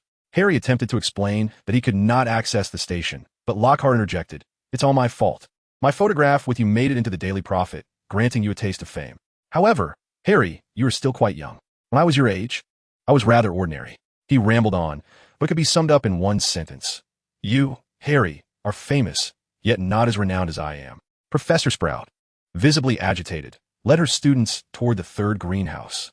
Farrell moved forward, dragging Lockhart along, who could only follow, yet he still remarked, Farrell, why did you choose to confront trolls in your first year? I know it was for fame, wasn't it? Farrell retorted. Is it possible that if I did not confront the troll, it would have bashed me and Hermione to death? This person is insane. Hermione, walking beside them, was incensed by Lockhart's statement. Did first-year wizards seek fame by confronting trolls? What did he think of the dangerous troll? A harmless garden gnome? She truly began to doubt the authenticity of the books Lockhart had penned. As the greenhouse door swung open, the students filed in. Professor Sprout gestured frantically at Farrell and the others, her eyes gleaming with fervor. Understanding the cue, Farrell shrugged off Lockhart's grip, and Harry seized the opportunity to slip away. They hastily entered the greenhouse. Lockhart attempted to follow, but Professor Sprout slammed the door shut, nearly smashing Lockhart's nose in the process. The world became serene. Fayre exhaled, surveying the third greenhouse. Until now, they had been in the first greenhouse, studying safe herbal plants such as white fresh and bubble beans. The herbs in the third greenhouse were evidently more perilous. Fayre spotted several plants resembling pitcher plants, their leaves adorned with rigid, black serrations. "Come this way," Professor Sprout instructed, leading everyone through a large shed. A long table was neatly arranged with dozens of flower pots. "Today, we will study mandrake. Who can tell us the properties of mandrake?" Professor Sprout inquired. Hermione was the first to raise her hand. Mandrake can be used to brew powerful restorative potions, capable of returning those who have been transformed or petrified to their original state. Excellent. Gryffindor earns 10 points. Most antidotes require mandrake, which is both precious and perilous. Who knows why? Hermione raised her hand once more. The cry of the mandrake can be fatal. Ron, standing nearby, wore a puzzled expression, struggling to comprehend how a plant could emit a cry. Splendid. Another 10 points. Professor Sprout's ability to award points far exceeded that of Madame Hooch, as she jovially granted Hermione an additional 20 points. Hermione did not display much pride.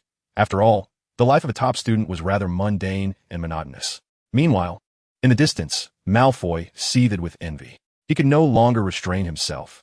He needed to do something grand to gain notoriety. Whatever the cost, he would ensure his fame. Malfoy mused that perhaps he could join Quidditch, and surely his father would support him. The mandrakes were still mere seedlings, destined to mature by summer. Today, we shall repot the mandrake seedlings into larger pots to facilitate their growth. The cries of the seedlings are not fatal. They merely induce a state of unconsciousness for a few hours, albeit an uncomfortable experience. Now, everyone, please don your ear protection and gloves. Professor Sprout took the lead in demonstrating the procedure. Fayre equipped herself with the gear before her, feeling the external sounds fading into a distant murmur, while her own heartbeat resonated loudly in her ears. It seemed that this ear protection was also a magical artifact. Professor Sprout held a greenish-purple seedling in her hand, her voice soft yet distinctly reaching Fayre's ears. "Grip it like this, and then pull with force." Fayre grasped the seedling and yanked it out. In the next moment, upon viewing the roots, she nearly retched. Chapter 60. The Cultivation of Dark Fans. The appearance of the mandrake roots was far more grotesque than depicted in the films. It bore an unsettling resemblance to a baby, but its skin was a pale green, wrinkled, and covered in variously sized bumps. It was simply too unsightly. Fayre recalled a rare herbal remedy from her studies, known as the ginseng fruit, which was said to resemble this creature, although its description claimed it was quite lifelike and presumably far more aesthetically pleasing than the mandrake.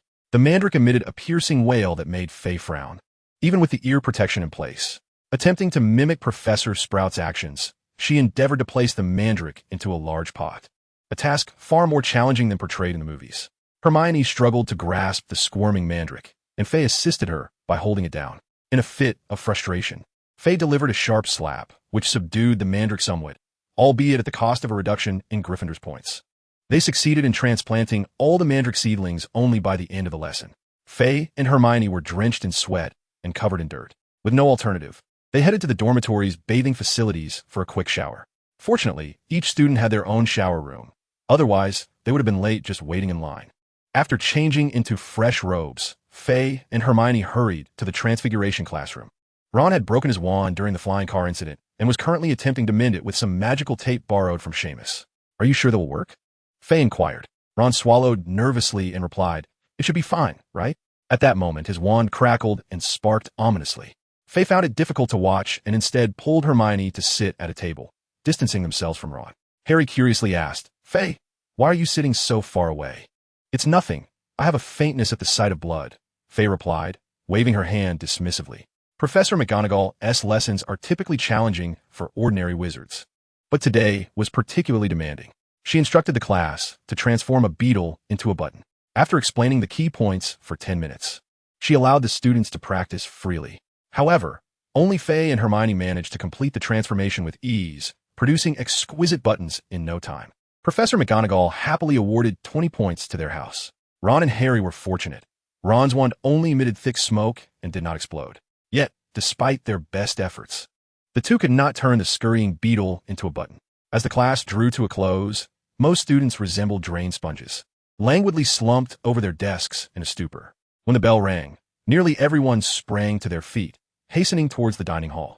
Fayre and Hermione chose to linger behind, posing numerous inquiries to Professor McGonagall regarding their accumulated questions from the holiday. Professor McGonagall, gratified, elucidated their queries. By the time they arrived at the dining hall, they chanced upon Draco Malfoy standing before Harry, accompanied by Colin, who brandished a camera. St. Potter, offering autographed photos to others. You truly are famous. It was evident that a quarrel was unfolding among them. Fayre scrutinized Malfoy intently, sensing, perhaps by mere illusion, that Malfoy's already pallid complexion appeared even more ashen. Kid, do not idolize Potter. He cannot save you. Observing Malfoy's retreating figure, Fayre sat at the dining table, deep in thought. The afternoon beckoned the defense against the dark arts class. Fayre vowed that this would be the most nauseating experience of his life, surpassing even Lockhart's garlic-scented lessons in distaste. Upon entering the classroom, he found himself surrounded by an array of Lockhart's photographs. The walls, the useless desks, even the chalkboard were adorned with his images. Lockhart flashed his dazzling smile, declaring, "I am Gilderoy Lockhart, though I never boast about it." He winked at a plump girl sitting beside Hermione, who instantly swooned. Lockhart then produced a stack of papers, stating, "I see you have all purchased my complete works. Splendid. Before the exam, let us conduct a brief quiz to assess your comprehension." Harry and Ron exchanged apprehensive glances, recalling how little they had absorbed from last year's lessons. Yet, upon receiving the papers, their expressions morphed into bewilderment. What is Gilderoy Lockhart's favorite color? What are Gilderoy Lockhart's secret ambitions? Oh my goodness, let us overlook these questions. Hermione furrowed her brow as she perused the sheet. 3 full pages were dedicated to Lockhart's narcissistic inquiries, ranging from his birthday to his accomplishments. Hermione, you are the best at tackling exams. I'm counting on you, Fayre admitted, having no grasp of the material. In truth, he had even read a page of Lockhart's book and intended to copy Hermione's answers. Hermione whispered, flustered, "I haven't memorized any of this either. During the holiday, I read it 3 times, but only remembered the characteristics of creatures like ghouls and yetis. Useful information, indeed. Who could have anticipated that Lockhart's exam would revolve around such trivialities?" She felt defeated by Lockhart's shamelessness, having received her first failing grade on such an absurd paper. This incident promptly transformed her from a mere bystander into a fervent critic. On stage, Lockhart continued to critique the papers, sighing, "How is it that no one knows my ambition is to eradicate evil from the world while simultaneously promoting my own hair care products?" Hermione huffed indignantly at Fayre, asserting, "I suspect all his tales are either fabricated or plagiarized. Why else would he only ask questions about himself? I wager he cannot even remember those stories." Fayre admired Hermione for inadvertently speaking the truth and promptly gave her a thumbs up in agreement. The commencement of the lesson proved to be even more disastrous. Lockhart unveiled a covered cage, dramatically lifting the cloth and declaring, "Ladies and gentlemen, behold the most dangerous creature. Freshly captured Cornish pixies." Inside the cage, a swarm of diminutive azure pixies leaped and flitted about, chattering incessantly. A chuckle escaped Fayre's lips. He had learned quite a bit, noting that the Cornish pixies were classified merely as a level 3X. This was solely due to their penchant for mischief, as their actual combat prowess was inferior even to that of a child. Amusing, is it? Well, let's see how you handle them. Lockhart, somewhat flustered, flung open the cage door. "Yeah." The pixies shrieked, causing chaos in the classroom. They frantically tore at the young wizard's textbooks and defaced Lockhart's photographs. Ron clung tightly to Lockhart's entire collection of books while the pixies tugged at his ears. "Help! Let me down!" The young wizards cried in disarray. Fayre shook his head in resignation and drew his wand. Chapter 61. Professor McGonagall's Little Stove. Seeing the pandemonium spiral out of control, Lockhart drew his wand and muttered, "Pesca pixie pesternami." Before he could finish, a pixie snatched his wand away. A few more pixies seized him by the ears and his clothing, hoisting him aloft. "Ah!" Lockhart gasped. Fayre shook his head and brandished his wand, exclaiming, "Chill out." A blast of icy air erupted from his wand, instantly freezing several pixies into popsicles. With the pixies scattered throughout the room, it was impossible to freeze them all. Hermione and Harry, witnessing this, also drew their wands and cast spells. Courage is indeed contagious. The duo inspired many other young wizards to join in. Petri Ficus, Totalis, Bind Them Swiftly, Sticky Bubble. Numerous spells flew through the air, with most missing their targets. Yet ultimately, Fayre and his companions managed to subdue all the pixies. Fayre deliberately left the pixie that had hoisted Lockhart for last, wishing to prolong Lockhart's humiliation. As the final pixie was petrified, Lockhart crashed heavily to the ground. Oof! His backside hit the floor, and a wave of pain coursed through him. Yet he gritted his teeth, his face turning crimson. The young wizards exchanged glances, their silence suddenly erupting into cheers. "Yay! Fayre, you were phenomenal. Thank goodness for you," exclaimed Seamus excitedly. "I merely took the lead. Everyone was fantastic," Fayre replied with a smile. At that moment, Lockhart rose to his feet, feigning nonchalance as he remarked, "Wow, everyone did splendidly.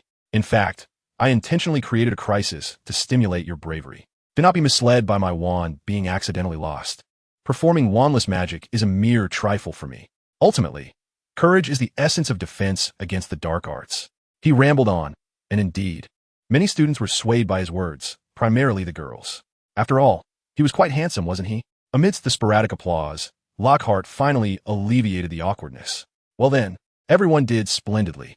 10 points to Gryffindor. Class dismissed. Remember to tidy up the classroom." With that, Lockhart hastily exited. Dean Thomas, a student from the neighboring dormitory, scratched his head and remarked, "Why do I feel like he is just pulling our leg?" "I think Lockhart pales in comparison to Fayre. Fayre can conquer trolls and defeat Quirrell. He is far superior." Neville, rubbing his ears in admiration, added, "Earlier, I mustered the courage to follow Fayre and cast a spell. Whether it was luck or not, I actually managed to subdue a pixie, which thrilled me immensely." Fayre chuckled softly, humbling himself in front of few classmates. To his surprise, they perceived his modesty as charming, transitioning from mere acquaintances to fervent admirers. Thus, the first day of school was spent in such a taxing and absurd manner. Subsequently, classes resumed as usual. The first half of the semester was the most hectic. The second-year curriculum was not as lenient as that of the first year. Fayre scarcely had time to consult Professor McGonagall. Finally, as the second weekend arrived, life seemed to ease considerably. On Saturday afternoon, in the library, Fayre finished the last of his potions assignment and stretched, glancing at Hermione. She was still furiously writing, her dedication to her homework surpassing his own.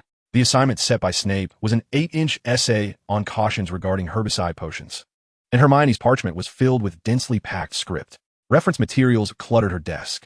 With a moment of idle contemplation, Fayre decided to seek out Professor McGonagall for guidance in magic. After all, early mastery of spells is preferable, as combat prowess is paramount. "Hermione, I'm off to consult Professor McGonagall about magic," he informed her. Hermione, not pausing in her writing, replied, "All right, and while you're there, could you ask her if it's all right that my assignment is an inch over the required length?" Fayre sighed. "I fear only Snape would concern himself with such minutiae. For Slytherin students, an inch more or less is permissible. But for Gryffindor assignments, I suspect Snape measures with calipers." Ever since they had discussed their study priorities, Hermione had poured 150 effort into potions and transfiguration. Last time, Hermione had received criticism from the old bat for submitting an assignment that was an inch too long. "Are you using verbosity to mask your ignorance? It is barely legible. Miss Granger, your redundant writing style is indeed astonishing." Consequently, Hermione was now forced to reduce her font size to control the length. Exiting the library, Fayre made his way directly to Professor McGonagall's office. He had frequented this place quite a bit last semester for inquiries, making him quite familiar with the path. "Knock, knock. Come in." Fayre pushed open the door and found Professor McGonagall grading papers. "What a coincidence. Hermione just asked me to inquire if her assignment being an inch too long would pose any issues." With a smile, Professor McGonagall gestured to a single piece of parchment laid out before her. "On the contrary, I intend to use her assignment as a model and read it aloud in class tomorrow. However, I doubt you came specifically to assist Hermione with this, did you?" Fayre rubbed his hands together and remarked, "Professor McGonagall, I've been anticipating your fire magic for an entire summer." Professor McGonagall couldn't help but chuckle. "All right, once I finish grading these assignments, we shall find a classroom." Fayre readily agreed, as Professor McGonagall treats all her students with utmost seriousness. After merely 10 minutes of lounging in his chair, Fayre heard Professor McGonagall say, "All right, Fayre, follow me." They exited the office and traversed the dimly lit corridors of the basement. Professor McGonagall opened a shadowy stone chamber. With a casual flick of her wand, several large oil lamps sprang to life around the corners, illuminating the stone room brilliantly. What a remarkable display of silent transfiguration, Fayre marveled inwardly. "Now, Fayre, I shall present you with a challenge. You must conjure 2 fire spells in rapid succession while directing the flames to curve left and right, focusing on the target. Professor McGonagall instructed, pointing ahead. 5 meters in front of them, a wooden dummy materialized with a transparent glass barrier positioned 2 meters in front of it, evidently serving as an obstacle. Understood, Professor. The difficulty of this task was substantial, testing not only his speed in casting spells, but also his control over magic. Nevertheless, Fayre merely nodded, drew his wand, and concentrated. Flames roared to life. He uttered the incantation once, and a large, crimson fireball erupted forth. However, as soon as it emerged from the tip of his wand, the fireball split into two. Having mastered the fundamental fire magic early on, Fayre's comprehension was profound. The fireballs arced gracefully to the left and right, successfully circumventing the glass barrier and striking the dummy. Boom! The entire dummy was engulfed in flames, reduced to char in mere seconds. Oh, Merlin's beard! Professor McGonagall exclaimed, somewhat astonished. Fayre, I did not anticipate the sheer power of your fire spell. Even some Aurors might not compare. She was well aware of Fayre's prodigious talent in fire magic, yet she recalled that during the examination of the troll's wounds last year, his fire spell had not been nearly as formidable. Indeed, Professor, my magical abilities have grown rapidly, as you can see. McGonagall nodded, recognizing that this was not merely a matter of magical proficiency and innate talent for fire. Fayre's powerful magical fluctuations were now on par with those of an ordinary adult wizard. Very well, she said with satisfaction. You have surprised me. Your magical prowess, fire affinity, control, and comprehension are all exemplary. It appears this form of magic suits you remarkably well. Chapter 62. The Brutal Simplicity of Combat Magic. Professor McGonagall stated solemnly. This spell is specifically designed for combat. It is called a rapid fireball. Once cast, it can unleash a continuous stream of small fireballs. Fayre scratched his head, feeling inexplicably that this spell lacked sophistication. He had anticipated Professor McGonagall would impart some grand, sweeping spell instead. McGonagall wore a knowing expression and smiled. Do you perceive this magic as somewhat rudimentary? Allow me to correct a misconception. The most formidable battle spells are not those grandiose, high-powered incantations, but rather those that can incapacitate an adversary in the briefest of moments, unless you possess the ability to unleash such potent spells instantaneously. Professor Flitwick, a former champion of the dueling tournament, possesses greater insight into this matter than I do. You intend to seek his guidance on magic, do you not? You might inquire with him then. Fayre began to grasp Professor McGonagall's implication. In a duel, one individual, well-versed in various lethal techniques and strategies, faces another who simply charges forth and dispatches him with a single blow, who, then, is truly formidable. Professor McGonagall continued, stating that the strength of the fireball spell lies in its capacity to consistently suppress the enemy. Once the initiative is seized, your barrage of fireballs becomes relentless, leaving the opponent with no choice but to defend. Its drawback is that each individual fireball has relatively low power. However, Fayre, given your exceptional affinity for fire, I am confident that this spell's potency will be enhanced. Very well, Professor McGonagall, please teach me, Fayre exclaimed eagerly. With a flick of her wand, Professor McGonagall conjured a stone effigy. She deliberately amplified the magical fluctuations and articulated each word. Fireball, fireball, fireball. A series of small fireballs erupted from her wand at an astonishing speed, striking the effigy repeatedly. The incantation was quite simple. Yet Fayre noticed that Professor McGonagall's manipulation of magic was peculiar. It seemed to possess an interconnected quality. These fireballs appeared independent, yet constituted a cohesive spell. How do you feel? Professor McGonagall inquired after casting the spell 10 times in quick succession. Fayre articulated his impressions, and Professor McGonagall nodded in satisfaction. Indeed, Fayre, the challenge of this spell lies in the retention of magical energy. After launching a fireball, you must retain a portion of your magic, akin to a hook, to seamlessly conjure the next fireball. Thus, it demands a high level of control and willpower from you. The greater your control, the faster the fireballs can be unleashed. The stronger your will, the more times the fireballs can be cast. It is imperative to understand that casting spells requires unwavering focus. Any distraction may disrupt your magic. Fayre nodded, posing a question. Just as you did earlier, Professor McGonagall, can you cast 10 in succession? No. 10 was merely the limit of my breath. Any more would require silent casting. The atmosphere became somewhat awkward. Fireball, fireball. 2 fireballs flew in succession, striking the stone effigy with precision. Excellent, Fayre. I didn't expect you to grasp this spell within an hour, Professor McGonagall applauded, commending him. Fayre wiped the sweat from his brow and surveyed the surrounding scorch marks, chuckling. This is quite a feat, Professor. This technique of maintaining a continuous flow of magic is something I have never witnessed before. Professor McGonagall, pleased, produced a small booklet. Everything I have discussed is contained within this. You may peruse it at your leisure. I must take my leave now. However, remember not to impart this magic lightly to other young wizards, for it is far too perilous for them. With insufficient control over their magical powers, they might inadvertently cause their wands to explode while casting fireballs, potentially injuring themselves. Fayre nodded as he received the little booklet. After Professor McGonagall departed, Fayre practiced for another half-hour until his voice became hoarse. Though his body was utterly exhausted, he felt an exhilarating thrill. At that moment, he no longer underestimated this magic. Much like the Fire butterfly charm, he sensed that this spell had immense potential for development. This unique technique of unleashing magical energy seemed applicable to other spells as well. However, that was beyond his current contemplation. Suddenly, a scratching sound at the door caught Fayre's attention. Upon opening the stone chamber door, he found a large ginger cat standing outside. Crookshanks, did Hermione send you to fetch me? Fayre scooped up Crookshanks and affectionately ruffled his fur. His own orange cat, Ron, preferred either playing with Crookshanks or lounging on the bed in slumber, recently showing signs of growing into a hefty orange cat. Arriving on the ground floor of the castle, the sunlight streaming through the windows indicated that dusk had arrived.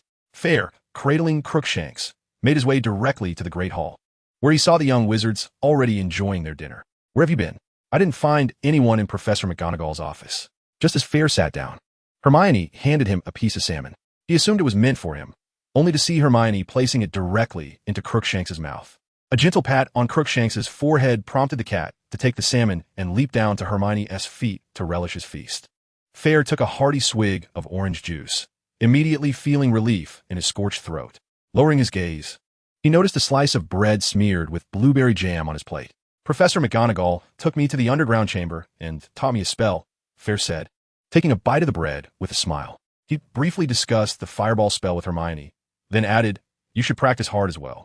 Perhaps by this academic year or the next, you might meet the requirements. At that point, I will teach you this magic. Hermione nodded. What spell? Can I learn it? Ron, with his mouth full, inquired. Fayre pondered Ron's abilities before responding. Well, perhaps in 5 years you might be ready. Ron's eyes widened. In 5 years. I will be graduating. Indeed, this spell was primarily suited for adult wizards. Laughter bubbled through the great hall, filling the air with a joyful ambience.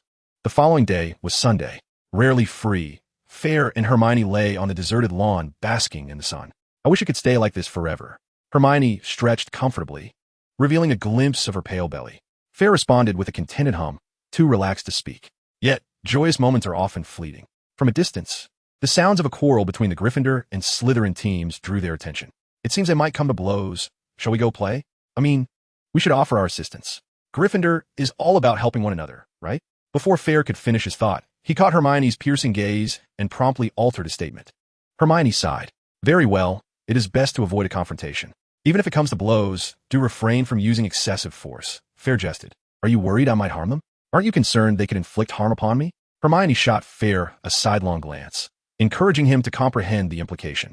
As they drew nearer, they discovered that Harry and Malfoy were also present, with Ron chiming in from the side. A new seeker? Who? Wood inquired with curiosity. Malfoy, brimming with pride, stepped forward and declared, it is I. Moreover, there's a new development within the team. Ron exclaimed in disbelief. You all equipped yourselves with Firebolt 2001s? Malfoy retorted scornfully, Humph. Unlike your family, the Malfoys are not impoverished. Weasley. Is that so? At least no one in Gryffindor needs to bribe the team to gain entry. Hermione interjected with a sharp tone. Malfoy, like a rooster struck in the comb, retorted angrily. No one asked for your opinion. Mud, Chapter 63, preparing to enter. You bookworm. Malfoy was no fool. If there was one profound lesson he had learned since starting school, it was to recognize his place in the world. He surveyed the balance of power around him. Both teams were evenly matched in number, and opposing them were Ron, Hermione, and Fayre, the brawler. Thus, Malfoy wisely chose to remain silent. Ha, Malfoy, I hope your skills truly match your role as Seeker, Fayre scoffed. Had Malfoy uttered another word, Fayre could have made him soar without a broomstick. This lad had indeed grown wiser after a year of experience. With this in mind, Fayre decided to let him off the hook. After all, whether one performed poorly and got beaten or performed well and still got beaten, it left others at a loss for how to react. There was no need to force someone down a wicked path. With Snape's authority backing Slytherin, Wood had no choice but to concede. Thus, the tension dissipated. Malfoy was astonished that Fayre had refrained from attacking him. His eyes flickered, as if he were about to say something, but ultimately, he followed his teammates away in silence. Has Malfoy swallowed his tongue today? Ron wondered aloud. The group then made their way to Hagrid's hut. Good morning, children, Hagrid greeted as he fed the chickens in their coop. Spotting Fayre and the others, he waved cheerfully. Good morning, Hagrid. The group helped themselves to some feed and water, assisting Hagrid while engaging him in conversation. Fayre, somewhat distracted, poured water on the plants, his gaze drifting toward the forbidden forest in the distance. Once again, he found himself drawn closer to the forbidden forest. Fayre had expected the sensation of his magical energy to stir within him, much like the previous occasion. After all, his mind held a rough map indicating that the second fragment of the golden snitch lay within the forest. However, he was disheartened to discover that his magical energy was only slightly agitated. This was not a favorable sign. It implied that the guiding effect of his magic had significantly diminished, making the search for the second fragment considerably more challenging than before. No, I must venture into the forbidden forest at the earliest opportunity. Fayre had originally intended to wait for a better moment, ideally with Yaya accompanying him into the forest. It now appears highly probable that he will need to venture into the forbidden forest multiple times, making any lingering hesitation regarding the opportunity rather futile. The earlier one commences, the greater the subsequent opportunities will be. Should the basilisk be unleashed thereafter and the school placed under lockdown, he might find himself bereft of chances to explore. During daylight, the throngs of people render it impossible. Thus, the only option is to go at night. Moreover, with a rare moment of leisure at hand, let us decide upon tonight. Hermione, shall we visit the library this afternoon? Asked Fayre during lunch. He wished to glean more about the forbidden forest, hoping the library would yield fruitful discoveries. Of course, Hermione replied, for a day without reading left her feeling quite unsettled. Even if Fayre had not suggested it, she would have brought it up herself. In the afternoon, the library was surprisingly less crowded. After a fortnight of classes, many students sought to relax and recharge for a day or two. Fayre rummaged through the geography section for quite a while until, at last, something caught his eye. With a soft thud, a slender booklet landed beside Hermione. She was engrossed in a tome on advanced potion making, a textbook for 7th-year students, which nearly obscured half of her figure. Upon hearing the sound, Hermione's head popped up from the pages. The Forbidden Forest Adventure? Fayre, what has prompted you to seek such a book? Do you harbor intentions of embarking on an adventure in the Forbidden Forest? Hermione inquired, her brow furrowed. How dare you cast such baseless accusations upon my character? Fayre retorted. I merely find myself curious about the contents of the forest, having been punished there last year. Does reading A Walk with Ghouls imply that you wish to associate with ghouls? He defended himself. After a moment's contemplation, Hermione conceded that there was merit to his argument and chose to ignore him. She buried her head back into the ocean of potion knowledge. Fayre wiped away an imaginary bead of sweat. Your guesses are remarkably astute, he remarked, flipping through the pages with keen interest. As anticipated, this book, The Forbidden Forest Adventure, was penned decades ago by a Gryffindor student. After graduation, he became an adventure writer akin to Lockhart. It was his debut work, detailing the myriad dangers and wondrous creatures he and his companions encountered within the forest. The most common inhabitants of the Forbidden Forest are spiders and various venomous insects. One of my companions once suffered a bite. I inadvertently stumbled into a centaur camp and was subsequently chased away. I remain uncertain whether that shadow was a werewolf. Many years later, I cannot help but admire the bravery I possessed at that time. Throughout the afternoon, Fayre meticulously read the book 3 times, striving to commit its contents to memory. He had never acquired such a systematic understanding of the Forbidden Forest before. According to the accounts within, the Forbidden Forest could be likened to a vast national ecological park, teeming with life, from the minuscule tree guardians to the formidable acromantulas and werewolves. Decades have passed, and it is likely that the biodiversity of the Forbidden Forest has only increased thanks to Hagrid's safe introduction of various creatures. Goodness, if even Hagrid finds dragons to be adorable, what could possibly be deemed unsafe, were it not for Fur's vastly improved capabilities and his certainty that no dragons, such as those of the highest order, inhabit the forest, he would be quite hesitant to enter. Fayre, it is time to have dinner. Hermione turned the last page of the book and lifted her gaze to behold the soft, golden sunlight streaming through the window. Fayre nodded slightly, reporting to Madame Pants that he had borrowed the adventures in the Forbidden Forest. He was eager to experiment with the advanced potions described within. His experience thus far had been limited to several ordinary brews. On the way, Hermione excitedly remarked to Fayre, "How can we embark on our next quest without healing potions?" He certainly wasn't as reckless as his predecessors or the Weasley twins. However, he saw no reason to request such potions from Madame Pomfrey. Seeking Snape? The old bat would likely douse him with a dose of venom instead. Fayre's mind raced, and an idea began to form. Within the castle, Fayre held up the adventures in the Forbidden Forest and addressed Hermione. Very well. Trusting him, Hermione hummed a tune as they made their way to the Great Hall. Today had been splendid, and her spirits soared, blissfully unaware of Fayre's intentions for the evening. A vial of silvery potion lay quietly, a testament to her efforts. The White Essence Potion, a potion of moderate difficulty to brew, possessed formidable healing and hemostatic properties, particularly excelling in treating cuts and lacerations. This was the first vial of White Essence Hermione had ever brewed, which she gifted to Fayre, hoping he would never need to use it. This potion was indeed a keepsake. Fayre caressed the vial, hesitating to take it out. Observing the rolling ball of fur known as Ron, he chuckled to himself. Ron, go to Hermione's room and fetch her potion box. Chapter 64. A Fright in the Forbidden Forest. It was dinner time, and Hermione's dormitory was likely empty. Meow. Ron called out twice, remaining stationary, his gaze disdainful, as if to say, "Is this your attitude when requesting a favor?" There's a distinct lack of sincerity.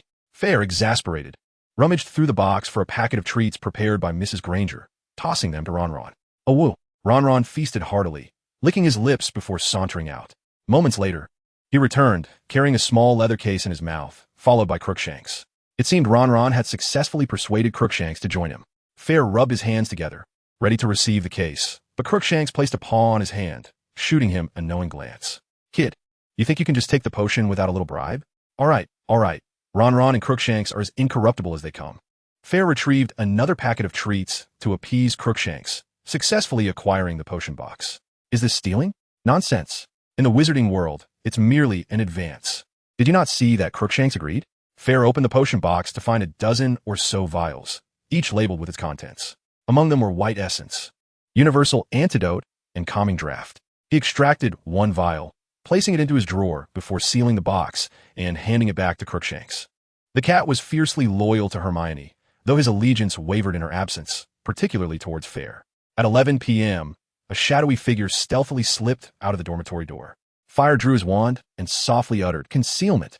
A sensation akin to a bucket of cold water poured over him, a chill swiftly enveloping him from head to toe. Before he returned to normal, lowering his gaze, he observed that his form had perfectly melded into the surrounding darkness, rendering him invisible. This marked his inaugural use of the disillusionment charm, and the effect left him exceedingly pleased. The charm's effect resembled that of a chameleon, allowing one to blend dynamically with the environment. However, it paled in comparison to the efficacy of an invisibility cloak. It could not obscure scent or sound, nor could he engage in vigorous movement without revealing his outline. Once touched, the spell would instantly dissipate.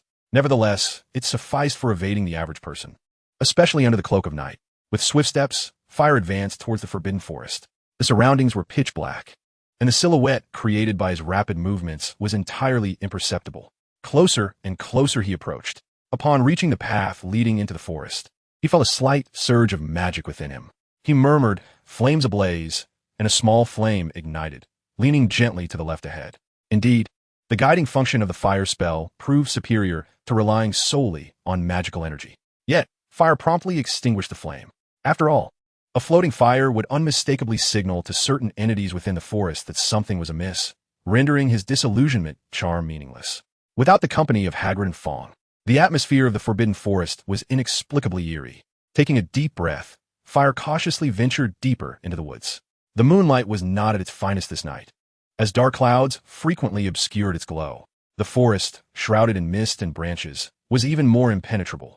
Thus, after walking for several minutes and arriving at a fork in the path, the clouds completely obscured the moonlight. The world around him became akin to an inkwash. Although Fayre's vision had been enhanced, visibility remained dismally low. Contemplating this, he leaned against a tree and directed his wand towards his eyes, saying, "Eyes bright, night disperse."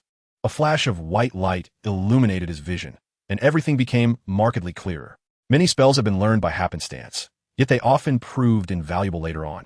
The eye-enhancing charm was one he had acquired while digging in his family's secret chamber, having found lighting cumbersome. He had not anticipated its utility in this moment. Much like the arrow charm, which he had inadvertently learned from Harry's book, Quidditch Through the Ages.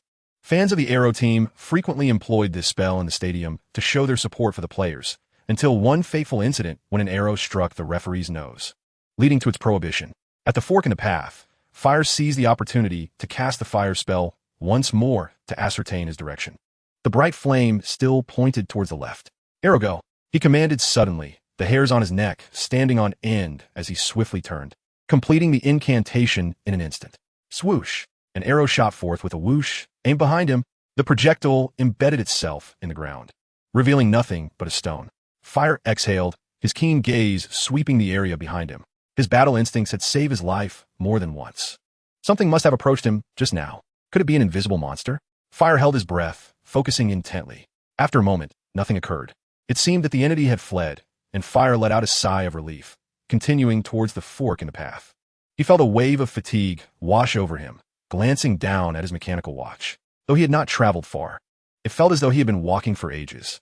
Perhaps it is futile to seek the fragments. Fayre thought despondently. No, he immediately shook off the pessimism.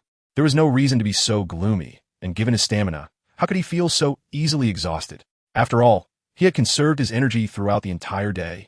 All was enveloped in utter darkness. Even the mournful cries of unknown creatures were scarce.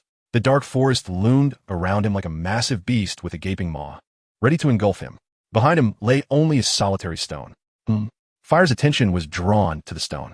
It appeared to be about a foot tall, gray all over, shiny and round. He racked his brain for knowledge, and suddenly clarity struck him.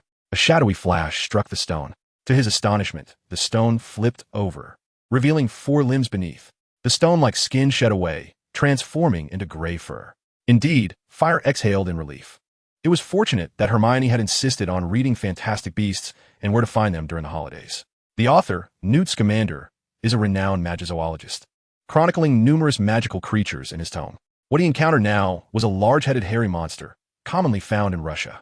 This creature possesses a keen interest in humans, often trailing behind their shadows. Do not be misled into thinking this interest is a beautiful connection between man and nature. Once the large-headed hairy monster follows a human for several hours, that individual will experience profound fatigue and despair. At this moment, the monster seizes the opportunity to ambush and consume the human. Its classification is only 3X, akin to that of Pixie, as its modus operandi is lengthy and easily detected. Moreover, a simple spell, such as the stunning spell, can easily subdue it. However, for an oblivious, clumsy wizard or muggle, encountering it could spell disaster. In terms of malevolence towards humans, the large-headed hairy monster undeniably ranks at 5X. Thank you, Newt Scamander, for your life-saving insights.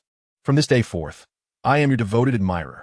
The fur of the large-headed hairy monster could fetch several galleons. Nevertheless, Fayre glanced at the unconscious creature and chose to leave it be. Exploring the Forbidden Forest merely contravened school regulations, but hunting recklessly within it constituted a criminal act. After all, he was not a poacher, and there was no market for his potential spoils. Little did he anticipate that within half an hour of entering the Forbidden Forest, he would encounter danger. Fayre steeled himself, proceeding onward with utmost vigilance. Chapter 65. The local gang is utterly rude. The path had vanished, and Fayre's feet crunched upon the years of accumulated leaves beneath him. A luminescent mark, with a delicate flick of his wand. He left a pearlescent imprint on the ground. He had ventured deep into the Forbidden Forest. The intricate jungle environment and faint guidance rendered his quest exceedingly arduous. As Fayre stepped onto the fallen leaves, he sensed something amiss beneath his foot. Startled, he quickly recoiled. Hiss! In the next moment, a sound akin to a serpent's hiss echoed, and a peculiar creature sprang forth from the foliage. Its body resembled that of a snake, extending over a meter in length. Yet it possessed 2 enormous scorpion pincers, and its tail was scorpion-like as well. Its body was a grayish yellow, blending seamlessly with the dead leaves. Fayre's expression turned grave. He swiftly retrieved Hermione's calming potion and downed it in one gulp. Instantly, he felt a wave of tranquility wash over him, tempering his anxious emotions. This was a snake scorpion, a creature known for its brutal temperament. Though not numerous, they're distributed across the globe. They lie in wait among the fallen leaves, ready to eliminate any unsuspecting prey that passes by. Even when not hungry, they derive pleasure from the act of killing. Their venom is highly toxic, capable of incapacitating a person within a minute. In Chinese wizardry, there exists a saying, a heart as venomous as a snake scorpion, used to describe individuals of malevolent character, originating from this magical beast. At this moment, the snake scorpion flicked its long, forked tongue, sensing Fayre's presence in the air. The disillusionment charm proved ineffective before it. Furthermore, with leaves strewn all around, any movement would inevitably create noise. Hiss! The snake scorpion raised its head, a clear prelude to an assault. Fire the arrows. Fayre resolved to strike first. Whoosh, whoosh, whoosh.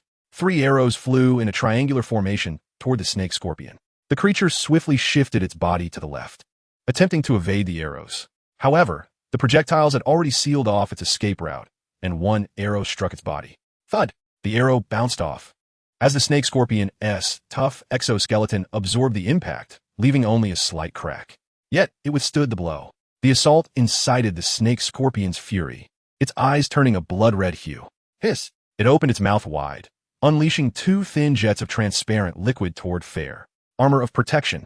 Fayre vigorously waved his wand, and a transparent shield materialized just in time to deflect the creature's venom. The liquid splattered onto the ground, instantly turning the leaves charred and emitting corrosive smoke. Fayre had no time to assess the potency of the venom, for the snake scorpion was already lunging toward him. Its massive pincers opened wide, aiming to clamp down on his thigh. Obstacles abound. As Fayre retreated rapidly, he recited an incantation. The snake scorpion's movement slowed, as though an invisible wall of air had materialized before it. However, the vigorous casting caused Fayre's disillusionment charm to falter, rendering his form visible. Realizing it could not reach him, the snake scorpion arched its tail and thrust forward. Its tail measured only half a meter, while Fayre had retreated 2 meters away. Just as Fayre prepared to cast a spell, the tail unexpectedly elongated by 2 meters. In an instant, the colossal stinger loomed before Fayre. He had never anticipated such an attack. Caught off guard, the imminent threat of death sent his hairs standing on end. Almost instinctively, Fayre's terrifying battle intuition compelled him to tilt his head. The stinger grazed past his ear, and he could even feel the bristles upon it. Fireball, fireball, fireball. The more perilous the situation, the calmer Fayre became. His mind sharpened to a razor's edge. His wand flickered with purpose. In a remarkable display, he unleashed a trio of fireballs in rapid succession, defying all limits. Bang, bang, bang. The scorpion emitted a pained hiss, its tail singed and oozing green blood. The stinger lay limply on the ground, unable to rise again. These 3 fireballs had nearly severed its tail. An aura of chilling dread enveloped the scene. Fayre was resolute in preventing any further movement from it. A great plume of white gas surged towards the scorpion, instantly encasing its form in frost. The opportunity had finally arrived. Fayre inhaled deeply, his wand tracing intricate patterns in the air. Within mere moments, a crimson rune began to take shape. Lava imprint. The dark red glow struck the scorpion's abdomen, forming a small emblem. The next second, molten lava surged forth from the insignia. Hiss! The scorpion emitted a cry of anguish as the lava cascaded over its body, swiftly consuming both the frost and its exoskeleton. Thick, acrid smoke billowed upwards, the stench of charred protein forcing Fayre to retreat a step. The scorpion writhed in a frenzy, yet it could not shake off the marking. The lava continued to flow. At last, the scorpion lay still. With its demise, the imprint vanished without a trace. However, the surrounding fallen leaves had ignited. Fayre hastily incanted, pure water like a spring. Sizzle. Streams of clear water surged forth, mingling with the lava and the burning leaves. Half a minute later, all was quiet. Looking down, he beheld the scorpion's body contorted like a noodle, reduced to cinders. Exhaling deeply, Fayre finally relaxed, gasping for breath. As the adrenaline subsided, his heart pounded fiercely against his ribs. Leaning against the roots of a tree, he rested for a good 10 minutes before regaining his composure. The forbidden forest was indeed fraught with danger. Should he proceed? Fayre glanced at his mechanical watch. It was already 1 a.m. Yet his stamina remained sufficient for another encounter. Cloak of invisibility. Once more, he cast the illusion spell. Gritting his teeth, Fayre resolved to search for another half hour. If he found nothing, he would depart. However, merely 10 minutes later, fortune smiled upon him as he discovered a cave. This was a burrow nestled against the gnarled trunk of an ancient tree. Perhaps within lay fragments, though it was highly probable that magical creatures resided there. After a moment's contemplation, he employed the firework butterfly spell. 2 crimson butterflies illuminated the cave, fluttering ahead slowly. Fayre followed closely behind, scrutinizing the cavern. The entrance barely allowed a single person to pass, and it was not particularly deep.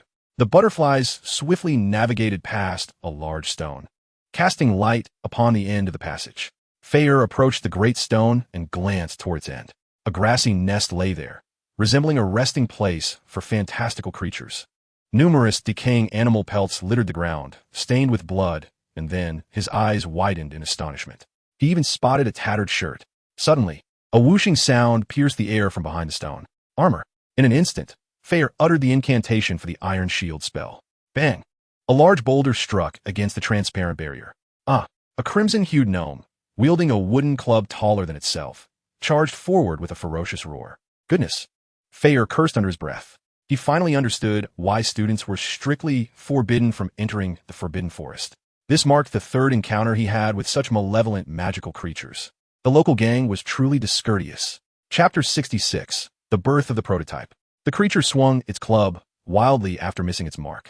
Fortunately, its senses were not as keen. With the illusion spell still active, Fayre pressed himself against the wall, blending seamlessly into the surroundings. This afforded him the opportunity to scrutinize the beast before him. It stood at 2 feet tall, its body a dark crimson hue. Upon closer inspection, he realized that this dark red was not its skin, but rather congealed clots of blood. It boasted sharp claws and teeth, with a malevolent crimson glimmer in its eyes. The wooden club in its hands was also smeared with dark red blood. Fayre exhaled in relief. He quickly deduced that this was a redcap, a perilous creature commonly found in northern Europe, classified as a level 3x threat. One must tread cautiously on desolate night roads, as redcaps delight in lurking within the shadows, ambushing solitary wizards and muggles alike. Numerous unsolved murders in the muggle world can be attributed to the redcap's random acts of violence. It relishes drenching itself in the blood of its victims, especially adorning its head with it, hence the name redcap. However, their combat prowess is relatively modest. Otherwise, they would not be classified as mere 3x threats. An arrow flies forth. Fayre felt no pity for this creature. With a flick of his wand, a long arrow shot forth in an instant. Thud! Before the redcap could react, the massive arrow pierced through its body, pinning it to the ground. It let out a painful shriek. It continued to swing its club with unrestrained ferocity. Whoosh! Another arrow struck, this time piercing its head. The redcap fell silent, crimson ichor spilling forth. Fayre chuckled coldly. So, your blood is indeed red. Now you truly embody the name Redcap.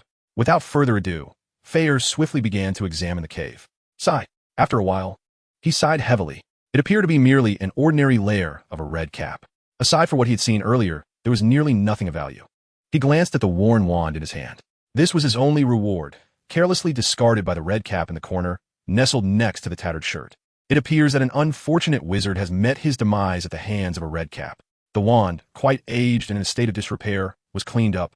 Fayre attempted to wield it, but its performance was rather mediocre. The dilapidated shaft and subpar core could scarcely accommodate any of Fayre's magical prowess. One must consider, how could a formidable wizard possibly fall to a redcap? As night fell, the journey home proved rather smooth.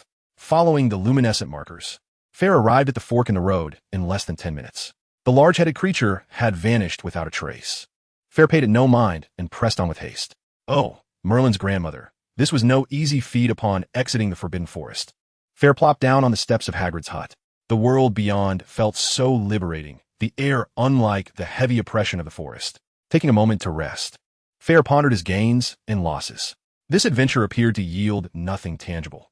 Not only had he failed to locate the Golden Sun Sphere, but he had also faced numerous dangers, particularly in his battle with the venomous serpent, which nearly cost him his life. Yet from loss comes gain.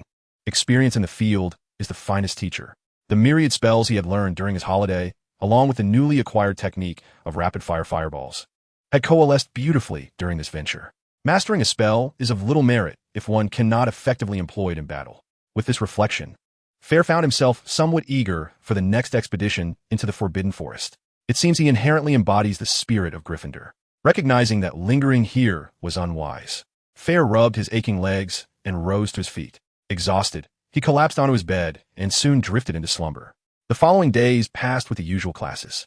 Fayre seized the opportunity to visit the room of requirement to solidify his mastery of various spells, feeling a sense of progress. Early one weekend morning, as Ron and Harry remained asleep, Fayre sat at the dining table, stifling yawns, when the Weasley twins approached with excitement. Fayre, we have splendid news. The prototype of the camera glasses has been developed. Fayre perked up. Oh, that truly is wonderful news. Let me see. Fred produced a rather dark and cumbersome device and handed it to Fayre, who examined it closely. It appeared as if a pair of robust, black-framed glasses had been crudely fused with a magical camera.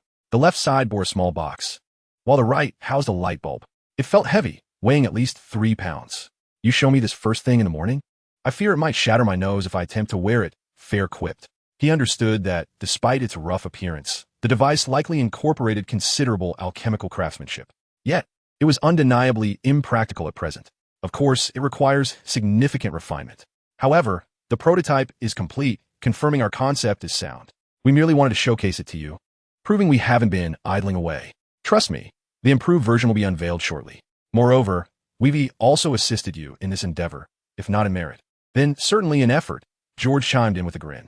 Fred then took the camera glasses back to demonstrate to Fayre. Behold, this box contains film and developing fluid. One simply needs to press the switch on the left side of the camera. Fayre, Hermione, smile. Oh, wait. Before Hermione could fully react, Fred pressed the shutter. Bang! A flash of light illuminated the scene, and within mere seconds, a small 3-inch photograph emerged, fresh and ready. Fred retrieved the photo from the camera and handed it to Fayre, grinning. Well then, we shall take our leave. These two were quite the whirlwind. Fayre chuckled softly at their retreating figures. Upon glancing down, she noticed the image captured was of herself and Hermione. Hermione, unprepared, appeared somewhat bashful, burying her head against Fayre's chest while shielding her face with her hand. Interestingly, this entire moment had been perfectly documented. Is this our first magical photograph? Fayre inquired with a smile, extending the picture towards Hermione. Ugh, it looks dreadful. Hermione's cheeks flushed upon seeing the image, and she stammered, this photo is mine. I shan't let you see it. She carefully tucked the photograph into her pocket. So, does this count as a birthday gift? Fayre teased. So you haven't forgotten. But one photograph is simply not enough. Hermione turned her head away, feigning indignation. I was joking. Here, take this. Turning back, she discovered that Fayre held a delicate necklace. Its chain was woven with golden threads, intricately designed to resemble grapevines, the very material of her wand, symbolizing lofty aspirations. The pendant was peculiar, resembling a small spinning top made of glass, which immediately captivated Hermione's attention. I had the Weasley brothers customize it at the magical supply store, Fayre explained. This is no ordinary necklace. Chapter 67. The Birthday Gift of a Little Wealthy Girl. Fayre continued. The pendant contains a miniature peep mirror. If there are any ill-intentioned individuals nearby, it will spin and glow.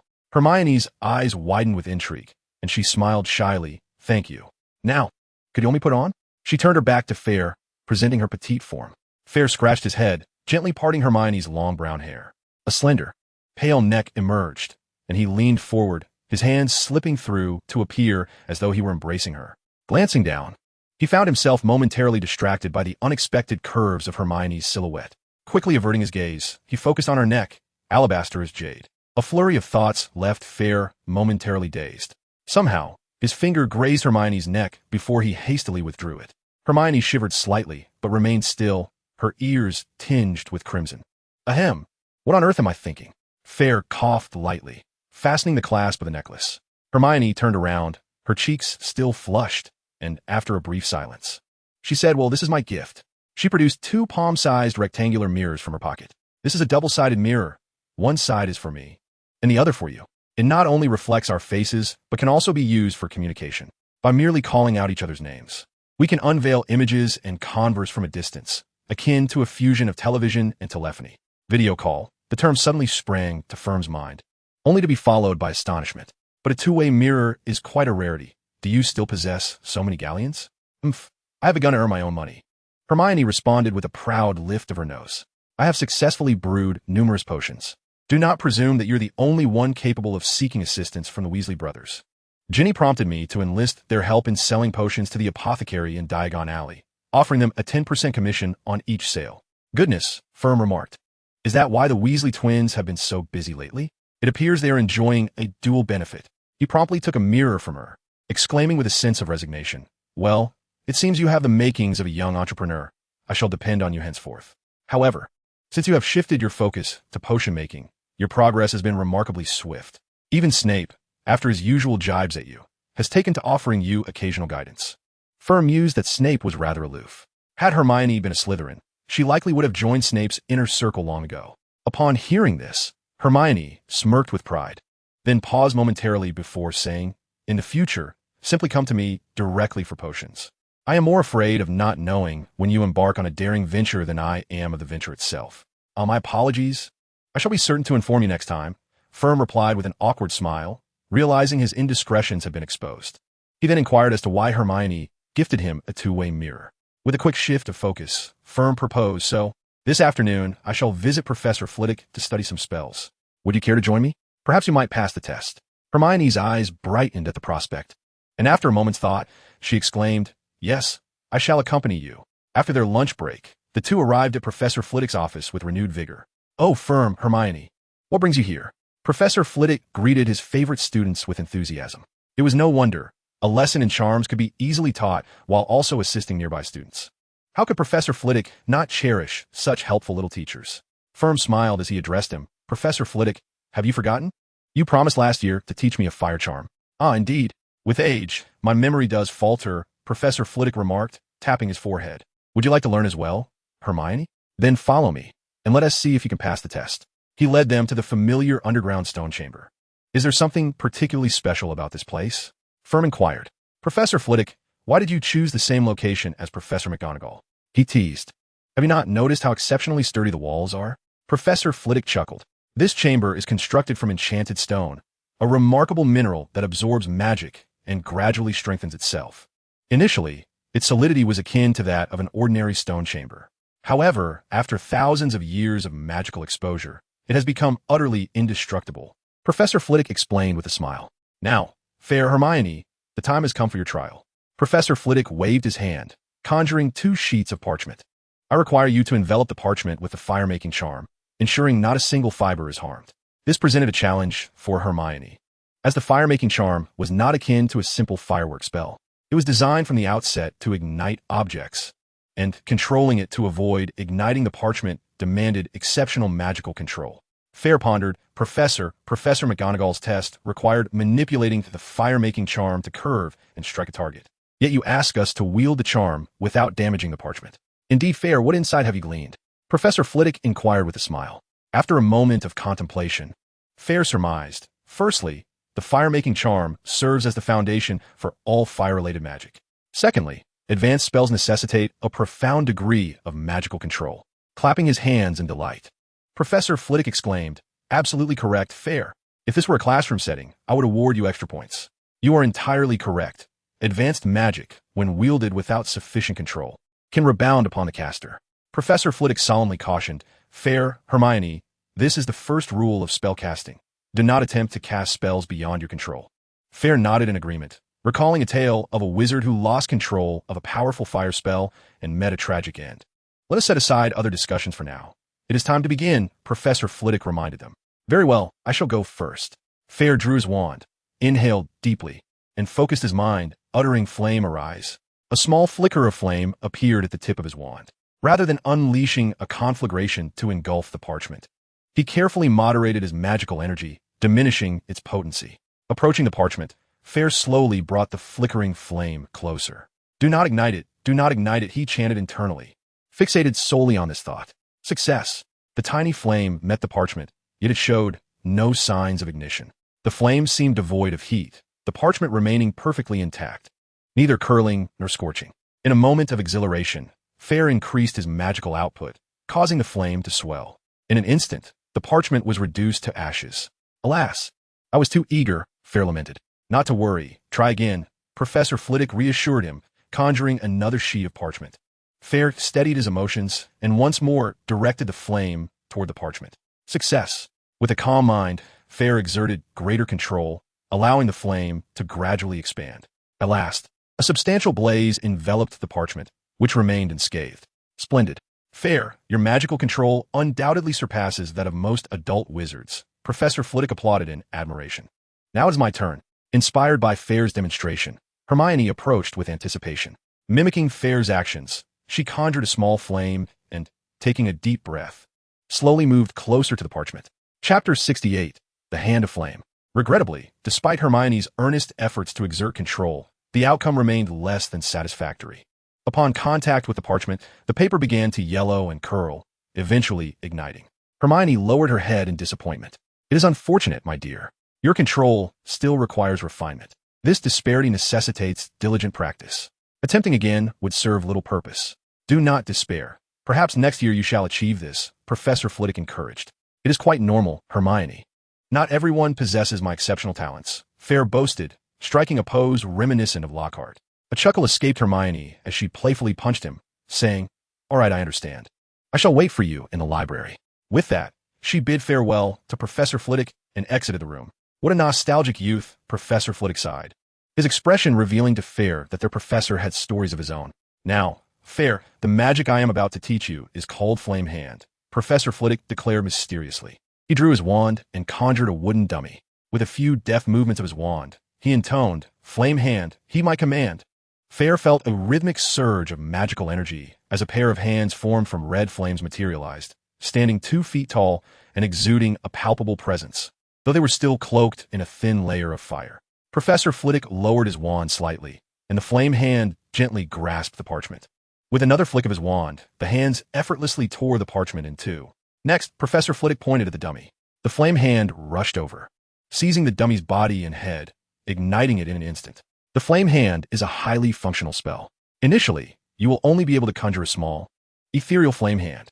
It lacks substance, rendering it incapable of grasping objects and only suitable for igniting materials. However, its utility pales in comparison to a simple fireball, Professor Flitwick explained.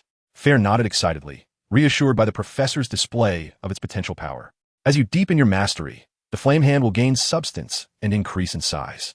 It will not only be able to hold objects, but also bind and restrain foes while providing defense. "Now, Fayre, attack me." Fayre hesitated for a moment before drawing his wand and pointing it at Professor Flitwick. "Arrows, go forth." An arrow soared toward the professor. Flitwick immediately waved his wand, and the flame hand opened, pushing forward in a palm shape. Upon contact, the arrow struggled to penetrate, becoming lodged within the hand. "Well done, Fayre. Your arrow spell is impressive. I initially thought the arrow would be deflected by the palm," Professor Flitwick praised.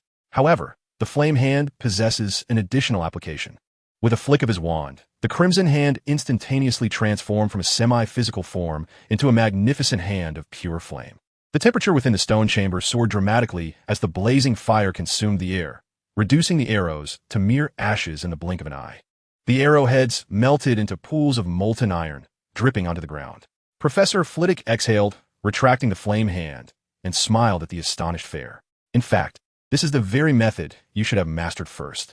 The ability to manifest the flame hand into a solid form is a subsequent skill. I believe its difficulty rivals that of controlling fierce flames. Fayre, prepare yourself."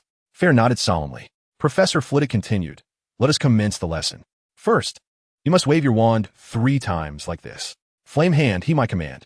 As Fayre uttered the incantation, a few-inch-tall, ethereal flame hand materialized. "Success! Ha! At last, it has come to fruition." Fayre wiped the sweat from his brow, overwhelmed with joy. 2 hours had passed by this point. The introductory challenge of the flame hand far exceeded that of casting multiple fireballs, as the latter required only the execution of 2 spells in succession. Fortunately, as long as one possesses sufficient control, the risks are minimal, allowing for continuous attempts. "Excellent, Fayre. I have never encountered a student with such remarkable talent as yours. Now, it is time for relentless practice," Professor Flitwick declared with a smile and a clap. "Thank you, Professor." Fayre sank onto the stone chair that had transformed before him. After a brief respite, Fayre pondered aloud, Professor McGonagall mentioned that you were once the champion of the dueling tournament. Would you share that story with me?" Professor Flitwick reminisced. "Ah, that was many years ago. I recall that Hogwarts once had a dueling club, established by the previous headmaster. He hailed from the Black family, a Slytherin, who championed pure-blood supremacy. His tenure greatly tarnished the school's reputation, and students often regarded him as the most unpopular headmaster in history. Despite my half-blood heritage, I was fortunate to study at Hogwarts. Many students bullied me then, but thankfully, the previous charms professor was quite supportive of me." Fayre chuckled. "So, you resolved to work hard and vanquished everyone in the dueling club?" "Ha! It was more than that. Due to my half-blood status, the headmaster forbade me from participating in the Triwizard Tournament." The Triwizard Tournament was an international event held among 3 schools, which has since been discontinued. In any case, after graduation, I entered a dueling tournament organized by the Ministry of Magic and emerged victorious, Professor Flitwick proclaimed with pride. It was evident that winning this tournament held substantial prestige. Professor Flitwick added, the dueling tournament occurs every 5 years, with a prize of 300 galleons. I recall the last one took place 3 or 4 years ago. Participants must be wizards under the age of 30. Fayre, you too can enter. Perhaps you will become the first dueling champion from Hogwarts before graduation. Excellent. Professor Flitwick, please keep an eye out for me. I shall practice diligently. Fayre's heart raced with excitement as he recalled Professor McGonagall's words, and he inquired, Professor, did Professor McGonagall mention that ancient magic was once splendid and intricate? Professor Flitwick nodded, responding, that is precisely the crux of the matter. As the ancient wars raged on, it became evident that to emerge victorious, one must forsake overly complex incantations in favor of swiftness. Thus, magical spells evolved to become increasingly simplistic. This indeed reflects the natural evolution in response to the times. At last, Fayre grasped the concept. That afternoon proved to be immensely rewarding, and he cheerfully bid farewell to Professor Flitwick. As dusk approached, there was no need to visit the library. Fayre took a refreshing bath and headed directly to the Great Hall. I'm utterly exhausted, he thought. Seated at the dining table, Hermione handed him a glass of orange juice, asking, how was your day? What magic did you learn? Fayre briefly introduced her to the concept of the Hand of Flame. After chatting for a while, he noticed that Harry and Ron were absent. Puzzled, he remarked, by the way, where are Harry and Ron? They have never been late for a meal. Hermione shrugged, explaining, the incident with the flying car at the start of term is still unresolved. Now the classes have eased up, they're being punished with detention. Fayre contemplated this, but did not dwell on it. However, that evening, as he and Hermione studied together in the common room, Harry and Ron entered, bearing news that caused Fayre's complexion to pale. Chapter 69. The Creation of Personal Magic. Night descended, and the common room was sparsely populated. Fayre and Hermione remained on the sofa, engrossed in their discussion of transfiguration. Suddenly, the door creaked open, and Harry and Ron stepped inside. What brings you here? Fayre began to jest, but he soon noticed Harry's troubled expression. He looked dazed, clutching his head as if in pain. Fayre queried, what is going on? Who knows? Harry replied, I heard strange voices.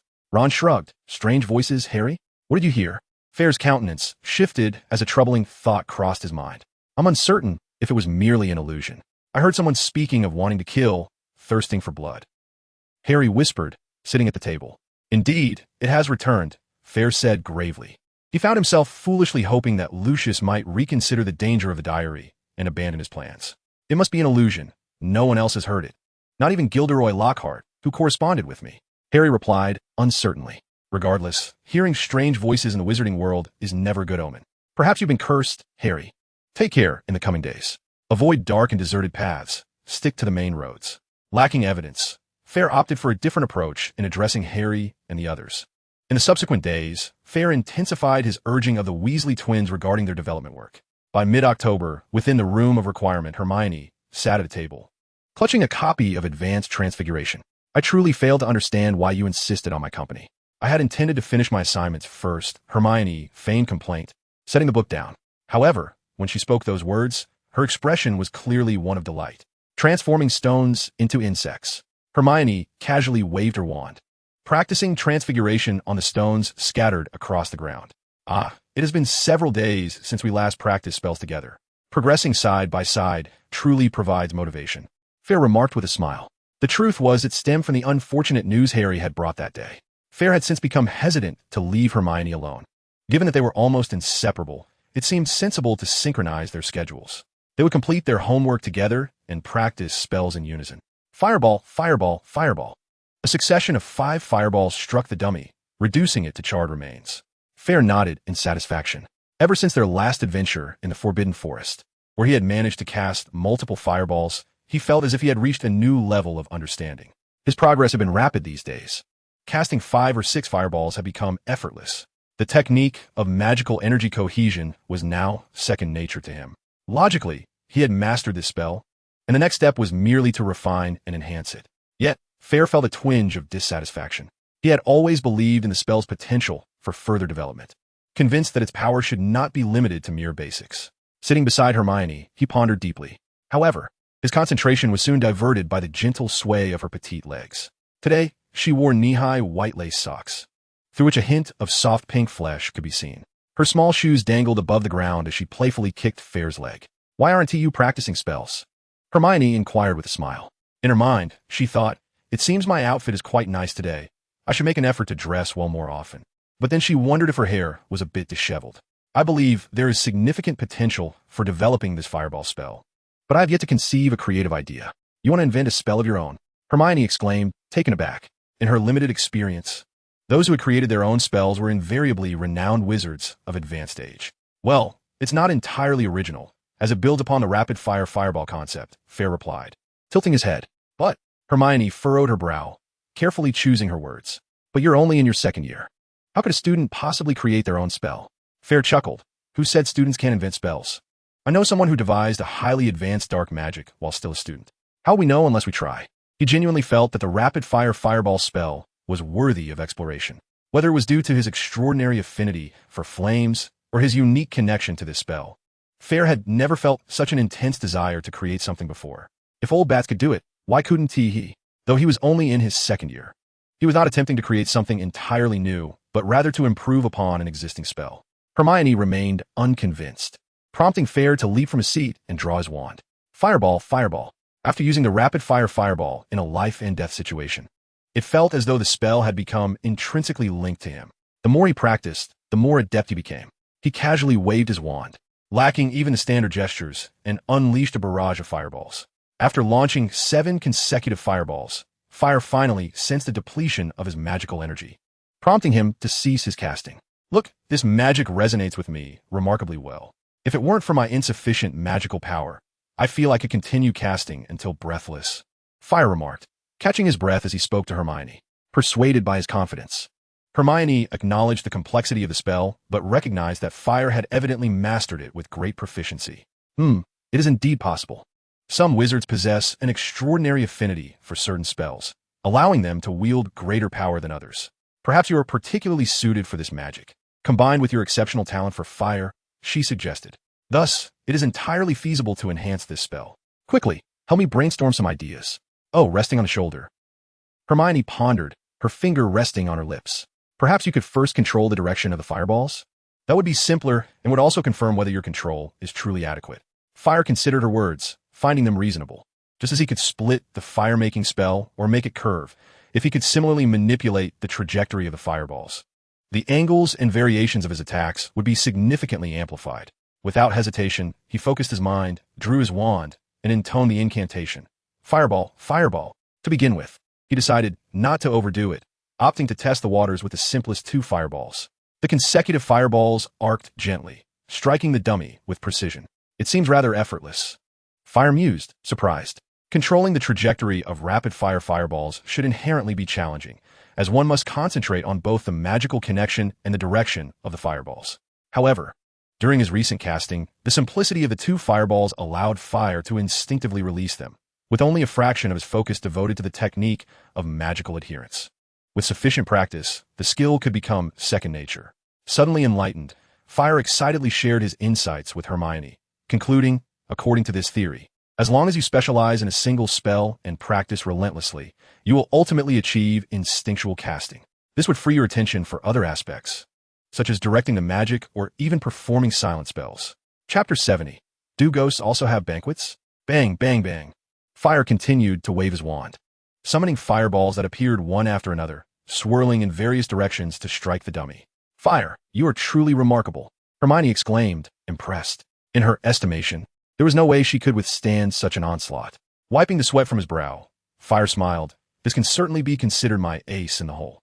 Throughout the entire morning, he practiced the rapid-fire fireballs, and now he could effortlessly summon 5 fireballs in any direction. It is important to note that this was not a mere instantaneous attack, but a sustained barrage, one fireball after another. Even the Iron Shield charm cannot provide enduring protection, as each passing second significantly depletes one's energy. The primary advantage of the rapid-fire fireball technique lies in its capacity for sustained suppression. Now that he can freely direct the fireballs, this suppression has attained an even greater intensity. Should the enemy be caught off guard, a sudden onslaught would undoubtedly leave them flustered. With this skill alone, Fayre is confident that he can already contend against ordinary professors of magic. However, he remains uncertain how he measures up against those of the Aura rank. Nevertheless, This represents merely an innovative application of a spell rather than the creation of a new magic. Aren't we supposed to visit the library this afternoon? I am eager to seek inspiration and assistance, Fayre remarked to Hermione. However, this search ended up consuming 3 days. While Fayre did uncover some insights into creating new magic within the library, they proved to be of little assistance. With no other recourse, Fayre decided to consult Professor McGonagall directly. Knock, knock. Come in. Professor, I actually came to seek your guidance regarding the creation of magic. My rapid-fire fireballs have progressed significantly in these past few days. Hermione suggested that I could control the direction of the fireballs, which I have managed to do. Now, I find myself at a loss. In Professor McGonagall's office, Fayre articulated his intent. The professor gazed at him with surprise, saying, Fayre, though I previously believed I had underestimated you, I'm still astonished by how adept you have become with your rapid-fire fireballs. However, concerning the creation of magic, if you have already perused the library's texts, my ability to assist you may be quite limited. If the techniques for creating new magic could be imparted, then many could craft their own spells.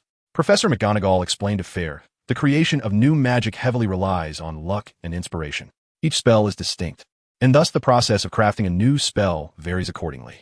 Fayre, you possess a remarkable affinity for this particular spell. In this regard, I find myself lacking compared to you. Fayre understood and, with a hint of resignation, replied, Well, thank you, Professor. After bidding farewell to Professor McGonagall, Fayre resolved to focus his efforts. Since inspiration cannot be rushed, he would dedicate himself to practicing diligently. After all, a quantitative change leads to a qualitative transformation. He would seek inspiration at a leisurely pace. Consequently, this search extended over half a month. By the end of October, on the eve of Halloween, a thunderous roar resounded. As Fayre and Hermione exited the corridor, they glimpsed through the window the tumultuous weather outside. Large raindrops pelted the glass, creating a cacophony. On this rare weekend, the incessant rain had persisted for several days. Fayre grumbled, this wretched rain has been falling sporadically for far too long. The weather had turned chilly, prompting Hermione to tighten her robes. She wore thick white cotton socks and had layered a sweater over her attire. Upon hearing Fayre's complaint, she nodded. Many have caught colds, including Ginny. I visited her dormitory yesterday. After taking a revitalizing potion, her head was enveloped in steam, as if it were on fire. The two continued their conversation as they descended the stairs, and upon reaching the castle's hall, they spotted Hagrid moving pumpkins. Hagrid, do you need assistance? Hermione inquired. Oh, thank you, but you two should head to lunch first. The weather today is quite dreadful. It will be a cumbersome task for you to move the pumpkins. Hagrid's head emerged from behind a gigantic pumpkin as he spoke. Fayre glanced at the torrential rain outside and jested. I wonder what peculiarities we might encounter this time while assisting. Hagrid chuckled heartily and proceeded to carry the pumpkin. After just a couple of steps, they spotted a melancholic ghost muttering just half an inch. It was nearly headless Nick. Hello, Nick. You seem rather unhappy, Hermione inquired politely. Nick turned to the two with a forlorn expression and lamented. Do you think one is qualified to join the headless hunt after having their neck struck 44 times by a dull axe? Well, I fear no one could be more qualified than you, Fayre replied, struggling to fathom the agony of such a fate. Yet they deem me insufficient. Only a complete separation of head and body will suffice. Nearly headless Nick exclaimed, his countenance animated as he tugged at his head. A thin strip of skin still connected his neck and head, prompting Hermione to turn away in discomfort. Fayre awkwardly suggested, I'm afraid we cannot assist with that. But if there is anything else you need, we would be glad to help. To their surprise, Nick suddenly brightened, adjusting his head back into place with excitement. Indeed, there's a task you can help with. What is it? Hermione asked with curiosity. Today marks the 500th anniversary of my demise. I'm hosting a soiree in the basement, and my ghostly friends will be arriving from all corners of the country. I understand you might prefer to attend the regular feast in the Great Hall this evening, Nick said sheepishly. No, we would love to attend your ghostly banquet, Fayre exclaimed with enthusiasm. A ghostly gathering is indeed a rare spectacle. Generally, ghosts seldom host such events, and if they do, living beings are not invited. Nearly headless Nick, true to his name, is undeniably eccentric. Hermione chimed in. I dare say few living souls have participated in such an affair. It sounds marvelous. Nick replied with enthusiasm. I cannot thank you enough. In truth, I asked several students, but they expressed no interest. The more, the merrier. Mr. Potter and Mr. Weasley are welcome too. Perhaps you could inquire with them? Just then, Harry burst through the door, drenched and still clad in his Quidditch attire. Muddy water pooling at his feet as he trudged in, leaving a trail of mud. What bad luck. After finally managing to train for a while, It starts pouring again within 2 hours, Harry exclaimed, looking like a drenched rat. Oh, Harry, may I invite you to my 500th anniversary soiree? Nick casually asked. What? Harry looked bewildered. Fayre explained the situation, and Harry responded with delight. Sure. I've never attended such an event before. I will let Ron know.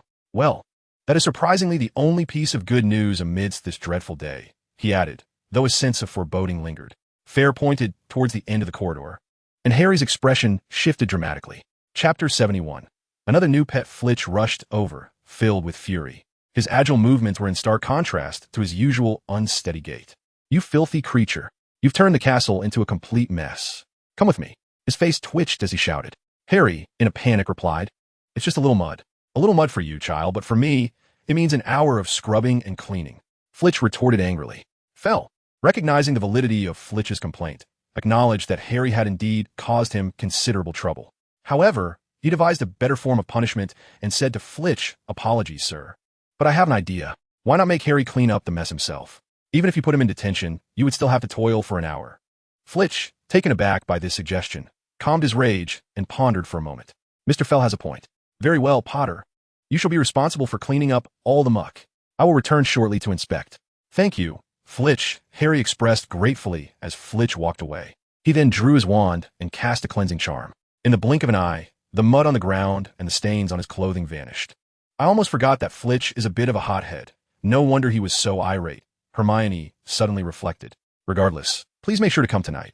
The ghostly Nick reminded them once more before departing. By the time Fell and Hermione finished their studies and exited the library, the rain continued to pour outside, and the sky had darkened to an inky black. This dreary weather weighed heavily on Fell's spirits, as he had an unsettling premonition that something unfortunate was about to transpire.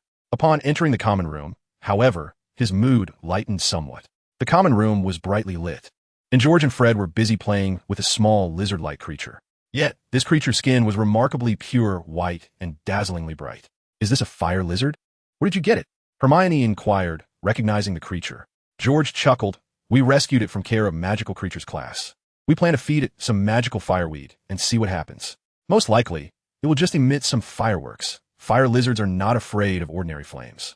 Fell observed the fire lizard with intrigue. Fire lizards are classified as magical creatures of level 3X. They thrive in flames, feeding off them, and will perish swiftly if removed from their fiery habitat. Feeding them pepper will allow them to survive for 6 hours. Conversely, if they reside in flames, they can live for an exceedingly long time. Initially, the fire lizard was perched on the table, preparing to leap into the fireplace. However, Fell's approach surprisingly caused it to turn and crawl towards him. Oh, how intriguing. Fell extended his left hand, and the fire lizard obediently nestled in his palm. Its texture warm and supple. Cool. Fell, how did you manage that?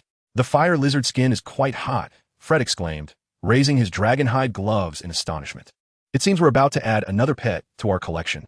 The greatest value of the fire lizard lies in its blood, which possesses remarkable healing properties and can be utilized to concoct various potions. Its excrement, resembling silver ash, is also valuable for crafting fire retardant agents. Fire lizards themselves are not particularly rare, yet their perilous nature and difficulty in taming contribute to their esteemed material worth. It is a rare occurrence for a fire lizard to exhibit such docility towards Fayre, should he manage to keep one by his side. It would equate to having a simple remedy readily available. Furthermore, its excrement can be sold to potion shops for a substantial price, fetching 5 sickles per gram. In this light, perhaps after graduation, he could explore the possibility of breeding fire lizards and become a potion supplier. Fayre promptly addressed the Weasley brothers, saying, George, Fred, I would like to acquire this fire lizard from you. Name your price. George waved his hand dismissively, responding, We merely procured it by chance. Professor Bane from the Magical Creatures Protection class has a good rapport with us. You are our esteemed employer. If you desire it, consider it a gift, though do exercise caution, as it can easily ignite a fire. Thank you, Fayre replied, retrieving a glass vial and releasing a swirl of blue flames. This low-temperature fire is remarkably safe. He placed his hand over the vial's opening, and the fire lizard obediently crawled inside. Fayre, keeping a fire lizard violates school regulations. Hermione reminded him with a hint of resignation, fully aware of the futility of her words. Last year, they had breached at least 20 school rules. No matter. The only rule at Hogwarts is not to get caught breaking the rules. At the very least, avoid losing points to the professors, Fred winked. Fayre focused intently on the fire lizard. It nestled within the blue flames, quietly resting at the bottom of the vial, eagerly absorbing the fire. As it inhaled the flames, its body swiftly transformed into a deep blue hue. How wondrous! Fayre tucked the vial containing the fire lizard into his pocket, resolving to carry it with him, serving as a source of warmth. By the way, the camera glasses are nearly complete. We shall present them to you tomorrow, Fred suddenly recalled, addressing Fayre. That would be splendid. I eagerly anticipated. Fayre nodded in agreement. At 7 o'clock in the evening, the great hall was adorned with lights, signaling the commencement of the feast. However, Fayre, Hermione, Harry, and Ron were heading towards the basement. Why should anyone celebrate the anniversary of our demise? Ron questioned in confusion. He was reluctant to attend, but having received an invitation from Harry, and knowing Fayre would also be present, he felt compelled to join. Currently, Ron held a certain blind faith in Fayre, believing that his elder brother would never lead him astray. The true elder brother is Bill. Fayre shrugged nonchalantly, stating that he wasn't obligated to bring the two along. It was merely Nick's invitation. Neville had declined the invitation due to his timidity. Harry, you promised Nick you would attend. You cannot go back on your word, Hermione reminded him. The two merely bantered, now that they had arrived. They might as well partake in the ghostly soiree. With each step they took, the temperature seemed to drop. Eerie blue candles flickered along the corridor, casting an ominous atmosphere. Hermione shivered slightly. Uncertain whether it was the chill or fear, she clung closely to Fayre, her hands embracing his left arm. Fayre felt his arm brush against something exceedingly soft, and his body stiffened. As they turned the corner, they beheld Nick standing at the entrance. Welcome, my dear friends. I am delighted by your presence. He bowed, ushering the four into the house. Fayre was taken aback. Upon entering the basement, he was met with the sight of hundreds of white, translucent apparitions drifting and swirling about. The cacophonous music pierced the air like 1,000 nails scraping against a chalkboard. The atmosphere grew even colder. Hermione tightened her grip, her breath now visible as mist. Fortunately, Fayre possessed a bottle containing fire lizards. He wished she had prepared one as well. Ron and Harry shivered, their teeth chattering. The group edged along the walls, striving to avoid contact with the phantoms. A dining table, there is food. Ron's eyes brightened. A morsel might provide some warmth. However, as he approached, the overpowering stench and grotesque sight filled him with dread. Chapter 72. The Murder. The table was laden with large, decaying chunks of meat. Beside a cake burnt to a crisp lay a sheep's stomach teeming with maggots. Thankfully, they had not dined beforehand. Otherwise, they would surely have lost their meals. One ghost gaped as it drifted through the putrid meat. Hermione covered her nose and speculated. Perhaps they wished to intensify the aroma so they might perceive it. Fayre felt an inexplicable sorrow for the spirits. Some believed that being a ghost meant eternal life. A dream come true. Yet, in truth, ghosts lack most sensations, perpetually consumed by emptiness and cold. Fayre could not fathom what that must feel like. He sensed Hermione's tightening embrace, that tangible contact grounding him. To be devoid of fragrant scents, delectable food, and even to be oblivious to the sensations of one's own body. What a bleak existence. It is worth noting that even Voldemort, the embodiment of a life obsessed with immortality, would not choose to become a ghost. Only those souls burdened by profound obsessions are condemned to linger as spirits, enduring eternal torment. Finally, when they could no longer withstand the horror, Hermione whispered, "Shall we depart?" Ron nodded vigorously, his lips turning a shade of blue from the cold, his stomach growling in hunger. Well, the feast must be nearing its end. Fayre nodded, and the group shared stiff smiles as they slowly retreated from the basement. Warm air enveloped them once more, and Fayre sighed. Such a banquet is sufficient for a lifetime. Regret not attending, but regretting having attended is far worse. The others nodded in agreement, still shaken. Ron rubbed his belly, grimacing. I hope the feast in the hall has not concluded. My stomach aches with hunger. What? Harry suddenly looked up. My stomach hurts from hunger, Ron replied, puzzled. Torn apart to kill. Did you not hear? Fayre. He said he wants to kill. Fayre's expression hardened, and he swiftly drew his wand. Sound detection. A circle of white light radiated outward in ripples, spreading from the ground to the walls and ceiling. What is it, Fayre? Without further contemplation, Hermione followed Fayre as he drew his wand and then inquired. The sound echoed within the walls, yet nothing could be detected. Fayre furrowed his brow and asked, Harry, can you discern where the sound is coming from? Harry nodded, his hand gliding along the wall as he listened intently. It's above. He's gone upstairs. Without hesitation, Harry dashed forward and the others hurriedly followed. Ignoring the bustling great hall below, they raced up to the second floor. They soon halted, spotting a figure sprawled on the ground. Fayre's heart raced. According to the original narrative, it was supposed to be Mrs. Norris, Filch's cat, who was petrified first, not a wizard. Fayre quickly approached to investigate and exhaled in relief. It was Colin. He was not dead, but rather petrified, clinging to his camera. Fayre noticed several spiders writhing as they crawled out from the crevices, escaping through the window. On the wall beside them, blood had been used to inscribe, "The chamber has been opened. Beware of the heir's enemies." "You stay here. I will fetch the headmaster," Fayre declared decisively, wasting not a moment. He strode purposefully downstairs and entered the great hall. The feast was still in full swing. With Dumbledore conversing with Professor McGonagall at the staff table, Fayre hesitated, uncertain whether to alarm the students, so he approached quietly instead. "Ah, Fayre, it appears you have partaken in quite a peculiar gathering," Dumbledore remarked with a smile, sensing the ghostly aura surrounding Fayre. "Headmaster, there is trouble," Fayre whispered as he leaned closer to Dumbledore. His voice was audible only to McGonagall and Snape at his sides. "First-year student Colin has been attacked. He is petrified on the second floor, and this is no ordinary petrification curse. Harry and the others are guarding him." Fayre succinctly conveyed the situation in just 2 sentences. McGonagall's expression shifted dramatically. Snape, who had intended to mock Fayre, furrowed his brow and fell silent upon hearing this. Dumbledore's smile vanished. After a brief moment of contemplation, he rose calmly and said, "Lead us, Fayre." Following the headmaster's command, Snape and McGonagall also stood. Fayre took the lead, striding ahead, while the 2 professors maintained a composed demeanor behind him. The students continued to cheer obliviously. "Headmaster, Professor." Hermione was the first to spot the approaching quartet and called out. The group hastened toward her. "Oh my goodness," Professor McGonagall gasped, clutching her chest in anguish upon seeing the bloodied inscription on the wall. Memories of a school legend she had heard decades ago, before her teaching days, flooded back to her. Snape's complexion darkened further as he cast a wary glance at Dumbledore. Dumbledore subtly shook his head. He scanned the surroundings meticulously, stamping his foot. Fayre sensed a ripple of magical energy spreading, clearly a form of detection magic. Then, Dumbledore turned to Fayre and said, "Colin can be saved. Now, Fayre, please elaborate on how you encountered Colin." Harry felt a twinge of resistance. Instinctively, he wished to keep the secret, even though he knew little.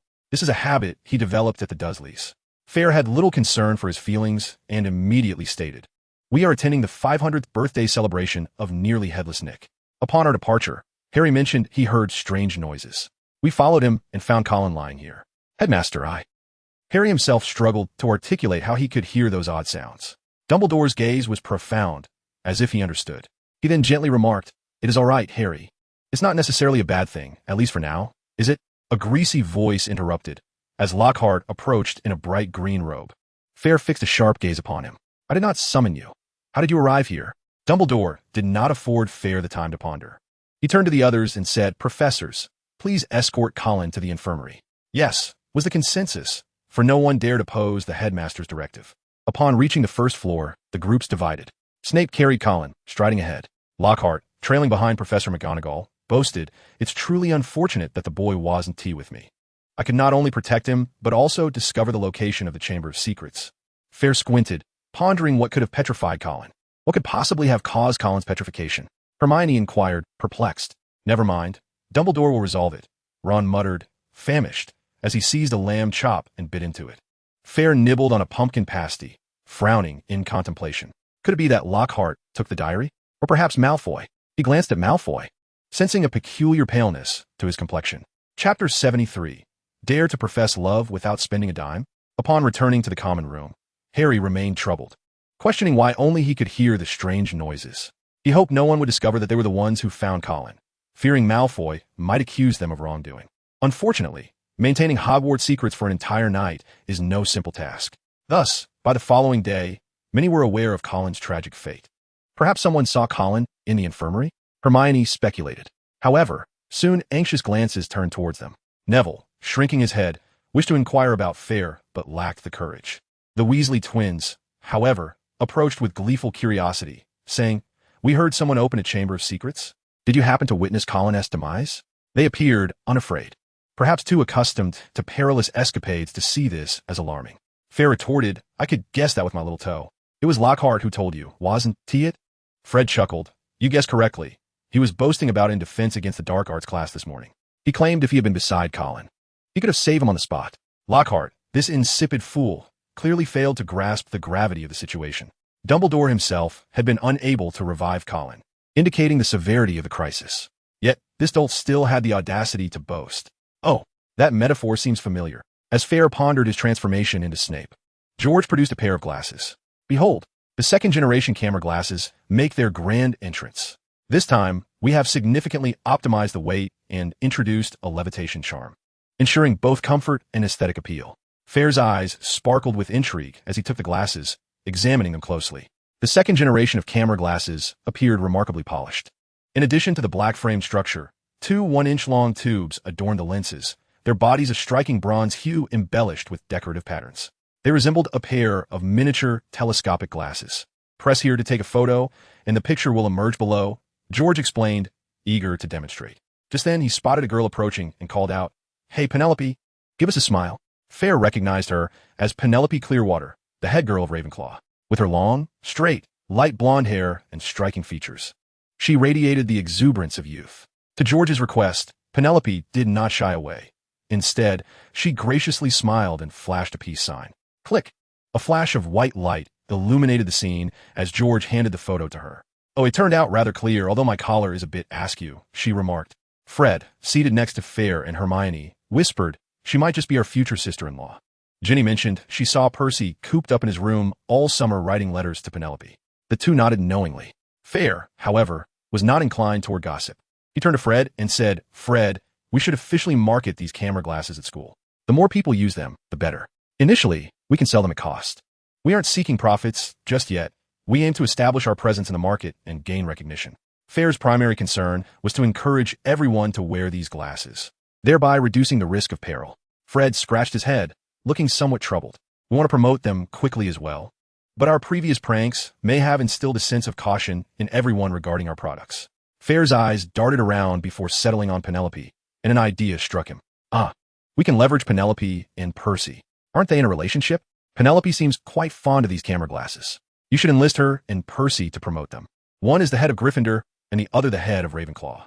We can craft a few catchy slogans, such as a must-have for couples, capturing moments of love. With that, how can we not attract attention? Fred's face lit up with admiration. Fayre, you truly possess a knack for business. That advertisement idea is brilliant. Fayre smiled mysteriously. How can one claim to love me without spending a dime? Thanks to Muggle marketing principles, these wizard bumpkins are finally opening their eyes. At that moment, Penelope, engrossed in their conversation, suddenly recalled something and hurriedly addressed Fayre. "Almost forgot, Fayre. Professor Dumbledore would like to see you in the infirmary, just you." Fayre exchanged glances with Hermione, who looked back at him. Could it be that the headmaster harbored suspicions about him? "I shall accompany you to elucidate," Hermione expressed with concern. Fleur shook her head. "Dumbledore's wisdom far surpasses ours. There is no need for worry. I shall go alone. Fred, do not forget our plan." Fleur rose, and as she departed, reminded Fred once more. To her surprise, upon stepping into the corridor, she encountered Hagrid in the courtyard. "Hey, Hagrid, what troubles you?" Fleur noted Hagrid holding something in his hands. With a sigh, Hagrid raised a mangled animal carcass. "Several chickens in the coop have perished. I suspect some small creature has escaped from the Forbidden Forest. I am on my way to Diagon Alley to procure some repellent potions." Fleur's expression grew grave.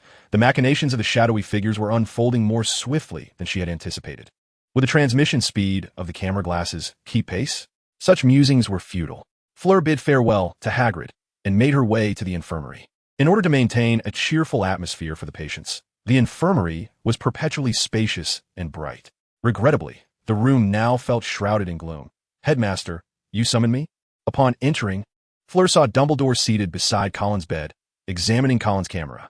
Dumbledore briefly displayed the camera to Fleur. Alas, the camera has been damaged by a sophisticated and peculiar dark magic, preventing the capture of the assailant's visage. Fleur fell into a contemplative silence, unsure of how to respond. "Share your thoughts, Fleur. To be frank, you are unlike Hermione, Ron, and even Harry, to the extent that I find it difficult to regard you as a mere child." Dumbledore spoke calmly. Fleur was somewhat taken aback. "My thoughts? About what?" She genuinely did not comprehend Dumbledore's intent. Did he believe she knew the truth? Or was he seeking to nurture her potential? Perhaps it was some form of trial? Those eyes resembled a profound ocean, concealing emotions hidden beneath its depths. Very well, let us begin. Who do you believe attacked Colin? Dumbledore inquired. Fleur pondered, deciding it best to speak candidly. She had no desire to engage in cunning with someone more astute than herself. Since Dumbledore had summoned her, there was no need for pretense. Fleur resolved to reveal the matter of the basilisk, though she could not yet divulge the diary. Headmaster, in fact. There is a small detail I neglected to mention at the time. I thought it insignificant, but upon reflection, I believe it may be pertinent. Fleur stated. Oh, do elaborate, Dumbledore replied, raising an eyebrow. I wonder if you are acquainted with Mr. Newt's commander? He authored a volume entitled Fantastic Beasts and Where to Find Them. Would that not evoke a sense of destiny? Upon hearing the name Newt, Dumbledore's gaze momentarily vacated. His tranquil demeanor rippled with intrigue, and he smiled. Indeed, he is one of my most exceptional students, Fleur nodded. As you have observed, the magic that petrified Colin is of a notably advanced and peculiar nature. This implies that few within Hogwarts possess the capability to wield it. However, I was the one who ventured forth the quickest, and thus I witnessed several spiders scuttling out the window. According to the writings of Mr. Newt, there exists a perilous magical creature, the archenemy of spiders, the basilisk.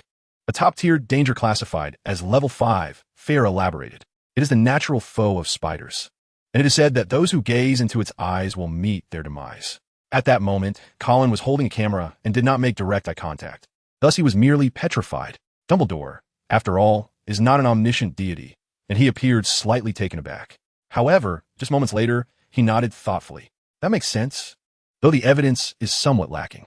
In fact, I had just encountered Hagrid, Fayre added. The book mentions that the crowing of a rooster poses a lethal threat to the basilisk. Coincidentally, Hagrid mentioned that several chickens in the coop have perished in recent days. Do you think this is merely a coincidence? The corners of Dumbledore's mouth lifted as he nodded in agreement. Fayre, you possess remarkable insight in connecting these seemingly trivial details. It now seems highly probable that the basilisk is indeed at play. Yet, we remain in the dark regarding who is controlling it. Just then, Professor McGonagall entered. Albus, are you truly intending to inform the students that there is a dangerous entity at Hogwarts? Might this incite undue panic among the children? Minerva, I believe it is imperative for the children to be aware of the existing danger, Dumbledore replied, turning to Fayre. Fayre, what do you think we should do now? Fayre was taken aback by Dumbledore seeking his opinion. After pondering for a few moments, he responded, Headmaster, I believe our utmost priority is to ensure that no students fall victim again, particularly that no lives are lost. Currently, only Colin has been petrified. If we overreact, it would indeed be seen as an exaggeration. Students would panic, and certain individuals might take advantage of the situation to harm the school. Therefore, we could select a group of capable students to form 4 safety patrols for the protection of their peers. The teams could be led by the heads of the 4 houses, tasked with the responsibility of patrolling the campus day and night. This way, students would be safeguarding students, which would neither appear as an overreaction nor be ineffectual. Professor McGonagall was rendered speechless by Fayre's proposal, which she found utterly brilliant. Dumbledore finally smiled, his eyes crescent-shaped and filled with admiration. An excellent suggestion, Fayre. However, some of the heads are nearing graduation and may find it difficult to allocate time for this. How about you lead the Gryffindor team? Me? But I'm only in my 2nd year. Wouldn't that give others the impression of favoritism? Fayre replied, somewhat astonished. He was not unwilling. In fact, if he could legally observe students within the school, or even venture out at night, it would greatly facilitate his actions. I have heard from Minerva and Flitwick that your abilities have already surpassed those of an ordinary adult wizard, besides a few outstanding 7th years. I doubt there is anyone in Gryffindor stronger than you, Dumbledore remarked with a smile. There was one thing he did not say. Strength alone is not the sole criterion for leadership. Intellect is of paramount importance. A wizard who lacks wisdom is destined to remain a subordinate throughout their life. Very well, since the organization is not present, since the headmaster places his trust in me, I am willing to shoulder this responsibility, Fayre declared with a resolute demeanor. By the way, Headmaster, since Colin's camera can mitigate the basilisk's lethal attacks, coincidentally, the Weasley twins and I have recently developed a pair of camera glasses. Could you assist us in promoting it? We swear to charge only the cost price initially. This is all for the safety of Hogwarts and the lives of the students. Fayre's gaze was earnest, as if the matter held immense significance for him. Dumbledore nodded in satisfaction. It is precisely this audacity that is commendable. Clearly, she could hardly bear to witness the scene. As her book was upside down, upon seeing Fayre enter, Hermione promptly inquired, Fayre, what has happened? Harry and Ron leaned in, all ears. Do not rush. Fayre succinctly recounted the events that transpired in the infirmary. You mean, Dumbledore intends to appoint you as the captain of Gryffindor? How splendid! Ron exclaimed, his admiration evident. He seemed oblivious to the gravity of Colin's petrification. This was also the reason Fayre proposed the establishment of a student task force. Most students still perceived it as merely one student being petrified. What does it concern us? Hogwarts is rife with peculiar occurrences. Ron, this is not a game. I sense that more individuals may fall victim, Harry stated gravely, the ominous voice unsettling him. Noticing Fayre nod in affirmation, Ron finally adopted a serious demeanor. The following day, in the Great Hall, as everyone entered, they noticed a subtle change in Dumbledore. He donned a pair of camera glasses promoted by the Weasley twins. Soon, the news spread throughout the school. If even Dumbledore wore them, it must indicate their quality, right? Coupled with Fayre's marketing strategy, which the Weasley twins executed with determination. Within 3 days, a multitude of students were seen wearing the camera glasses for amusement. Subsequently, the security teams of the 4 houses were established. Well, the student safety team, abbreviated as the security team. Fayre proudly became one of the captains of the Gryffindor security team. He was referred to as one of the captains because shifts required 2 leaders to alternate.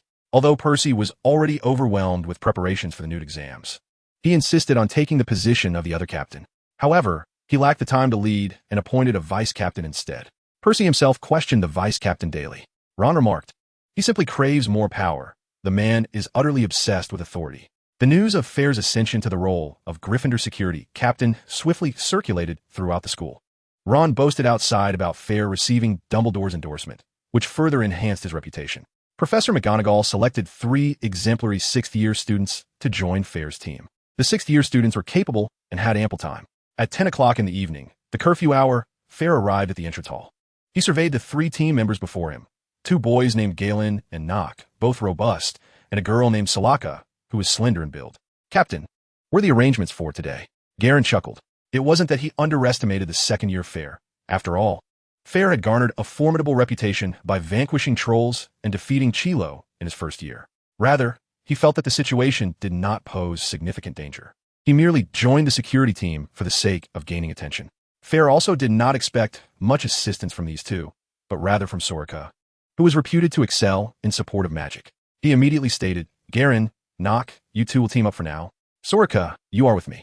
Fayre produced 4 pairs of camera glasses and distributed them among the group, instructing them to wear them. "Let us go," he said to Soraka as he made his way downstairs. Soon after, the second victim emerged. Chapter 75. The Legend of the Secret Chamber Fayre.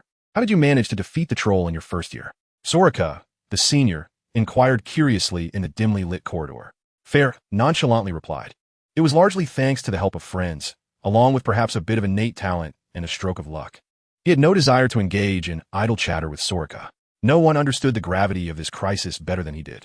If he were to become distracted by conversation and fall prey to a serpent-esque ambush, he would have nowhere to lament his misfortune. He chose to partner with Soraka solely because he had heard of her commendable support of magic, which could prove beneficial in a skirmish. Soraka sensed Fayre's indifference and chose not to press further.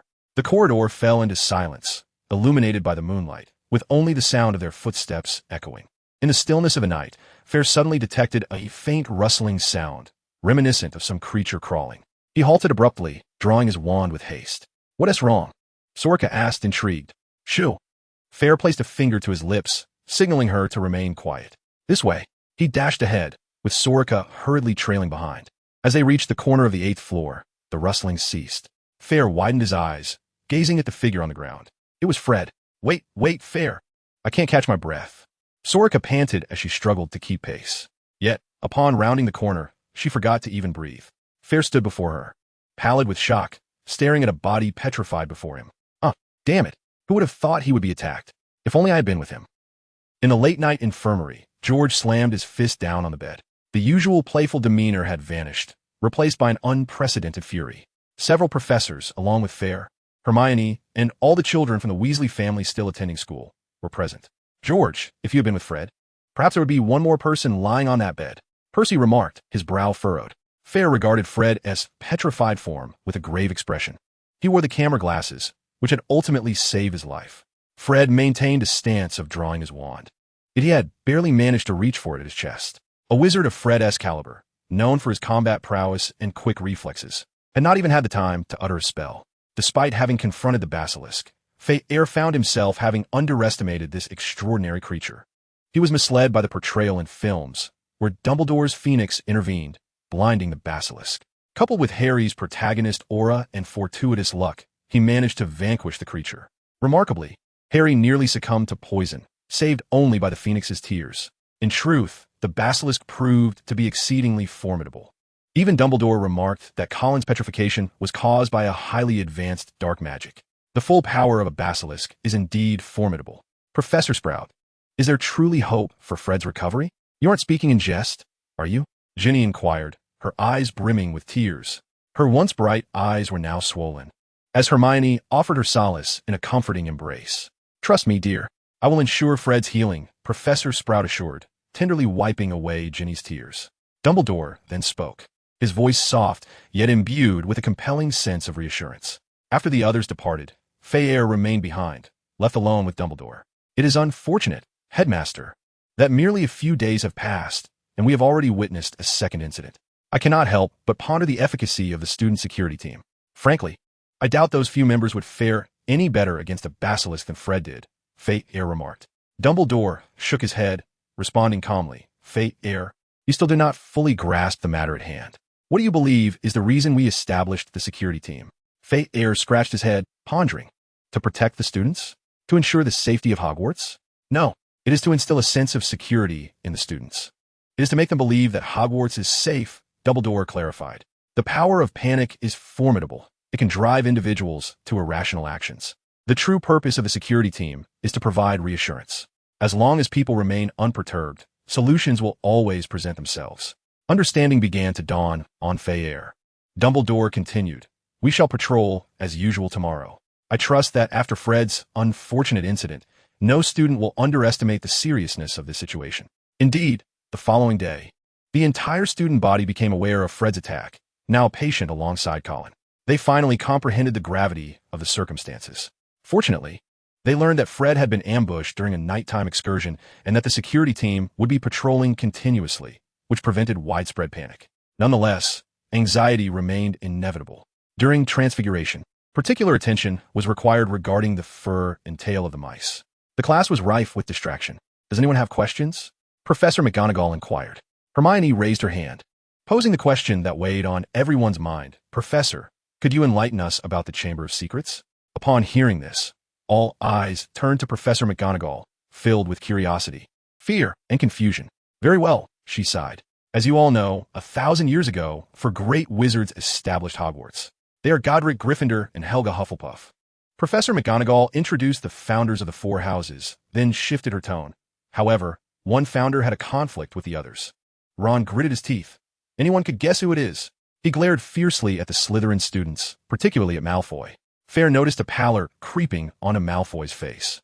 Professor McGonagall continued. Slytherin believed that Hogwarts should only admit pure-blood wizards. Thus, it is said that he left behind a secret chamber upon his departure. The air of that chamber would unleash a terrifying monster that would eradicate all those deemed unworthy of learning magic. Of course, the school had searched for this chamber several times over the years, but had found nothing. Professor McGonagall was typically vague in her speech. Fayre understood that she was well aware that the chamber had been opened decades ago, leading to Hagrid's expulsion. Yet, she deliberately stated only that the school had not discovered any chamber, which could mislead students into thinking there was none. If it had been found, the monster would not still be at large. Regardless, Professor McGonagall managed to calm everyone's spirits.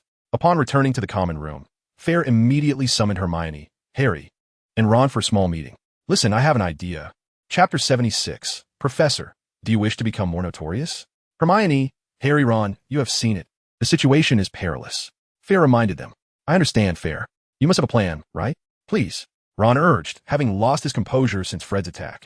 Though he had never been very composed to begin with. I was thinking we should take the initiative. Someone in this school must be the heir of the chamber. They opened it. We should investigate discreetly, examining these students, no, even the professors. Fayre recalled Lockhart and amended, good idea, Fayre.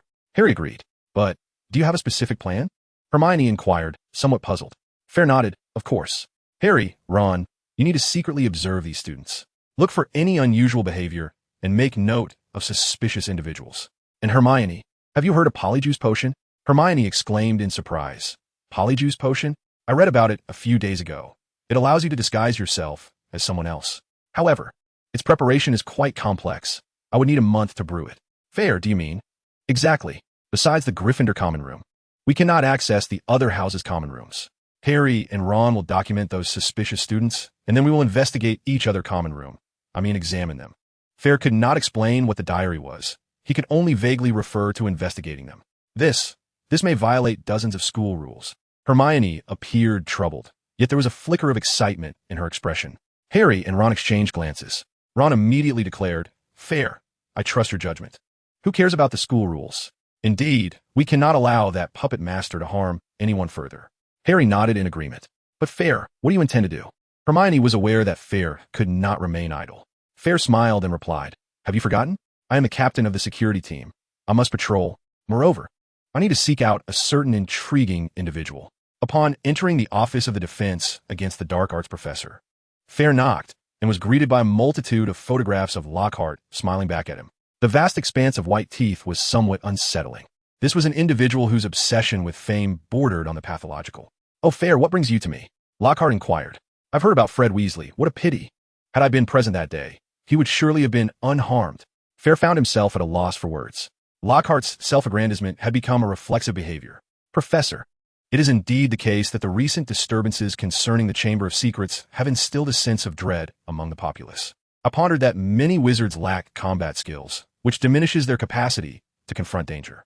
I know you are an extraordinary expert, having faced numerous perils.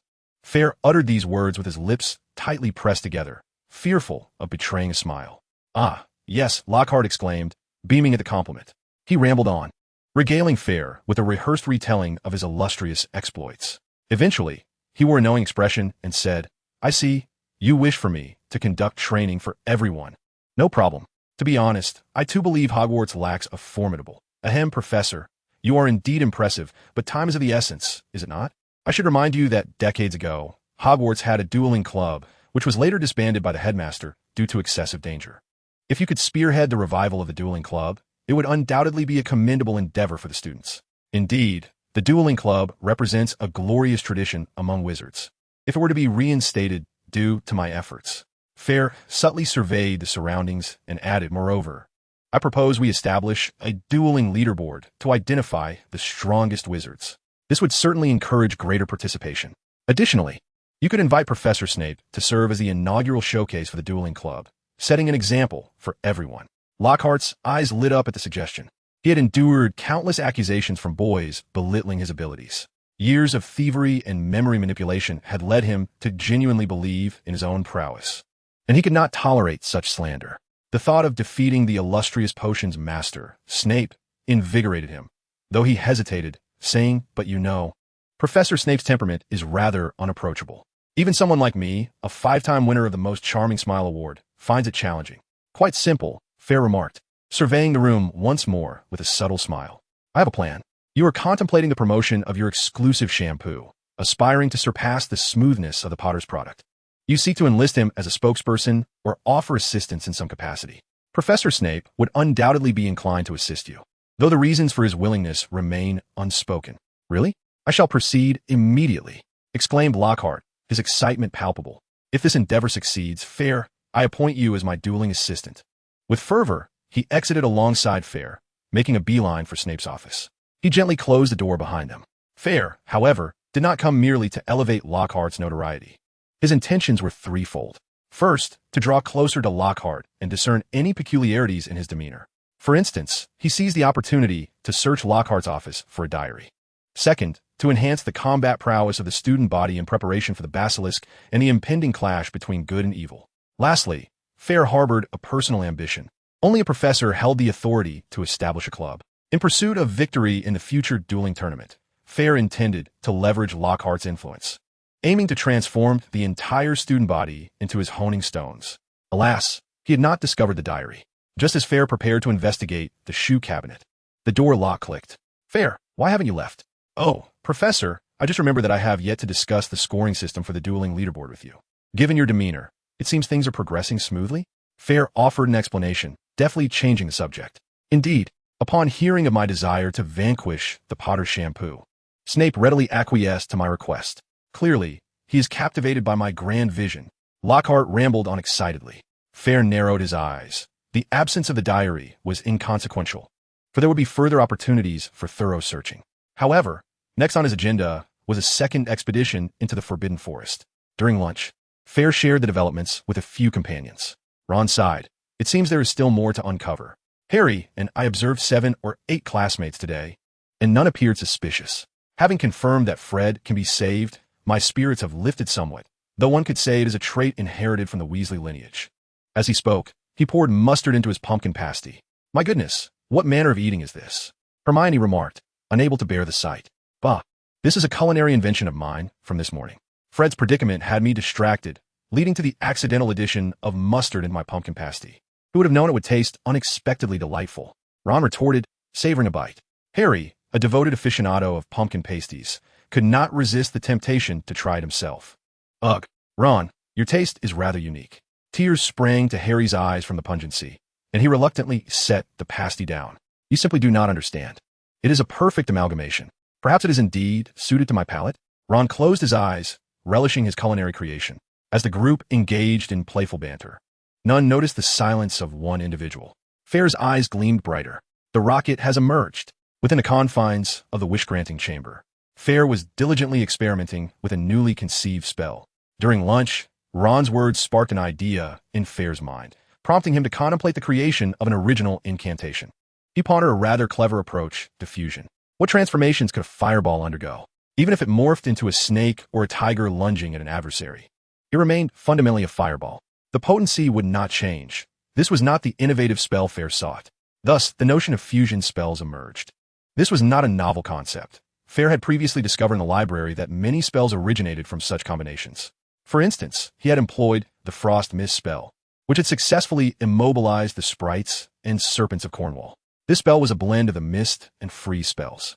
Fayre had not given it much thought before, but inspiration struck him now. He recalled the arrow spell, which he had used repeatedly with great success. The arrow spell and the fireword butterfly spell were fundamentally similar, both capable of increasing the number of simultaneous releases as proficiency deepened. However, this type of spell had a drawback. It could not be cast consecutively. After each casting, a period of time was required to quell the tumult of magical energy.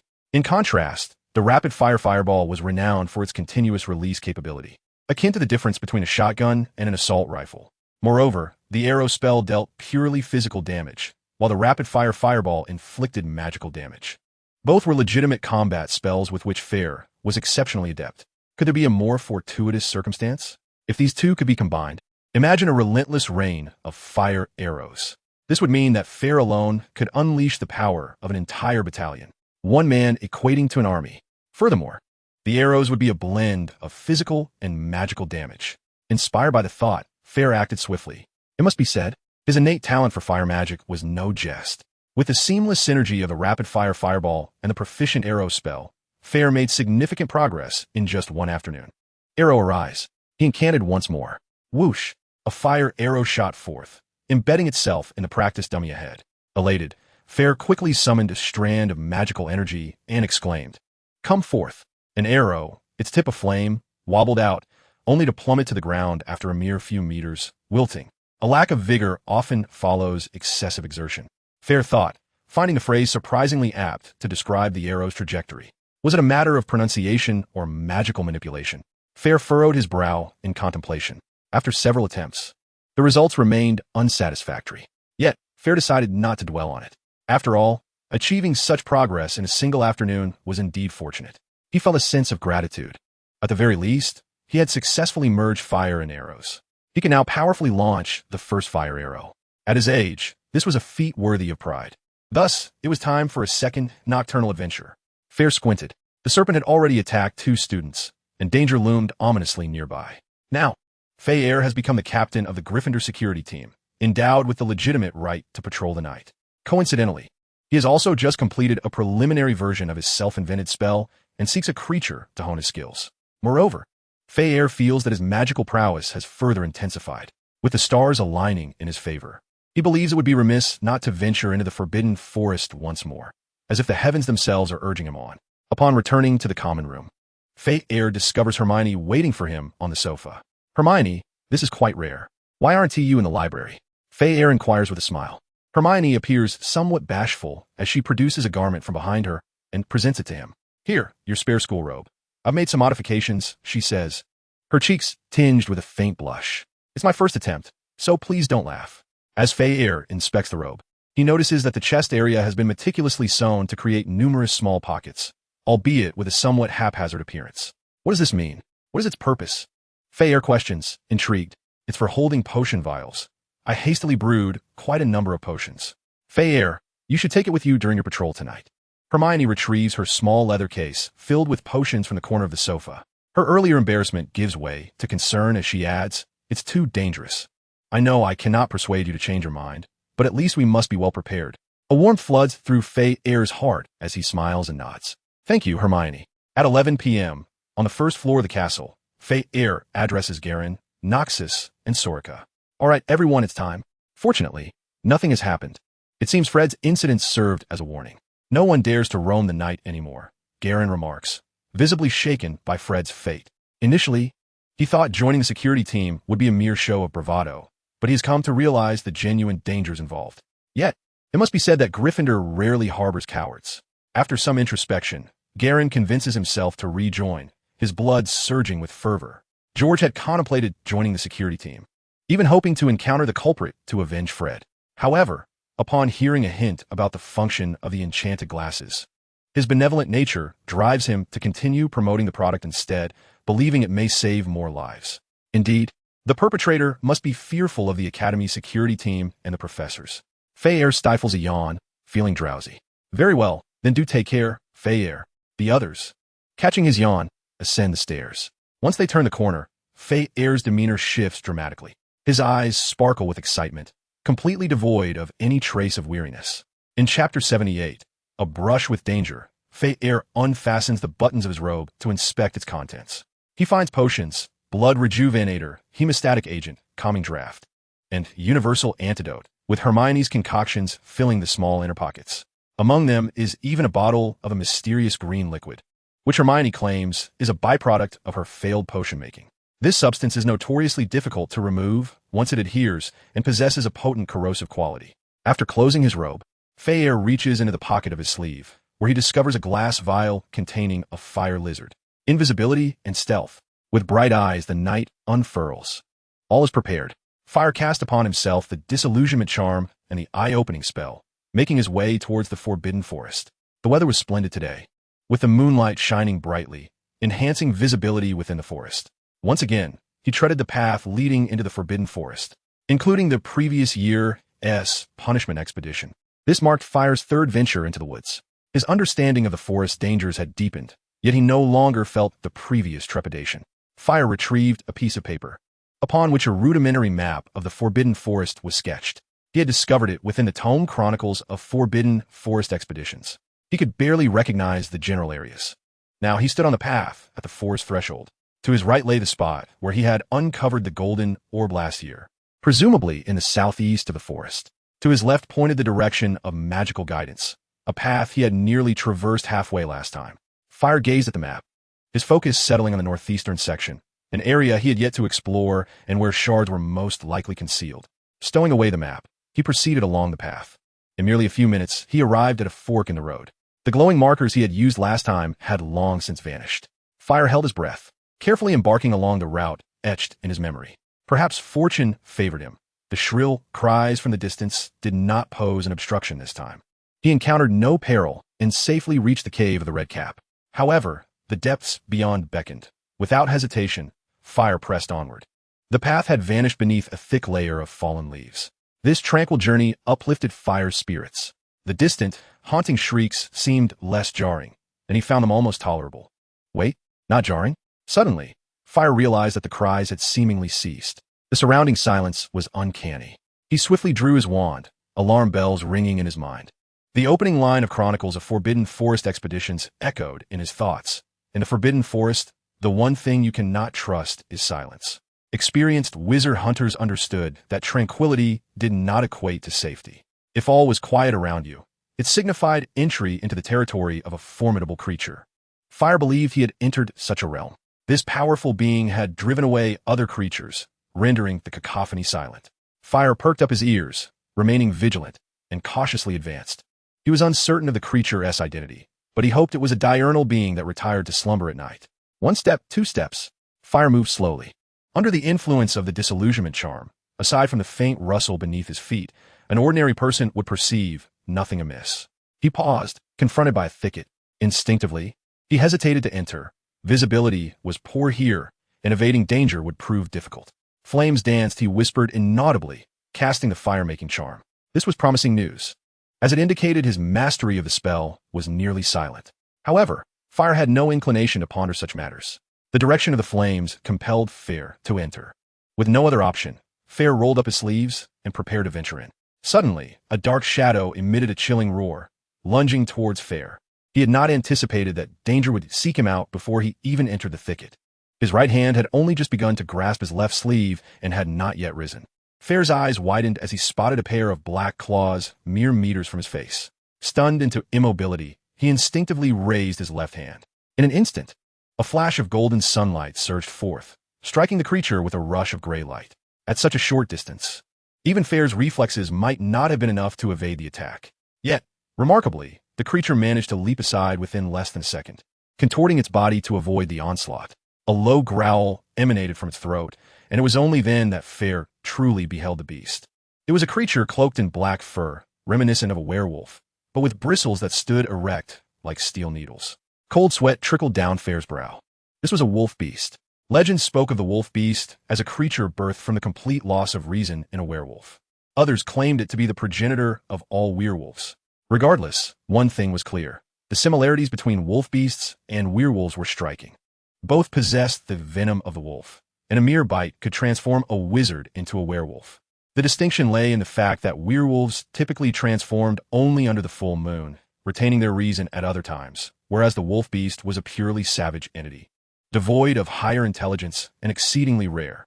However, correspondingly, wolf beasts exhibited swifter, more bloodthirsty tendencies than ordinary werewolves. Fayre gazed intently at the half-crouched wolf beast. With its sharp fangs and unnaturally agile speed, it was undoubtedly a formidable opponent. Most wizards would find themselves unable to cope with the wolf beast's velocity, quickly meeting their demise. Yet, Fayre was a master of combat. When it came to reflexes, he feared no one. Engaging in close combat with a wolf beast would be perilous, given the grave threat posed by its venom. Fayre swiftly brandished his wand and incanted, "Thorns abound." Instantly, the small patch of underbrush behind the wolf beast transformed into a mass of black thorns, snaking toward it, as if it had eyes in the back of its head. The wolf beast dodged to the side. Fine swiftly, before the wolf beast could regain its footing, Fayre unleashed his second spell. A rope hurtled towards it. With a powerful leap, the wolf beast soared 2 meters into the air, narrowly evading the binding spell. Its agility was astounding. Fayre needed to employ spells of greater swiftness. Fireball! Fireball! Fayre, seizing the initiative, unleashed a relentless barrage of attacks. The wolf beast, beleaguered, managed to evade each of Fayre's onslaughts. However, the fireballs ignited the underbrush, casting a brilliant light around them. The wolf beast appeared momentarily disoriented by the brightness, retreating a step while growling. An idea struck Fayre. Earth and stone part ways. Seizing the brief moment while the wolf beast was in retreat, Fayre waved his wand repeatedly, and fissures began to form in the ground. Fayre contemplated an unconventional application of the digging spell. Rather than focusing on the depth of the holes, he concentrated on their length. In the blink of an eye, the ground around him transformed into a rugged landscape. A howl erupted as the wolf beast's drool dripped onto the uneven terrain, its crimson eyes fixed menacingly on Fayre. With a furious roar, it lunged forward once more. Chapter 79, Striking it Rich. Petrify them all. Quickly restrain them. With a flurry of movements, Fayre flicked his wand, casting spell after spell, seemingly unleashing an unrelenting barrage. However, the uneven ground hindered the wolf beast's movement, making its evasions far from effortless. Panting heavily, Fayre suddenly stumbled over one of the pits he had created. He fell to the ground, losing his grip on his wand, which slipped from his hand. In that instant, a flash of red ignited in the wolf beast's eyes as its primal instincts kicked in, propelling it towards him with all its might. A brilliant glow erupted. A blinding white light pierced through the dense foliage of the forbidden forest, illuminating a radius of nearly 100 meters. The wolf beast, accustomed to the darkness, was momentarily blinded by the sudden brightness. What was once a mundane spell was ingeniously repurposed by Fayre into a flashbang. Rolling away, Fayre narrowly avoided the wolf beast's instinctive pounce, and with a flick of his left hand, golden pattern shimmered. Rockets deployed. 3 rockets shot forth in a triangular formation towards the beast. The wolf beast, still reeling from its temporary blindness, instinctively retreated upon hearing the whistling of the arrows. Yet, this had all been meticulously calculated by Fayre. Blinded and disoriented, the wolf beast could barely discern its surroundings, stumbling back only to trip over the very pit that Fayre had crafted. This moment of misstep allowed the rockets to close in rapidly. Any notion of Fayre faltering was merely an act. The uneven terrain created by the digging spell was precisely for this moment. Though 2 of the rockets were evaded by the wolf beast's agility, the final rocket struck true, embedding itself deeply into the beast's thigh. A howl erupted as the rocket pierced its bone, igniting its fur in flames. The wolf beast cried out in agony, struggling to rise. A smirk danced on Fayre's lips as he swiftly uttered 2 words. Come forth. Leveraging the advantage of his self-created rapid-fire spell, he summoned the 3 rockets with but a single command. Whoosh! Unlike the feeble attempts during training, this time the volley of rockets performed splendidly. All 3 rockets plunged swiftly into the wolf beast's body. The beast gasped, its life force extinguished. With a sigh of relief, Fayre cast an extinguishing spell, quelling the surrounding flames. Surveying the lifeless form of the wolf beast, he felt a twinge of gratitude. Although its defenses were lacking, its threat and speed were formidable. Classified as a 5x level monster alongside werewolves due to its terrifying venom, Fayre was grateful for his ability to cast spells without a wand and his exceptional combat intellect, which had ensured his victory. With little inclination to handle the wolf beast's remains, Fayre knew that all materials from the beast were classified as Grade A controlled items, useful only to a select few dark wizards. After a moment's consideration, he employed a cutting spell to sever 2 of the beast's fangs. This is the most valuable material on him. Even if it is not sold or used, it can be kept as a memento. Fayre picked up his wand and cast the disillusionment charm upon himself once more, hastily departing. The forbidden forest would consume any remnants of corpses. With a gulp, Fayre downed a vial of calming potion, feeling his fatigued spirit rejuvenate considerably. Delightful, a blueberry flavor, he remarked with satisfaction. The standard calming potion certainly wouldn't possess such a flavor. It was an extra touch by Hermione. This unexpected addition brought Fayre a pleasant surprise. Although the incorporation of non-essential additives might not be as challenging as one would think, it still indicated Hermione's continually advancing potion-making skills. Despite this, she remained susceptible to the sting of mockery. Fayre recalled just days prior in potions class when Hermione crafted a flawless burn salve. Snape could find no fault with it and instead ridiculed Hermione for having a mind like a clockwork mechanism, devoid of creativity. It must be said, however, that Snape's words bore some truth. This blueberry-flavored calming potion served as evidence. Hermione was no longer the uninspired potions apprentice she once was. In high spirits, Fayre continued on, feeling a slight surge of magical energy within him, signifying he was closer to his goal. The sound of rushing water reached Fayre's ears. Could it be a river? He pondered, leaning down and parting the foliage that obstructed his view. Suddenly, his vision was cleared. Before him lay a river weaving through the jungle, slicing through the greenery like a knife. The banks were devoid of trees, unimpeded. It was the middle of the lunar cycle, and the moon shone round and bright, reminiscent of a large orange. Moonlight danced upon the water's surface, casting a silvery sheen that was utterly enchanting. This was something Fayre had never heard of before. Whether the author of the Forbidden Forest adventure had neglected to mention it, or if he simply had overlooked this river was uncertain. Yet, considering the vastness of the Forbidden Forest, teeming with magical creatures, it was only logical that a water source existed. A gentle chirping sound captured Fayre's attention. Emerging from a small burrow by the riverbank were several pale, gray creatures, with 2 round, bulging eyes atop their heads and 4 slender legs beneath. Fayre instantly recognized them as moonstruck beasts, classified as a level 2X safe species. These creatures emerge from their burrows on the night of the full moon to mate and dance. It is said they delight in frolicking in wheat fields, creating peculiar patterns. A phenomenon that muggles have dubbed crop circles, which they cannot explain. The presence of moonstruck beasts indicated that there was no danger nearby. Fayre picked up the empty potion vial and approached. Do not misunderstand. He was not attempting to capture a moonstruck beast, but rather to collect their droppings. The moonstruck beasts only produced excrement during their nocturnal activities on full moon nights. If gathered before sunrise, this droppings would transform into the finest plant fertilizer. Utilizing this fertilizer would hasten the growth of plants, making them robust and thriving. Just in time, as the mandrake's maturation would still take a few months. With this, it could be hastened. The moonstruck beasts, with their keen senses, detected Fayre's approach and swiftly retreated into their burrows, leaving only pairs of curious eyes gazing at him. Fayre glanced at the silver, sand-like particles scattered on the ground, devoid of any scent. This was the excrement of the moonstruck beasts, which would transform into ordinary soil if not collected before dawn. Yugadum Leviosa, he intoned, casting a levitation charm to gather the droppings. Fortune smiled upon him. Fayre contentedly shook the 2 potion vials filled to the brim in his hands, though each vial stood no taller than half palm. The total weight of the plant fertilizer amounted to a mere 100 grams. Yet, the moonstruck beasts were exceedingly rare magical creatures, and their droppings were even more so. Thus, the price for a single gram of their fertilizer soared to a staggering 10 sickles, with demand far exceeding supply. In essence, Fayre had just earned over 50 galleons in one fell swoop. Not to mention, this was a legally sanctioned product by the Ministry of Magic. Truly remarkable. These 2 vials of moonstruck beast fertilizer made the journey worthwhile. Fayre couldn't help but beam with delight. Suddenly, an idea struck him as he surveyed the small caverns around him, where numerous inquisitive eyes were fixed upon him. Perhaps this could become a regular harvesting spot? Chapter 80. The most formidable foe of his life.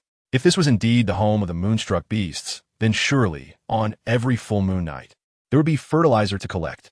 It was known that Mr. Weasley, an employee at the ministry, earned a meager salary of only 4 to 5 dozen galleons a month due to the lack of lucrative prospects in his department. Fayre nearly burst into laughter. Thus, it is said that in this world, the bold thrive while the timid perish. The Forbidden Forest, indeed, is a place brimming with surprises. After several minutes of regaining his composure, Fayre observed that nothing else seemed particularly special. Guided by the flow of magic, he made his way downstream. As Fayre departed, the moonstruck beasts gradually emerged from their burrows. They exchanged glances and soon began to dance joyfully. Tap, tap, tap. The sound of hooves echoed. Upon hearing the noise, the moonstruck beasts did not flee. Instead, they approached merrily. A silver figure appeared at the riverbank. Fayre walked for a full half hour. Was this a rift in the earth? Fayre was taken aback. He was certain he had ventured deep into the heart of the Forbidden Forest. Before him lay a fissure in the ground, several feet wide, from which gusts of cold wind erupted, rustling his school robe. Fayre conjured a fire spell. The bright flames astonishingly defied the cold wind, leaning into the crevice. It seemed this was the place. Should he proceed? There appeared to be no alternative. Taking a deep breath, Fayre stepped into the rift.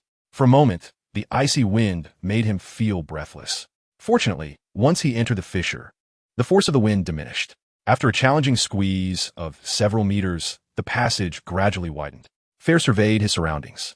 It seemed he had entered an underground cavern. Drip, drip. The magical energy within Fayre surged with increasing intensity, causing the flames at the tip of his staff to flicker wildly.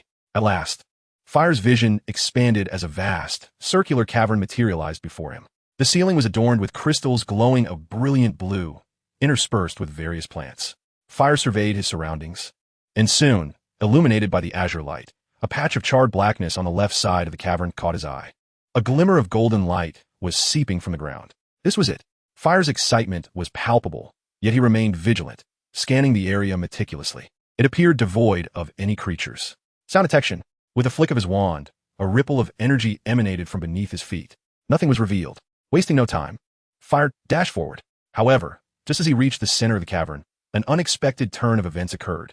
A cry, reminiscent of an eagle, yet distinctly different, echoed from above. In the next instant, a shadowy figure descended. He had anticipated this. Although startled, Fayre maintained his composure, swiftly retreating. In an instant, he retrieved a vial of stamina-restoring elixir. He tilted his head back to drink, discarding the empty bottle, allowing himself a moment to discern his assailant. Before him stood a colossal creature, towering 3 meters high. This beast possessed an eagle-like head, yet its neck extended a full meter in length, resembling a feathered serpent. It boasted enormous wings, its upper body resembling that of a giant eagle with an elongated neck. However, its back and lower body bore the characteristics of a reptile, covered in a dense layer of scaled skin akin to that of a dragon. By Merlin S. Beard, what manner of creature is this? Why had it gone unnoticed until now? Fayre cursed inwardly. Though he could not immediately identify the creature, its imposing stature and razor-sharp fangs revealed its formidable nature. This was undoubtedly a fearsome adversary. Yet, Fayre pondered why he had not seen it earlier. Regardless of his thoughts, the creature seemed quite intrigued by him. Its eyes darted about, and suddenly, its form began to shrink rapidly, ultimately matching Fayre's height. So it could alter its size. Realization dawned upon Fayre. No wonder he had missed it earlier. It must have transformed into a diminutive form, hiding in the crevices of the cavern ceiling. Was it a bird snake? Fayre speculated about the creature's classification. The bird snake, a species commonly found in the Far East and India, could freely change its size. They primarily fed on snakes and rodents and generally posed no threat to humans, unless they were in their nesting period. The curious bird snake regarded Fayre with interest, emitting a soft call as it approached. Fayre felt a measure of relief and cautiously extended his hand in a gesture of friendship. However, as the bird snake drew nearer, a flicker of doubt crept into his mind. According to his readings, bird snakes should have serpentine bodies adorned with feathers. Yet, this particular creature had only a serpentine neck, while its lower half resembled a fire dragon like that of Nobur. Fayre observed its mouth, noting the teeth, sharp as blades. Was such sharpness necessary for consuming rodents and snakes? Something was amiss. Fayre's eyes widened, and his body froze. The bird snake's demeanor shifted abruptly, transforming from gentle curiosity to a ferocious intensity. With a powerful flap of its wings, the creature surged toward Fayre, leaving a trail of shadow in its wake. Obstacles loomed ahead, yet Fayre recited his incantation swiftly, and the bird snake seemed to collide with an invisible barrier. However, in but a moment, it broke through the hindrance and charged forward once more. Rockets arise, Fayre chanted fervently, unleashing 6 rockets, 3 in succession from the front and 3 from behind. The sound of their release echoed through the air, but the sharp arrows and flames merely ricocheted off the creature's body. Damn it! Thick fog enveloped the scene. Fayre lunged, narrowly evading the monster's beak. With a flick of his wand, a dense cloud of white mist swiftly filled the cavern, obscuring all visibility. Pressing against the stone wall, Fayre found himself on the brink of laughter, incredulous at the nature of this creature. What on earth was it? Capable of altering its size at will and possessing an absurdly high defense. Wait a moment, an epiphany struck Fayre. This creature resembled a bird snake, able to morph its dimensions, equipped with sharp teeth and formidable defenses. Could it be a bird-like man-eater? Fayre nearly cursed aloud. The bird-like man-eater had once been classified as a dragon, only to be later discovered as a distant relative of the bird snake. Yet, its behaviors were utterly distinct. The name alone suggested its predilection for human flesh. They possessed an innate curiosity. While not necessarily inclined to feast upon humans, their inquisitiveness compelled them to bite. For this reason, they shared the limelight with the Loch Ness Monster as one of the most renowned mythical creatures. The grim news was that they bore teeth strong enough to crush cow bones and skin impervious to blades and bullets. With no trace of Fayre in sight, the bird-like man-eater furiously flapped its wings in rage, summoning a tempest that gradually dissipated the mist.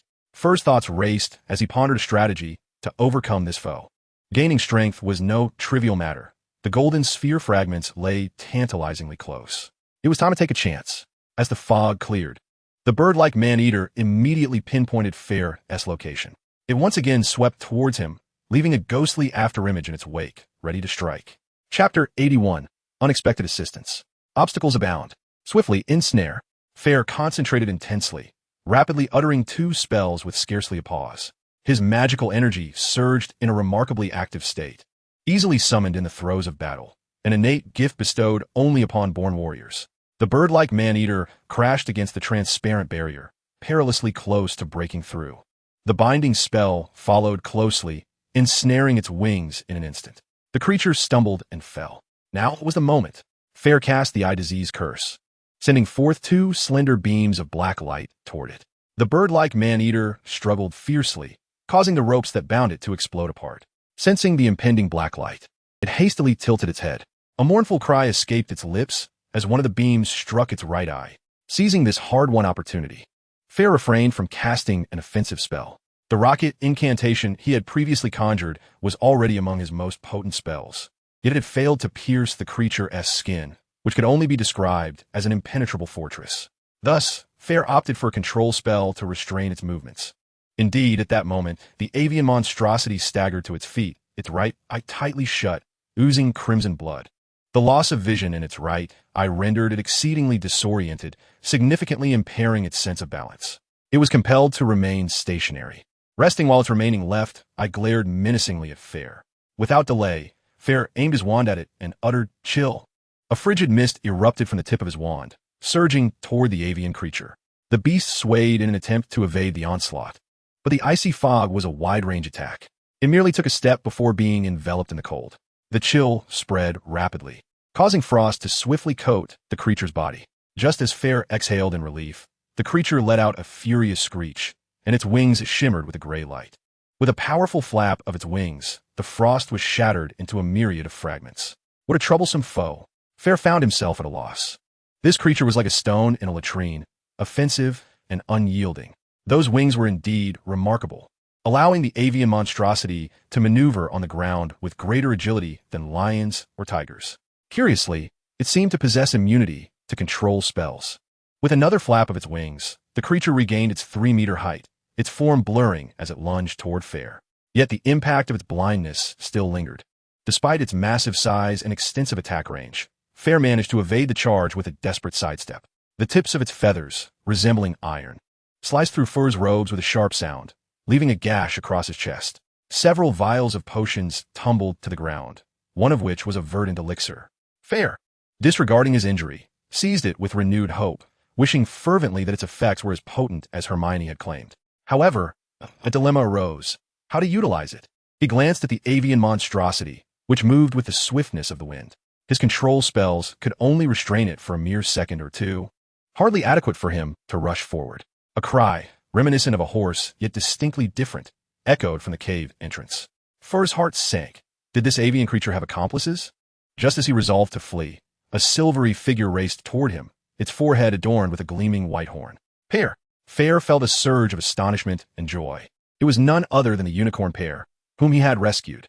Fayre whinnied excitedly, greeting Fayre before darting past him toward the avian monstrosity.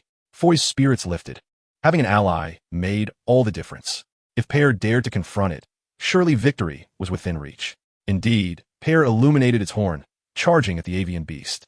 The creature seemed wary of Fayre's horn, flapping its wings to take flight. In the confined space of the cave, it shrank its form, maneuvering like a fish in water. This left Fayre at a disadvantage. In mere moments, the creature's claws raked across Fayre's back, leaving a bloody trail.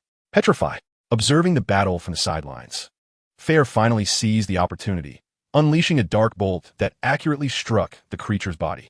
The avian monstrosity stiffened and plummeted to the ground. But in the next moment, its wings shimmered with a gray light, and it rose once more. As the monstrous creature prepared to take flight again, Pearl let out a shrill cry, and her sharp horn erupted with a dazzling white glow. In an instant, a beam of light enveloped the avian monstrosity, rendering it motionless, akin to a statue. A splendid opportunity. Fayre understood that this appeared to be a unique magical talent of a unicorn, capable of binding its foes. He seized a vial of potion and dashed towards the bird-like abomination. The creature's wings flickered with gray light, causing the white glow to dim slightly. 5 meters for meters, 3 meters. Finally reaching the creature, Fayre hurled the potion towards its head and neck. With a hissing sound, green smoke billowed forth, instantly corroding the monster's right eye, which used a milky fluid. Its feathers around the head and neck proved far less resilient than the dragon hide of its lower body. In mere moments, the feathers were reduced to ash, beginning to eat away at the flesh beneath. With a piercing cry, the bird-like monster shrieked in agony, its wings flailing wildly, causing the white light to vanish completely. Pearl's body lay weakened upon the ground, clearly having paid a considerable price for the disruption of her magic. Fayre retreated hastily. The creature, now blind, continued to suffer as the potion relentlessly eroded its flesh. The excruciating pain drove it into a frenzy, attacking everything in its vicinity with reckless abandon. The cacophony was unbearable. With its sight lost, the bird-like monster was left with only its ears to rely upon. Fayre, displaying his cleverness, cast a noise spell, successfully plunging the creature into chaos. It vented its suffering and rage until it was left panting and swaying. What should he do now? Fayre surmised that this potion would not be lethal to the bird-like abomination. Its hide was far too tough. He felt it rivaled that of an adult fire dragon, perhaps even surpassing it in physical defense. Even the mightiest wizards had to rely on spells like the Blinding Curse to temporarily subdue such beasts or flee. As for slaying a fire dragon, only potent dark magic could achieve that, a skill Fayre had yet to master. A spark of inspiration struck Fayre. He drew his wand and intoned adhesive bubbles. A stream of milky white bubbles floated through the air, gradually approaching the creature. This was a spell favored by Hermione, who had taught it to Fayre. However, he had always found the bubbles to be frustratingly slow, rendering them nearly useless in battle, and had never employed them until now. As the bubbles drifted toward the head of the avian monstrosity, they suddenly burst upon contact, enveloping its body in a myriad of white glue, particularly around its head. It was ensconced like a large dumpling. The bird-like creature, already fatigued, found itself ensnared and powerless to struggle, collapsing to the ground. The glue seeped into its nostrils and throat, obstructing the flow of air. A sensation of suffocation enveloped the creature, which attempted to flap its wings, but lacked the strength to do so. Ultimately, after several minutes of futile struggle, the monster ceased all movement. Chapter 82, Sacred Alchemy. Gasping, Fayre collapsed onto the ground, breathing heavily as if he were a bellows. He was enveloped in a shroud of sweat, the wound on his chest oozing blood that stained his white undergarment. Fayre hastily consumed 2 vials of stamina restoration elixir, treating them as both a means to regain his strength and quench his thirst. Once he had calmed his breath, Fayre set about tending to his wound. He first imbibed a vial of coagulant, successfully halting the sanguine flow. Fresh water gushed forth from the tip of his staff, allowing him to cleanse the sweat and grime from the injury. Subsequently, he applied a white essence ointment to the wound. In no time, the gash sealed, leaving only a faint scar of rosy hue. At last, Fayre found a moment to rise and check on Pyre. Pyre lay on the ground, panting heavily. Fayre gently stroked Pyre's fur and said, good Pyre, thank you for your assistance." Upon inspection, it seemed Pyre was merely fatigued. He pondered whether human mages' stamina restoratives would be effective for a unicorn. Fayre retrieved his last vial of stamina elixir and poured it into Pyre's mouth. It appeared to have some effect, as Pyre wobbled to his feet and playfully nudged Fayre with his head. "It's been too long. I've missed you too." Fayre chuckled warmly. He then turned his gaze toward the location of the sun fragment. After such perilous endeavors, it was time to witness the fruits of his labor. Fayre strode forward with purpose. A small, semicircular shard of golden orb was embedded in the charred earth.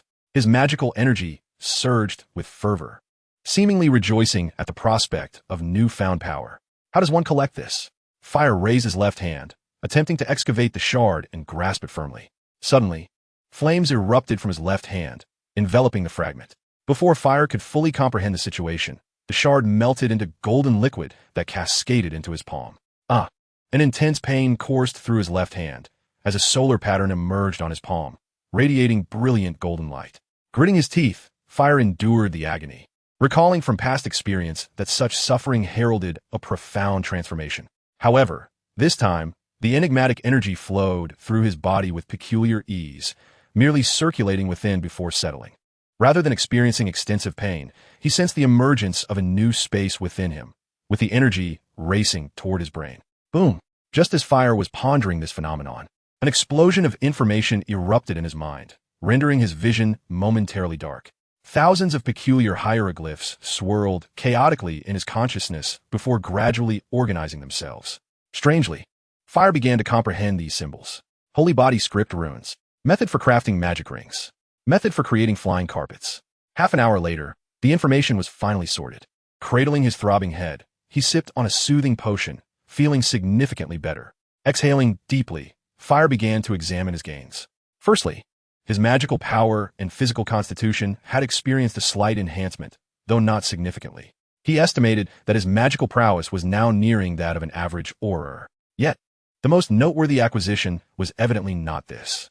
The second gain was the establishment of a storage space within his mind, dictated by the magnitude of his magic. With his current level of magical energy, this space was ample enough to accommodate a small delivery truck. One merely needs to summon magical energy to unlock spatial dimensions through the golden rays of the sun. To a muggle, this may appear to be an extraordinary ability. However, within the wizarding realm, such a skill is not particularly noteworthy. The undetectable extension charm serves a similar purpose, merely offering convenience. Nevertheless, the assurance against loss and the ease of transport render it a commendable ability. Yet, the true treasure lies in these hieroglyphs.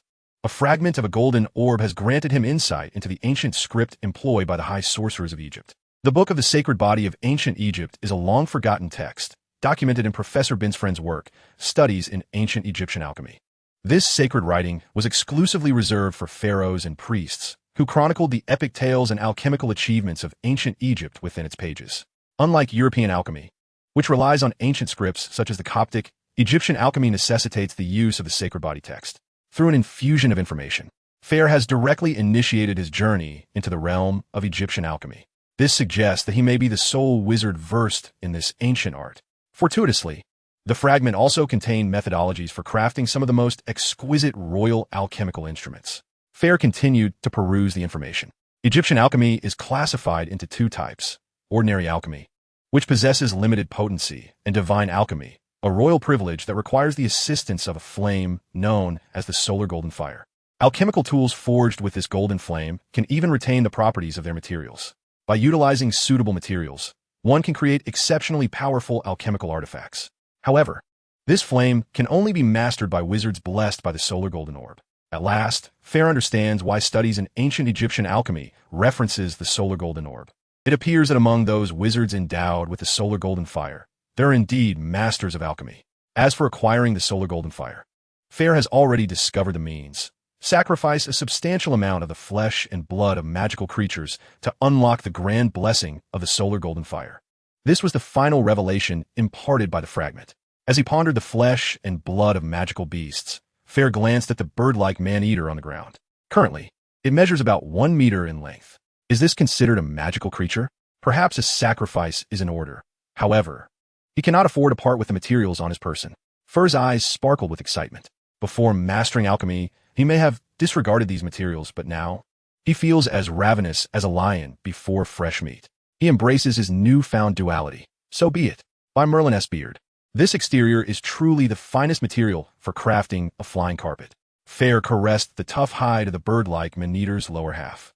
Although it does not breathe fire, and its strength pales in comparison to that of a fire dragon, its hide possesses astonishing physical and magical resistance, rivaling that of high-quality dragon skin.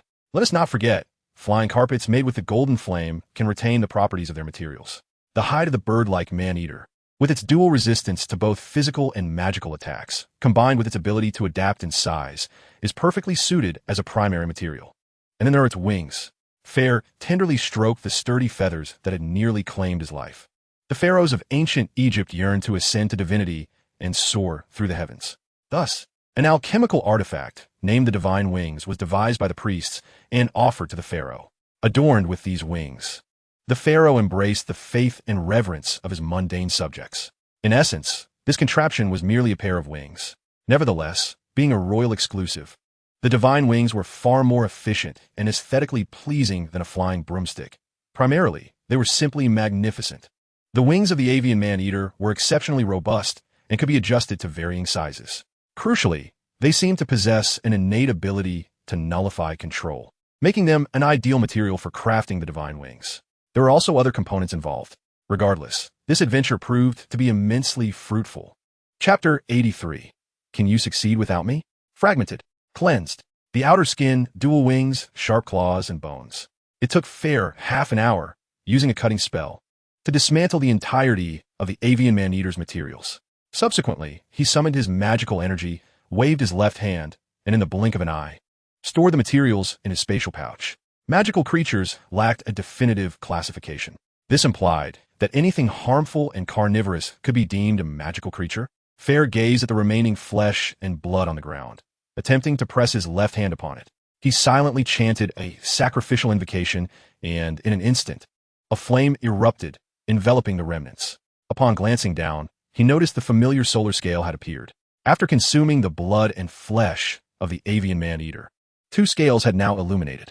There were still several scales left to ignite, and this matter required patience. Having concluded this task, Fayre mounted Pearl and joyfully exclaimed. Pearl let out a delighted neigh and galloped away. Upon returning to the river upstream, Fayre spotted a group of moonstruck beasts. It seemed Pearl was quite popular among them. Initially eager to approach, the beasts hesitated upon seeing Fayre. Pearl called out a few times, seemingly conveying something to the moonstruck beasts. Ultimately, their wariness towards Fayre diminished considerably. Fayre scratched his head and retrieved a vial of restorative potion. This potion had no remarkable properties. It merely replenished the nutrients of the ailing. Hermione had flavored it to taste like orange juice, which was rather delightful. Fayre opened the potion and placed it on the ground. Addressing the moonstruck beasts, "Give it a try. It's quite delicious." It remained uncertain whether they could comprehend human speech or if Pearl had instilled trust in them. Regardless, one particularly audacious moonstruck beast hopped forward to sniff the vial's opening. This creature appeared somewhat unique, with its fur parting from the center to the sides, resembling a charming gray hairstyle. Chirp! It cautiously extended its slender tongue and licked the potion, instantly emitting cheerful sounds. Clearly, they enjoyed the restorative potion. Observing their lingering hesitation towards his approach, Fayre recognized that trust must be cultivated gradually, considering the monthly worth of over 50 gold galleons for the plant fertilizer. He certainly possessed the patience. Next time, he ought to bring more restorative potions. However, prior to that, he needed to ponder how to explain this to Hermione. Fayre's head throbbed even more than before. An adventure consumed a vial of hemostatic agent, a bottle of white fresh essence, and a restorative potion. The stamina restoratives and calming agents were entirely depleted. All this, merely because he informed Hermione that he would be patrolling that night. With Fayre's presence, the malevolence within the Forbidden Forest diminished considerably. Unhindered, Fayre arrived at the entrance of the forest. "Thank you, Fayre. I shall visit you each month on the night of the full moon." Fayre gently caressed Fayre's head. Unicorns do not possess a nest. They reside near the rivers, which explains why Fayre could sense Fayre and catch up with him as he passed the river. Every full moon night, Fayre would collect the botanical fertilizer from the moonstruck beasts, conveniently visiting Fayre in the process. Fayre nuzzled Fayre reluctantly before turning away. Fayre exhaled a heavy breath, gazing at the bright moon outside the Forbidden Forest. Dragon's Tooth. He uttered the password and quietly pushed open the door to the common room, slipping inside. Hermione, clad in pink cartooned beaver pajamas, scoffed. "Today is a splendidly sunny day, perfect for the commencement of the Quidditch season. The weather is delightful. Harry will be playing soon, and we must cheer for him. By the way, how is the potion preparation going?" Fayre chuckled, engaging Hermione in lively conversation, yet she remained stern, her gaze fixed on a potions book. Ron leaned towards Harry and whispered, "What's wrong with Hermione? I've never seen her this angry." It seemed Fayre had ventured out at night and used the potion Hermione had given him, which appeared to be quite perilous. Hermione was indeed furious. He did not sleep as soundly as Ron. In truth, last night, Hermione had anxiously awaited Fayre's return from his patrol in the common room. Reluctantly, Fayre revealed his mission to the Forbidden Forest to find the fragments, downplaying the danger involved. This revelation had made Hermione cry in anger, and their quarrel had continued until now. After finishing their meal, Hermione intended to return a book to the library, with Fayre trailing behind. With the Quidditch match about to begin, everyone hurried to the stands, leaving only the two of them in the corridor. Fayre glanced at Hermione, who walked silently ahead, rolled his eyes, and sighed. "Ah, Hermione, I am so grateful for the potions you brewed. Without you, I truly do not know what I would do." Fayre paused. "Do you remember what you promised me? You said you would inform me when embarking on adventures." Hermione's voice was hoarse as she questioned him. I feared you would worry, but the fragments were too important and there were dangers in the Chamber of Secrets. I had to." Fayre stammered in his explanation. "Did you think I would prevent you from going on adventures?" "No, I despise the agonizing weight of ignorance even more than knowing you are off adventuring. I had already suspected, which is precisely why I prepared so many potions for you." Hermione exclaimed in frustration. Fayre finally grasped the depth of her feelings. He had underestimated Hermione. She did not wish to be a feeble girl in need of protection, a delicate flower in a greenhouse. "I am sorry, Hermione. I swear, this will be the last time I deceive you. Please forgive me," Fayre said sincerely, looking into Hermione's eyes. Hermione wiped away her tears and looked up at Fayre. When did this boy grow so tall? She now had to tilt her head just to see him. Nevertheless, she had no intention of halting her pursuit. Hermione stated earnestly, "From now on, when searching for fragments, you must take me along. Your clumsiness may excel in fights, but you are utterly unprepared for everything else." "Oh yes, mission accomplished." Seeing that Hermione was no longer angry, Fayre exclaimed with delight, Of course.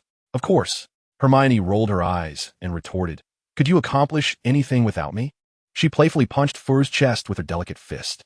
Fayre feigned great pain, and Hermione hurriedly rubbed the spot. In truth, the infusion of the white essence with the golden orb of the sun had long since healed his wounds. With their conflict resolved, the two walked briskly towards the library. Quidditch was about to commence. This potion is still insufficient. I must prepare several more bottles next time. What are you talking about? That was already a month's supply. No matter how swiftly I concoct potions, it will never be enough for you. Hee. Chapter 84. The Spell for Boneless Chicken Feet. Fayre, hello. I'm the Ravenclaw captain. You've come too. Please come inside. Hey, Hermione, join us. After returning their books at the library, Fayre and Hermione hurried to the Quidditch pitch. In the stands, students greeted Fayre with enthusiasm. His fan base had grown considerably, surpassing even Harry's. Your fan club is expanding as well, Hermione remarked. Observing a Hufflepuff senior casting flirtatious glances at Fayre, rolling her eyes. You seem to have quite a few female friends. I suppose you've been helping them a lot in class? Fayre chuckled. Hermione's potion grades had soared to unprecedented heights, earning even Snape's acknowledgement. Despite Snape's mockery of Hermione in person, he often used her as a benchmark to deride others in upper-year classes. After all, how else would Hermione have stumbled upon the recipe for the polyjuice potion in the restricted section? That was all thanks to the notes Snape had approved. In any case, he felt uneasy unless he teased the Gryffindor students a bit. Hermione, in turn, had made several academically gifted friends through this. As they chatted merrily, they arrived at a stand predominantly occupied by Gryffindors. Ascending to the highest tier, Ron was already waving last year's bedsheet banner, eagerly preparing to cheer. Neville and Seamus were assisting him. However, Fayre's attention was captivated by a petite figure beside him. With her light golden hair, ethereal demeanor, and eccentric makeup, she stood out. Hello, I remember you. You're Lovegood from Ravenclaw, right? Fayre casually inquired. Luna, adorned with a lion-shaped hat, tilted her head as she gazed at Fayre. Yes, I know you, Fayre. Although she was looking at Fayre, her otherworldly gaze made him feel as if she were observing something beyond. Upon hearing Luna call Fayre's name, Hermione rolled her eyes. Are you two quite familiar? However, Fayre understood Luna's nature and paid it no mind. In fact, it was better to expedite their progress, as they would undoubtedly become allies in due time. Hermione, unreserved, continued on. Miss Lovegood, a student of Ravenclaw, what brings you to cheer for Gryffindor? Luna blinked. Because today's opponent is Slytherin. Well, that reason is quite valid. Hermione found herself at a loss for words. Reluctantly, she turned to speak softly with Fayre. She has only been enrolled for a few months, and already the Ravenclaw folk have dubbed her the crazy girl. Little did she know, Luna still overheard. She lifted her magical camera towards Hermione. People seldom believe me when I speak of the Nargles. They are, in fact, all around us. For instance, Hermione, your head is currently entangled in Nargles. Nonsense. That is entirely a figment of your imagination. There is no such record in any book. Hermione retorted angrily. Luna tilted her head, pondering. Then I shall write a book on Nargles, and it will indeed be recorded. Next month, I will discuss it in my family's magazine, singing contrarily. Hermione was rendered speechless. Her rational thinking found itself utterly helpless against Luna's eccentricity. Haha, Luna.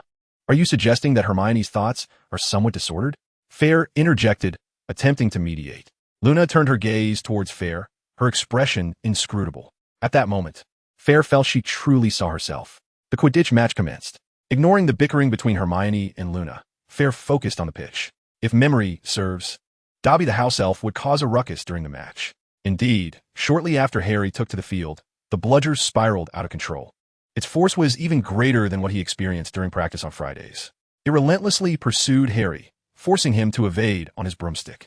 Fayre scanned the stands for spectators. Malfoy appeared somewhat gleeful, which was typical. Lockhart, entirely unconcerned, was busy boasting to a nearby staff member. Lucius was seated in the staff box, flanked by Snape and Professor Pants. Lucius, observing Harry's perilous situation, wore a faint smirk. Fayre narrowed her eyes at him. Lucius, to whom did you give the diary? Ron brandished his slightly damaged wand, proclaiming loudly, The bludger is out of control. I will stop it. You might only make matters worse for Harry, Neville pointed out, indicating Ron's wand. Fayre disregarded this. Ron's notion was undeniably naive. At such a distance, not even an aiming scope on his wand could achieve accuracy. Only those capable of casting spells without a wand, relying solely on their sight, could accomplish such a feat ultimately. Harry caught the golden snitch, but not before the bludger broke his arm. As the match concluded, everyone hurried to his side. Step aside, I will mend your arm. Lockhart, sensing his moment to shine, excitedly pushed through the crowd. No, I don't need your help, Harry replied, somewhat apprehensive. He firmly believed in Fayre's assessment of Lockhart's ineptitude, thinking him utterly incompetent. Indeed, Lockhart never failed to disappoint in that regard. He unceremoniously brandished his wand and uttered, "Bone, bone, mend." A flash of white light enveloped the room, and Harry felt an absence of pain in his arm, for it was as if his very bones had vanished. One must admit that Lockhart was quite the enigma. Even when faced with humiliation, he continued to defend himself. The essence of his reasoning was simple. If there were no bones, could there possibly be any fractures? Amidst the chaos, Fayre observed Harry's arm with keen interest. He had never encountered such a spell from Lockhart before. It was likely pilfered from some obscure source, yet the confusion in Lockhart's memory had led to its ineffectual casting.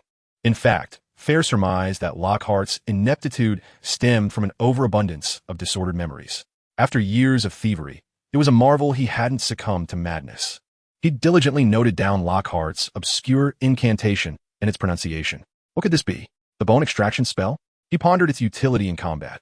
However, it would certainly facilitate the consumption of meat in the future. Fayre's thoughts inexplicably drifted to boneless chicken feet and lamb spine, and he smacked his lips. In the infirmary, Hermione exclaimed in frustration, "That Lockhart is nothing but a charlatan. Harry has been terribly harmed by him." As her research on healing potions was primarily intended for Fayre's adventurous exploits, she had devoted herself to understanding the intricacies of restorative magic. Hermione was acutely aware of the vast difference between mending and regenerating bones. At that moment, Madame Pomfrey approached with a vial of bone regeneration potion, administering it to Harry. However, her concoction lacked the tender care Hermione infused into her brews, rendering it so unpalatable that Harry nearly retched. On their way out, Hermione continued to grumble. Repairing bones would take Madame Pomfrey mere minutes. Even I could brew a fresh batch of bone mending potion from scratch in a day. I advise you to steer clear of Lockhart. Never mind, even a scrap of toilet paper has its purpose. Fayre chuckled. Even a fool can be repurposed into something valuable. Lockhart's potential has yet to be realized. After all, the dueling club is set to commence this weekend. Chapter 85. The duel commences. In the greenhouse number 3, Professor Sprout was diligently watering the mandrakes. "Professor, I believe you could use some assistance." "Oh, Fayre, thank you. However, the mandrakes are of utmost importance. Dumbledore has expressly forbade anyone from approaching them," Professor Sprout replied with a smile. Fayre, with a mysterious grin, produced 2 vials of potion and stated, "No, I am referring to this fertilizer for the mooncalf. How did you acquire this, Fayre?" "I have searched all of Diagon Alley and found none." Professor Sprout exclaimed in delight. "Ah, merely a stroke of fortune," he replied, though he was aware of its value. "But you do understand its rarity, do you not?" Fayre cleared his throat, glancing at Professor Sprout, who was covered in dirt and sweat, finding it difficult to broach the topic of money. He had initially planned to sell the fertilizer to the school, thereby helping the students while profiting handsomely. Now, however, he felt as though he were profiting from the school's misfortunes. "Oh, Fayre, I understand. Rest assured, you shall be compensated fairly. We may even purchase it at a premium." Professor Sprout discerned Fayre's thoughts and waved her hand with a smile. "But would that seem a bit?" Fayre hesitated. "Ha ha, you misunderstood, Fayre. The funds do not come from me or any individual. They're drawn from the Hogwarts School Treasury, and the Board of Governors has ample resources," Professor Sprout clarified. With this revelation, Fayre understood, recalling that Lucius was indeed one of the governors. In that case, there was no need for formality. Fayre promptly handed the plant fertilizer to Professor Sprout. As for the funding for the purchase, she would seek approval from Dumbledore. On Saturday morning, the Great Hall was bustling with hundreds of students, whispering amongst themselves. The long tables of the 4 houses had been moved to the sides against the walls. In the center, a dueling table was set up, adorned with a splendid blue silk carpet. "Can everyone see me if I come closer?" Lockhart, clad in a light gray dueling outfit with fitted sleeves, draped a dark green cloak over his left shoulder. "Given the recent attacks, I believe it is essential to enhance the students' combat skills. Therefore, after much persuasion, I finally convinced Dumbledore to reinstate the dueling club." Lockhart rambled on at the dueling platform, seemingly oblivious to the fact that it was Fayre who had suggested he establish the club. How could he have considered hosting the dueling club in the Great Hall? Hermione curiously inquired of Fayre. Fayre sighed. The dueling club is in the abandoned classroom on the 3rd floor. However, Lockhart believes that for its inaugural session, it should be held in the Great Hall for maximum visibility. Indeed, that was the case. At least a third of the faculty and students had heard of the event and had come specifically to witness it. Fayre welcomed this development, knowing that Lockhart would not be the one to steal the spotlight in the end. "Now, it will be a demonstration from Professor Snape and myself," Lockhart concluded, beaming with pride. Fayre noticed that Snape had also taken to the stage. Today, he wore a fitted black dueling outfit instead of his usual flowing cloak. Fayre thought Snape was showing considerable respect for Lockhart, as he could easily have dispatched him, but had gone so far as to change into dueling attire. I am in tears, Fayre mused. Do you think Professor Snape seems a bit different today? Hermione queried uncertainly. Clearly, he has changed his clothes, Harry remarked nonchalantly. No. My goodness. Snape actually washed his hair. Ron gasped, as if witnessing the sun rise from the west. Upon closer inspection, Fayre realized it was indeed true. Snape's once greasy hair now flowed in sleek, glossy black strands, devoid of any oiliness. Oh, by the way, I must thank Professor Snape for being the exclusive spokesperson for my shampoo. Even the potion's master uses it. What are you all hesitating for? Lockhart exclaimed, promoting his shampoo. Lockhart shampoo, a worthy choice. It appeared that Lockhart, while feigning indifference, was keen to highlight his product. It seemed Snape was genuinely intent on eliminating Potter's brand of shampoo. The two individuals exchanged polite bows before taking a few steps back to back, and then turning to face each other. Lockhart remarked nonchalantly, Fear not. I shall return your potions, Professor, in pristine condition. Now, on the count of 3, Expelliarmus. No sooner had he uttered the spell than a tremendous surge of magical energy sent him flying. Thud! He landed heavily on the ground. His face momentarily flushed crimson. Fayre and Hermione stifled their laughter. Typically, the spell would merely disarm an opponent, but they were aware that Snape had intentionally amplified the spell's potency, resulting in this spectacle. Woo! Ron and several Gryffindors cheered. Although Fayre found the display rather mundane, Ron was nonetheless exhilarated. Ahem! Lockhart hastily rose, feigning nonchalance. Quite impressive. But forgive my candor, Professor Snape. Your intent with such an overt attack is rather transparent and easily discernible. He frantically attempted to recover his dignity while Fayre turned to Ron, Harry, and Neville. From now on, the dueling club will be a permanent fixture. Lockhart is the head, and Hermione and I shall serve as vice heads. However, we require a few scorekeepers. The higher-ups have decided that you shall take on that role. What do you think? Upon hearing this, Ron exclaimed with excitement. That's fantastic. I'll spend all my time in the club. I'm worried I won't be good enough. Neville voiced his concerns, to which Harry nodded in agreement. It's not difficult. You merely need to record the names of the duelists. Gain a point for a win, lose a point for a defeat.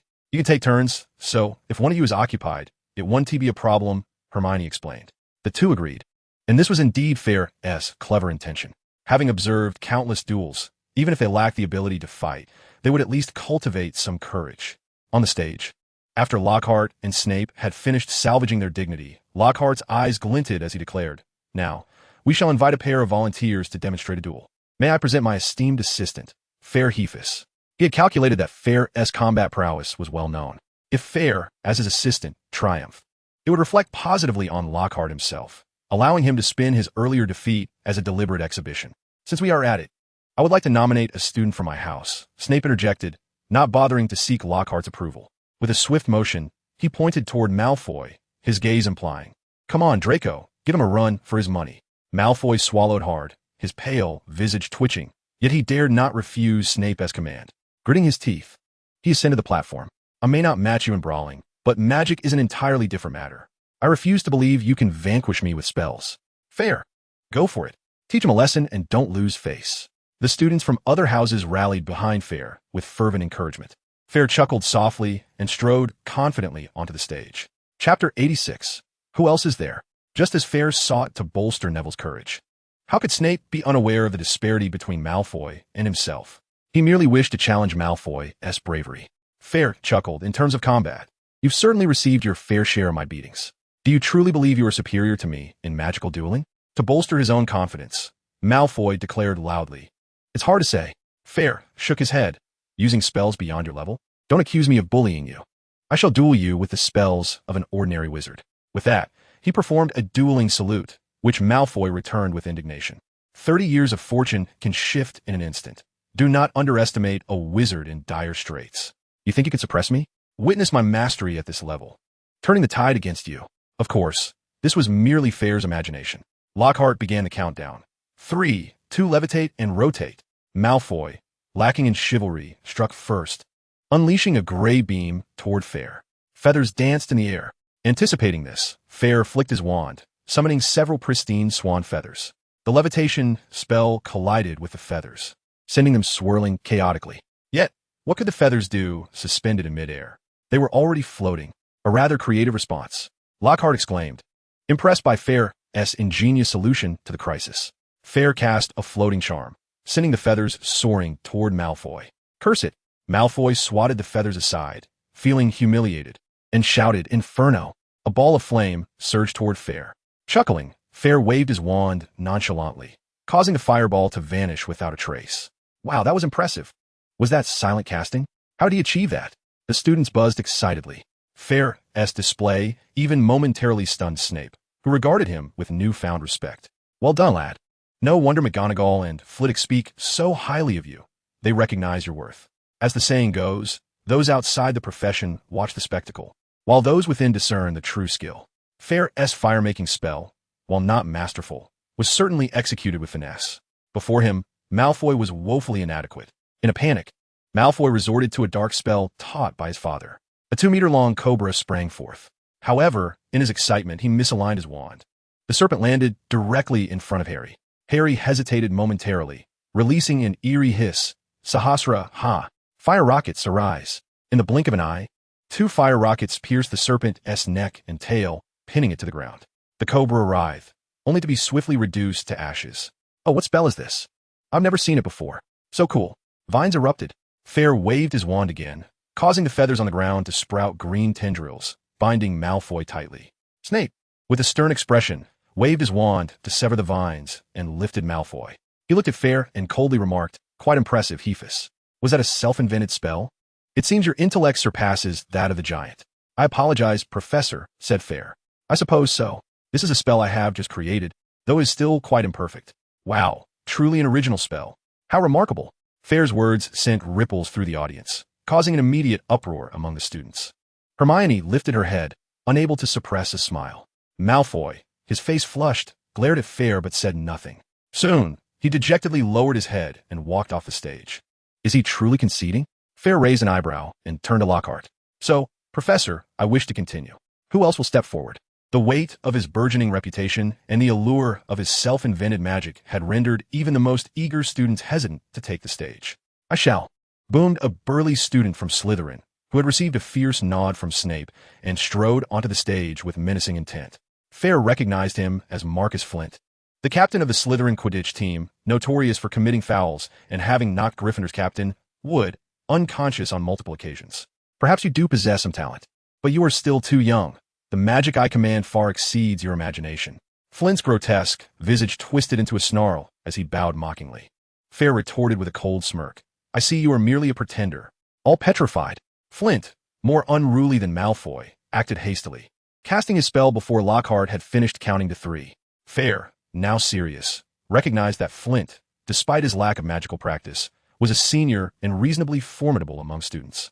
Armored protection. Flint had struck first, leaving Fayre with no choice but to defend himself momentarily.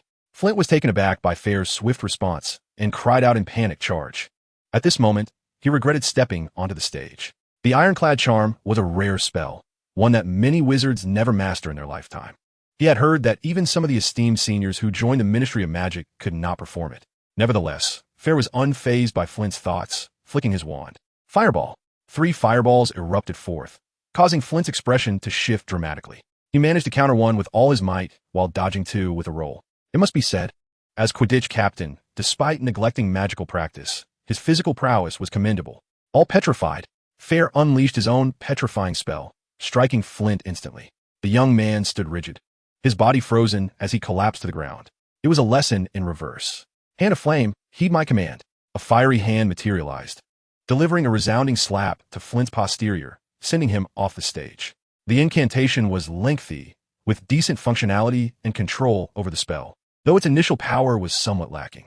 Fayre had chosen to demonstrate his strength with this spell at the end. He turned to Ron and said, Ron, you ought to take note. I have earned another point. Yes. Ron picked up the notebook and quill that Hermione had handed him, beginning to jot down the details. So, everyone, who else will step forward? Fayre calmly surveyed the audience, speaking gently. Although the voice was gentle, an inexplicable pressure enveloped the crowd. I shall intervene, Fayre. Do show some mercy, a senior from Gryffindor remarked with keen interest as she rose. Of course, we shall keep it within limits. Fayre smiled, raising his wand once more. The journey of the Lion King officially commences now. Chapter 87. The Half-Blood Prince. Throughout the morning, Fayre engaged in 10 duels, achieving victory in each, before finally taking a break. His prowess began to reveal itself before the students. Previously, they had only known Fayre as a skilled wizard, but few had anticipated his remarkable strength. This was a deliberate display on Fayre's part, perfectly timed. It is worth noting that while Fayre was indeed formidable, the upperclassmen were not necessarily inferior to him. However, now Fayre's abilities had approached that of a typical Auror, lacking only a few high-caliber spells. He was nearly on par with an average Auror. Yet, such powerful spells were unnecessary in student duels, leading to Fayre's tangible superiority over the average student by 1 or 2 levels. As the dueling club was established, Fayre brimmed with confidence. During lunch, Ron excitedly approached Fayre, saying, "Fayre, I have an idea. Let us create some larger display boards listing the top 10 from each house, and then compile an overall leaderboard showcasing the top 10 duelists in the entire school. What do you think?" His suggestion stemmed from witnessing Fayre's impressive performance that day, believing he had a strong chance of securing first place. Otherwise, if Slytherin were to take the top spot, the thought of dining in the restroom would be quite distasteful. Fayre nodded in approval. This was precisely the effect he desired. Ron was quite perceptive. However, this would have to wait until Fred recovered. As he and George excelled at such props, we must ensure the leaderboard is professionally crafted and visually appealing. Ron then recalled that Fred was still in the infirmary, and he bit his lip. Fayre patted Ron's shoulder and reassured him, "Fear not. I have acquired a rare plant fertilizer that rapidly promotes plant growth. Just a couple of days ago, I handed it over to Professor Sprout, and the mandrakes will soon mature." Ron's excitement was palpable. "Really? Fayre, I cannot express my gratitude sufficiently. Think nothing of it. Fred and George are my investment. Moreover, as the head of Gryffindor's security team, ensuring the safety of students is my duty," Fayre replied with a smile. "Why not share the good deeds? Acts of kindness should be acknowledged." Fayre had no desire to be an unsung hero. He aspired to be the Lion King. Meanwhile, Hermione furrowed her brow and finally spoke to Harry. "By the way, Harry, did you just speak Parseltongue?" "What? Parseltongue?" Harry asked, perplexed. "Indeed, Parseltongue, the ability to converse with snakes. Harry, I witnessed you speaking to the snake you summoned with Malfoy." Ron chimed in. Harry shook his head in astonishment. "I had no idea. I've been able to communicate with snakes since childhood, but I thought I was merely speaking normally." "Was that so unusual?" "Many wizards possess unique talents," he said, counting on his fingers, like Fayre, who has such extraordinary gifts. Hermione's academic prowess is remarkable, and her talent in potion-making even earns her the admiration of Snape. The Weasley twins, with their myriad of ingenious inventions, are a constant source of amusement. Then there is Hagrid, with his giant lineage and formidable physique. If only I possessed such strength, I would not be subjected to bullying. As he pondered, Harry suddenly felt a twinge of inadequacy regarding his gift of Parseltongue. By Merlin's knickers, why do others possess such useful talents while I am limited to conversing with snakes?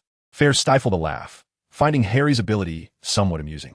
Had it not been for the association with Slytherin, also known for its Parseltongue speakers, this talent would indeed seem rather trivial. Hermione remarked, "This is quite abnormal. Slytherin was a Parseltongue. Harry, others might suspect you are the heir of the Chamber of Secrets." "Me? Am I even aware of being the heir?"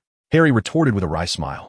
However, considering Slytherin was also a Parseltongue, perhaps it would be up to Harry to uncover the secrets of the chamber. Harry hesitantly nodded in agreement. Fayre waved his hand, casually shifting the conversation. "By the way, Hermione, how is the Polyjuice potion coming along?" Hermione sighed. "Alas, the Polyjuice potion is exceedingly complex. I have yet to complete half of it. I consulted Professor Snape, who advised me to innovate myself, and now I'm quite troubled." Unintentionally, Fayre's mind sparked with an idea.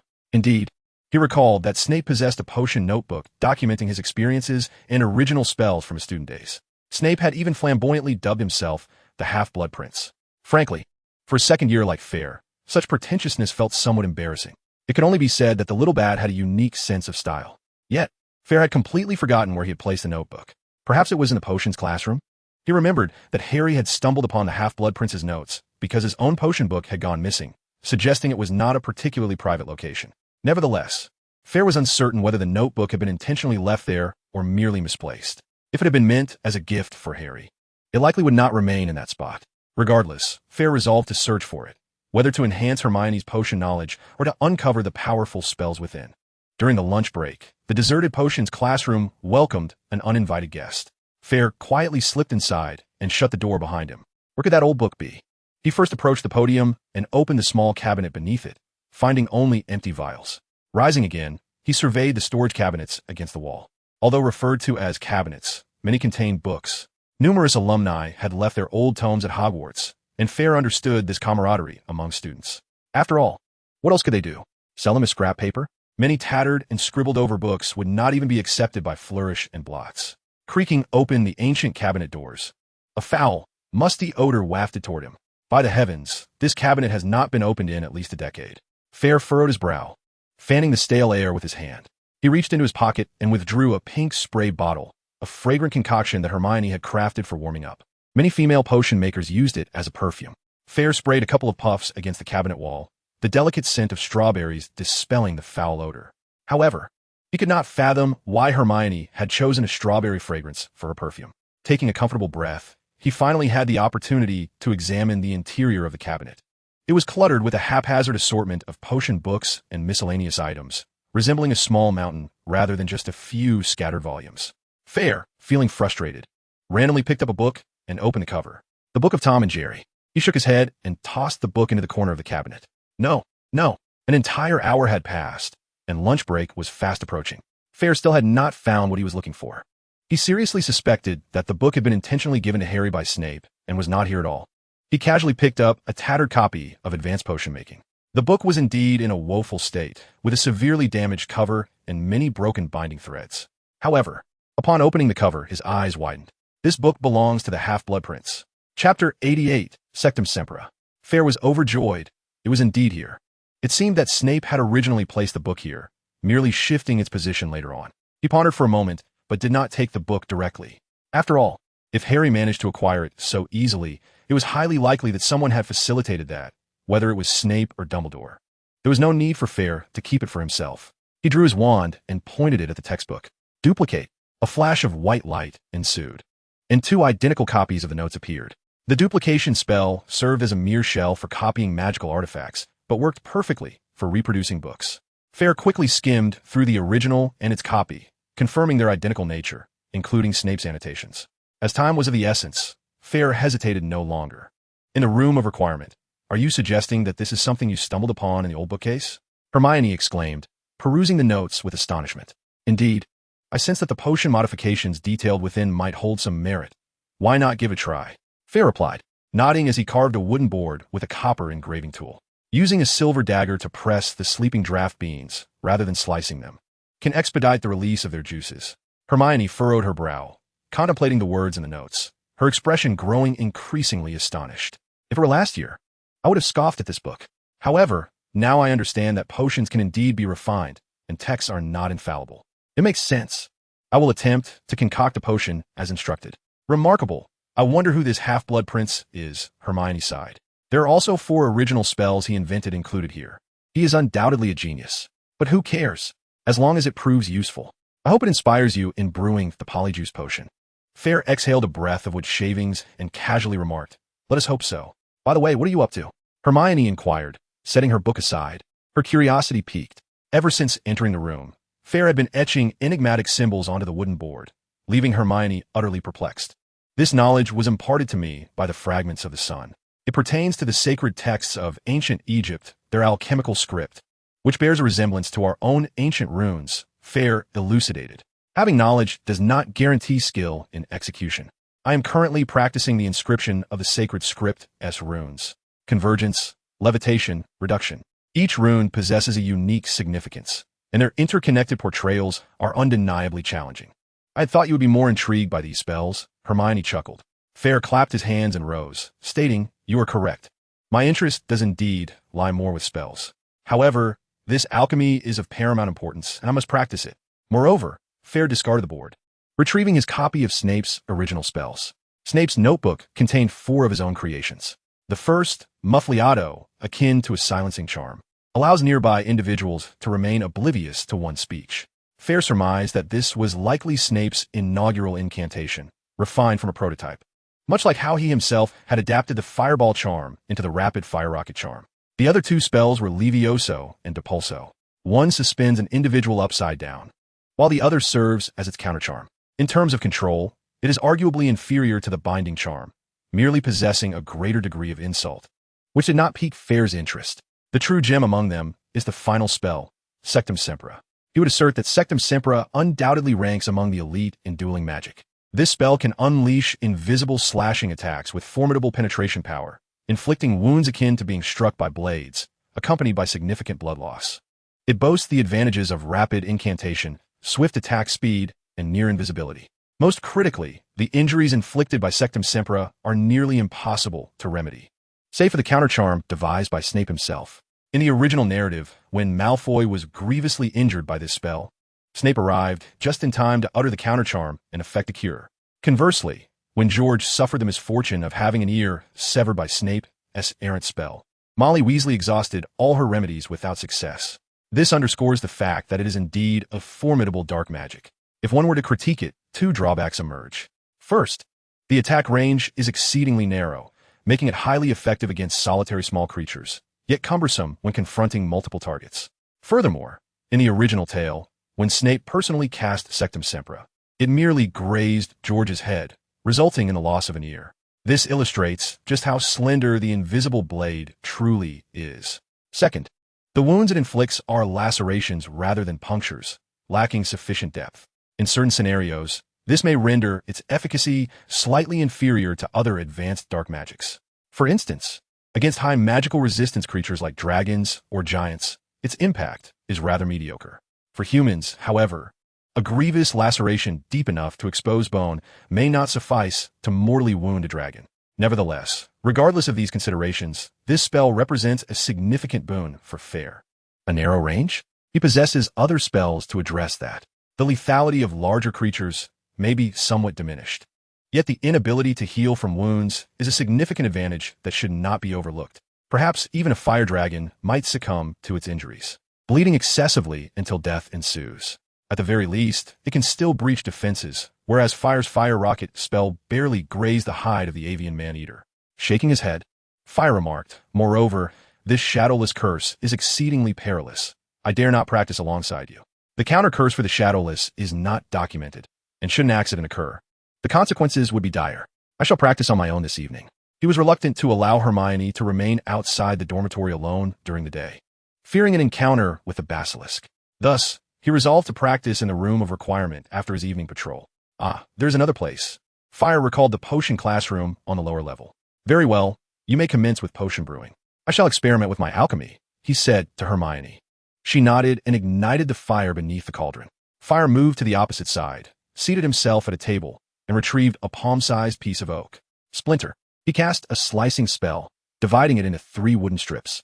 Subsequently, he produced a copper carving knife and began to sculpt the wood. After several minutes, 3 wooden spoons lay neatly on the ground. He intended to create an automatic stirring spoon for potion brewing, as certain potions may react adversely to metal, necessitating the use of wooden utensils. The intricacies of alchemy are manifold, and even the choice of wood is not arbitrary. For instance, oak possesses remarkable durability and stability, making it an excellent material for crafting stirring implements. According to his inherited knowledge, this is a basic alchemical tool, suitable for novices to hone their skills. Concentrating, Fayre directed his wand towards the copper carving knife and cast a foundational alchemy spell. This incantation facilitates the easier transmission of his magical energy into the knife, allowing him to engrave runes imbued with magic. It was about to commence his inaugural foray into alchemy. Taking a deep breath, he grasped the carving knife, carefully infusing it with magic as he began to etch the runes onto the wooden spoon. Chapter 89, A Memorable First. A soft crack echoed as Fayre observed the wooden spoon snap in two within his grasp, and he shook his head in resignation. He had anticipated the challenge. When engraving runes, one must maintain stability in magical energy and control the force applied. Fluctuations are unacceptable. This demands a high degree of control. In truth, Fayre's mastery over his magical energy and physical strength was already quite formidable. His exceptional motor skills and well-honed magical control far surpassed the average individual. Nevertheless, it was his first practice. Moreover, this sacred Egyptian alchemy was originally reserved for royal supply, accessible only to high-ranking wizards, thus inherently more challenging. Undeterred, Fayre took a moment to rest before picking up a second spoon to continue his carving. The Weasley twins had once told Fayre that there is a saying in alchemy: advanced tools do not necessarily possess numerous runes. But any tool with many runes is surely of advanced quality. Therefore, the stirring wooden spoon, as a basic practice tool, requires a minimum of 2 runes. One of these is a wavy line, symbol resembling flowing water, known as the rune of magical conduction. This is the most fundamental rune. Without it, alchemical artifacts cannot transmit the wizard's magical energy. If poorly executed, it can lead to uncontrollable outcomes, or worse, render the item mundane. The second is the circular stirring rune, which, as the name suggests, enables a wooden spoon to stir mechanically. If inscribed poorly, the stirring speed may become erratic. Of course, the greatest challenge lies in ensuring that the runes are interconnected. Any disconnection results in significant instability. Nevertheless, Fayre opted for a third rune, the anti-corrosion rune. This rune enhances the wooden spoon's resistance to highly corrosive potions, while it may be unnecessary for mere practice. As Fayre intended to create a functional spoon for his first attempt, he deemed it worthy of commemoration. Fayre held his breath, his carving tool steady in his hand, as the seemingly simple runes caused beads of sweat to form on his brow.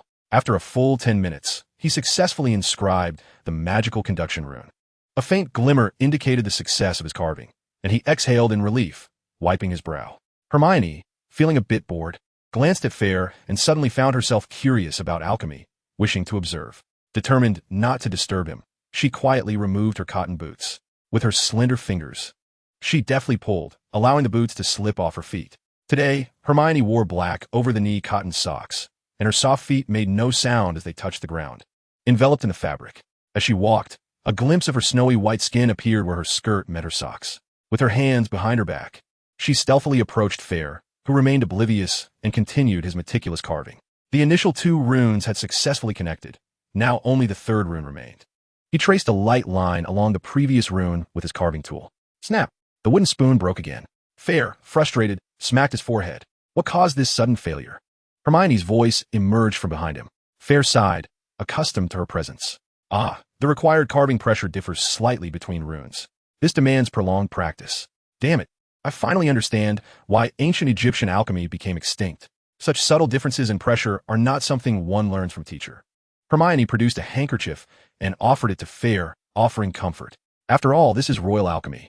To prevent its dissemination, the teachings must be quite secretive. Indeed, Fayre replied.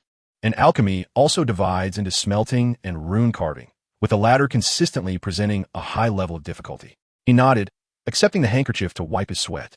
The refreshing scent of mint invigorated him. Casually, he glanced at Hermione's calves and said softly, "Why have you taken off your shoes? It's winter, and your feet will get cold. Put them back on." "Haha, I was afraid my footsteps would disturb you," Hermione giggled, tilting her head as she gently raised her foot, her toes slipping back into her boot. The arch of her foot was perfectly poised. Fayre inadvertently stole another glance. Clearing his throat, he said, "Perhaps you should check on the potion to ensure it doesn't spoil." Fayre cleared his throat, offering a gentle reminder. "Continue." He steadied his thoughts, rubbed his eyes, and picked up the third wooden spoon. A slight turn was required here. The force needed to be reduced by a fraction. Finally, Fayre repeated silently in his mind, his focus sharpened. The carving knife danced in his hands. At last, he sighed in relief, leaning back in his chair, wiping the sweat from his brow with Hermione's handkerchief. Though mentally fatigued, his expression radiated excitement. "Hermione, look!" Fayre joyfully approached her, presenting the crafted item. "Wow, you did it! That's fantastic!" Hermione exclaimed as she examined the 4-inch wooden spoon, its craftsmanship not entirely flawless. Yet the 3 black runes on the handle revealed its extraordinary nature. "This commemorates my first success in alchemy." "Hermione, this wooden spoon is for you. Can we test it now?" "Absolutely. Thank you, Fayre. I was just in need of an automatic stirring spoon," Hermione replied, her delight evident. Curious about why she needed a spoon, she had just secretly discarded her own. Hermione extinguished the fire, watching as the bubbling black potion gradually settled.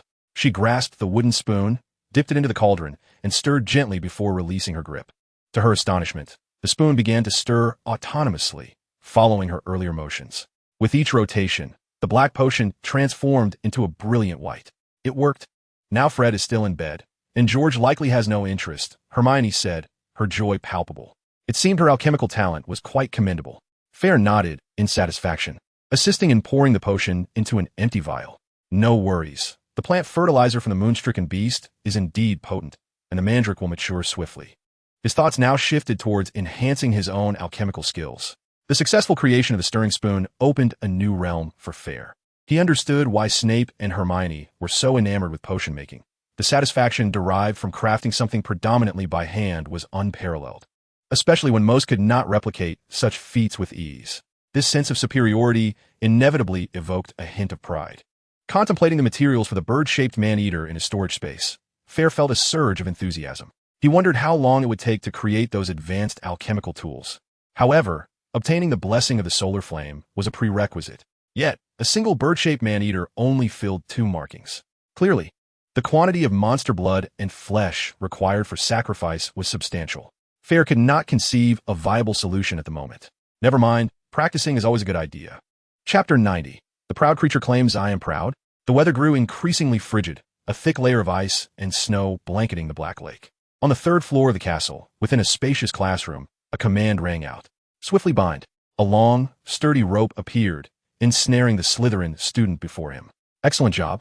Fayre, you are remarkable. Cheers erupted from the audience below, and Fayre smiled modestly, nodding in acknowledgement. He donned a black school robe and a tie, strolling leisurely with an air of mastery. Today, he scored another 5 points. You are truly remarkable. Fayre, your total now stands at 32 points, placing you first in the entire school. Ron exhaled a puff of white breath, excitedly jotting down notes. It's merely luck. You could try your hand at it too. Fayre modestly replied. During these recent days of leisure, Fayre found himself rather occupied. With no classes in the morning, he engaged in dueling club matches, and in the afternoon, he delved into alchemy. After his evening patrol, he also had to practice the art of precise spell casting in the room of requirement. Nevertheless, his efforts bore fruit, as Fayre's skills were improving rapidly. Ron was eager to join in, but lamented, I've tried a few times, but it's been a mix of wins and losses. I currently only have 1 point. In truth, many lower-year students have faced continuous defeats and are reluctant to return. This indeed poses a dilemma. Who relishes the experience of perpetual failure? Fayre pondered for a moment and proposed, I have an idea. We could further categorize the participants by year. A novice leaderboard for 1st and 2nd years, a potential leaderboard for 3rd and 4th years. While students in 5th year and above would compete in the elite leaderboard of the 4 houses and the overall school leaderboard. Of course, if one possesses confidence, they may challenge across grades. That's a splendid idea. This way, competitors won't face opponents vastly superior to themselves, allowing everyone to enjoy the experience. A male voice chimed in, and upon seeing Cedric, Fayre smiled and exclaimed, You've come as well, Cedric. Ron and the others had classes to attend, and they couldn't remain in the dueling club indefinitely. Furthermore, the class schedules varied among the 4 houses, resulting in a severe shortage of scorekeepers. After expressing their desire to recruit through Lockhart, they successfully selected several students from other houses based on a timetable. Naturally, Lockhart was only concerned with garnering attention and had no regard for the scorekeepers. Thus, the primary criterion for selection rested upon Fayre's preferences. For instance, the handsome fellow before him was Cedric Diggory, a 4th-year student from Hufflepuff. With his short brown hair, striking features, and tall stature, coupled with excellent grades and commendable character, Cedric enjoyed greater popularity in Hufflepuff than even the house prefect. Hermione remarked that Cedric was significantly behind Fayre, but far superior to others. As for the rest, Hermione couldn't even be bothered to compare. Good morning, Fayre and Ron. I just encountered Luna. She mentioned she was off to find some ruckus, and wouldn't he be joining us? Cedric greeted them all politely before adding with a hint of resignation, Well, Luna seldom attends anyway. She is always like that. It seems the burden of responsibility falls on you. I shall take a shower. By the way, Merry Christmas in advance. You too. Please send my regards to Hermione. Cedric chuckled heartily. Fayre engaged in casual conversation for a while before excusing himself. Upon stepping outside, he made his way down to the potions classroom adjacent to the dungeon. This was the office of the old bat. His taunts had noticeably diminished, and, at times, he even enlisted Hermione as an assistant while brewing potions. Fayre typically accompanies Hermione to the office before pursuing his own endeavors. Severus is far superior to him, leaving no cause for concern regarding Hermione's encounters with the basilisk. Knock, knock, knock. Mr. Hephus, perhaps your intellect is as diminutive as that of Looper, for no one seems capable of imparting the essence of politeness to you. Severus, engrossed in organizing a stack of parchment, began to unleash venomous remarks without lifting his gaze.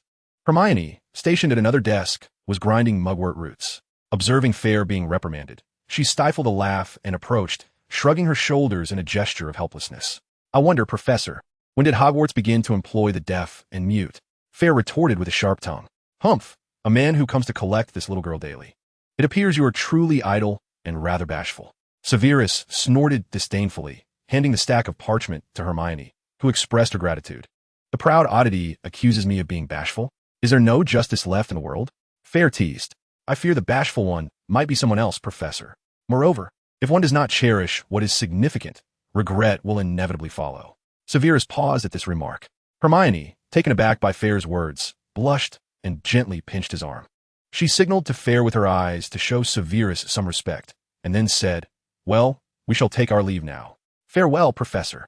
The two turned and departed closely together. Hey, what did you mean by important people?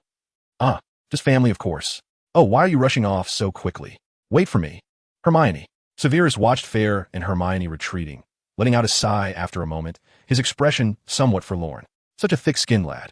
A blanket of snow enveloped Hogwarts Castle. Fayre and Hermione traversed the grass leading to Hagrid's hut.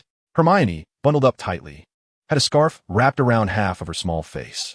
Snowflakes settled upon her hair, causing the white butterfly hairpin to flutter and shake off the accumulated flakes.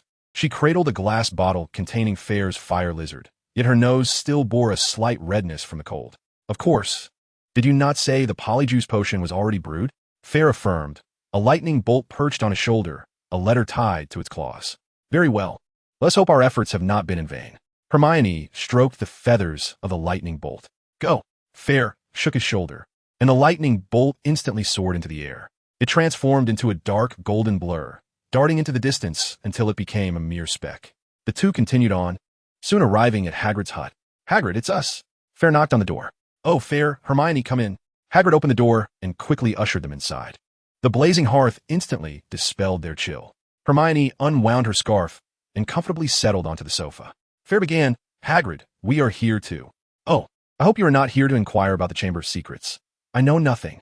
Before Fayre could articulate his intention, Hagrid interjected. He pressed his lips together, his eyes darting nervously. Just as I expected of you, Hagrid. Chapter 91. Hagrid's grand gift. Not quite. In truth, we have come to borrow some materials from you. Fayre remarked, tugging at the corner of his mouth. Oh, of course. What else could you possibly want? Hagrid replied with a sigh of relief and a hearty laugh. Hagrid, are you aware of the Chamber of Secrets? Hermione scrutinized Hagrid with a hint of suspicion. Detective Granger, I sense something amiss with Hagrid. Fayre thought. Not all. I'm simply rather anxious. There have been too many strange occurrences at Hogwarts lately. Look, all my chickens have perished, save for this one. Hagrid diverted the conversation, gesturing towards a vibrant rooster in a cage by the wall. I cannot fathom the cause of their demise. All the other animals seem perfectly fine. I'm contemplating whether to eat it while it's fresh, lest it lose its flavor after death. Hagrid scratched his head. Fayre frowned, observing the chicken, and pondered. Hagrid, I suggest you keep it in a safe spot within the Forbidden Forest and tell others that all the chickens have died. Why? Hagrid asked, puzzled. This situation is rather unusual. My instinct tells me this chicken might prove useful, Fayre explained. He could not disclose to Hagrid that he intended to use the chicken against the basilisk. Very well, Hagrid nodded, finding the matter inconsequential, as the Forbidden Forest felt like home to him. So, what materials do you seek? He inquired again. Fayre shrugged. Let us see what you have. In fact, I've recently been practicing alchemy. Anything in terms of animal pelts or something unique will suffice.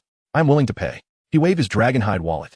Has the funding Professor Sprout requested from Dumbledore finally come through? Hermione asked curiously.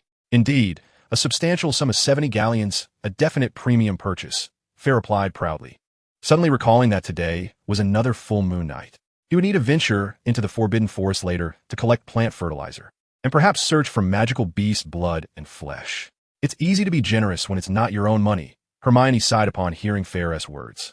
You're thinking too small? Fayre shook his head. If you don't take it, and I don't take it, how will the professors manage? If the professors don't take it, how will the headmaster proceed? Lucius S. support for the Slytherin team, S. Firebolt 2001, is valued at over 100 galleons. Others are not far behind. I feel no remorse when tapping into the capitalist wallets. I've heard you handed over the Mooncalf S. plant fertilizer to Professor Sprout. That is quite a rare commodity. Even I find it hard to acquire. The mooncalves hide whenever I approach, fearing giants, Hagrid nodded, then added, however, Fayre, it's truly remarkable that you, being only in your second year, can self-study alchemy. No need to pay. Feel free to take whatever you like from the items on my walls. Consider it my Christmas gift. Hagrid expressed his surprise, but did not inquire further, generously offering to Fayre. Really? Thank you so much, Hagrid.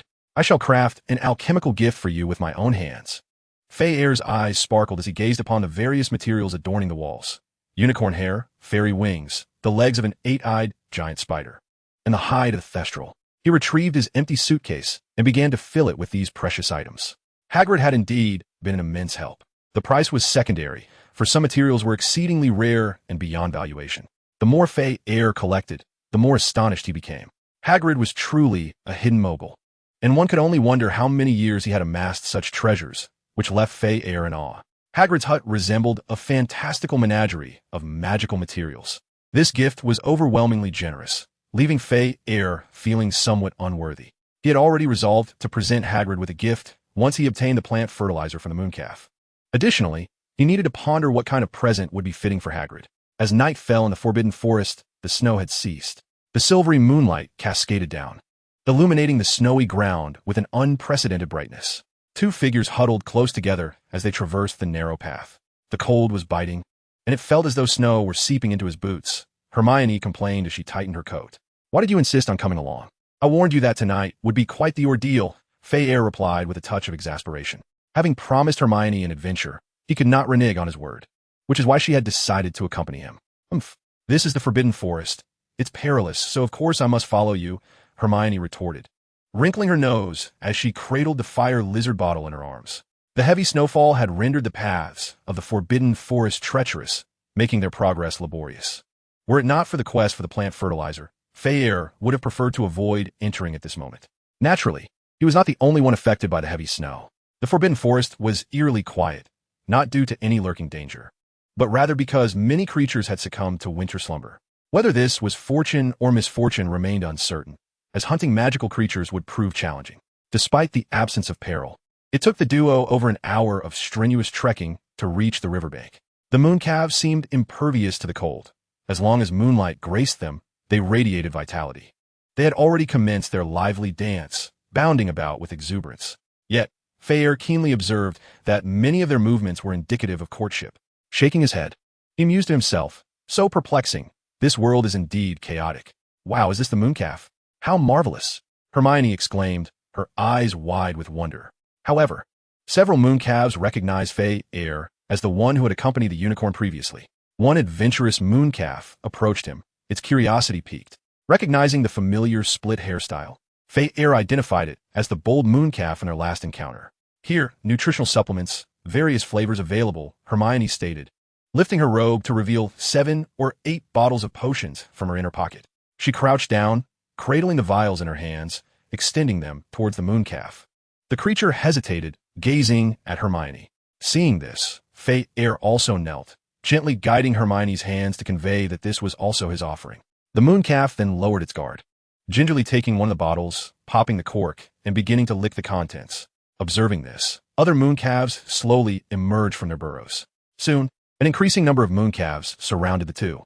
Hermione excitedly opened all the potion vials and inserted them into the snow, enticing the moon beast to lick them. A sudden, piercing cry echoed. It was Pell. "Pell, are you well?" Hermione joyfully stood up, stroking Pell's soft head. Pell called out again, as if to greet her. "Cool me. Try the nutrient potion I made." Hermione presented a vial of grass-flavored nutrient potion to Pell's mouth. Pell glanced at Fayre, who nodded, before opening his mouth to drink.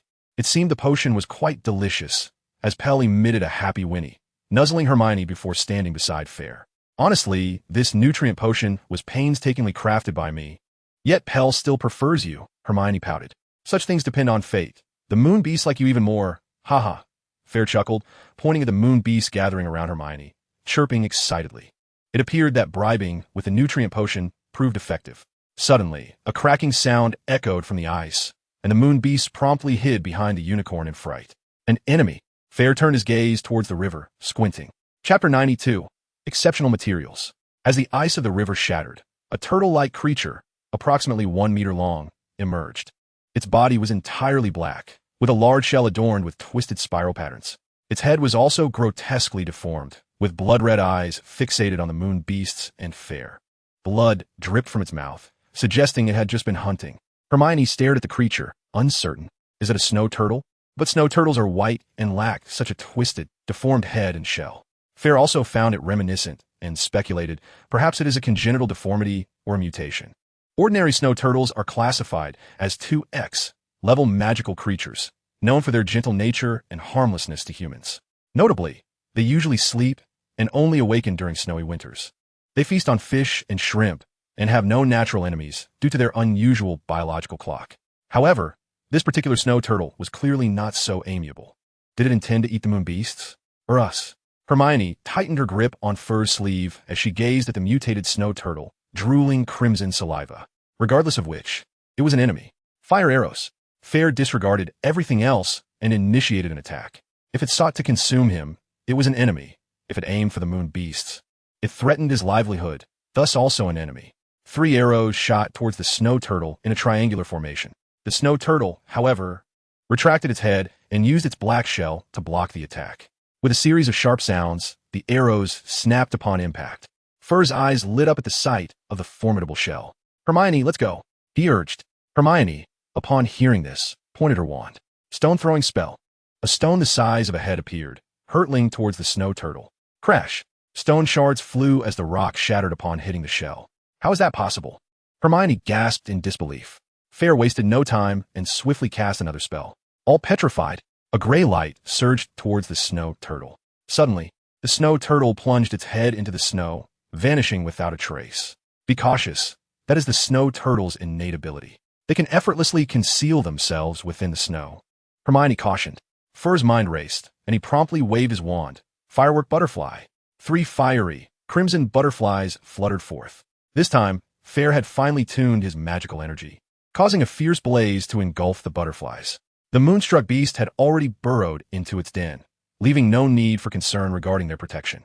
The butterflies circled around Fayre, Hermione, and Fayre, and wherever they passed, the ice and snow melted away. Is this magic usable in such a manner? Why didn't you employ it earlier during our journey?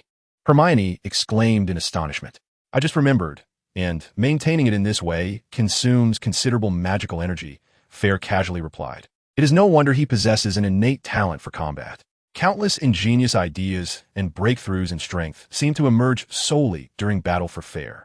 Suddenly, a slender stream of water rushed from behind, and the snow turtle's neck and head emerged from the snow. Fayre keenly detected the faint sound of air being sliced, and with a swift motion of his wand, he countered. Armor protection. The water collided with the transparent shield, sending splashes in every direction. Seizing the opportunity, Hermione quickly declared, "Vine entangle." Instantly, the leaves on the ground morphed into vines that ensnared the snow turtle. Despite being bound, the turtle struggled, gnawing at the vines with its jagged, uneven teeth. Fayre did not grant it the chance to escape. He held his breath, focused intently, and aimed his wand at the turtle's head. Curse of the Unseen. As Fayre uttered the incantation, the monster's head, mere meters away, was instantaneously cleaved in two, dark crimson blood spraying forth. Hermione, initially intent on continuing her assault, was momentarily taken aback by the sight. Is that the spell the Half-Blood Prince? She stammered. Indeed, but I never anticipated its potency to be so formidable. Fayre exhaled. After more than half a month of rigorous practice, he had finally mastered this advanced dark magic. It is noteworthy that Fayre spoke of mastery, rather than mere usage. High-level dark magic often presents a low threshold for use. Even moderately skilled wizards can wield it. Yet, Professor Flitwick had warned against attempting to harness powers one could not control. Such easily wielded advanced dark magic is invariably of a type that is exceedingly difficult to manage. Straying off target or missing altogether could be deemed fortunate, yet inflicting harm upon allies or experiencing a backlash is the gravest of consequences. Fayre recalled a certain unfortunate soul who had perished due to a release of fierce flames. Even with mastery, Fayre remained cautious as it was his first practical application of the curse of the unseen. He had first held his breath and focused intently before unleashing it. The power of the spell surprised him as well. Swift, potent, and discreet. Fayre approached the snow turtle's lifeless body. Its head had been vertically severed, extending precisely to the shell. Fayre pondered for a moment. What a coincidence could this be? It appeared that the curse of the unseen had not fortuitously struck the shell. Rather, the spell had been thwarted by the turtle's shell. Fayre marveled. Is the snow turtle's shell truly this resilient? Can even the killing curse be thwarted? Hermione remarked as she gently traced the twisted spiral patterns on the turtle's shell, shaking her head. A common snow turtle wouldn't be able to withstand even the stone-throwing spell, let alone the killing curse. This mutated snow turtle is indeed a rarity. Unfortunately, its aggressive nature is a drawback. Otherwise, it could have been gifted to Hagrid for him to nurture. A faint smile tugged at Fayre's lips. Perhaps it's best to leave it be. Hagrid has a penchant for ferocious creatures and looks down upon the docile ones. Fayre's attention returned to the shell. What an exquisite find. If it can resist even the killing curse, its hardness must surpass that of dragon hide. This is undoubtedly a prime material. If I were to fashion a shield from it, wouldn't that render me invincible? Initially contemplating gifting it to Hagrid, he reconsidered. Hagrid, with his half-giant bloodline, possesses an absurd level of magical resistance. While this shield would provide some benefit, it would not be significant for him. Fayre's fragile, wizardly frame would benefit far more from such protection. It would be wiser to keep it for himself. Shatter. Fayre invoked the cutting spell on the snow turtle's corpse, aiming to detach the shell. However, the turtle's anatomy proved more intricate than that of a bird-like creature, making the flesh within quite difficult to extract. I can teach you a spell, Hermione proposed, somewhat reluctant to engage in such a bloody task. This was taught to me by Professor Snape. It is initially designed for precisely peeling away frog skin. Fayre chuckled. It seems you have learned quite a bit from him, and your heart has hardened considerably. I expected you to deter me. Hermione rolled her eyes. Anyone who dissects a dozen frogs daily would inevitably become desensitized. Listen closely. This spell is a derivative of the cutting spell, known as precision cut. Hermione recited the incantation and its nuances, demonstrating it in an open space. Fayre mastered the spell within mere minutes. Precision cut. As he cast the spell, the tip of his wand seemed to manifest an invisible blade, where he swiped. Flesh was swiftly divided.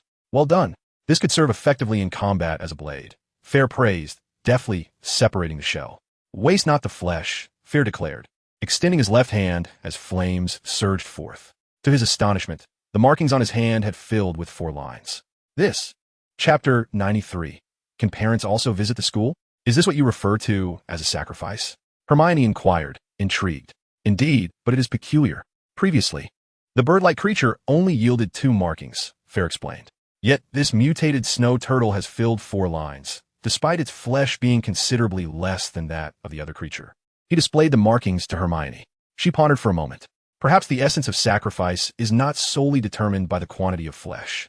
It could also account for rarity, or perhaps even the degree of malevolence involved. The nature of such sacrifices is indeed eerie, compelling individuals to take life. Fayre chuckled. In ancient times, what was considered normal? I have heard of rituals called human sacrifice, whereupon a leader's passing, their servants would be buried alongside them. That is barbaric. Hermione frowned.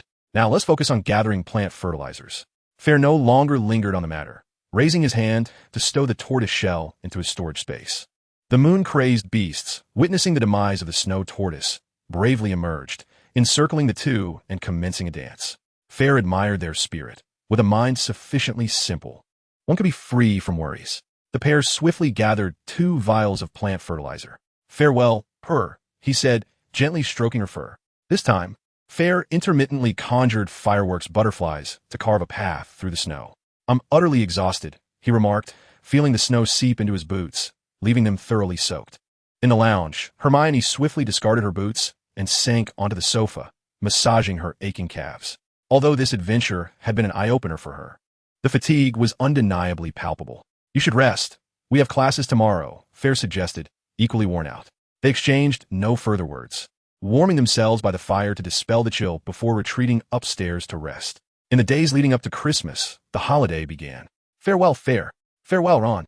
Students continuously greeted those seated at the table in the hall. Harry and Ron were engrossed in a game of wizard chess when a young black man approached to say hello. Goodbye, Dean. Ron acknowledged his classmate Dean before turning back to set aside his chess piece and whispering, Dean seems fine. I've observed him closely these past couple of days.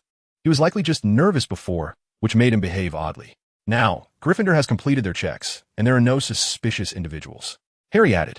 Hermione set down her potion book, frowning. Then we shall have to look into other houses. Fayre, carving a wooden board, did not lift his gaze. Hermione, is there enough of the polyjuice potion prepared? Rest assured, I've brewed a large cauldron, enough for 20 doses, Hermione assured him. Excellent. Then we shall commence this afternoon. Fayre stretched lazily. I'm afraid I won't be able to. Ron hesitated. My parents just sent a letter yesterday. They're coming to Hogwarts this afternoon to visit Fred. No worries. We should pay our respects as well. We can discuss it tomorrow, Fayre replied nonchalantly, feeling that after such a long wait, a day or 2 mattered little. He had yet to meet any parents on school visits apart from Lucius. Hermione greeted Luna at the Ravenclaw table. Hello, Hermione. My father had to attend to matters elsewhere, so I'm staying at school. Luna bounced over, adding just in time, I need to search the castle for disturbances. She skipped away, sporting the camera glasses that Fayre had invested in. I had no idea you were so close with Luna. Fayre teased. There's a lot you don't know about girls, Hermione huffed. Unexpectedly, the Weasley couple arrived earlier than indicated in the letter. Percy, George, Ginny, Ron. During lunchtime, Professor McGonagall ushered two individuals into the hall. Fayre looked up to see Arthur and Molly. Dad, Mum, Ginny exclaimed, throwing herself into Molly's embrace. Fayre, Hermione, and Harry approached after the family shared their tender moments. Greetings, Mr. and Mrs. Weasley, they said. Oh, my dear children, it has been quite some time. My goodness, how tall you have all grown. Arthur gazed in astonishment at Fayre, who now stood only half a head shorter than him, while Hermione surpassed the short and stout Molly. If it weren't for their youthful faces, they might almost be mistaken for adults. It is remarkable to think that during the summer, these two appeared rather diminutive. Father, haven't I grown at all? Ron, feeling overlooked, complained. Of course, my dear, you have all changed significantly, Arthur replied, affectionately ruffling Ron's hair and offering words of praise. Let us dine first. After our meal, we shall head to the infirmary. Professor McGonagall insisted, guiding the two to their seats. How long has it been since I last savored Hogwarts culinary delights? I believe I have longed for this moment for 20 years, or perhaps even 30. Everything here remains as it once was. Much has not changed. Arthur settled into his seat with delight, taking a hearty bite of fried chicken and reflecting on the nostalgia. Arthur, you are over 40 now. Behave yourself in front of the children, Molly chided, casting him a disapproving glance as she served the children their portions of meat. Even Fayre, Hermione, and Harry were included. Only after the children had begun their meal did Molly habitually nibble on the leftover scraps. How has your half-year at school been, children? Aside from a Chamber of Secrets incident, everything has been splendid. This year, the school has established a dueling club, and Fayre surprisingly. Arthur engaged in light banter with the boys before shifting the conversation, curiosity piqued. By the way, Fayre, Harry, could you enlighten me as to what a refrigerator is? Is it a box made of ice? Fayre had anticipated such inquiries from Arthur and responded with a hint of exasperation. No, Mr. Weasley. A refrigerator is an electric appliance that preserves food. The girls' conversation was even more animated than that of the boys. Mrs. Weasley, could you teach me how to knit? My attempts look dreadful. Of course, my dear, it is quite simple. You just need to gently hold 2 needles, and then. In any case, the meal passed with joy and laughter. After dining, the group made their way to the infirmary. Fred lay on the bed, still in the pose of drawing his wand, adorned with flowers and peculiar decorations. George, Molly immediately recognized her son's handiwork, incensed and ready to reprimand him. Spare me, Mum. After all, Fred is fine. It was merely a jest. George feigned shock, dashing about the room in mock terror. Fayre smiled at the scene. It was evident that these embellishments had not been present the day before. George must have concocted them that very morning. Indeed, George's antics dissipated Molly's worries, and she retorted with a hint of exasperation. Continue your foolishness, but who knows if you will have such luck the next time you encounter danger. She then turned her attention to the unfortunate Colin in the adjacent bed. Poor Colin, his muggle parents cannot come to Hogwarts to visit him. Do not worry. You'll be well again soon, Arthur reassured Molly before addressing the others. In truth, we have long desired to visit, but Dumbledore feared it might incite panic among the parents of students. A few days ago, Dumbledore wrote, informing us that the mandrake was nearing maturity and inviting us to come during the Christmas holiday. Fayre stroked his chin thoughtfully. Ordinarily, mandrakes would ripen in summer, yet now their maturation period had been astonishingly halved. This plant possesses remarkable potency. Nonetheless, it is beneficial for Fred to recover swiftly, as he has entrusted certain tasks to the twins. Now, we await tomorrow's masquerade operation. However, that very night, the third victim emerged. Chapter 94, The Third Victim. Fayre and Hermione pushed open the door to the infirmary, immediately posing their inquiries. Several professors, along with Arthur and Molly, stood before a bed. Upon closer inspection, Fayre recognized Luna. She wore a magical camera over her eyes and held a self-made lens aloft. Surprisingly, Luna appeared remarkably calm, devoid of any panic. I discovered this girl while taking a walk after dinner, Arthur stated solemnly. It seems the murderer has not relented. Fayre remarked coldly. Indeed, it is the Christmas holiday. Fayre and his companions are not required to patrol anymore. The murderer could no longer restrain themselves, Harry speculated. Hermione anxiously clasped Luna's hand. Suddenly, Fayre recalled something and hurried to Luna's side. He pressed a button on the magical camera, and a photograph slid out. How could this have survived the fire? I remember Colin's camera. Professor McGonagall mused, bewildered. It is this magical lens. Fayre pointed to the device in Luna's hand. This appears to be her homemade contraption, though I am uncertain of its workings.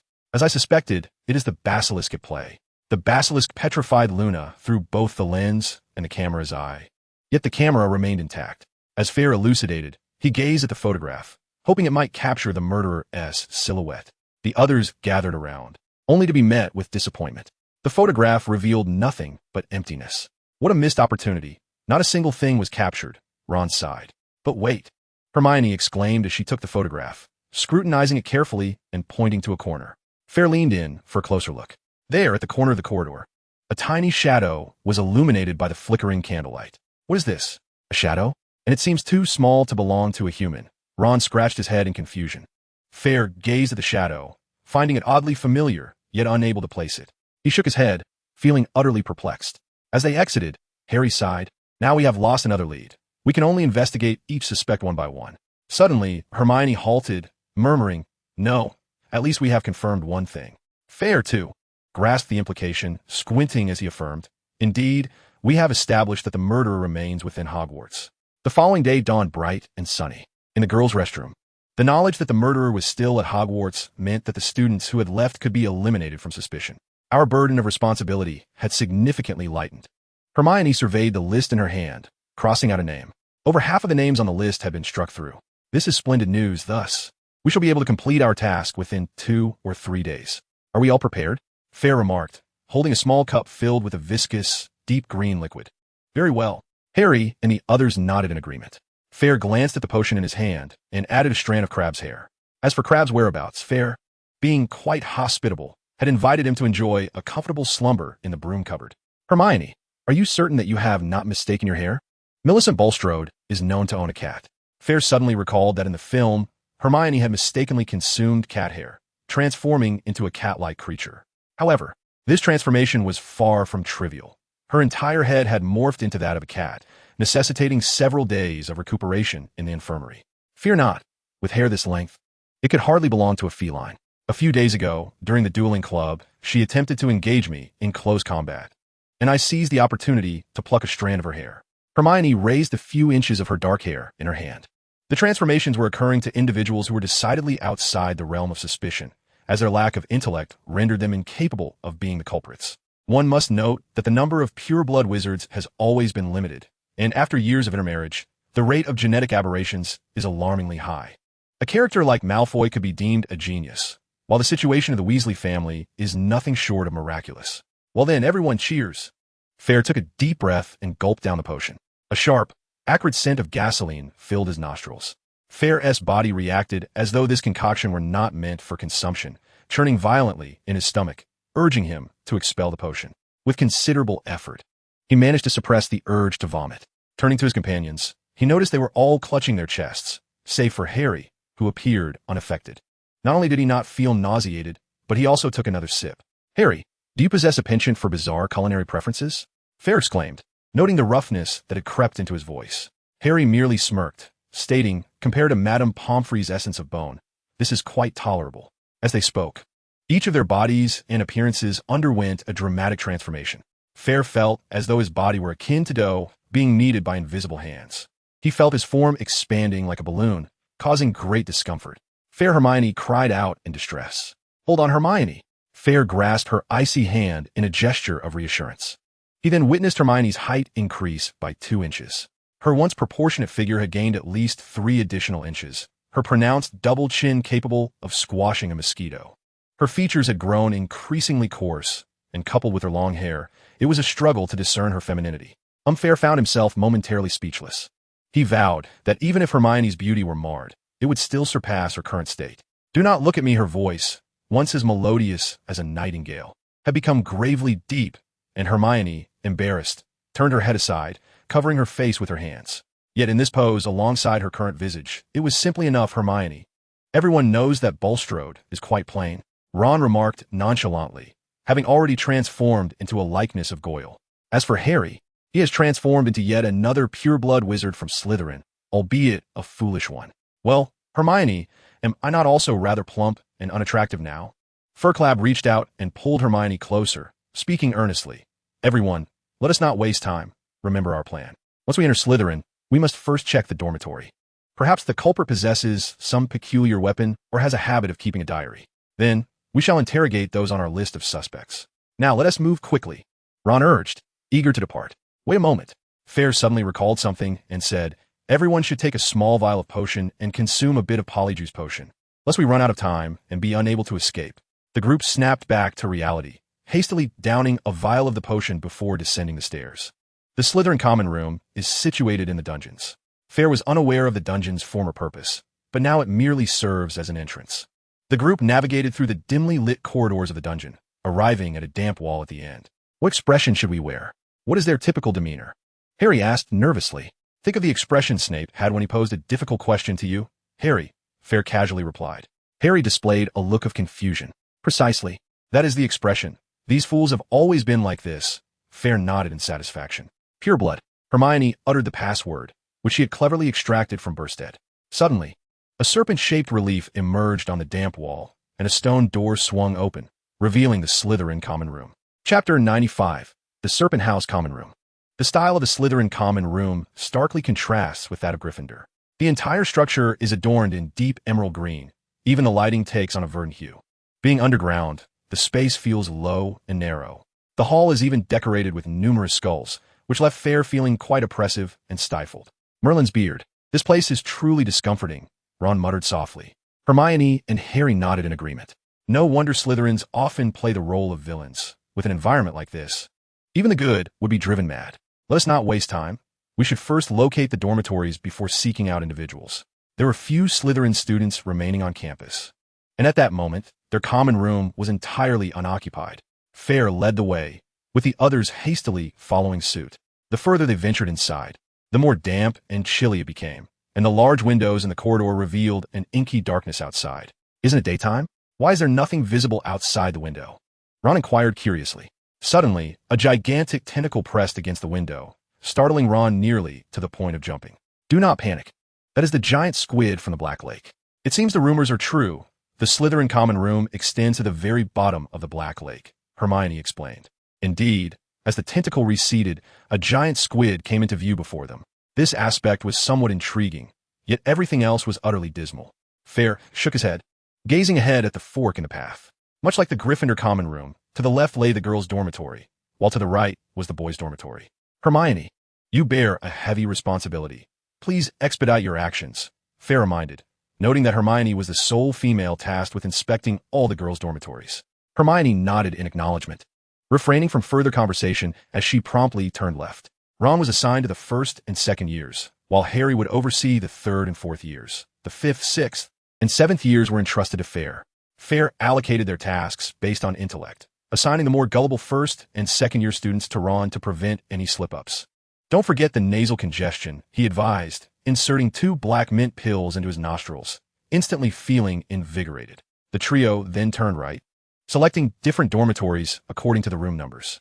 Fayre entered a fifth-year dormitory, finding it eerily empty, suggesting that all 5 occupants had vacated. This was fortunate. With the perpetrators still on campus, a swift elimination of suspects would alleviate Fayre's workload. After a cursory search revealed nothing of note, he quickly exited and proceeded to the adjacent room. Ah, are you a friend of Malfoy? What brings you here?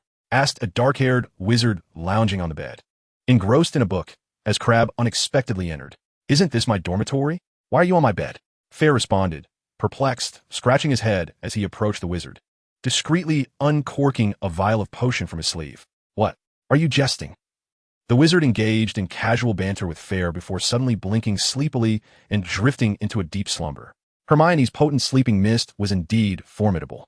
Fayre promptly recorked the vial, reassured by his antidote-laden nostrils. Wasting no time, he rummaged through the room, inspecting the nightstand, wardrobe, and under the bed. His interest lay solely in one objective, the diary. Alas, this room yielded no results either. Without lingering, Fayre hastened to the next room. With a limited number of students at Hogwarts, each year had only 2 or 3 dormitories. In less than an hour, Fayre thoroughly searched all 8 dormitories of the 5th, 6th, and 7th years. Exiting, he coincidentally encountered Harry and Ron, who had been slightly slower in their movements. Everything went smoothly, nothing appeared amiss. Let's seek out the individuals on the list for further inquiries. If we've covered all of them, we must not overlook anyone else, Fayre whispered, casually engaging someone in conversation. Oh, as the head of a pure-blood family and shop owner, my father is exceedingly busy. A student named Tom adjusted his sleeves and replied leisurely. This demeanor was unmistakably characteristic of a true Slytherin. My family is similar, but I must say, remaining at school does not feel safe. I heard a Ravenclaw student was murdered last night, now lying alongside a Gryffindor, Fayre remarked with a grin. Humph, that mad girl is as detestable as the Gryffindors. Tom retorted. No need to worry, we are noble Slytherins. The heir of Slytherin could never harm us. It would be best to eradicate all the Gryffindors. A fierce glint flickered in Tom's eyes as he sighed. I am merely puzzled as to why he has taken so long to act. Thus far, only 3 have perished. Fayre was now certain that this individual possessed no diary. The name Tom has truly been disgraced. If this fool had a diary, he would likely open the Chamber of Secrets thrice a day, only to be apprehended within 3 days. Suddenly, Fayre felt a slight itch on his face, as if his body were being kneaded. Alarmingly, the hour-long effect of the potion had elapsed. Fayre hurried to the corner and swiftly consumed a small vial of the pre-prepared compound potion. The changes in his body ceased, and he sighed in relief. Turning around, he noticed that Harry and Ron had also surreptitiously refilled their cups. Fayre approached another suspect to engage in conversation. After several minutes, the 3 of them sat on the sofa, murmuring, "What if we find nothing? Do we clarify everything?" Naturally, those fools' intellects were akin to that of Goyle and Crabbe. Fayre furrowed his brow. The good news was that Slytherin's investigation was complete. The bad news was that the perpetrator had yet to be identified. No, there was still one. Fayre recalled Malfoy and quickly inquired, "Ron, did you thoroughly search Malfoy's room?" Ron nodded. Of course, his bedside table held a photo of himself playing Quidditch, which I recognized instantly. I searched meticulously, but found nothing. Just as they were discussing Malfoy, the man himself appeared. Fayre reacted swiftly, standing up and saying, Malfoy looked pale and absent-minded as he sat on the sofa. "What is the matter?" Fayre asked cautiously. Malfoy cast a glance at the other wizards transformed by Harry, who wisely stepped aside. Soon, only the 3 of them remained. With a tense expression, Malfoy whispered to his 2 followers. "Have you heard? Luna from Ravenclaw was also attacked last night." Fayre squinted, feigning innocence. What's wrong? After all, the heir of the chamber wouldn't target us, would they? We are purebloods. Malfoy, looking ghastly, replied. Although I detest them, let us not forget that Fred Weasley and Luna Lovegood are both purebloods. Alas, Malfoy articulated the confusion that Fayre had harbored for so long. Both the legends of reality and the narratives etched in memory conveyed a singular truth to Fayre. The diary would compel one to open the chamber, unleash the basilisk, and attack wizards of non-pure blood. Yet now, aside from Colin, the first victim, the other 2 were indeed bona fide purebloods. The Weasley family, moreover, was one of the so-called Sacred 28, named by some well-meaning benefactor. Thus, logically and emotionally, Fred ought not to be targeted. Consequently, something must have changed, an alteration that Fayre could not fathom. Chapter 96, An Unexpected Truth. Ron urged, "You must know who that person is. I mean, we could help him." Malfoy retorted sharply, "You know very well that I do not." Goyle, "I have said it many times. And what would we help him with? To confront pureblood wizards? Or to contend with ourselves?" He lay back against the sofa, eyes closed in contemplation, startled by his own petrified state. Malfoy suddenly opened his eyes and whispered to Fayre and Ron, "I must share with you a secret. If I keep it to myself, I feel I shall go mad. You must promise to keep it confidential." Did Malfoy reveal it himself? How fortuitous it is, for I have found what I seek without any effort. Fayre's eyes lit up as he nodded eagerly. "Of course, we shall heed your words." Malfoy exhaled deeply and spoke gravely before the term commenced. "My father entrusted me with a diary, instructing me to secretly deliver it to a Gryffindor student, preferably one from the Weasley family." Ron clenched his fists. Though he knew not the contents of the diary, he was certain it was no good. Fayre nudged Ron, inquiring, "What does this have to do with the deaths of those individuals?" "That is precisely the issue.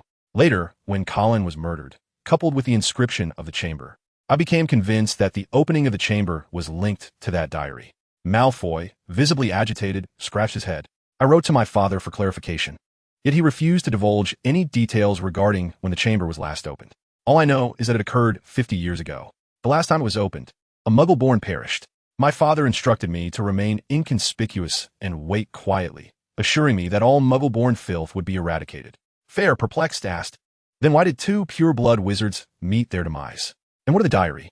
"That is the crux of the matter." Malfoy's face turned pale. "I cannot approach Gryffindors. No one believes me. Thus, I discreetly placed the diary at the entrance of the Gryffindor common room. Anyone who opens the door is bound to find it. Yet now, pure-blood wizards have been killed. This is troublesome. Fayre's expression grew solemn. He had anticipated that Lucius would hand the diary to Malfoy, but he had not expected the situation to unfold in this manner. Now, save for the murderer himself, no one knows the diary's whereabouts. Out of the corner of his eye, he noticed Hermione emerging from the girls' dormitory, and he quickly signaled to her.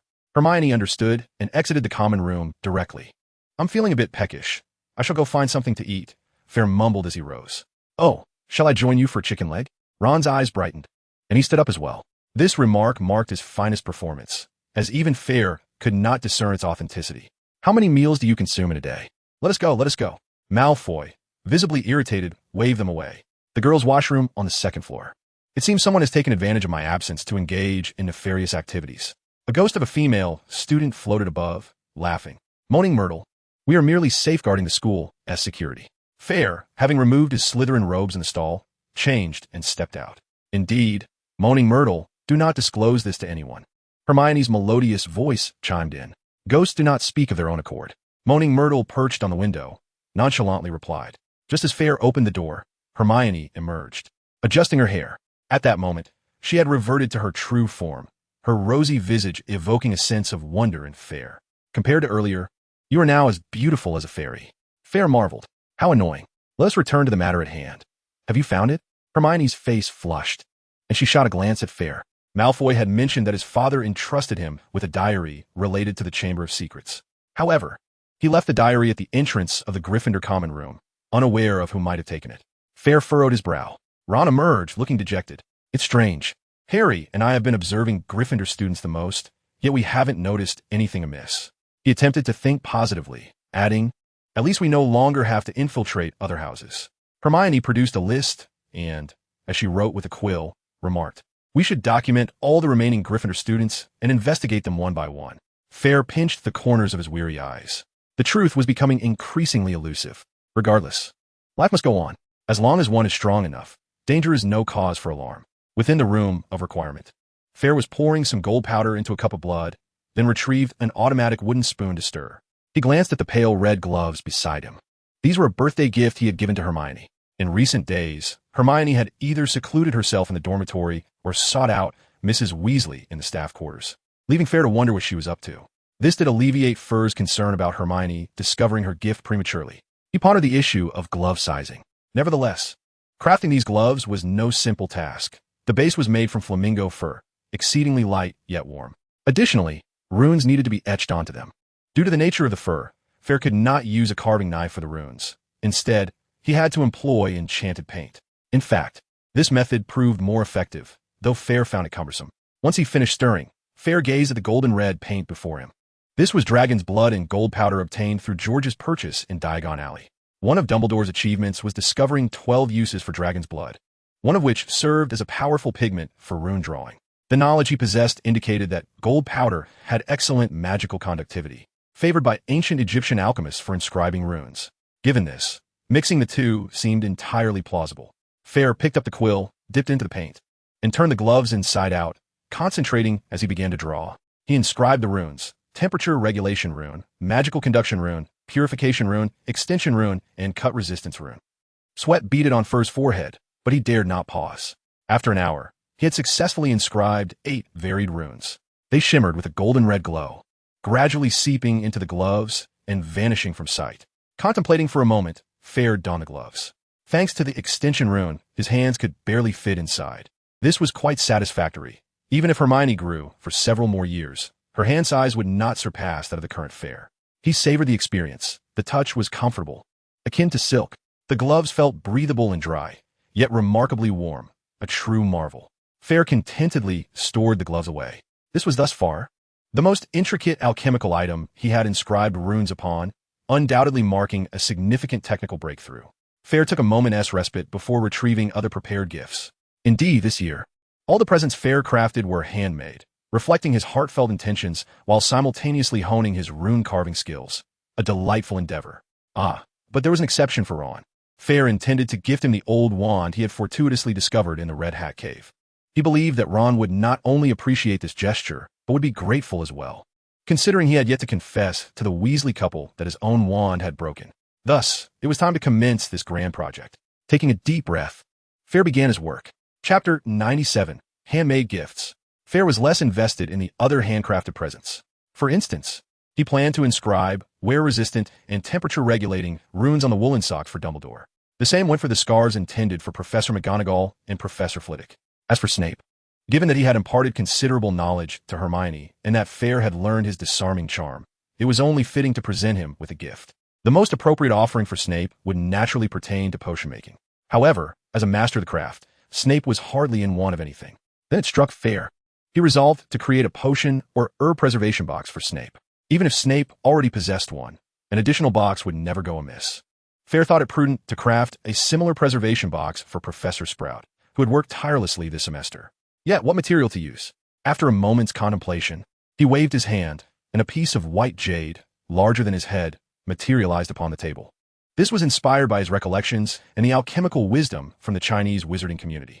While the majority of the magical world considered the fundamental elements of existence to be earth, wind, water, fire, the Chinese wizarding perspective diverged, recognizing the world as composed of metal, wood, water, fire, earth, known as the five elements. Jade, however, does not fall within these five elements and remains unaffected by them. Thus it is held in high regard. In Britain, jade is not extensively utilized, as it is merely a product of the earth element. Nevertheless, Fayre found merit in the beliefs surrounding jade, for it is exceedingly rare for any substance to react with it, including herbs. He felt that jade was the perfect material for crafting a preservation box. Before him lay a piece of green-white jade, a specialty of Wales, noted for its abundance and affordability. Fayre had acquired this sizable chunk for only a few galleons. In truth, many types of jade share similar qualities. Even though green-white jade is quite inexpensive, it still possesses the essential attributes of jade. With a flick of his wand, he incanted precision cutting. An invisible, transparent blade appeared at the wand's tip. Fayre cleaved the jade with precision, dividing it into two halves. Then, with the deftness akin to a surgeon, he meticulously shaped the halves into two rectangular forms, crafting a box lid and hollowing out the interior. After careful operation, the two simple white jade boxes emerged after several minutes. Splendid. Now, it was time to inscribe the runes. Fayre enchanted the carving knife and began his intricate work. Temperature variation, isolation, sturdiness, magic induction, magic nourishment. Thanks to the training with Hermione's gloves, this time, Fayre successfully inscribed 6 runes in succession, which was not particularly challenging. Fortunately, these runes were not overly intricate. It's worth noting that Fayre has yet to master the flight rune. He surveyed the 2 boxes with satisfaction. Each box measured half a foot in length and 3 inches in width, ample enough to contain a standard-sized potion herb. The runes, glowing with a soft white light, faded into the jade boxes, transforming the previously unadorned jade into a beautifully patterned artifact. Now, only Hagrid remained a concern. Fayre felt a tinge of worry. Hagrid had provided him with a plethora of materials, which was immensely helpful. However, gifts like scarves and gloves seemed rather trivial. Perhaps a tool or weapon would be more appropriate. Fayre pondered Hagrid's profession, concluding that something useful for Hagrid's daily endeavors would be ideal. Yet this posed a challenge, as he had not yet mastered offensive runes. Since embarking on the study of sacred alchemy merely 2 months ago, this task was beyond his current capabilities. Ultimately, Fayre could only let out a sigh. Alas, there is no other option. I shall present Hagrid with some mooncalf fertilizer and a scarf for now. More sophisticated gifts can wait until next year. Fayre, wake up! As noon approached, Hermione roused him from slumber. He had been burning the midnight oil for several days, practicing alchemy and crafting gifts, often staying awake until 2 or 3 in the morning. Having finally completed all the gifts yesterday, he was utterly spent today. His biological clock rendered ineffective, plunging him into a deep sleep. Blinking away sleepiness, he greeted her, rubbing his eyes. Wait, this is the boys' dormitory. He was the only occupant. Harry and Ron should have risen long ago. Realizing this, Fayre's eyes widened in surprise. Today, Hermione was adorned in a snug, dark red knitted sweater, paired with a fitted black skirt that reached her calves. The cinched waist accentuated her slender figure and elongated legs. She wore the light red gloves he had gifted her, perfectly complementing her ensemble. She appeared to have matured by 2 years, embodying the essence of a sophisticated urban woman. How do I look? Pretty, right? Hermione placed her hands on her hips, twirling with pride, her skirt swirling gracefully around her. Yes, you look lovely. But wait, How did you get into the boys' dormitory? Fayre momentarily paused, then threw off the covers to rise. Let there be no misunderstanding. He was still clad in his pajamas. What is wrong with that? Only the girls' dormitory prohibits the entrance of the opposite sex. There is no such restriction in the boys' dormitory, Hermione replied nonchalantly. The gloves you made are quite comfortable. Here's my gift for you. She showcased the gloves on her hands, then shoved a box into Fayre's arms, proceeding to unwrap the gifts piled by his bedside. This is from my parents. This is from Dumbledore, and this one is. Fayre scratched his head as he opened a box containing a brown sweater that matched Hermione's hair color. Ah, this will look great with it. Hermione stood up and retrieved a pair of trousers from the depths of Fayre's wardrobe. Mrs. Granger believed that Fayre had matured, and thus she had prepared something for him, which he had yet to don. Fayre accepted the garment and retreated behind the bed curtains to evade Hermione's gaze. Changing into the attire. Moments later, he emerged, adjusting the sleeves of his clothing. It was splendid. Hermione's eyes sparkled with admiration.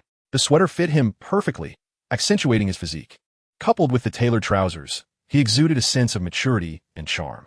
Of course, it was primarily his good looks. Otherwise, even a crown would fail to make him appear regal, Hermione mused. Fayre was equally pleased with the result and inquired, Thank you. It's truly comfortable. Did you knit this yourself? Hermione nodded, pride evident in her voice. I learned from Mrs. Weasley over the past few days. She even praised my talent. You did exceptionally well, far surpassing the quality of my magical creations, Fayre concurred. All right, let us descend. It's time to dine. Hermione grasped Fayre's hand, urging him forward. Though slightly puzzled by Hermione's haste, Fayre followed her lead. Upon entering the dining hall, Fayre observed that everyone was present. Ron was engaging in a magical duel with Harry, while other students were frolicking about. Mrs. Weasley and Professor McGonagall were setting the dining table, having conjured a large round table adorned with an array of beverages and dishes, clearly prepared for a feast. Ah, Fayre, Hermione, you've arrived.